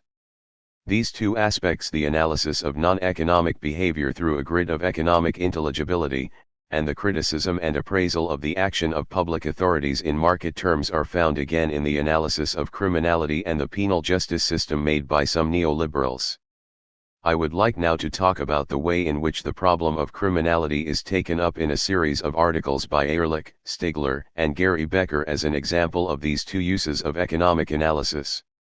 Their analysis of criminality at first appears to be the simplest possible return to the 18th century reformers like Beccaria and especially Bentham. After all, it is true that when the problem of the reform of penal law is taken up at the end of the 18th century, the question posed by the reformers really was a question of political economy, in the sense that it involved an economic analysis, or at any rate an economic style of reflection on politics or the exercise of power. It was a matter of using economic calculation, or at any rate of appealing to an economic logic and rationality to criticize the operation of penal justice as it could be observed in the 18th century. Hence, in some texts, more clearly in Bentham than in Beccaria, but also in people like Calhoun, there are considerations based on rough calculations of the cost of delinquency. How much does it cost a country, or at any rate a town, to have thieves running free? there is the problem of the cost of judicial practice itself and of the judicial institution in the way that it operates. And there is criticism of the ineffectiveness of the system of punishment, with reference to the fact, for example, that public torture and executions or banishment had no perceptible effect on lowering the rate of criminality, insofar as it was possible to measure this at the time. In any case, there was an economic grid underlying the critical reasoning of the 18th century reformer. I have already drawn attention to this and will not dwell on it. What the reformers sought by filtering the whole of penal practice through a calculation of utility was precisely a penal system with the lowest possible cost, in all the senses I have just mentioned. And I think we can say that the solution sketched by Beccaria, supported by Bentham, and ultimately chosen by the legislators and codifiers at the end of the 18th and beginning of the 19th century was a legalistic solution. This great concern of the law, the principle constantly recalled that for a penal system to function well a good law is necessary and almost sufficient, was nothing other than the desire for what could be called, in economic terms, a reduction in the transaction cost. The law is the most economical solution for punishing people adequately and for this punishment to be effective. First, the crime must be defined as an infraction of a formulated law, so that in the absence of a law there is no crime and an action cannot be incriminated. Second, penalties must be fixed once and for all by the law. Third, penalties must be fixed in law according to the degree of seriousness of the crime. Fourth, henceforth the criminal court will only have one thing to do, which is to apply to an established and proven crime a law which determines in advance what penalty the criminal must suffer according to the seriousness of his crime. An absolutely simple, apparently completely obvious mechanics constitutes the most economic form, that is to say, the least costly and most effective form for obtaining punishment and the elimination of conducts deemed harmful to society. At the end of the 18th century, law, the mechanism of the law, was adopted as the economic principle of penal power, in both the widest and most exact sense of the word economic. Homo penalis, the man who can legally be punished, the man exposed to the law and who can be punished by the law is strictly speaking a homo economicus. And it is precisely the law which enables the problem of penal practice to be connected to the problem of economy. During the 19th century it was discovered that this economy in fact led to a paradoxical effect. What is the source, the reason for this paradoxical effect?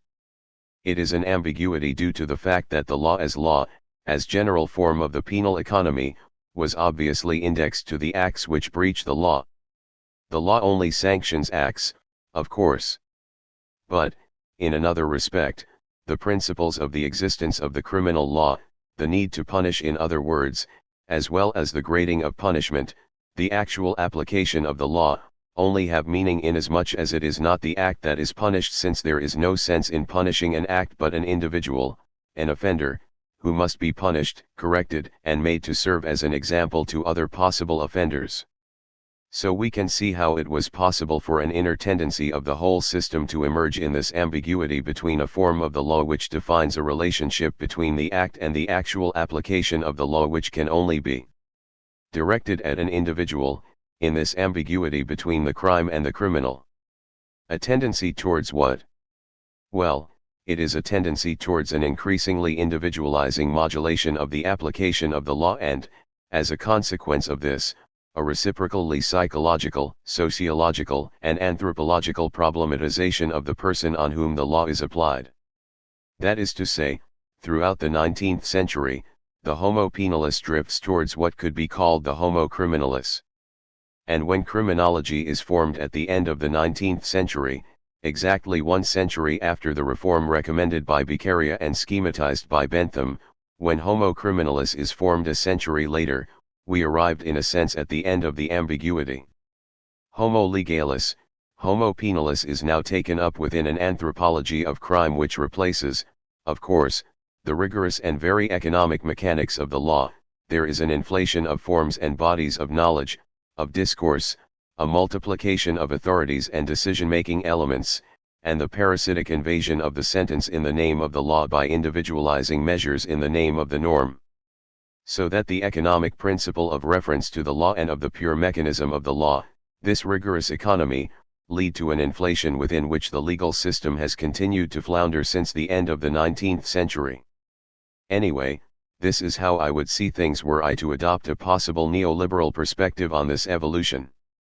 So the analysis of the neoliberals, who are not concerned with these historical problems, Gary Becker's analysis in an article entitled Crime and Punishment, which appeared in the Journal of Political Economy in 1968, basically consists in taking up Beccaria and Bentham's utilitarian filter again, while as far as possible trying to avoid the series of slippages which took us from Homo economicus to Homo legalis, to Homo penalis, and finally to Homo criminalis.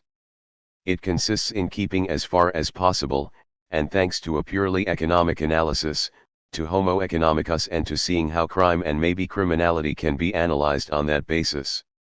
In other words, the analysis tries to neutralize all those effects that arise when, as in the case of Beccaria and Bentham, one seeks to reconsider the economic problems and give them a form within an absolutely adequate legal framework.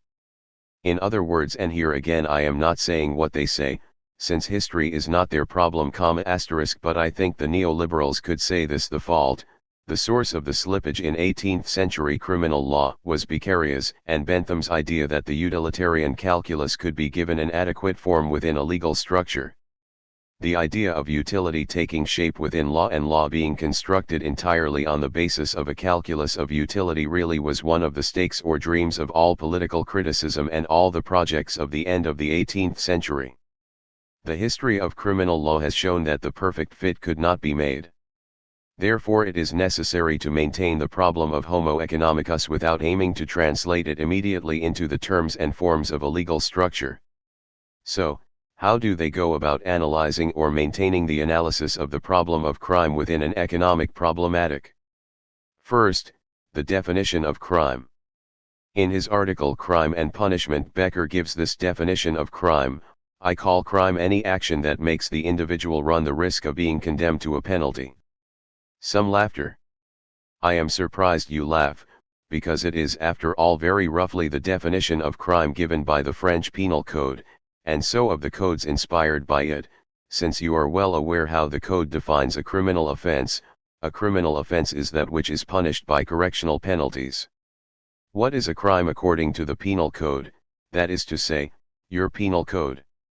It is that which is punished by physical penalties involving the loss of civil rights. In other words, the Penal Code does not give any substantive, qualitative, or moral definition of the crime. The crime is that which is punished by the law, and that's all there is to it. So, you can see that the neoliberals' definition is very close: crime is that which makes the individual incur the risk of being sentenced to a penalty. It is very close, with, however, as you can see, a difference, which is a difference of point of view, since while avoiding giving a substantive definition of the crime, the code adopts the point of view of the act and asks what this act is, in short, how to characterize an act which we can call criminal, that is to say, which is punished precisely as a crime.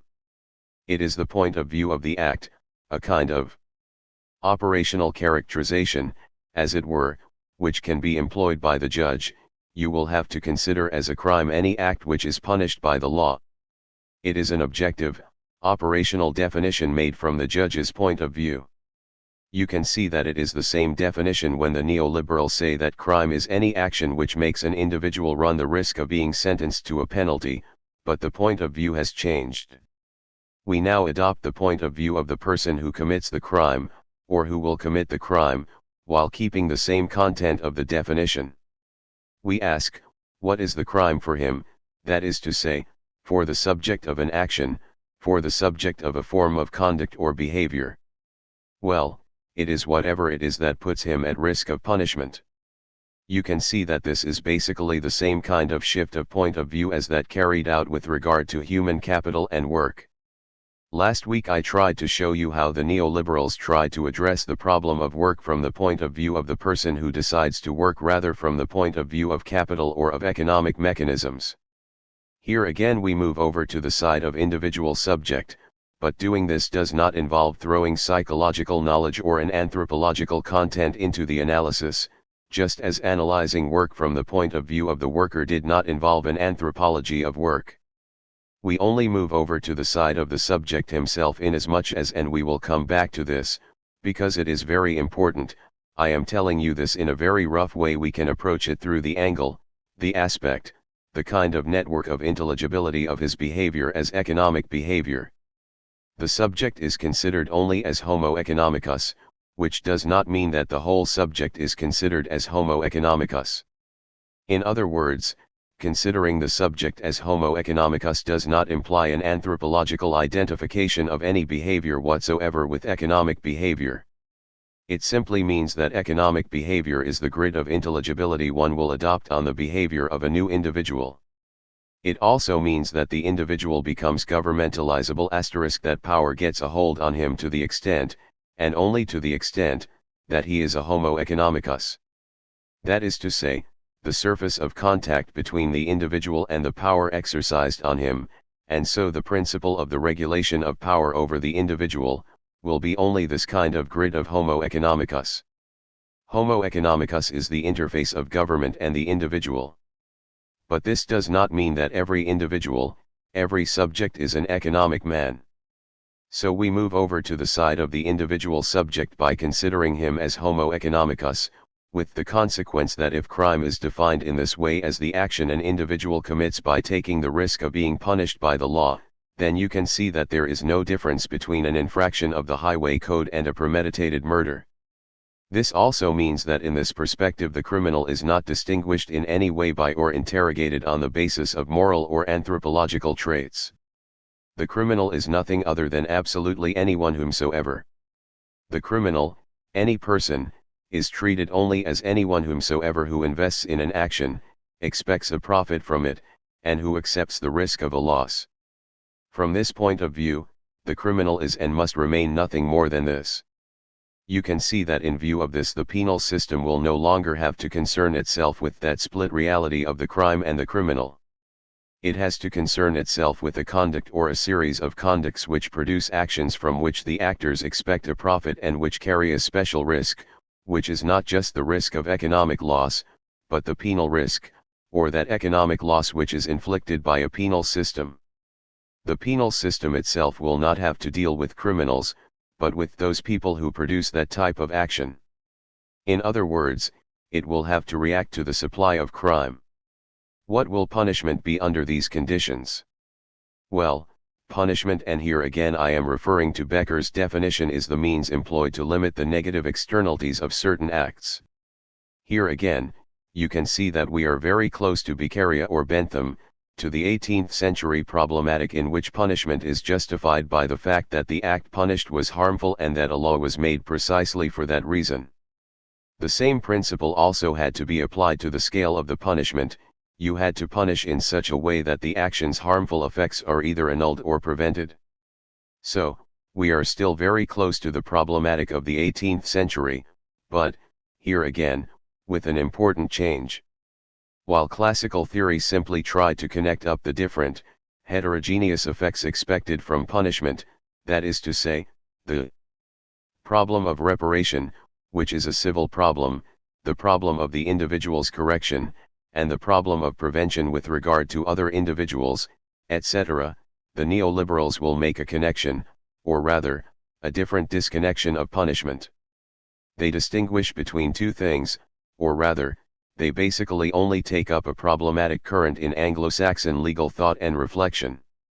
They say, on the one hand there is the law, but what is the law? The law is nothing other than a prohibition, and the formulation of the prohibition is, on the one hand, of course, an institutional reality. Referring to a different problematic, we could say, if you like, that it is a speech act with a number of effects. This act, moreover, has a certain cost, since formulation of the law implies a parliament, discussion, and decisions taken. It is in fact a reality, but it is not only this reality. So then, on the other hand, there is the set of instruments by which this prohibition will be given a real force. This idea of a force of law is expressed in the frequently encountered word, enforcement, which is often translated in French by reinforcement, renforcement, of the law. It is not reinforcement. Law enforcement is more than the application of the law, since it involves a whole series of real instruments which have to be employed in order to apply the law. But this is not the reinforcement of the law, it is less than the reinforcement of the law, inasmuch as reinforcement would mean that the law is too weak and that it needs a small supplement or to be made stricter. Law enforcement is the set of instruments employed to give social and political reality to the act of prohibition in which the formulation of the law consists. What will these instruments of law enforcement be? Forgive the neologism of this transcription, it will be the quantity of punishment provided for each crime. It will be the size, activity, zeal, and competence of the apparatus responsible for detecting crimes. It will be the size and quality of the apparatus responsible for convicting criminals and providing effective proof that they have committed a crime. It will be how quickly judges make their judgments, and how severe they are within the margins the law leaves them. It will also be the degree of effectiveness of punishment, and the degree to which the penalty applied can be modified, lessened, or possibly increased by the prison administration. All of these things constitute law enforcement, everything therefore that will respond to the supply of criminal conduct with what is called a negative demand.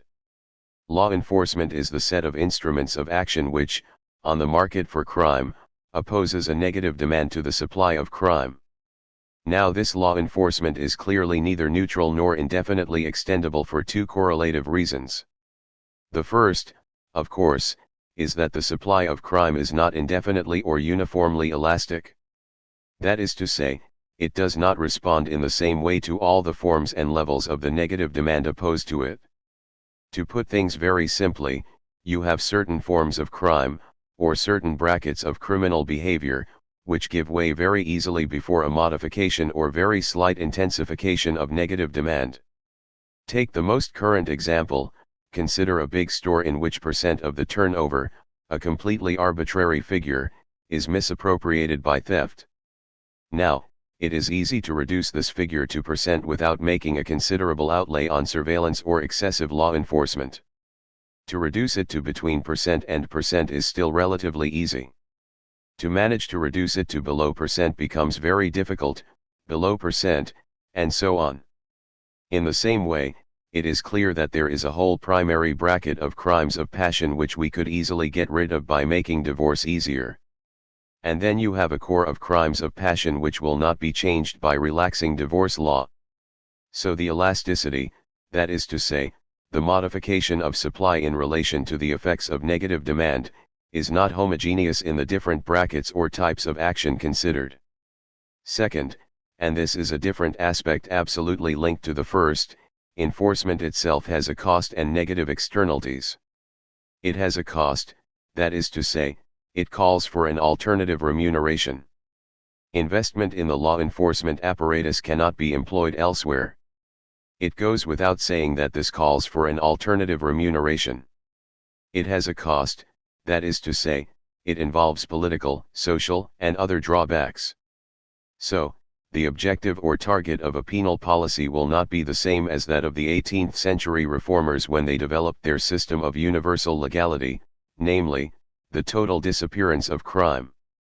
Criminal law and the whole penal mechanism of Bentham's dreams had to be such that, at the end of the day, there would be no crime, even if this could never happen in reality.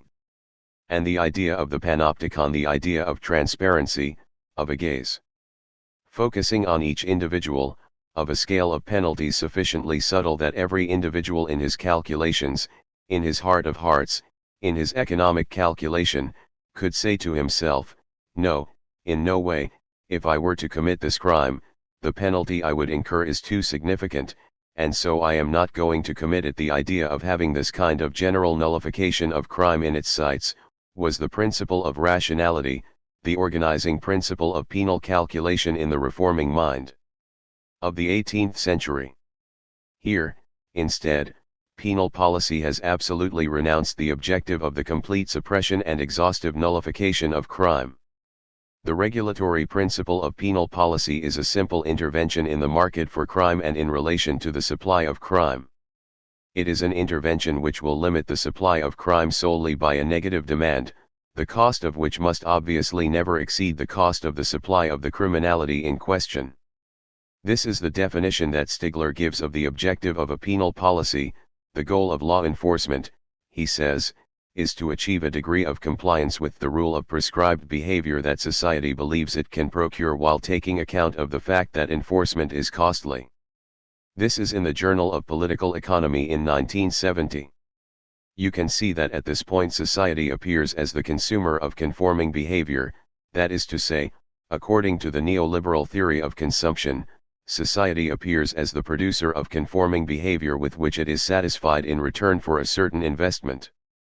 Consequently, good penal policy does not aim at the extinction of crime, but at a balance between the curves of the supply of crime and negative demand. Or again, society does not have a limitless need for compliance. Society does not need to conform to an exhaustive disciplinary system. A society finds that it has a certain level of illegality and it would find it very difficult to have this rate indefinitely reduced. This amounts to posing as the essential question of penal policy, not, how should crimes be punished, nor even, what actions should be seen as crimes, but, what crime should we tolerate? Or again, what would it be intolerable to tolerate? This is Becker's definition in Crime and Punishment. There are two questions, he says: how many offenses should be permitted? Second, how many offenders should go unpunished? This is the question of penal practice. What does this give us in concrete terms? There are not many analyses in this style. There is an analysis of the death penalty by Ehrlich in which he concludes that, in the end, the death penalty is after all quite useful. But let's leave this. This genre of analysis does not seem to me to be the most interesting or effective with regard to the object it deals with. On the other hand, it is certain that in other domains, and in particular where criminality more closely affects market phenomena, the results are a bit more interesting to discuss. Obviously, being itself a market phenomenon, the problem of drugs is subject to a much more accessible and immediate economic analysis, an economics of criminality. Drugs, then, appear as a market, and let's say that, roughly up until the 70s, the policy of law enforcement with regard to drugs was basically aimed at reducing the drug supply. What did reducing the supply of drugs crime, and drugs delinquency mean? It meant, of course, reducing the amount of drugs brought onto the market. And what did this mean? It meant controlling and dismantling the refining networks and, secondly, controlling and dismantling the distribution networks. Now we know full well what the results of this policy of the 60s were. What was achieved by dismantling the refining and distribution networks, albeit only partially and never completely, for reasons we could discuss. First, it increased the unit price of the drug. Second, it favored and strengthened the monopoly or oligopoly of some big drug sellers, traffickers, and big drug refining and distribution networks, with, as a monopoly or oligopoly effect, a rise in prices, inasmuch as the laws of the market and competition were not respected. And finally, third, another more important phenomenon at the level of criminality strictly speaking, is that drug consumption, the demand for drugs, at least for serious addicts and for particular drugs, is absolutely inelastic. That is to say, the addict will want to find his commodity and will be prepared to pay any price for it. And this inelasticity of a segment of the demand for drugs will increase criminality. In plain terms, one will bump off someone in the street for the $10 to buy the drug one needs. So, from this point of view, the legislation, the style of legislation, or rather, the style of law enforcement which was developed in the 60s proved to be a sensational failure. From this came the second solution, formulated in terms of liberal economics by Etherly and Moore in. They say, it is completely mad to want to limit the supply of drugs. We should free up the drug supply, that is to say, very generally and roughly, see to it that the drug is more accessible and less costly, but with the following modulations and points. What in actual fact takes place in the real drugs market? There are basically two categories of buyers and people looking for drugs: those who begin to consume drugs and whose demand is elastic because they may come up against excessively high prices and forego consumption of the drug which certainly offers them pleasure, but which they cannot afford. And then you have the inelastic demand, that is to say, those who will buy it anyway whatever the price. What, then, is the attitude of the drug pushers? It is to offer a relatively low market price to the consumers whose demand is elastic, that is to say, to the beginners, the small consumers, and when and only when they have become habitual consumers, that is to say, when their demand has become inelastic, the price will be raised and the drugs provided will have the extremely high monopolistic prices which result in the phenomena of criminality. So what should the attitude be of those who direct law enforcement policy? They will have to ensure that what is called the opening price, that is to say, the price for new consumers, is as high as possible so that price itself is a weapon of dissuasion and small, potential consumers cannot take the step of becoming consumers because of the economic threshold. On the other hand, those whose demand is inelastic and who will pay any price should be given the drug at the best possible price, that is to say, at the lowest possible price, so that, since they will buy the drug anyway, they are not forced to get the money by any means to buy it, in other words, so that their drug consumption does not encourage crime. So we need low prices for addicts and very high prices for non-addicts. You know that this is a view which sought expression in a policy of distinguishing not so much between so-called soft drugs and hard drugs, as between drugs with an inductive value and drugs without an inductive value, and above all between elastic and inelastic types of drug consumption. From this stems a policy of law enforcement directed towards new and potential consumers, small dealers, and the small trade that takes place on street corners, a policy of law enforcement according to an economic rationality of the market differentiated in terms of the elements I have referred to. What conclusions can be drawn from all this? First of all, there is an anthropological erasure of the criminal. It should be said that this does not mean that the level of the individual is suppressed *, but rather that an element, dimension, or level of behavior can be postulated which can be interpreted as economic behavior and controlled as such. In his article on capital punishment, Ehrlich said, "The abhorrent, cruel, or pathological nature of the crime is of absolutely no importance.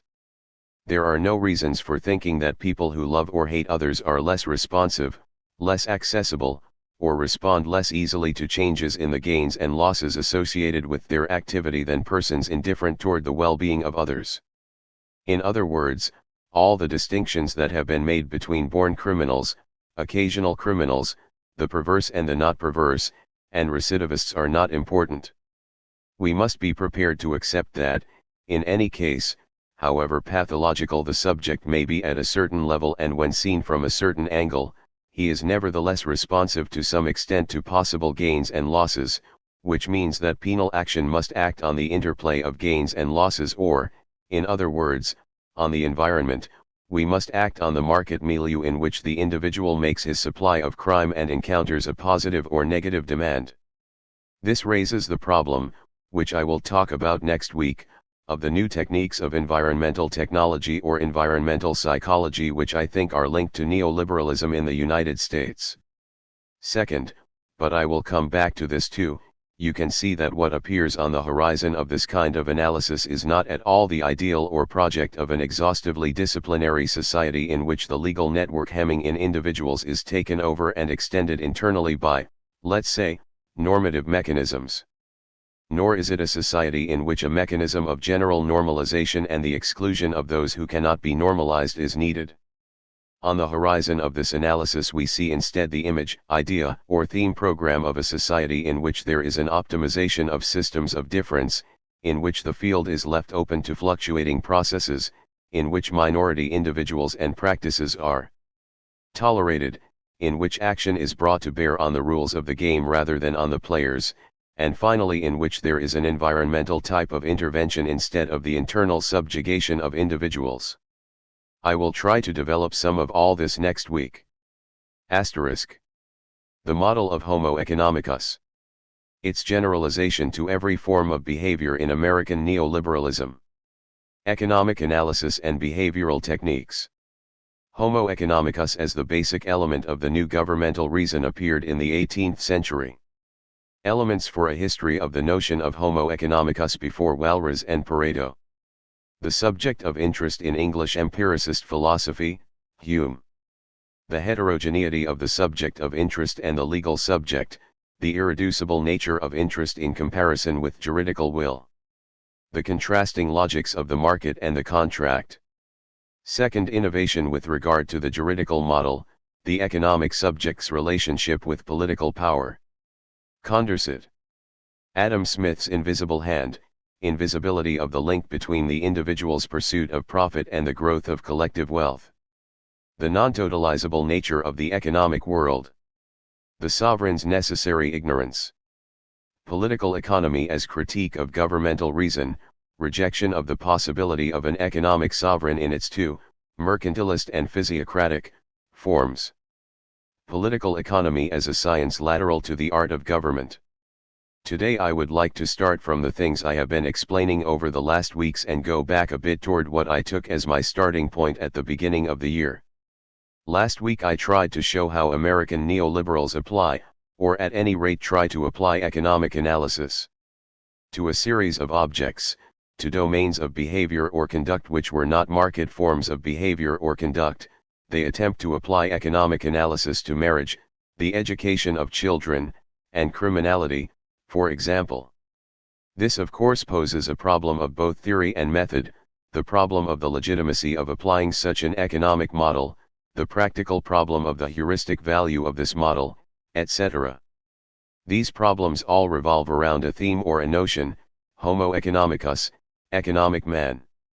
To what extent is it legitimate, and to what extent is it fruitful, to apply the grid, the schema, and the model of Homo economicus to not only every economic actor, but to every social actor in general inasmuch as he or she gets married, for example, or commits a crime, or raises children, gives affection, and spends time with the kids. So there is a problem of the validity of the applicability of this grid of Homo economicus.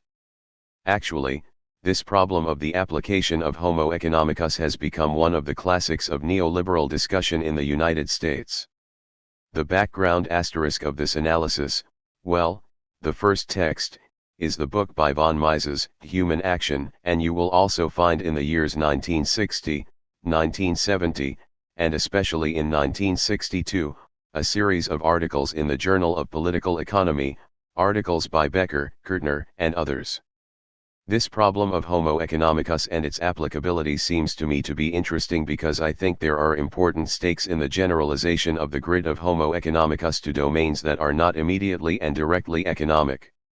The most important stake is no doubt the problem of the identification of the object of economic analysis with any conduct whatsoever entailing an optimal allocation of scarce resources to alternative ends, which is the most general definition of the object of economic analysis as defined, roughly, by the neoclassical school.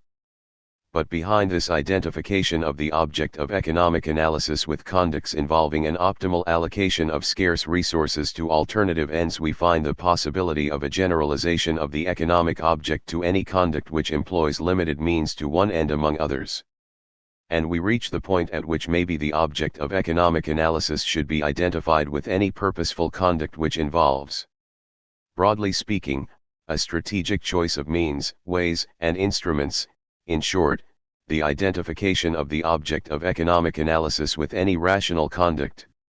In the end, is not economics the analysis of forms of rational conduct, and does not all rational conduct, whatever it may be, fall under something like economic analysis? Is not a rational conduct, like that which consists in formal reasoning, an economic conduct in the sense we have just defined, that is to say, the optimal allocation of scarce resources to alternative ends, since formal reasoning consists in deploying certain scarce resources, a symbolic system, a set of axioms, rules of construction, and not just any symbolic system or any rules of construction, but just some to be used to optimal effect for a determinate and alternative end, in this case a true rather than a false conclusion which we try to reach by the best possible allocation of scarce resources. So, if it comes to it, we do not see why we would not define any rational conduct or behavior whatsoever as the possible object of economic analysis. In truth, this already extremely extensive definition is not even the only one, and Becker, for example, the most radical of the American neoliberals, if you like, says that it is still not sufficient, that the object of economic analysis can be extended even beyond rational conduct as defined and understood in the way I have just described, and that economic laws and economic analysis can perfectly well be applied to non-rational conduct, that is to say, to conduct which does not seek at all, or, at any rate, not only to optimize the allocation of scarce resources to a determinate end. Becker says, basically, economic analysis can perfectly well find its points of anchorage and effectiveness if an individual's conduct answers to the single clause that the conduct in question reacts to reality in a non-random way. That is to say, any conduct which responds systematically to modifications in the variables of the environment, in other words, any conduct, as Becker says, which accepts reality, must be susceptible to economic analysis. Homo economicus is someone who accepts reality. Rational conduct is any conduct which is sensitive to modifications in the variables of the environment and which responds to this in a non-random way, in a systematic way, and economics can therefore be defined as the science of the systematic nature of responses to environmental variables. This is a colossal definition, which obviously economists are far from endorsing, but it has a certain interest. It has a practical interest, if you like, inasmuch as if you define the object of economic analysis as the set of systematic responses to the variables of the environment, then you can see the possibility of integrating within economics a set of techniques, those called behavioral techniques, which are currently in fashion in the United States. You find these methods in their purest, most rigorous, strictest, or aberrant forms, as you wish, in Skinner, and precisely they do not consist in analyzing the meaning of different kinds of conduct, but simply in seeing how, through mechanisms of reinforcement, a given play of stimuli entail responses whose systematic nature can be observed and on the basis of which other variables of behavior can be introduced. In fact, all these behavioral techniques show how psychology understood in these terms can enter the definition of economics given by Becker. There is little literature on these behavioral techniques in France. In Castel's last book, The Psychiatric Society, there is a chapter on behavioral techniques, and you will see how this is precisely the implementation, within a given situation, in this case, a hospital, a psychiatric clinic, of methods which are both experimental and involve a specifically economic analysis of behavior. Today, though, I would like to emphasize a different aspect. This is that Becker's definition, which, again, although it is not recognized by the average economist, or even by the majority of them, nonetheless, despite its isolated character, enables us to highlight a paradox, because Homo economicus as he appears in the 18th century, I will come back to this shortly, basically functions as what could be called an intangible element with regard to the exercise of power. Homo economicus is someone who pursues his own interest, and whose interest is such that it converges spontaneously with the interest of others. From the point of view of a theory of government, Homo economicus is the person who must be let alone. With regard to Homo economicus, one must laissez-faire, he is the subject or object of laissez-faire. And now, in Becker's definition which I have just given, Homo economicus, that is to say, the person who accepts reality or who responds systematically to modifications in the variables of the environment, appears precisely as someone manageable, someone who responds systematically to systematic modifications artificially introduced into the environment. Homo economicus is someone who is eminently governable. From being the intangible partner of laissez-faire, Homo economicus now becomes the correlate of a governmentality which will act on the environment and systematically modify its variables. I think this paradox enables us to pinpoint the problem I would like to say something about, which is precisely this: since the 18th century, has Homo economicus involved setting up an essentially and unconditionally irreducible element against any possible government? Does the definition of Homo economicus involve marking out the zone that is definitively inaccessible to any government action? Is Homo economicus an atom of freedom in the face of all the conditions, undertakings, legislation, and prohibitions of a possible government, or was he not already a certain type of subject who precisely enabled an art of government to be determined according to the principle of economy, both in the sense of political economy and in the sense of the restriction, self-limitation, and frugality of government? Obviously, the way in which I have formulated this question gives the answer straight away, but this is what I would like to talk about, that is to say, Homo economicus as the partner, the vis-a-vis, and the basic element of the new governmental reason formulated in the 18th century.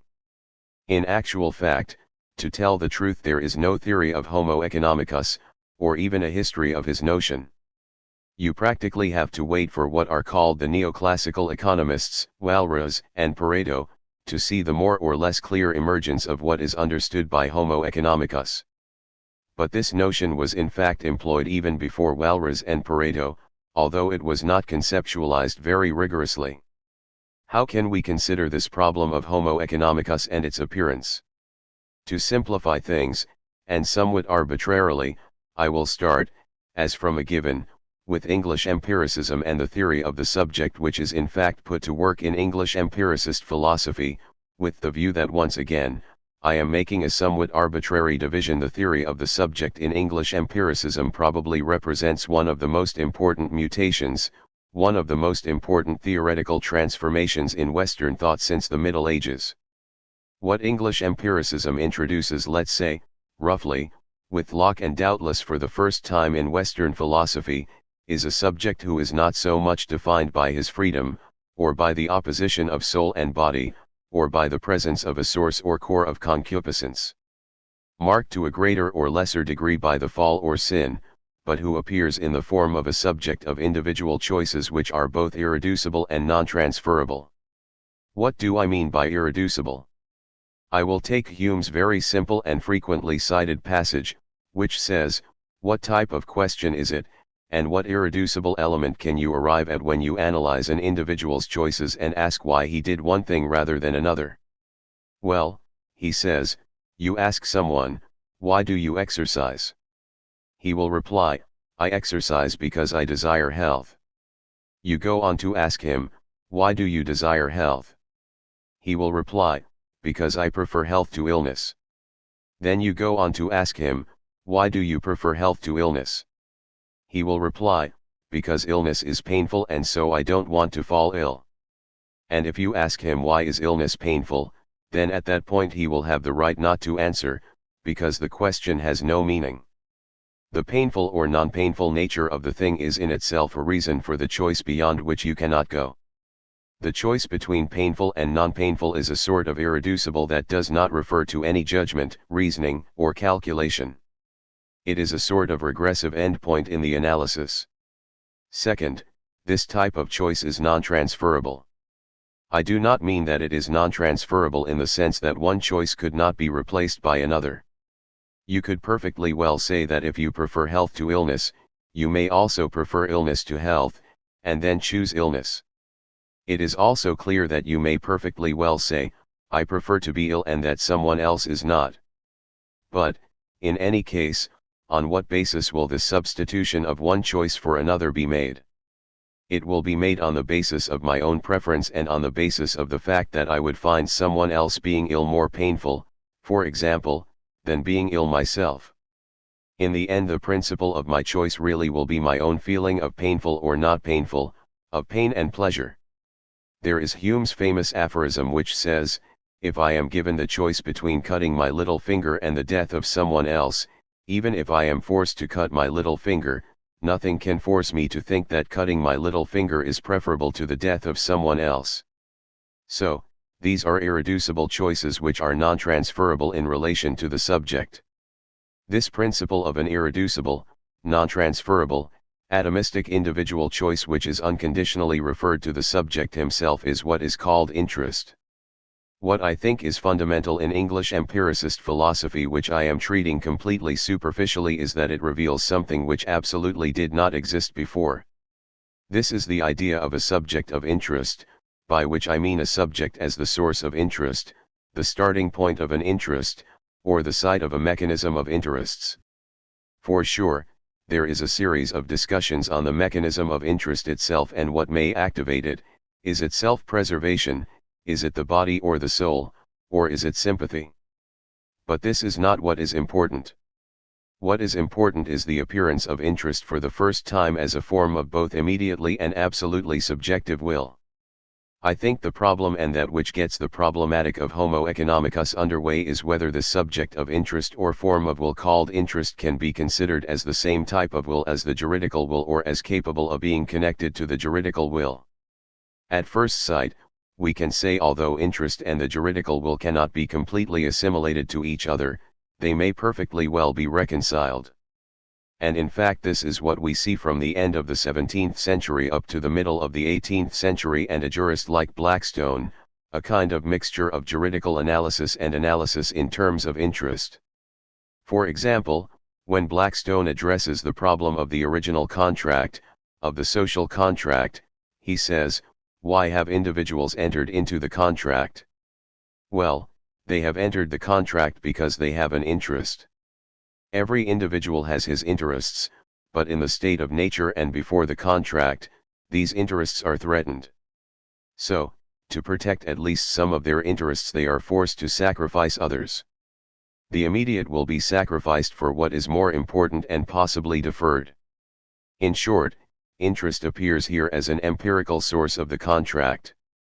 And the juridical will which is then formed, the legal subject who is constituted through the contract, is basically the subject of interest, but a purified subject of interest who has become calculating, rationalized, and so on.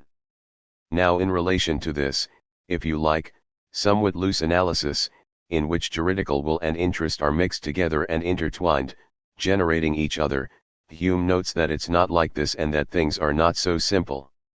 Why, Hume says, do you enter the contract? Out of interest. You enter the contract out of interest, because you realize that if you were alone and had no ties with others, your interests would be harmed. But once you have entered the contract, why do you respect it? The jurists say, and Blackstone in particular said around this time, you respect the contract because once individual subjects of interest have recognized the interest in entering the contract, the obligation of the contract constitutes a sort of transcendence in relation to which the subject finds himself, in a way, subjected and constrained, so that, having become a subject of right, he will obey the contract.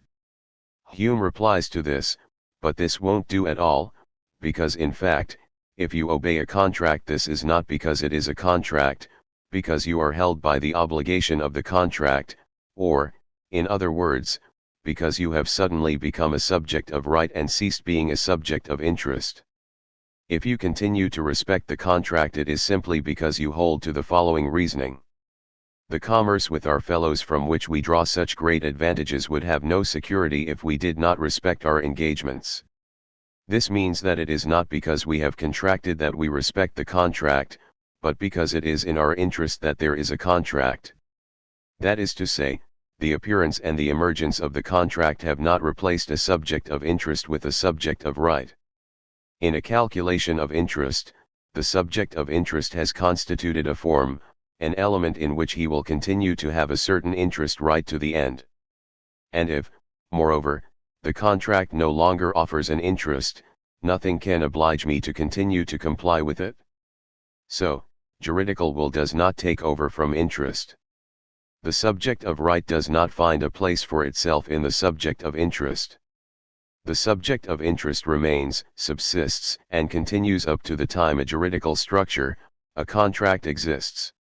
For as long as the law exists, the subject of interest also continues to exist. The subject of interest constantly overflows the subject of right. He is therefore irreducible to the subject of right. He is not absorbed by him. He overflows him, surrounds him, and is the permanent condition of him functioning. So, interest constitutes something irreducible in relation to the juridical will. This is the first point. Second, the subject of right and the subject of interest are not governed by the same logic. What characterizes the subject of right? Of course, at the outset he has natural rights. But he becomes a subject of right in a positive system only when he has agreed at least to the principle of ceding these rights, of relinquishing them, when he has subscribed to their limitation and has accepted the principle of the transfer. That is to say, the subject of right is, by definition, a subject who accepts negativity, who agrees to a self-renunciation and splits himself, as it were, to be, at one level, the possessor of a number of natural and immediate rights, and, at another level, someone who agrees to the principle of relinquishing them and who is thereby constituted as a different subject of right superimposed on the first.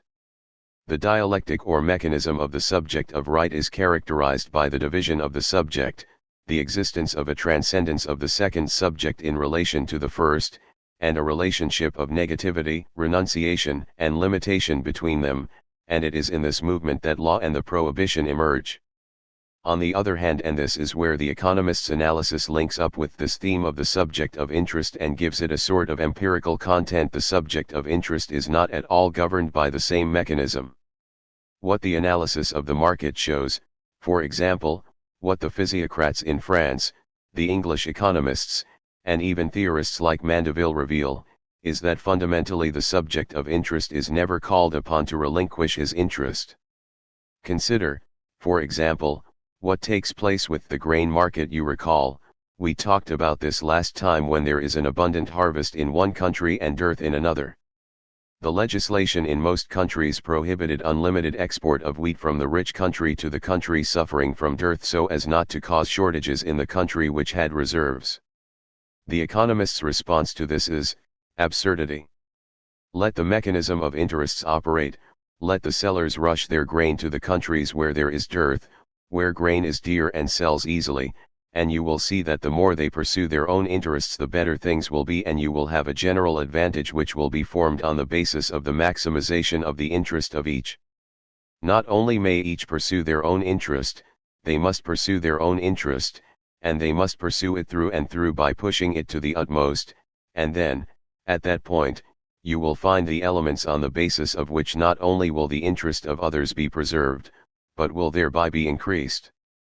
So, with the subject of interest, as the economists make him function, there is a mechanism which is completely different from the dialectic of the subject of right, since it is an egoistic mechanism, a directly multiplying mechanism without any transcendence, in which the will of each harmonizes spontaneously and as it were involuntarily with the will and interest of others.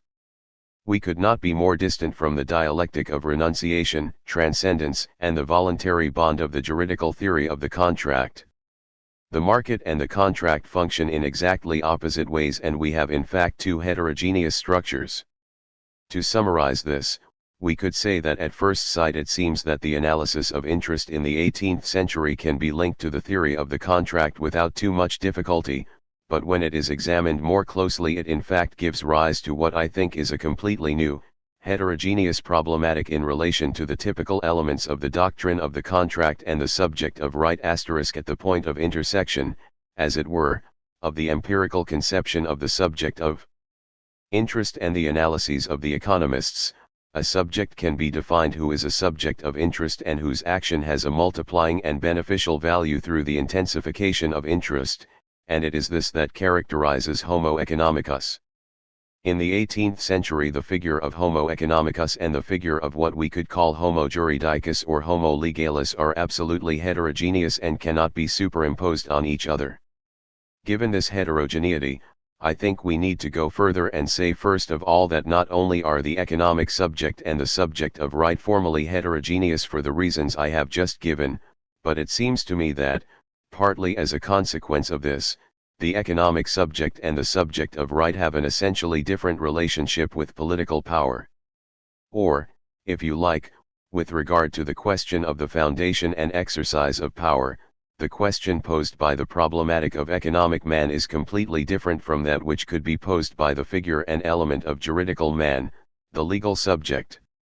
To understand what is radically new in economic man from the point of view of the problem of power and of the legitimate exercise of power, I would like to start by quoting a text from Condorcet, which seems to me to be rather illuminating on this. It comes from Les Progrès de l'Esprit Humain, in the 9th era.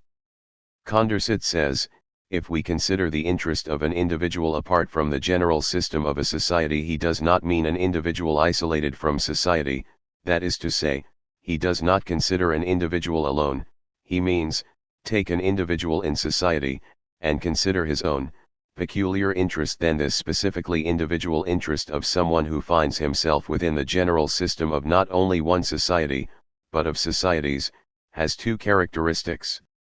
The first is that it is an interest which is dependent upon an infinite number of things. The interest of the individual will depend on accidents of nature about which he can do nothing and which he cannot foresee. It depends on more or less distant political events. In short, the individual's enjoyment is linked to a course of the world that outstrips him and eludes him in every respect. The second characteristic is that, on the other hand, despite everything in this apparent chaos, Condorcet says, we see nonetheless, through a general law of the moral world, the efforts each makes for himself serving the good of all. This means, on the one hand, that each is dependent on an uncontrollable, unspecified whole of the flow of things and the world. In a way, the most distant event taking place on the other side of the world may affect my interest, and there is nothing I can do about it. The will of each, the interest of each, and the way in which this interest is or is not realized are bound up with a mass of elements which elude individuals. At the same time, this individual's interest, without him knowing it, wishing it, or being able to control it, is linked to a series of positive effects which mean that everything which is to his advantage will turn out to be to the advantage of others. So that economic man is situated in what we could call an indefinite field of immanence which, on the one hand, links him, in the form of dependence, to a series of accidents, and, on the other, links him, in the form of production, to the advantage of others, or which links his advantage to the production of the advantage of others. The convergence of interests thus doubles and covers the indefinite diversity of accidents. The situation of Homo economicus could therefore be described as doubly involuntary, with regard to the accidents which happen to him and with regard to the benefit he unintentionally produces for others. It is also doubly indefinite since, on the one hand, the accidents upon which his interest depends belong to a domain which cannot be covered or totalized, and, on the other, the benefit he produces for others by producing his own benefit is also indefinite and cannot be totalized.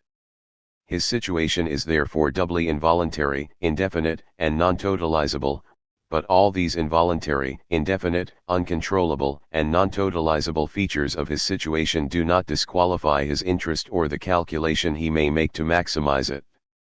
On the contrary, all these indefinite features of his situation found, as it were, the specifically individual calculation that he makes, they give it consistency, effect, insert it in reality, and connect it in the best possible way to the rest of the world. So, we have a system in which Homo economicus owes the positive nature of his calculation precisely to everything which eludes his calculation. We arrive here, of course, at the unavoidable text, Adam Smith's famous words in the second chapter of Book 4, the only place, as you know, in the Wealth of Nations, where he speaks of this famous thing, and where he says, by preferring the support of domestic to that of foreign industry, he intends only his own security, and by directing that industry in such a manner as its produce may be of the greatest value, he intends only his own gain, and he is in this, as in many other cases, led by an invisible hand to promote an end which was no part of his intention. So we are at the heart of the problematic of the invisible hand, which is the correlate of Homo economicus if you like, or rather is that kind of bizarre mechanism which makes Homo economicus function as an individual subject of interest within a totality which eludes him and which nevertheless founds the rationality of his egoistic choices. What is this invisible hand? Well, of course, it is usually said that the invisible hand refers to a more or less well thought out economic optimism in Smith's thought.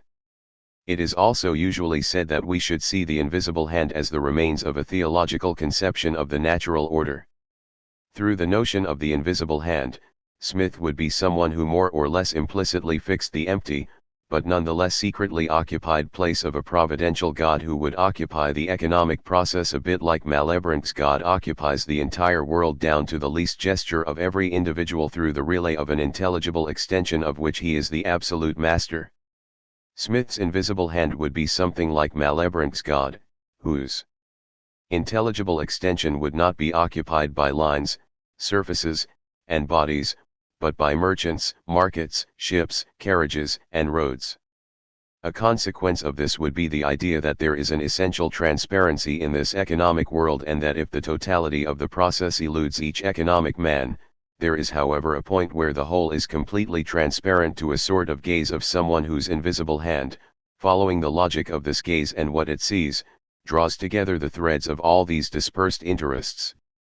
Therefore, there is the requirement, if not a postulate, of the total transparency of the economic world.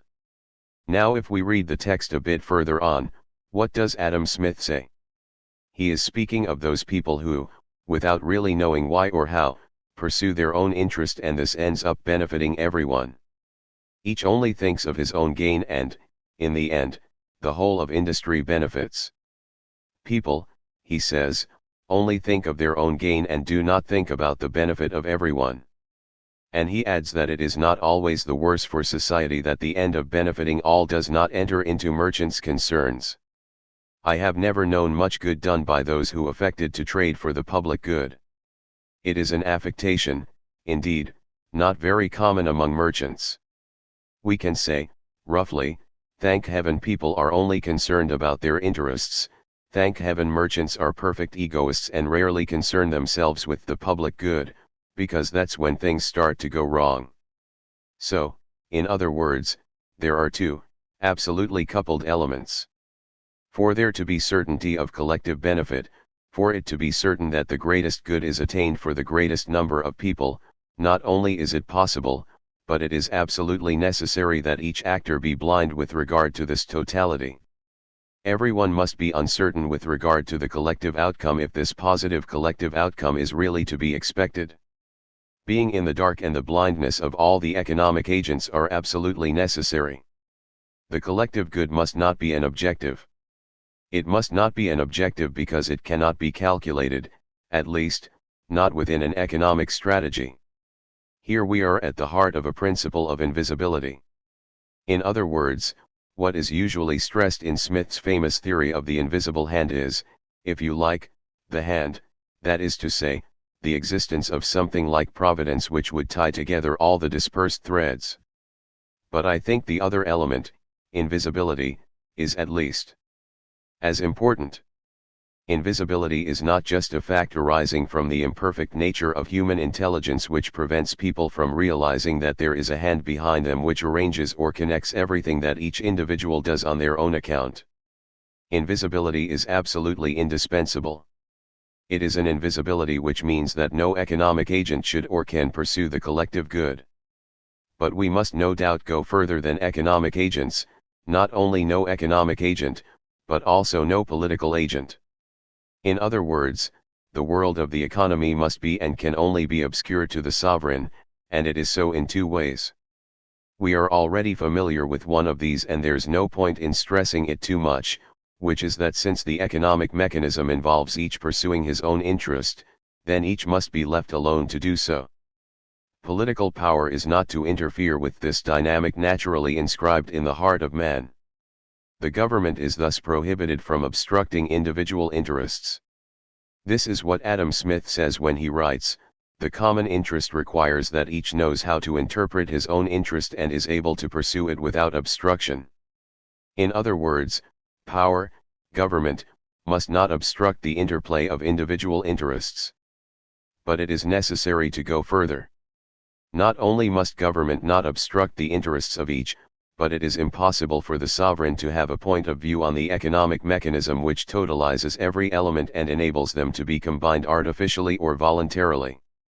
The invisible hand which spontaneously combines interests also prohibits any form of intervention and, even better, any form of overarching gaze which would enable the economic process to be totalized.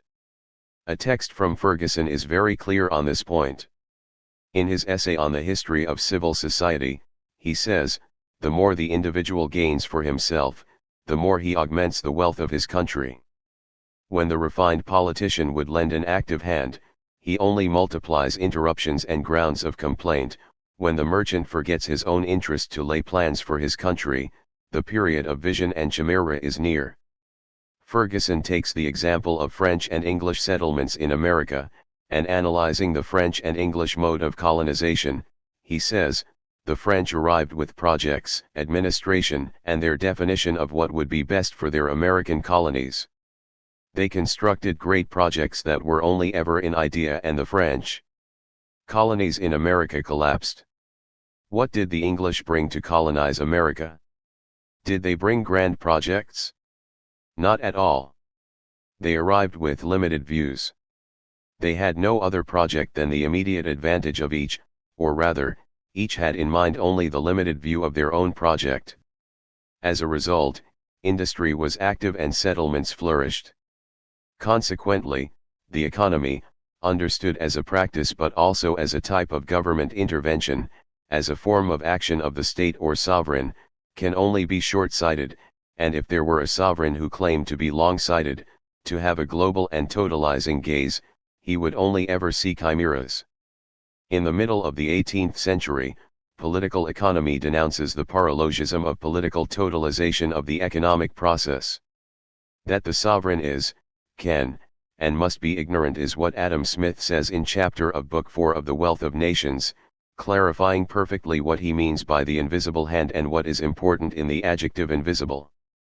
Smith says, every man, as long as he does not violate the laws of justice, must be able to pursue his interest and bring his capital where he pleases. So, the principle of laissez-faire, in any case, every man must follow his own interest. And as a result, he says somewhat hypocritically, I am the one saying it is hypocritical, the sovereign can only find this to his advantage, since he is completely discharged of a duty, in the attempting to perform which he must always be exposed to innumerable delusions, the duty of superintending the industry of private people, and of directing it towards the employments most suitable to the interest of the society. I say this sentence is hypocritical because it could also be taken to mean that if the sovereign, one person surrounded by more or less loyal advisors, were to undertake the infinite task of superintending the totality of the economic process, there is no doubt that he would be deceived by disloyal administrators and ministers. But Smith also means that it is not just due to his ministers' disloyalty or the complexity of an inevitably uncontrollable administration that he would make mistakes. He would make mistakes for an, as it were, essential and fundamental reason. He could not fail to be mistaken, and what is more, this is what the sentence says when speaking of this task, this duty, of which the sovereign must be relieved, that of superintending the totality of the economic process, for the proper performance of which no human wisdom or knowledge could ever be sufficient. Economic rationality is not only surrounded by, but founded on the unknowability of the totality of the process. Homo economicus is the one island of rationality possible within an economic process whose uncontrollable nature does not challenge, but instead founds the rationality of the atomistic behavior of Homo economicus. Thus the economic world is naturally opaque and naturally non-totalizable. It is originally and definitively constituted from a multiplicity of points of view which is all the more irreducible as the same multiplicity assures their ultimate and spontaneous convergence. Economics is an atheistic discipline, economics is a discipline without God, economics is a discipline without totality, economics is a discipline that begins to demonstrate not only the pointlessness, but also the impossibility of a sovereign point of view over the totality of the state that he has to govern. Economics steals away from the juridical form of the sovereign exercising sovereignty within a state precisely that which is emerging as the essential element of a society's life, namely economic processes. Liberalism acquired its modern shape precisely with the formulation of this essential incompatibility between the non-totalizable multiplicity of economic subjects of interest and the totalizing unity of the juridical sovereign. The problematic of the economy is by no means the logical completion of the great problematic of sovereignty, through which 18th-century juridical political thought strove to show how, by starting from individual subjects of natural right, one could arrive at the constitution of a political unity defined by the existence of an individual or collective sovereign who is the holder of part of the totality of these individual rights and at the same time the principle of their limitation. The economic problematic, the problematic of economic interest, is governed by a completely different configuration, by a completely different logic, type of reasoning, and rationality. In fact, from the 18th century the political juridical world and the economic world appear as heterogeneous and incompatible worlds. The idea of an economic juridical science is strictly impossible, and what is more, it has never in fact been constituted. Homo economicus is someone who can say to the juridical sovereign, to the sovereign possessor of rights and founder of positive law on the basis of the natural right of individuals, you must not. But he does not say, you must not, because I have rights and you must not touch them. This is what the man of right, Homo juridicus, says to the sovereign: I have rights, I have entrusted some of them to you, the others you must not touch, or, I have entrusted you with my rights for a particular end. Homo economicus does not say this. He also tells the sovereign, you must not. But why must he not? You must not because you cannot. And you cannot in the sense that you are powerless. And why are you powerless? Why can't you? You cannot because you do not know, and you do not know because you cannot know. I think this is an important moment when political economy is able to present itself as a critique of governmental reason. I am using critique here in the specific, philosophical sense of the term. Kant too, a little later moreover, had to tell man that he cannot know the totality of the world. Well, some decades earlier, political economy had told the sovereign, not even you can know the totality of the economic process. There is no sovereign in economics. There is no economic sovereign.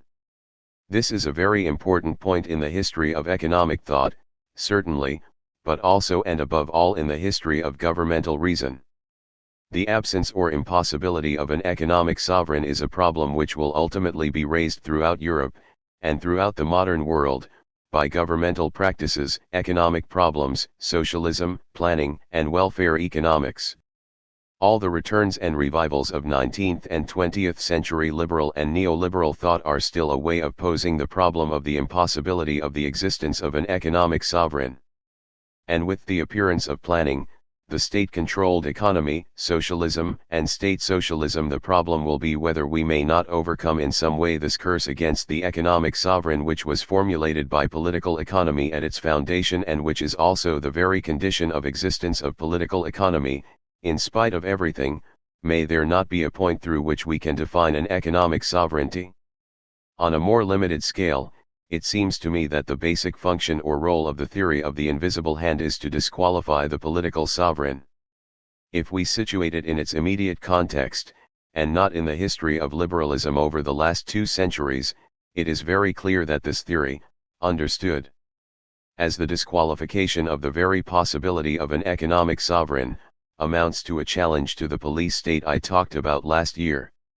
The police state, or the state governed by raison d'etat, with its mercantilist policies, was, from the 17th century, the perfectly explicit effort to constitute a sovereign who would no longer be a sovereign of right and in terms of right, but who could also be an administrative sovereign, that is to say, a sovereign who would, of course, be able to administer the subjects over whom he exercises sovereignty, but also the possible economic processes taking place between individuals, groups, and states. The police state, the state which implements the both voluntarist and mercantilist policy of sovereigns, or at any rate, of some 17th and 18th century sovereigns, like the French sovereign, rests in fact on the postulate that there must be an economic sovereign. Political economy is not just a refutation of mercantilist doctrines or practices. Adam Smith's political economy, economic liberalism, amounts to a disqualification of this entire project and, even more radically, a disqualification of a political reason indexed to the state and its sovereignty.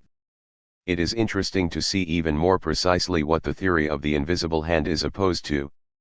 It is opposed, very precisely, to what the physiocrats said almost at the same time, or, at any rate, to what they were saying some years earlier, because from this point of view the position of the physiocrats is very interesting and very paradoxical.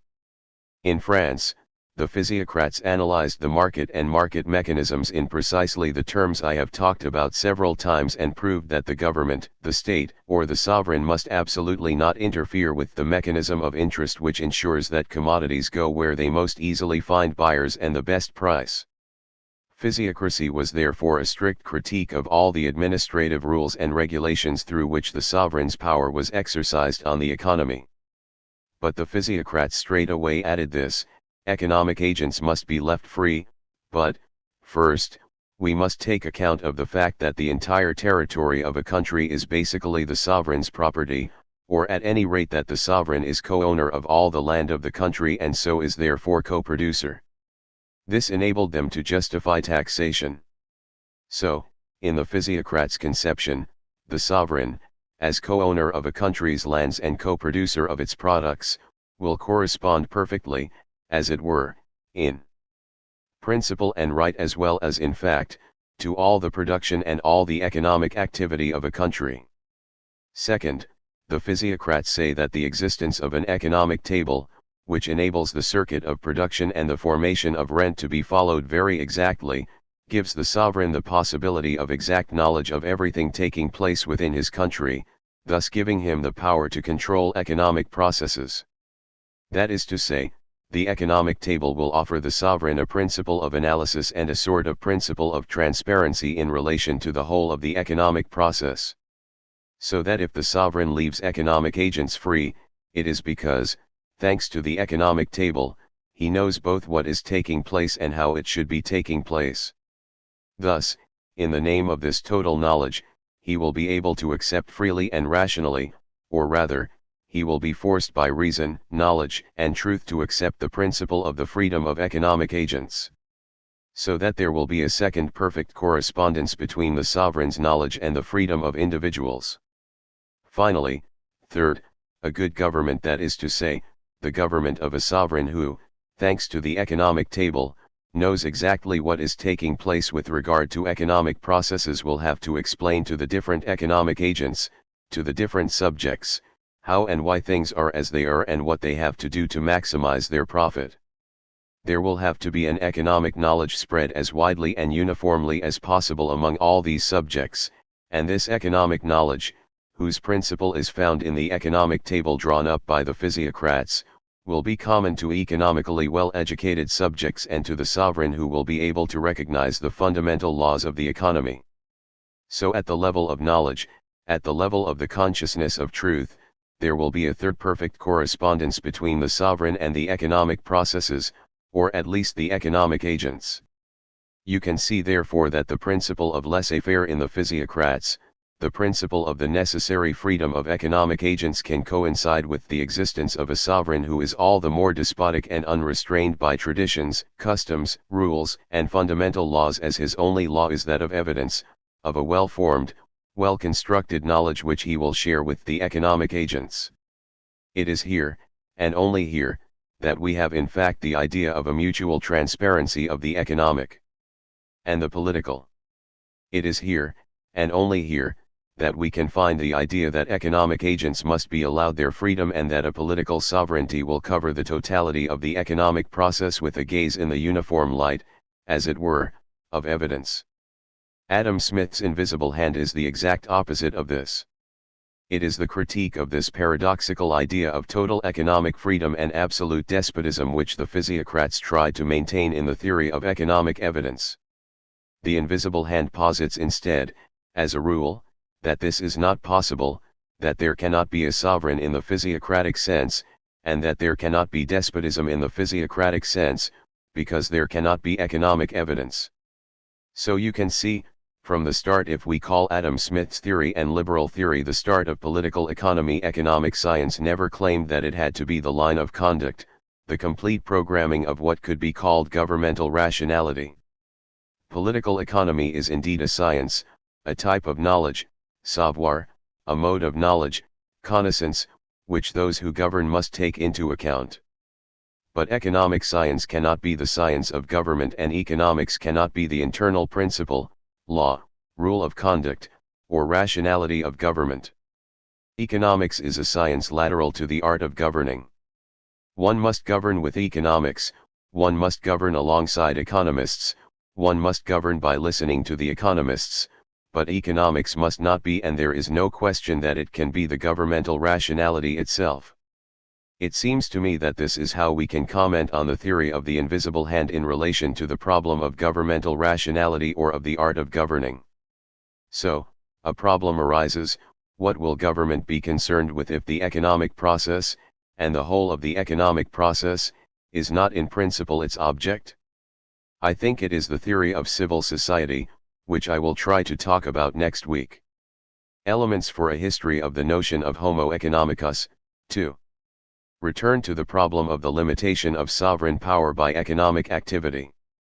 The emergence of a new field, the correlate of the liberal art of government, civil society. Homo economicus and civil society, inseparable elements of liberal governmental technology. Analysis of the notion of civil society, its evolution from Locke to Ferguson. Ferguson's An Essay on the History of Civil Society. The four essential characteristics of civil society according to Ferguson: it is an historical natural constant, it assures the spontaneous synthesis of individuals. Paradox of the economic bond: it is a permanent matrix of political power, it is the motor of history. Appearance of a new system of political thought. Theoretical consequences: a. The question of the relations between state and society.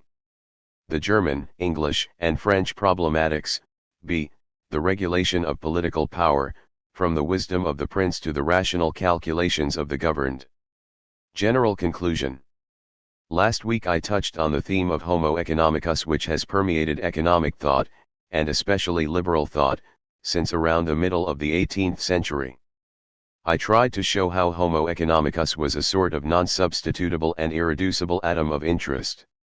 I tried to show that this atom of interest could not be superimposed on, was not identifiable with, and was not reducible to the essential characteristics of the subject of right in juridical thought, that Homo economicus and the subject of right were therefore not superposable, and finally that Homo economicus and the subject of right are not integrated into their respective domains according to the same dialectic, that is to say, that the subject of right is integrated into the system of other subjects of right by a dialectic of the renunciation of his own rights or their transfer to someone else, while Homo economicus is integrated into the system of which he is a part, into the economic domain, not by a transfer, subtraction, or dialectic of renunciation, but by a dialectic of spontaneous multiplication. I also tried to show that this difference, this irreducibility of Homo economicus to the subject of right entails an important modification with regard to the sovereign and the exercise of sovereign power. In fact, the sovereign is not in the same position vis-a-vis Homo economicus as he is vis-a-vis the subject of right. The subject of right may well, at least in some conceptions and analyses, appear as that which limits the exercise of sovereign power. But Homo economicus is not satisfied with limiting the sovereign's power. To a certain extent, he strips the sovereign of power. Is power removed in the name of a right that the sovereign must not touch? No, that's not what's involved. Homo economicus strips the sovereign of power inasmuch as he reveals an essential, fundamental, and major incapacity of the sovereign, that is to say, an inability to master the totality of the economic field. The sovereign cannot fail to be blind vis-a-vis the economic domain or field as a whole.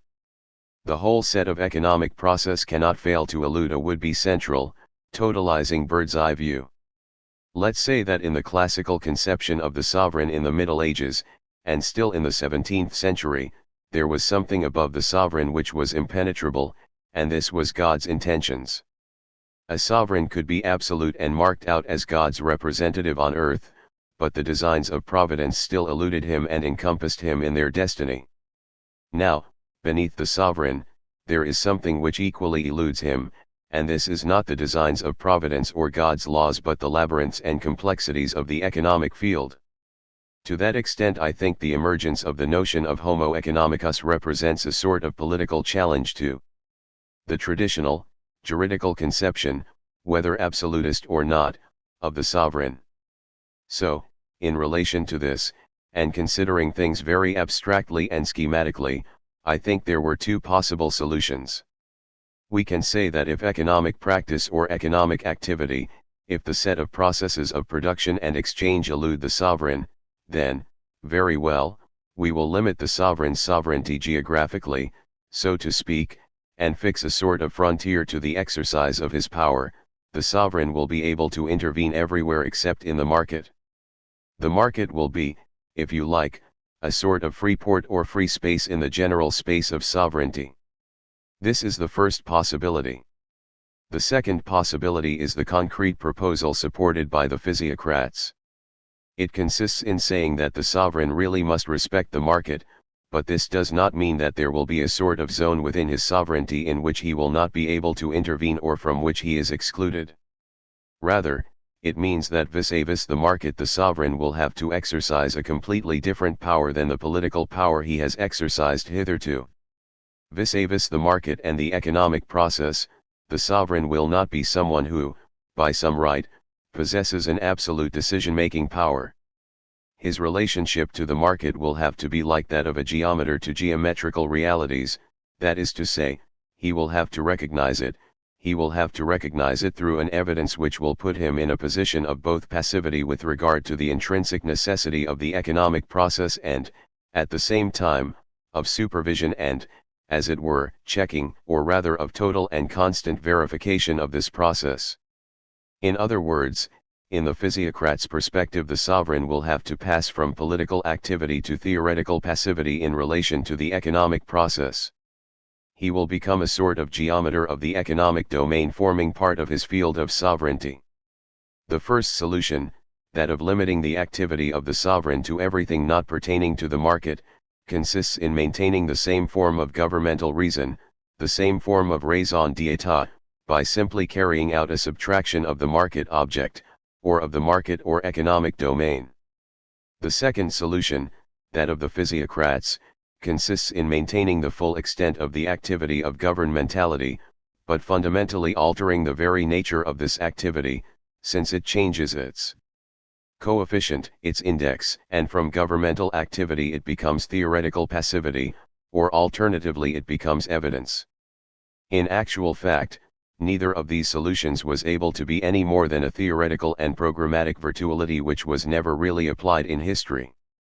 A complete readjustment, re-equilibrage, a complete reorganization of government reason was carried out on the basis of this problem of the specificity of Homo economicus and his irreducibility to the sphere of right. More precisely, let's say that the problem which is posed by the simultaneous and correlative appearance of the problematic of the market, of the price mechanism, and of Homo economicus is this: the art of government must be exercised in a space of sovereignty, and it is the law of the state which says this, but the trouble, misfortune, or problem is that this space turns out to be inhabited by economic subjects.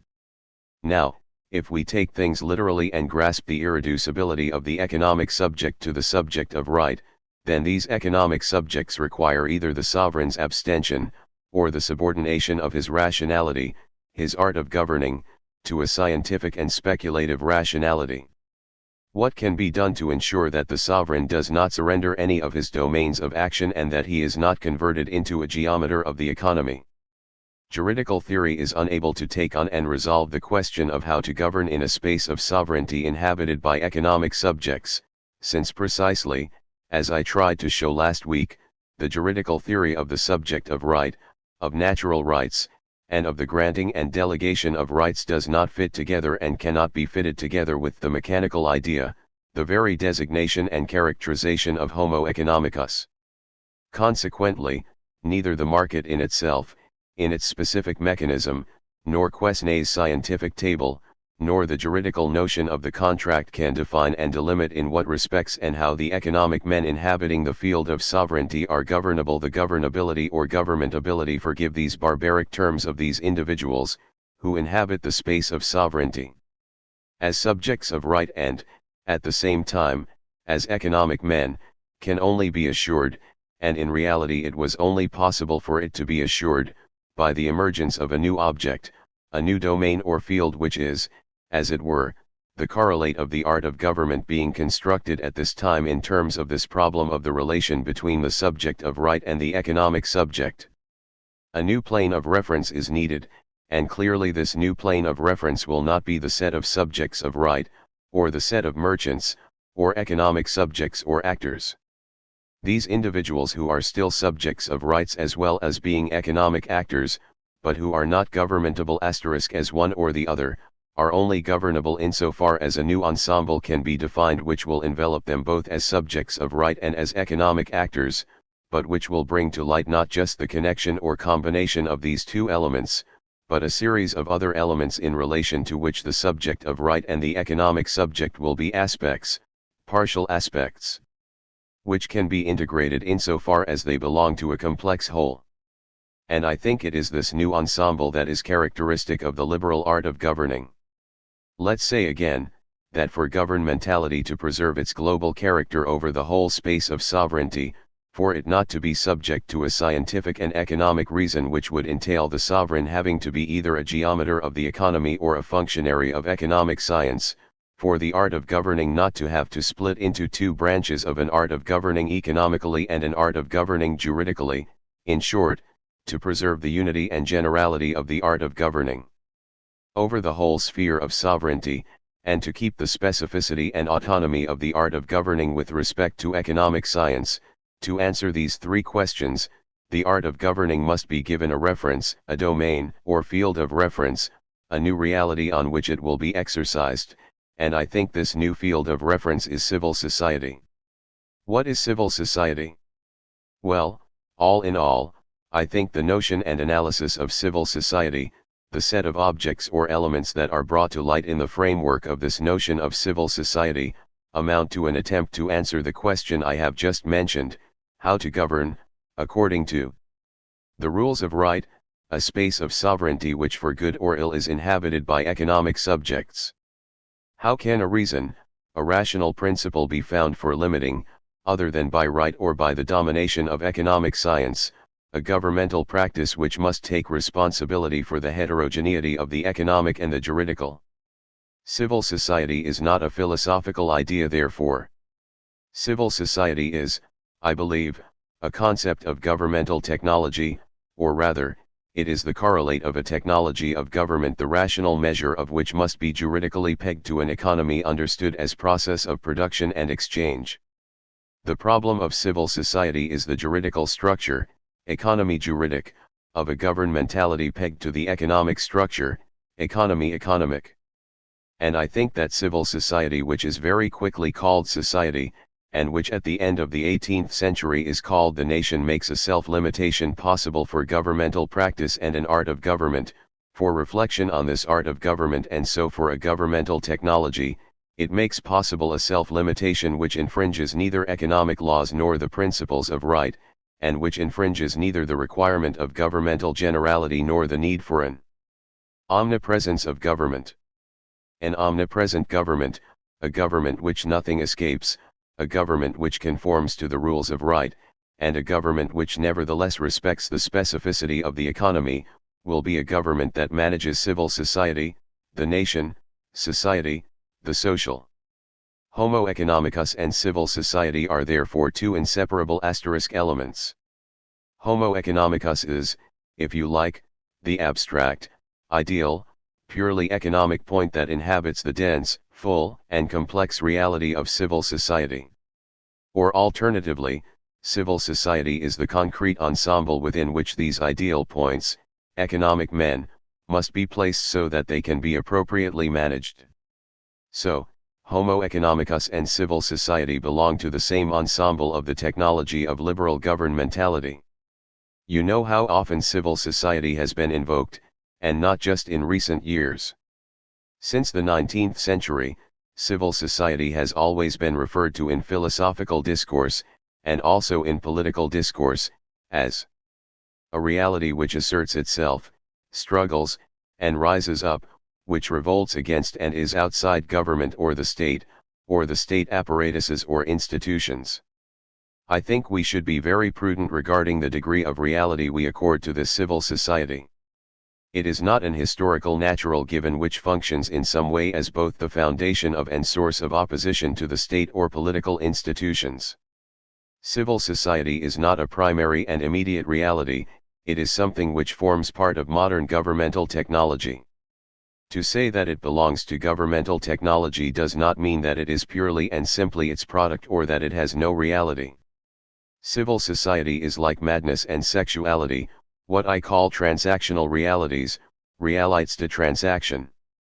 That is to say, those transactional and transitional figures that we call civil society, madness, and so on, which, although they have not always existed, are nonetheless real, are born precisely from the interplay of relations of power and everything which constantly eludes them, at the interface, so to speak, of governors and governed. Civil society, therefore, is an element of transactional reality in the history of governmental technologies, a transactional reality which seems to me to be absolutely correlative to the form of governmental technology we call liberalism, that is to say, a technology of government whose objective is its own self-limitation insofar as it is pegged to the specificity of economic processes. A few words, now, on this civil society and what characterizes it. I would like to try to show, at least in principle, because we are now coming to the end of the lectures, how this notion of civil society may indeed resolve the problems I have just tried to indicate. So, to start with, I will make a deplorably banal remark about civil society, namely, that the notion of civil society completely changed during the 18th century. Practically until the start of the second half of the 18th century, civil society designated something very different from what it will subsequently designate. In Locke, for example, civil society is precisely a society characterized by a juridical political structure. It is society, the set of individuals who are linked to each other through a juridical and political bond. In this sense, the notion of civil society is absolutely indistinguishable from political society. In Locke's second treatise of government, chapter is entitled, Of Political or Civil Society.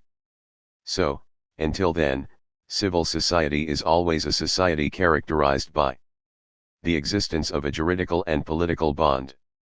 It is from the second half of the 18th century, precisely at the time when the questions of political economy and of the governmentality of economic processes and subjects are being addressed, that the notion of civil society will change, if not totally, then at least in a significant way, and it will be thoroughly reorganized. Of course, the notion of civil society is presented from different angles and in various forms throughout the second half of the 18th century.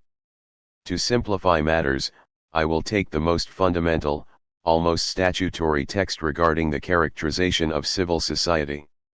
This is Ferguson's famous text, translated into French with the title Essays sur l'histoire de la société civile, and which is very close to Adam Smith's Wealth of Nations, the word nation in Smith, moreover, having more or less the same meaning as civil society in Ferguson. We have here the political correlate, the correlate in terms of civil society, of what Adam Smith studied in purely economic terms. Ferguson's civil society is actually the concrete, encompassing element within which the economic men Smith tried to study operate. I would like to pick out 3 or 4 essential characteristics of this civil society in Ferguson. First, civil society understood as an historical natural constant. Second, civil society as principle of spontaneous synthesis. Third, civil society as permanent matrix of political power. And fourth, civil society as the motor element of history. First, civil society as an historical natural constant. For Ferguson, in fact, civil society is a given beyond which there is nothing to be found. Nothing exists before civil society, says Ferguson, or if something exists, it is absolutely inaccessible to us, so withdrawn in the depths of time, so anterior, so to speak, to what gives man his humanity, that it is impossible to know what really could have taken place before the existence of civil society. Whether this non-society is described in terms of solitude and isolation, as if there could have been men scattered in nature without any union or means of communication, or whether it is described, as in Hobbes, in the form of an endless war or of a war of all against all, in any case, all this solitude or war of all against all should be located in a sort of mythical background which is of no use in the analysis of the phenomena which concern us. Human history has always existed taken in groups, Ferguson says on page 4 of the first volume of his essay on the history of civil society. On page 6 he says society is as old as the individual, and it would be as idle to imagine men not speaking to each other as it would be to imagine them without feet or hands. Language, communication, and so a certain constant relationship between men is absolutely typical of the individual and society, because the individual and society cannot exist without each other.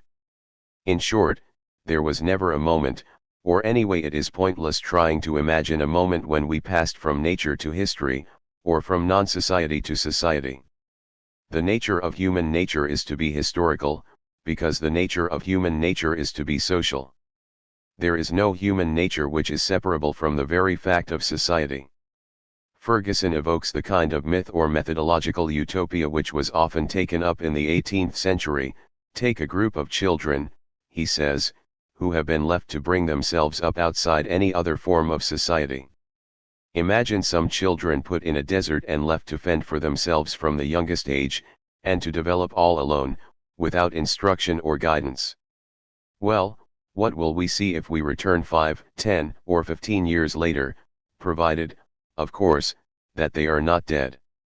We would see the members of this little society eating and sleeping, herding together and playing, developing a language, dividing and quarreling, striking up friendships and forsaking their own self-preservation for the sake of others. So, the social bond develops spontaneously. There is no specific operation to establish or found it. There is no need of the institution or self-institution of society. We are in society anyway. The social bond has no prehistory. Saying that the social bond has no prehistory means that it is both permanent and indispensable. Permanent means that however far back we go in the history of humanity, we will find not only society, of course, but nature. That is to say, there is no need to look somewhere else for the state of nature sought by philosophers in the reality or myth of the savage. We can find it right here. We will find the state of nature in France as well as at the Cape of Good Hope, since the state of nature requires man to live in the social state. Society studied even in its most complex and developed forms, society with the greatest state of consistency will always tell us what the state of nature is, since the state of nature requires us to live in society. So, the state of nature is permanent in the state of society, and the state of society is also indispensable for the state of nature, that is to say, the state of nature can never appear in the naked and simple state. Ferguson says, in the condition of the savage, as well as in that of the citizen, are many proofs of human invention. And he adds this phrase which is characteristic, not because it is a sort of point of origin, but because it points towards the theoretical possibility of an anthropology. If the palace be unnatural, the cottage is so no less. That is to say, the primitive cottage is not the natural and pre-social expression of something. We are not closer to nature with a primitive cottage than with a palace. It is simply a different distribution, a different form of the necessary intertwining of the social and the natural, since the social is part of the natural and the natural is always conveyed by the social. So, we have the principle that civil society is an historical natural constant for humanity.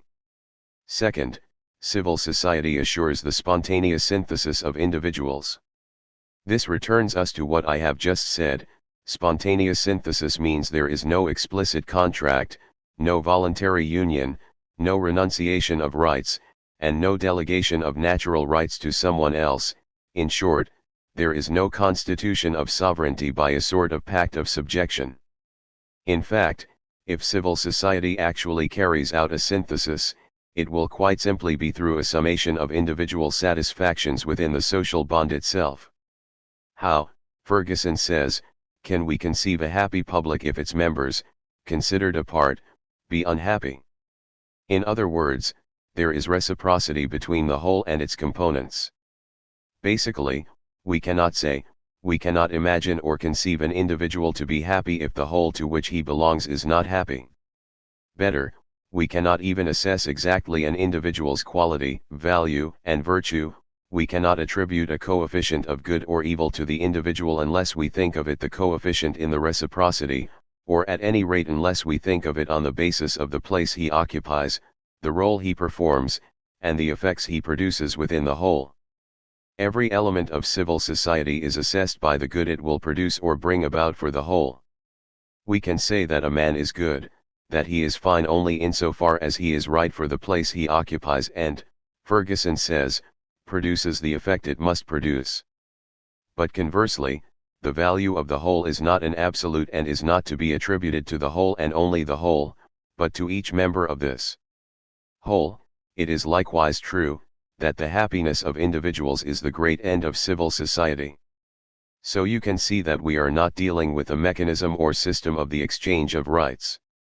We are dealing with a mechanism of immediate multiplication that has in fact the same form as the immediate multiplication of profit in the purely economic mechanism of interests. The form is the same, but not the elements and contents.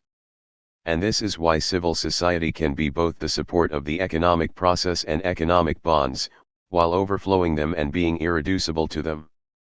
For in civil society, that which joins men together is indeed a mechanism analogous to that of interests, but they are not interests in the strict sense, they are not economic interests. Civil society is much more than the association of different economic subjects, although the form in which this bond is established is such that economic subjects will be able to find a place and economic egoism will be able to play its role within it. In fact, what links individuals in civil society is not maximum profit from exchange, it is a series of what could be called disinterested interests. What will this be? Well, Ferguson says, what links individuals to each other in civil society is instinct, sentiment, and sympathy. It is the impulses of benevolence individuals feel for each other, but is also the loathing of others, repugnance for the misfortune of individuals, but possibly the pleasure taken in the misfortune of others with whom one will break. This, then, is the first difference between the bonds that bring economic subjects together and those that bring together individuals belonging to civil society. There is a distinct set of non-egoist interests, a distinct interplay of non-egoist, disinterested interests which is much wider than egoism itself.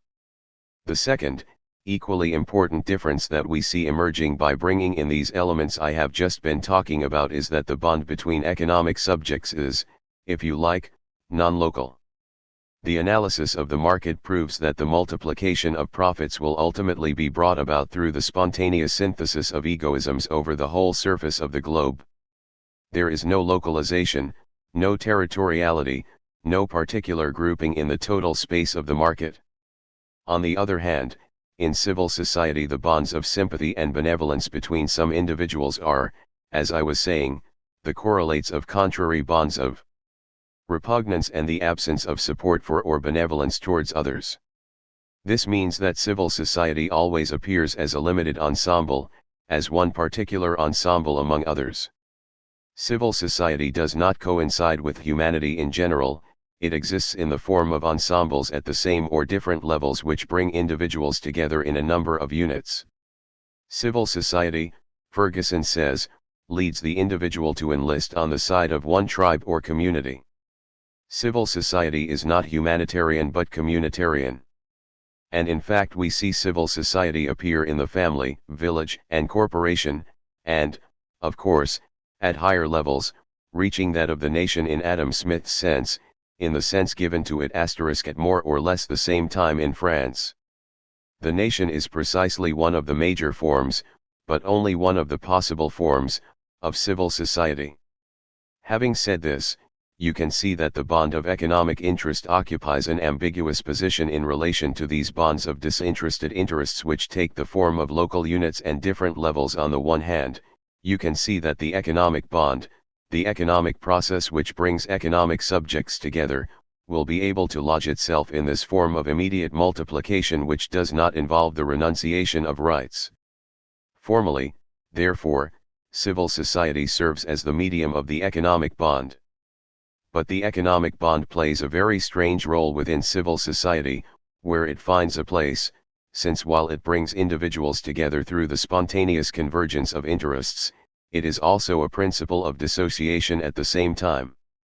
The economic bond is a principle of dissociation with regard to the active bonds of compassion, benevolence, love for one's fellows, and sense of community, inasmuch as it constantly tends to undo what the spontaneous bond of civil society has joined together by picking out the egoist interest of individuals, emphasizing it, and making it more incisive.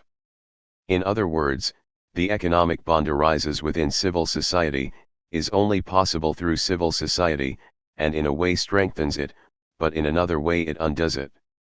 Thus, on page 19 of the essay on the history of civil society, Ferguson says, the bond between individuals is never stronger than when the individual has no direct interest, it is never stronger than when it is a question of sacrificing oneself for a friend, for example, or of staying with one's tribe rather than seeking abundance and security elsewhere. It is very interesting that this corresponds exactly to how economic rationality is defined. When the economic subject sees that he can make a profit by buying wheat in Canada, for example, and selling it in England, he will do so.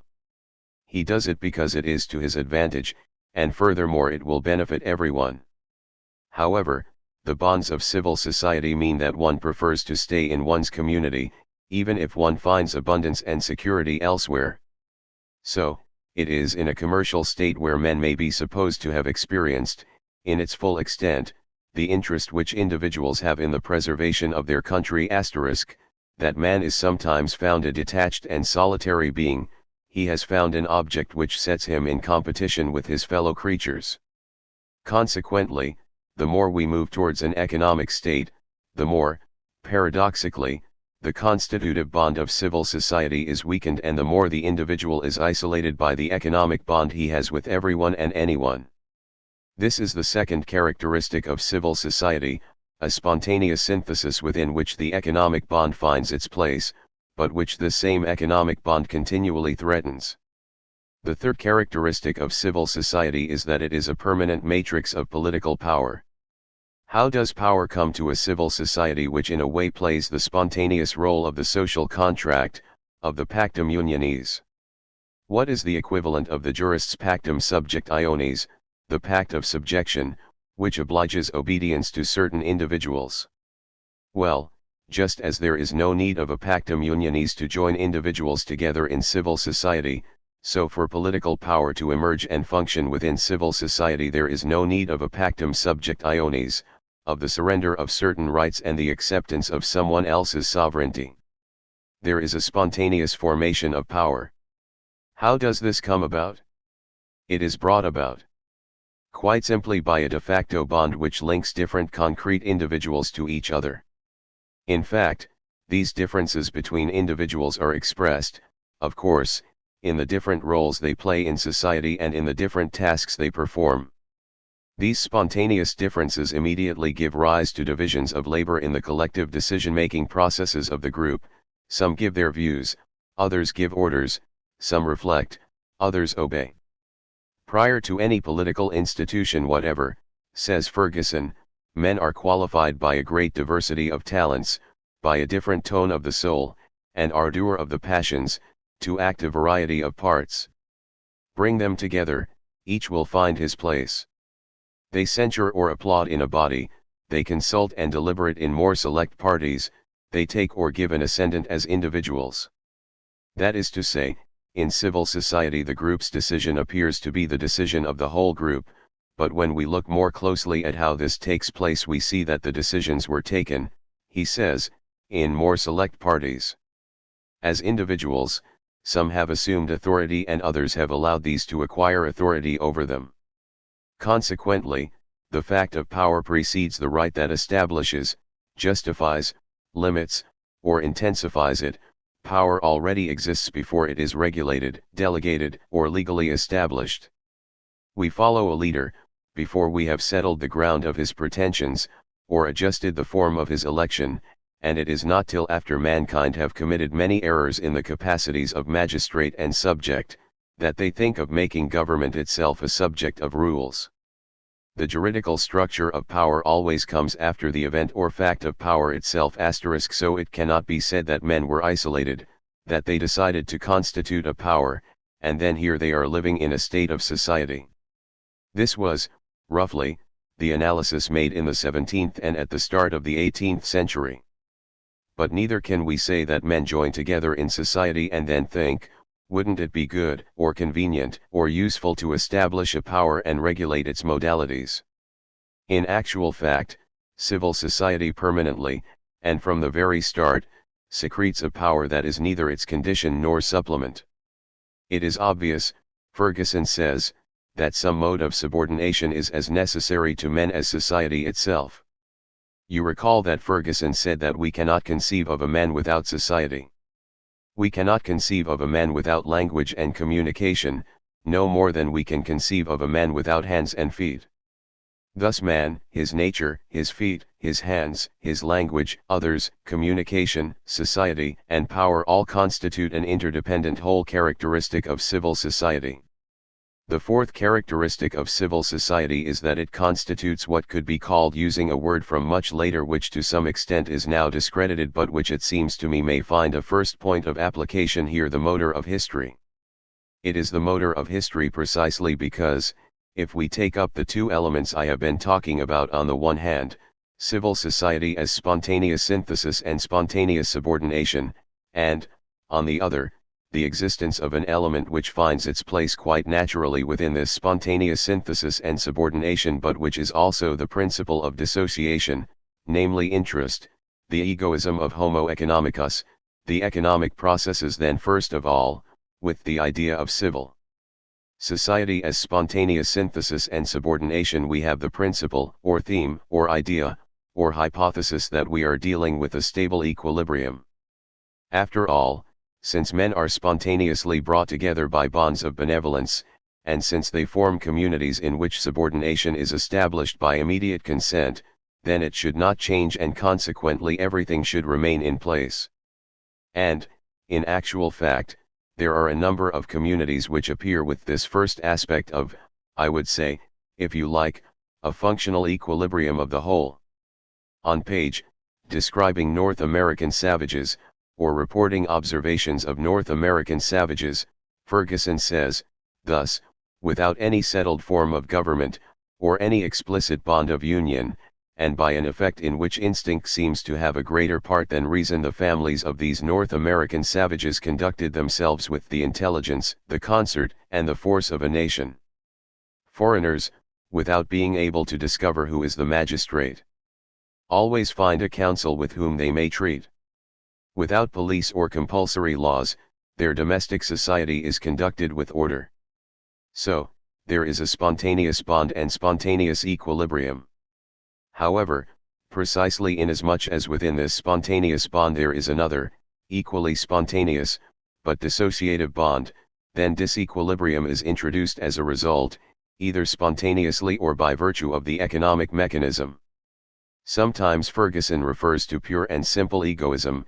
He who first ranged himself under a leader, he says, did not perceive, that he was setting the example of a permanent subordination, under the pretence of which, the rapacious were to seize his possessions, and the arrogant to lay claim to his service. So, there is a mechanism of dissociation which is due simply to the egoism of power.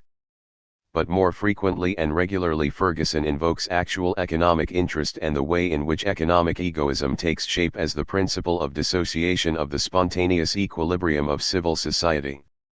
This is how, and here I refer you to those famous texts, Ferguson explains how civil societies regularly pass through three stages: savagery, barbarism, and civilization. How is savagery characterized? The characteristic feature of savagery is precisely and above all a certain way of fulfilling or effectuating the interests of economic egoisms. What is savage society? It is a society of hunting, fishing, and natural production, without agriculture or cattle rearing. It is therefore a society without property in which some elements, the beginnings of subordination and government, are found. And then, with economic interests and egoisms coming into play, with everyone wanting their own share, we move on to barbaric society. As a result we have, I was going to say, a new mode of production. We have new economic political institutions, herds belonging to individuals, pastures belonging either to communities or to individuals.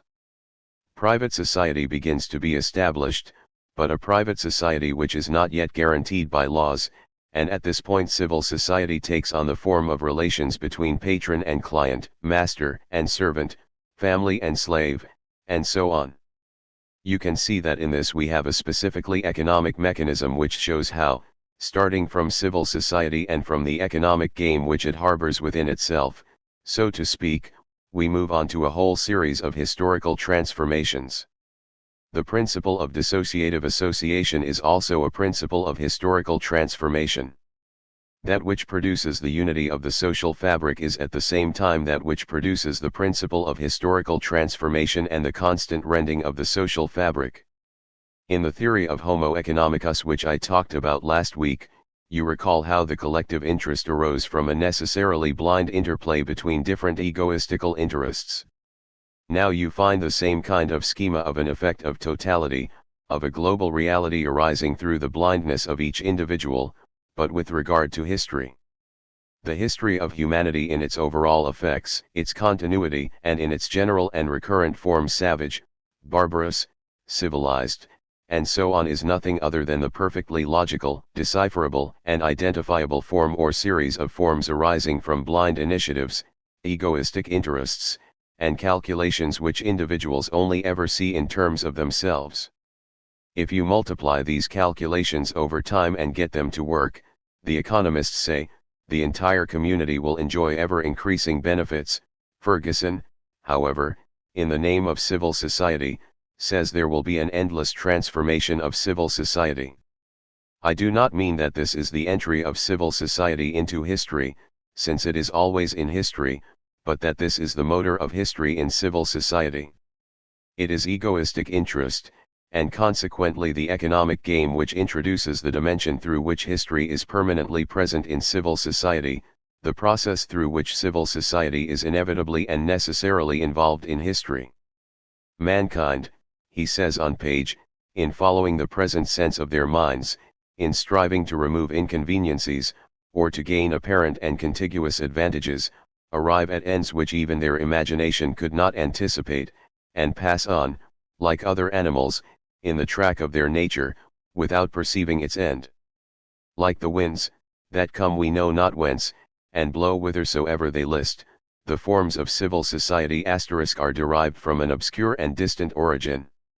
In short, the mechanisms which permanently constitute civil society are therefore the same as those which permanently generate history in its general forms. With this kind of analysis, which, once again, is only one example of the many analyses of civil society in the second half of the 18th century, or anyway, at the end of the 18th and the beginning of the 19th century, we are, I think, at an important crossroads, since, first, we see a domain opening up of collective and political units, constituted by social relations and bonds between individuals which go beyond the purely economic bond, yet without being purely juridical. Civil society is characterized by bonds which are neither purely economic nor purely juridical, which cannot be superimposed on the structures of the contract and the game of rights conceded, delegated, and alienated, and which, in their nature if not their form, are also different from the economic game. Second, civil society is the articulation of history on the social bond. History is not the extension, like a pure and simple logical development, of a juridical structure given at the start. Nor is it a principle of degeneration producing negative phenomena which obscure the original transparency of a state of nature or original situation. There is a never-ending generation of history without degeneration, a generation which is not a juridical logical sequence but the endless formation of new social fabric, new social relations, new economic structures, and consequently new types of government. Finally, third, civil society makes it possible to designate and show an internal and complex relationship between the social bond and relationships of authority in the form of government. These three elements: the opening up of a domain of non-juridical social relations, the articulation of history on the social bond, in a form which is not one of degeneration, and government as an organic component of the social bond and the social bond as an organic feature of the form of authority, are what distinguish the notion of civil society from Hobbes, Rousseau, and Montesquieu. It seems to me that we enter into a completely different system of political thought, and I think it is the thought or political reflection internal to a new technology of government, or to a new problem which the emergence of the economic problem raises for techniques and technologies of government. I would like to move on now very quickly to conclude, or rather to open up a series of problems. On the one hand, you can see that with this notion of civil society we have a set of questions, problems, concepts, and possible analyses which enable us to avoid the theoretical and juridical problem of the original constitution of society. Certainly, this does not mean that the juridical problem of the exercise of power within civil society does not arise, but the way in which it is posed is reversed. In the 17th and 18th centuries the problem was how to find a juridical form at the origin of society, at the very root of society, which would limit the exercise of power in advance. Here, rather, we are dealing with an existing society with phenomena of subordination, and so of power, and the problem is simply how to regulate and limit power within a society in which subordination is already at work. It is in this way that the question which has obsessed practically all political thought from the end of the 18th century to the present arises, that is to say, the question of the relations between civil society and the state. Obviously, the problem could not be formulated in this way before the second half of the 18th century, and it appears in the following way: with its juridical structure and institutional apparatus, what can the state do and how can it function in relation to something, society, which is already given? I will just mention a series of possible solutions to this. First, the state will appear as one of the dimensions and forms of civil society. This is the theme developed by Jung Stilling at the end of the 18th century, saying that society has three axes: the family, the household, or estate, and then the state. Then there will be the, let's say, genetic and historical analysis of Benson, for example, which says that we should conceive of civil society as having passed through three stages: family society, civil society itself, and state society or society of state control. And then there is the typological analysis you find in Schlosser, who says that several types of society can be found. There is an absolutely universal type which is valid for all time and especially for all space and in every part of the world, that is to say, there can be no society without this familial society. And then, he says, presently there is a type of society, civil society, which appears in all the forms of human gatherings presently known to us. As for the state, it characterizes some forms of civil society, those with which we are familiar today. And, of course, there is Hegel, about whom I will not speak, and the state as the self-consciousness and ethical realization of civil society. Fine, I don't have time to dwell on all this. Let's say, if you like, for a whole range of easily imaginable reasons, civil society is analyzed in Germany in terms of the opposition and relation between civil society and the state. Civil society is only ever questioned in terms of its capacity to support a state, or inasmuch as the state is either the contradictory element in relation to civil society, or instead the element which reveals and finally realizes its truth. In England, and again for easily imaginable reasons, the analysis of civil society is developed in terms of government rather than in terms of the state, since the state has never been a problem for England.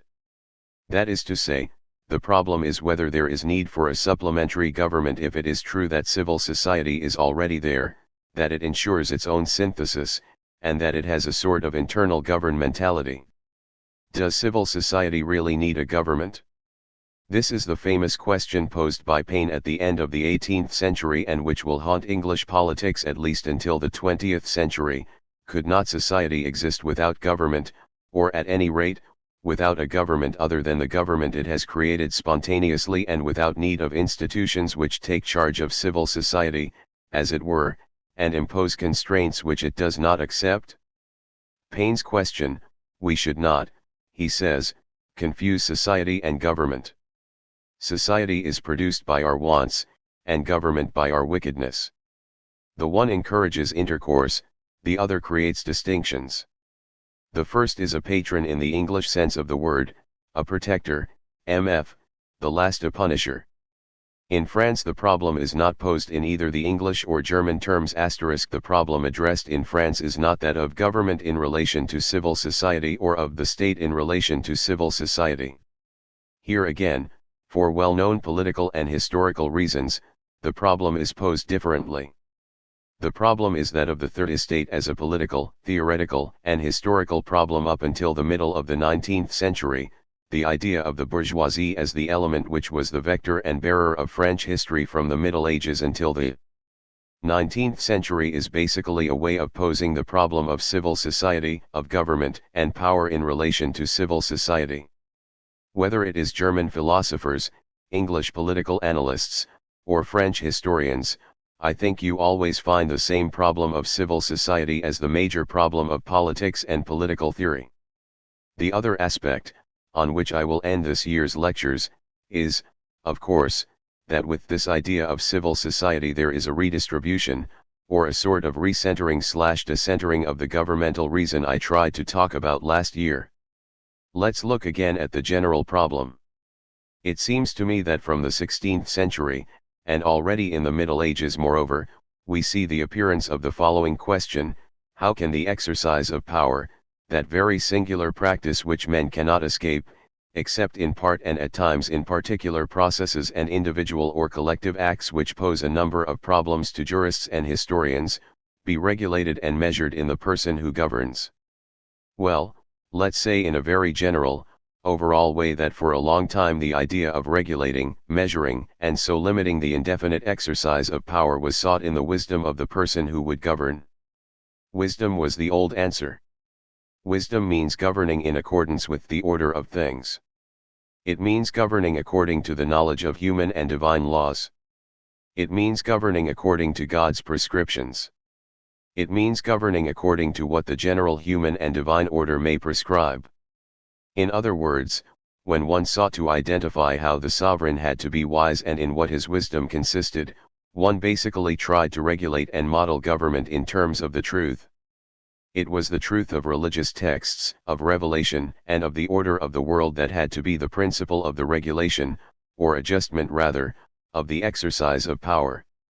What I tried to show last year is that from the 16th and 17th century it does not seem that the exercise of power was adjusted in accordance with wisdom, but according to calculation, that is to say, the calculation of force, relations, wealth, and factors of strength. That is to say, one no longer tries to peg government to the truth, one tries to peg government to rationality. It seems to me that we could describe the modern forms of governmental technology as control of government by pegging it to rationality. Now, this adjustment to rationality, and again, I am being very schematic, has taken two successive forms. The rationality according to which power is regulated may take the form of the rationality of the state understood as sovereign individuality.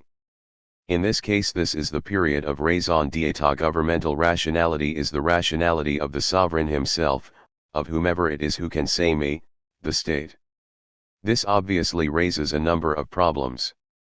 First of all, what is this me, or alternatively, what is this I that identifies the rationality of government with the rationality of a sovereign maximizing his own power? And thus the juridical question of the contract arises. There is also the factual question: how can this rationality of the sovereign who claims to say I be exercised with regard to problems like those of the market or, more generally, economic processes in which rationality not only completely dispenses with a unitary form but absolutely excludes both the unitary form and the bird's eye view? Hence there is a new problem, the transition to a new form of rationality to which the regulation of government is pegged. It is now a matter not of modeling government on the rationality of the individual sovereign who can say me, the state, but on the rationality of those who are governed as economic subjects and, more generally, as subjects of interest in the most general sense of the term. It is a matter of modeling government on the rationality of individuals insofar as they employ a certain number of means, and employ them as they wish, in order to satisfy these interests in the general sense of the term. The rationality of the governed must serve as the regulating principle for the rationality of government. This, it seems to me, is what characterizes liberal rationality: how to model government, the art of government, how to found the principle of rationalization of the art of government on the rational behavior of those who are governed.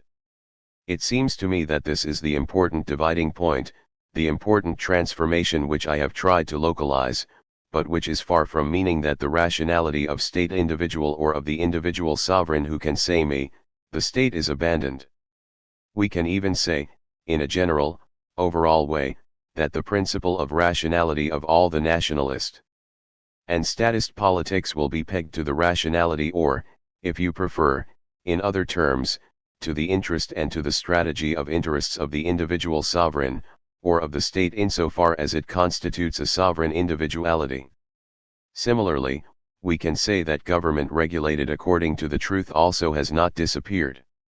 For after all, what in the end is something like Marxism if not the pursuit of a type of governmentality which will certainly be pegged to a rationality, but to a rationality which is not the rationality of individual interests, but the rationality of history progressively manifesting itself as truth?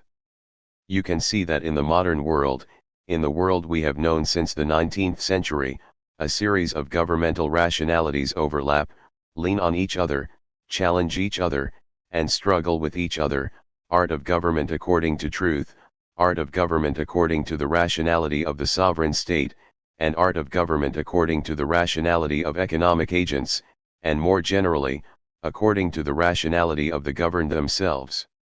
And it is all these different arts of government, all these different types of ways of calculating, rationalizing, and regulating the art of government which, overlapping each other, broadly speaking, constitute the object of political debate from the 19th century. What is politics, in the end, if not both the interplay of these different arts of government with their different reference points and the debate to which these different arts of government give rise? It seems to me that it is here that politics is born. Good, well, that's it. Thank you. Course summary. This year's course ended up being devoted entirely to what should have been only its introduction. The theme was to have been biopolitics, by which I meant the attempt, starting from the 18th century, to rationalize the problems posed to governmental practice by phenomena characteristic of a set of living beings forming a population: health, hygiene, birth rate, life expectancy, race. We know the increasing importance of these problems since the 19th century, and the political and economic issues they have raised up to the present. It seemed to me that these problems were inseparable from the framework of political rationality within which they appeared and took on their intensity. This means liberalism, since it was in relation to liberalism that they assumed the form of a challenge. How can the phenomena of population, with its specific effects and problems, be taken into account in a system concerned about respect for legal subjects and individual free enterprise? In the name of what and according to what rules can it be managed? The debate that took place in England in the middle of the 19th century concerning public health legislation is an example of this. What should we understand by liberalism? I relied on Paul Vane's reflections concerning historical universals and the need to test a nominalist method in history. And continuing with previous methodological decisions, I tried to analyze liberalism, not as a theory or an ideology, and even less, obviously, as a way in which society represents itself, but as a practice, that is to say, a way of doing things directed towards objectives and regulating itself by continuous reflection. Liberalism, then, is to be analyzed as a principle and method of the rationalization of the exercise of government, a rationalization which obeys, and this is what is specific about it, the internal rule of maximum economy. While any rationalization of the exercise of government aims to maximize its effects whilst reducing its costs as much as possible, in the political as well as economic sense of costs, liberal rationalization starts from the premise that government, not government as an institution, obviously, but as the activity that consists in governing people's conduct within the framework of, and using the instruments of, a state, cannot be its own end. Its raison d'être is not found in itself, and even under the best possible conditions the maximization of government should not be its regulative principle. In this respect, liberalism breaks with the raison d'être that, from the end of the 16th century, sought in the existence and strengthening of the state the end which could justify an expanding governmentality and regulate its development. The Polizeiwissenschaft developed by the Germans in the 18th century either because they lacked a large state form, or also because the limited scale of their territorial divisions gave them access to units that were much more easy to examine with the technical and conceptual instruments of the time always followed the principle, not enough attention is being given to things, too much escapes control, too many domains lack rules and regulation, order and administration are lacking. In short, there is too little government. Polizeiwissenschaft is the form taken by a governmental technology dominated by the principle of raison d'être, and in a way it is quite natural that it take into account problems of population, which, from the point of view of the state's strength, must be as large and as active as possible. Health, birth rate, and hygiene find an important place here without any problem. Liberalism, on the other hand, is imbued with the principle, one always governs too much, or at least, one should always suspect that one governs too much. Governmentality should not be exercised without a critique far more radical than a test of optimization. It should not only question itself about the best, or least costly, means for achieving its effects, but also about the possibility and even legitimacy of its project for achieving effects. The question behind the suspicion that there is always the risk of governing too much is, why, after all, is it necessary to govern? Hence the fact that the liberal critique is not really separate from a problematic, new at the time, of society, it is by reference to the latter that one will try to ascertain why government is necessary, in what respects it can be dispensed with, and in what areas its interventions are pointless or harmful. The rationalization of governmental practice in terms of raison d'être implied its optimization under optimal conditions insofar as the state's existence immediately presupposes the exercise of government. Liberal thought does not start from the existence of the state, finding in government the means for achieving that end that the state would be for itself. It starts instead from society, which exists in a complex relation of exteriority and interiority vis-a-vis the state. It is society as both condition and final end that makes it possible to no longer ask, how can one govern as much as possible at the least possible cost? Instead, the question becomes, why must one govern? That is to say, what makes government necessary, and what ends must it pursue with regard to society in order to justify its own existence? It is the idea of society which permits the development of a technology of government based on the principle that it is already in itself too much, excessive, or at least that it is added as a supplement whose necessity and usefulness can and must always be questioned. Instead of turning the distinction between the state and civil society into an historical universal enabling us to examine every concrete system, we may try to see in it a form of schematization peculiar to a particular technology of government. So, we cannot say that liberalism is an always unrealized utopia unless one takes the kernel of liberalism to be the projections it has been led to formulate by its analyses and criticisms. It is not a dream that comes up against a reality and fails to insert itself within it. It constitutes, and this is the reason for both its polymorphism and its recurrences, a tool for the criticism of reality, criticism of a previous governmentality from which one is trying to get free, of a present governmentality that one is trying to reform and rationalize by scaling it down, or of a governmentality to which one is opposed and whose abuses one wants to limit. So, in different but simultaneous forms, it will be possible to find liberalism both as a regulative schema of governmental practice and as a sometimes radical oppositional theme. This multiple use of liberalism is a highly characteristic feature of English political thought at the end of the 18th and in the first half of the 19th century. And this is especially so in the case of the developments or ambiguities of Bentham and the Benthamites. The market as reality and political economy as theory both certainly played an important role in the liberal critique. However, as Pierre Rosanvallin's important book has confirmed, liberalism is neither their consequence nor their development. Rather, the market's role in the liberal critique has been that of a test, of a privileged site of experiment in which one can pinpoint the effects of excessive governmentality and take their measure. The aim of the analysis of the mechanisms of dearth, or of the mid-18th century grain trade more generally, was to show the point at which governing was always governing too much. Whether it is a matter of the physiocrat's table or of Smith's invisible hand, that is to say, of an analysis aiming to make the formation of value and the circulation of wealth visible in the form of evidence or, on the contrary, of an analysis which presupposes that the connection between the individual pursuit of profit and the growth of collective wealth is intrinsically invisible. In any case, economics shows a fundamental incompatibility between the optimal development of the economic process and a maximization of governmental procedures. This, more than through the interplay of notions, was how 18th century French or English economists broke with mercantilism and cameralism. They freed reflection on economic practice from the hegemony of raison d'etat and from saturation by governmental intervention. By using it as the measure of too much government, they placed it at the limit of governmental action. Undoubtedly, liberalism does not derive from juridical thought any more than it does from an economic analysis. It is not born from the idea of a political society founded on a contractual bond.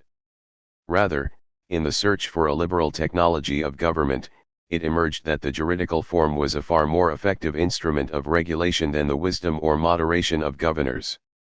Due to their mistrust of law and the juridical institution, the physiocrats were more inclined to seek this regulation in the recognition, by a despot with institutionally unlimited powers, of the natural laws of the economy which are imposed on him as evident truth.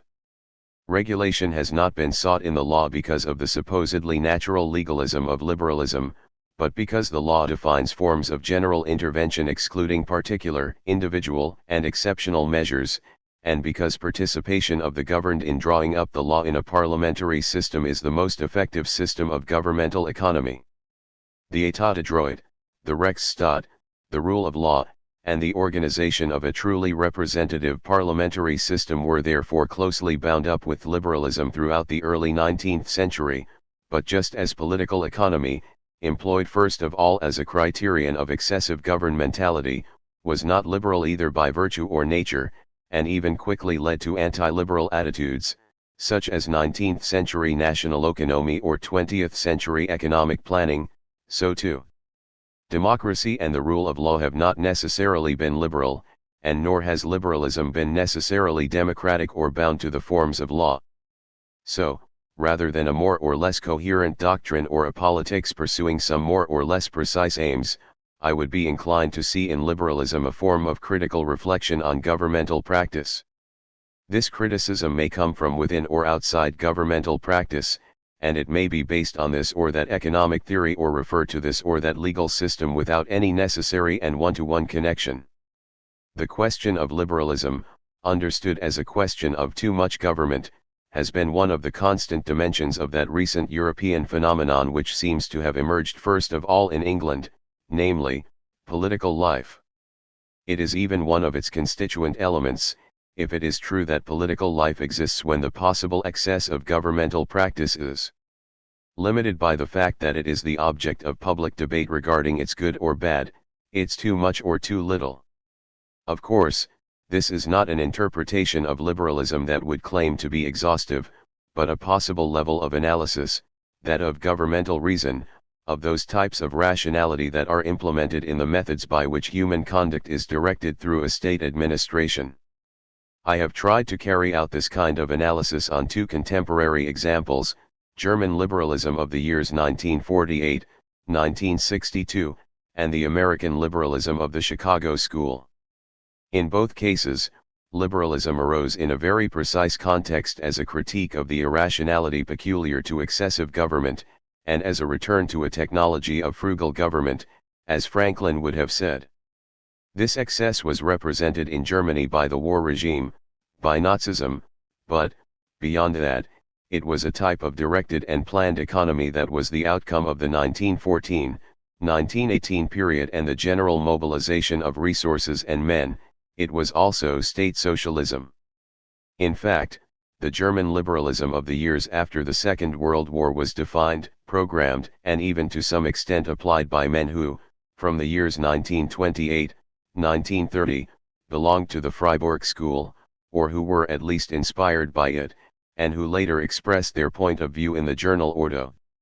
At the point of intersection of Neo-Kantian philosophy, Husserl's phenomenology, and Max Weber's sociology, close on some points to the Viennese economists, and mindful of the correlation between economic processes and legal structures apparent in history, men like Eucken, W. Ropke, Franz Bohm, and von Rustow advanced their criticisms on three different political fronts: Soviet socialism, National Socialism, and Keynesian interventionist policies. But they addressed themselves to what they considered to be a single adversary, a type of economic government that systematically ignores the market mechanisms that alone can ensure regulation of the formation of prices. Working on the fundamental themes of the liberal technology of government, ordo-liberalism tried to define what a market economy could be: organized, but not planned or directed, within an institutional and legal framework, which, on the one hand, would offer the guarantees and limitations of the law, and, on the other, would ensure that the freedom of economic processes did not produce any social distortion. The first part of the course was devoted to the study of this ordo-liberalism which inspired the economic choice of the general policy of the German Federal Republic at the time of Adenauer and Ludwig Erhard. The second part was devoted to a few aspects of what is called American neoliberalism. This is generally grouped under the Chicago School, which also developed in reaction to the too much government which, since Simons, was represented in its eyes by the New Deal, wartime planning, and the big economic and social programs mostly supported by post-war democratic administrations. As with the German ordo-liberals, criticism made in the name of economic liberalism is justified by the danger represented by the inevitable sequence: economic interventionism, inflation of governmental apparatuses, over-administration, bureaucracy, rigidification of all the power mechanisms, and, at the same time, the production of new economic distortions, which would lead to new interventions. However, what aroused the attention of this American neoliberalism is a movement which is the complete opposite of that found in the German social market economy, while the latter considers regulation of prices by the market the only basis for a rational economy to be so fragile in itself that it must be supported, managed, and ordered by an internal and vigilant policy of social interventions, involving assistance to the unemployed, health care cover, a housing policy, etc. American neoliberalism seeks instead to extend the rationality of the market, the schemas of analysis it offers and the decision-making criteria it suggests, to domains which are not exclusively or not primarily economic, the family and the birth rate, for example, or delinquency and penal policy. What should now be studied, therefore, is the way in which the specific problems of life and population have been posed within a technology of government which, although far from always having been liberal, since the end of the 18th century has been constantly haunted by the question of liberalism. This year the seminar was devoted to the crisis of juridical thought in the last years of the 19th century. Papers were given by François Ewald, on civil law, Catherine Mevel, on public and administrative law, Elaine Allo, on the right to life in legislation concerning children, Natalie Coppinger and Pascal Pasquino, on penal law, Alessandro Fontana, on security measures, François Delaporte and Anne-Marie Moulin, on police and health policy. From the first week, these lectures appear as the direct continuation of the previous year's lectures. Stating his intention to continue what he had started to say the previous year, Foucault first of all clarifies the choice of method that will govern his analysis and then summarizes the final lectures devoted to the government of raison d'etat and criticism of this in terms of the problem of grain. In the 18th century, the principle of the external limitation of raison d'etat by right is replaced by a principle of internal limitation in the form of the economy. Political economy, in fact, contains within itself the requirement of a self-limitation of governmental reason founded on knowledge of the natural course of things. It therefore marks the eruption of a new rationality in the art of government, governing less, out of concern for maximum effectiveness, in accordance with the naturalness of the phenomena one is dealing with. Foucault calls this government, which is linked to the question of truth in its permanent effort of self-limitation, liberalism. The object of the lectures is to show how this liberalism constitutes the condition of intelligibility of biopolitics. With the emergence of political economy, with the introduction of the restrictive principle into governmental practice itself, an important substitution, or doubling rather, is carried out, since the subjects of right on which political sovereignty is exercised appear as a population that a government must manage. This is the point of departure for the organizational line of a biopolitics.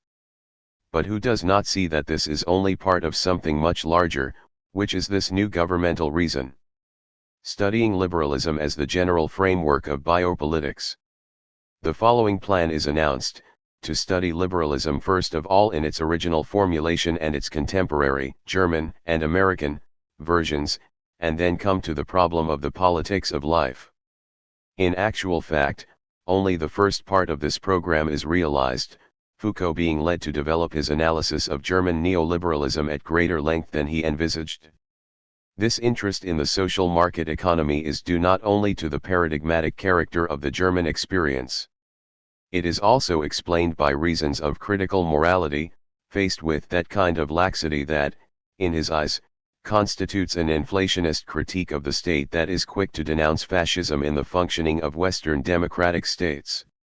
The German question is thus placed at the heart of the methodological, historical, and political questions that form the framework of the course.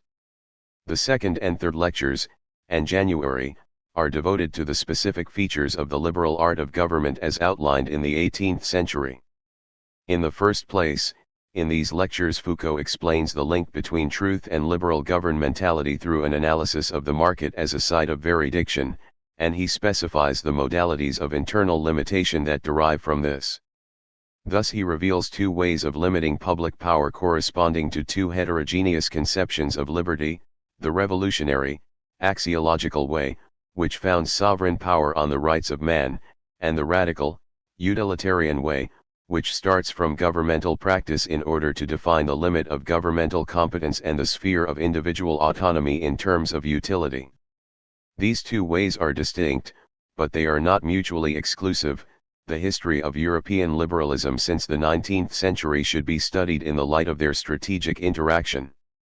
It is also this interaction that clarifies, or puts in perspective, the way in which, from 1977, Foucault problematized the rights of the governed, in comparison with the more vague and abstract invocation of human rights.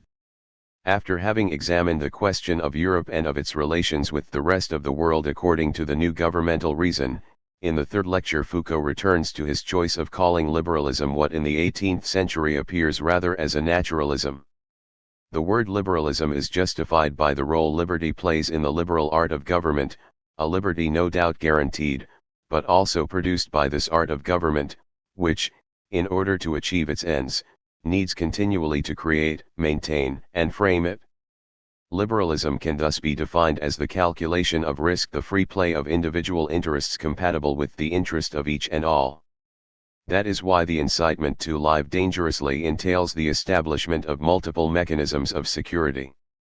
Liberty and security, it is the procedures of control and forms of state intervention required by this double exigency that constitute the paradox of liberalism and are at the origin of the crises of governmentality that it has experienced for 2 centuries. The question now then is whether that crisis of governmentality characterizes the present world and to what revisions of the liberal art of government it has given rise. Starting from the fourth lecture, January 1979, the study of the two great neoliberal schools, German ordoliberalism and American anarcho-liberalism, correspond to this diagnostic task and is Foucault's sole incursion into the field of contemporary history throughout his teaching at the Collège de France. These two schools do not just participate in an identical project of the radical reform of liberalism. They also represent two distinct forms of the critique of the irrationality peculiar to excessive government, one stressing the logic of pure competition on the economic terrain, while framing the market through a set of state interventions, theory of the policy of society, and the other seeking to extend the rationality of the market to domains hitherto considered to be non-economic, theory of human capital. The final two lectures deal with the birth in 18th century thought of the idea of homo economicus as a subject of interest distinct from the subject of right, and of the notion of civil society as correlative of the liberal technology of government. Whereas in its most classical version liberal thought opposed society to the state, as nature to artifice or spontaneity to constraint, Foucault highlights the paradox that constitutes their relation. Society, in fact, represents the principle in the name of which liberal government tends to limit itself. It obliges it to ask itself constantly whether it is not governing too much and, in this respect, plays a critical role with regard to all excessive government. But it also forms the target of a permanent governmental intervention, not in order to restrict formal liberties on the level of practical reality, but in order to produce, multiply, and guarantee those liberties that the liberal system needs. Society thus represents at once the set of conditions of least liberal government and the surface of transfer of governmental activity.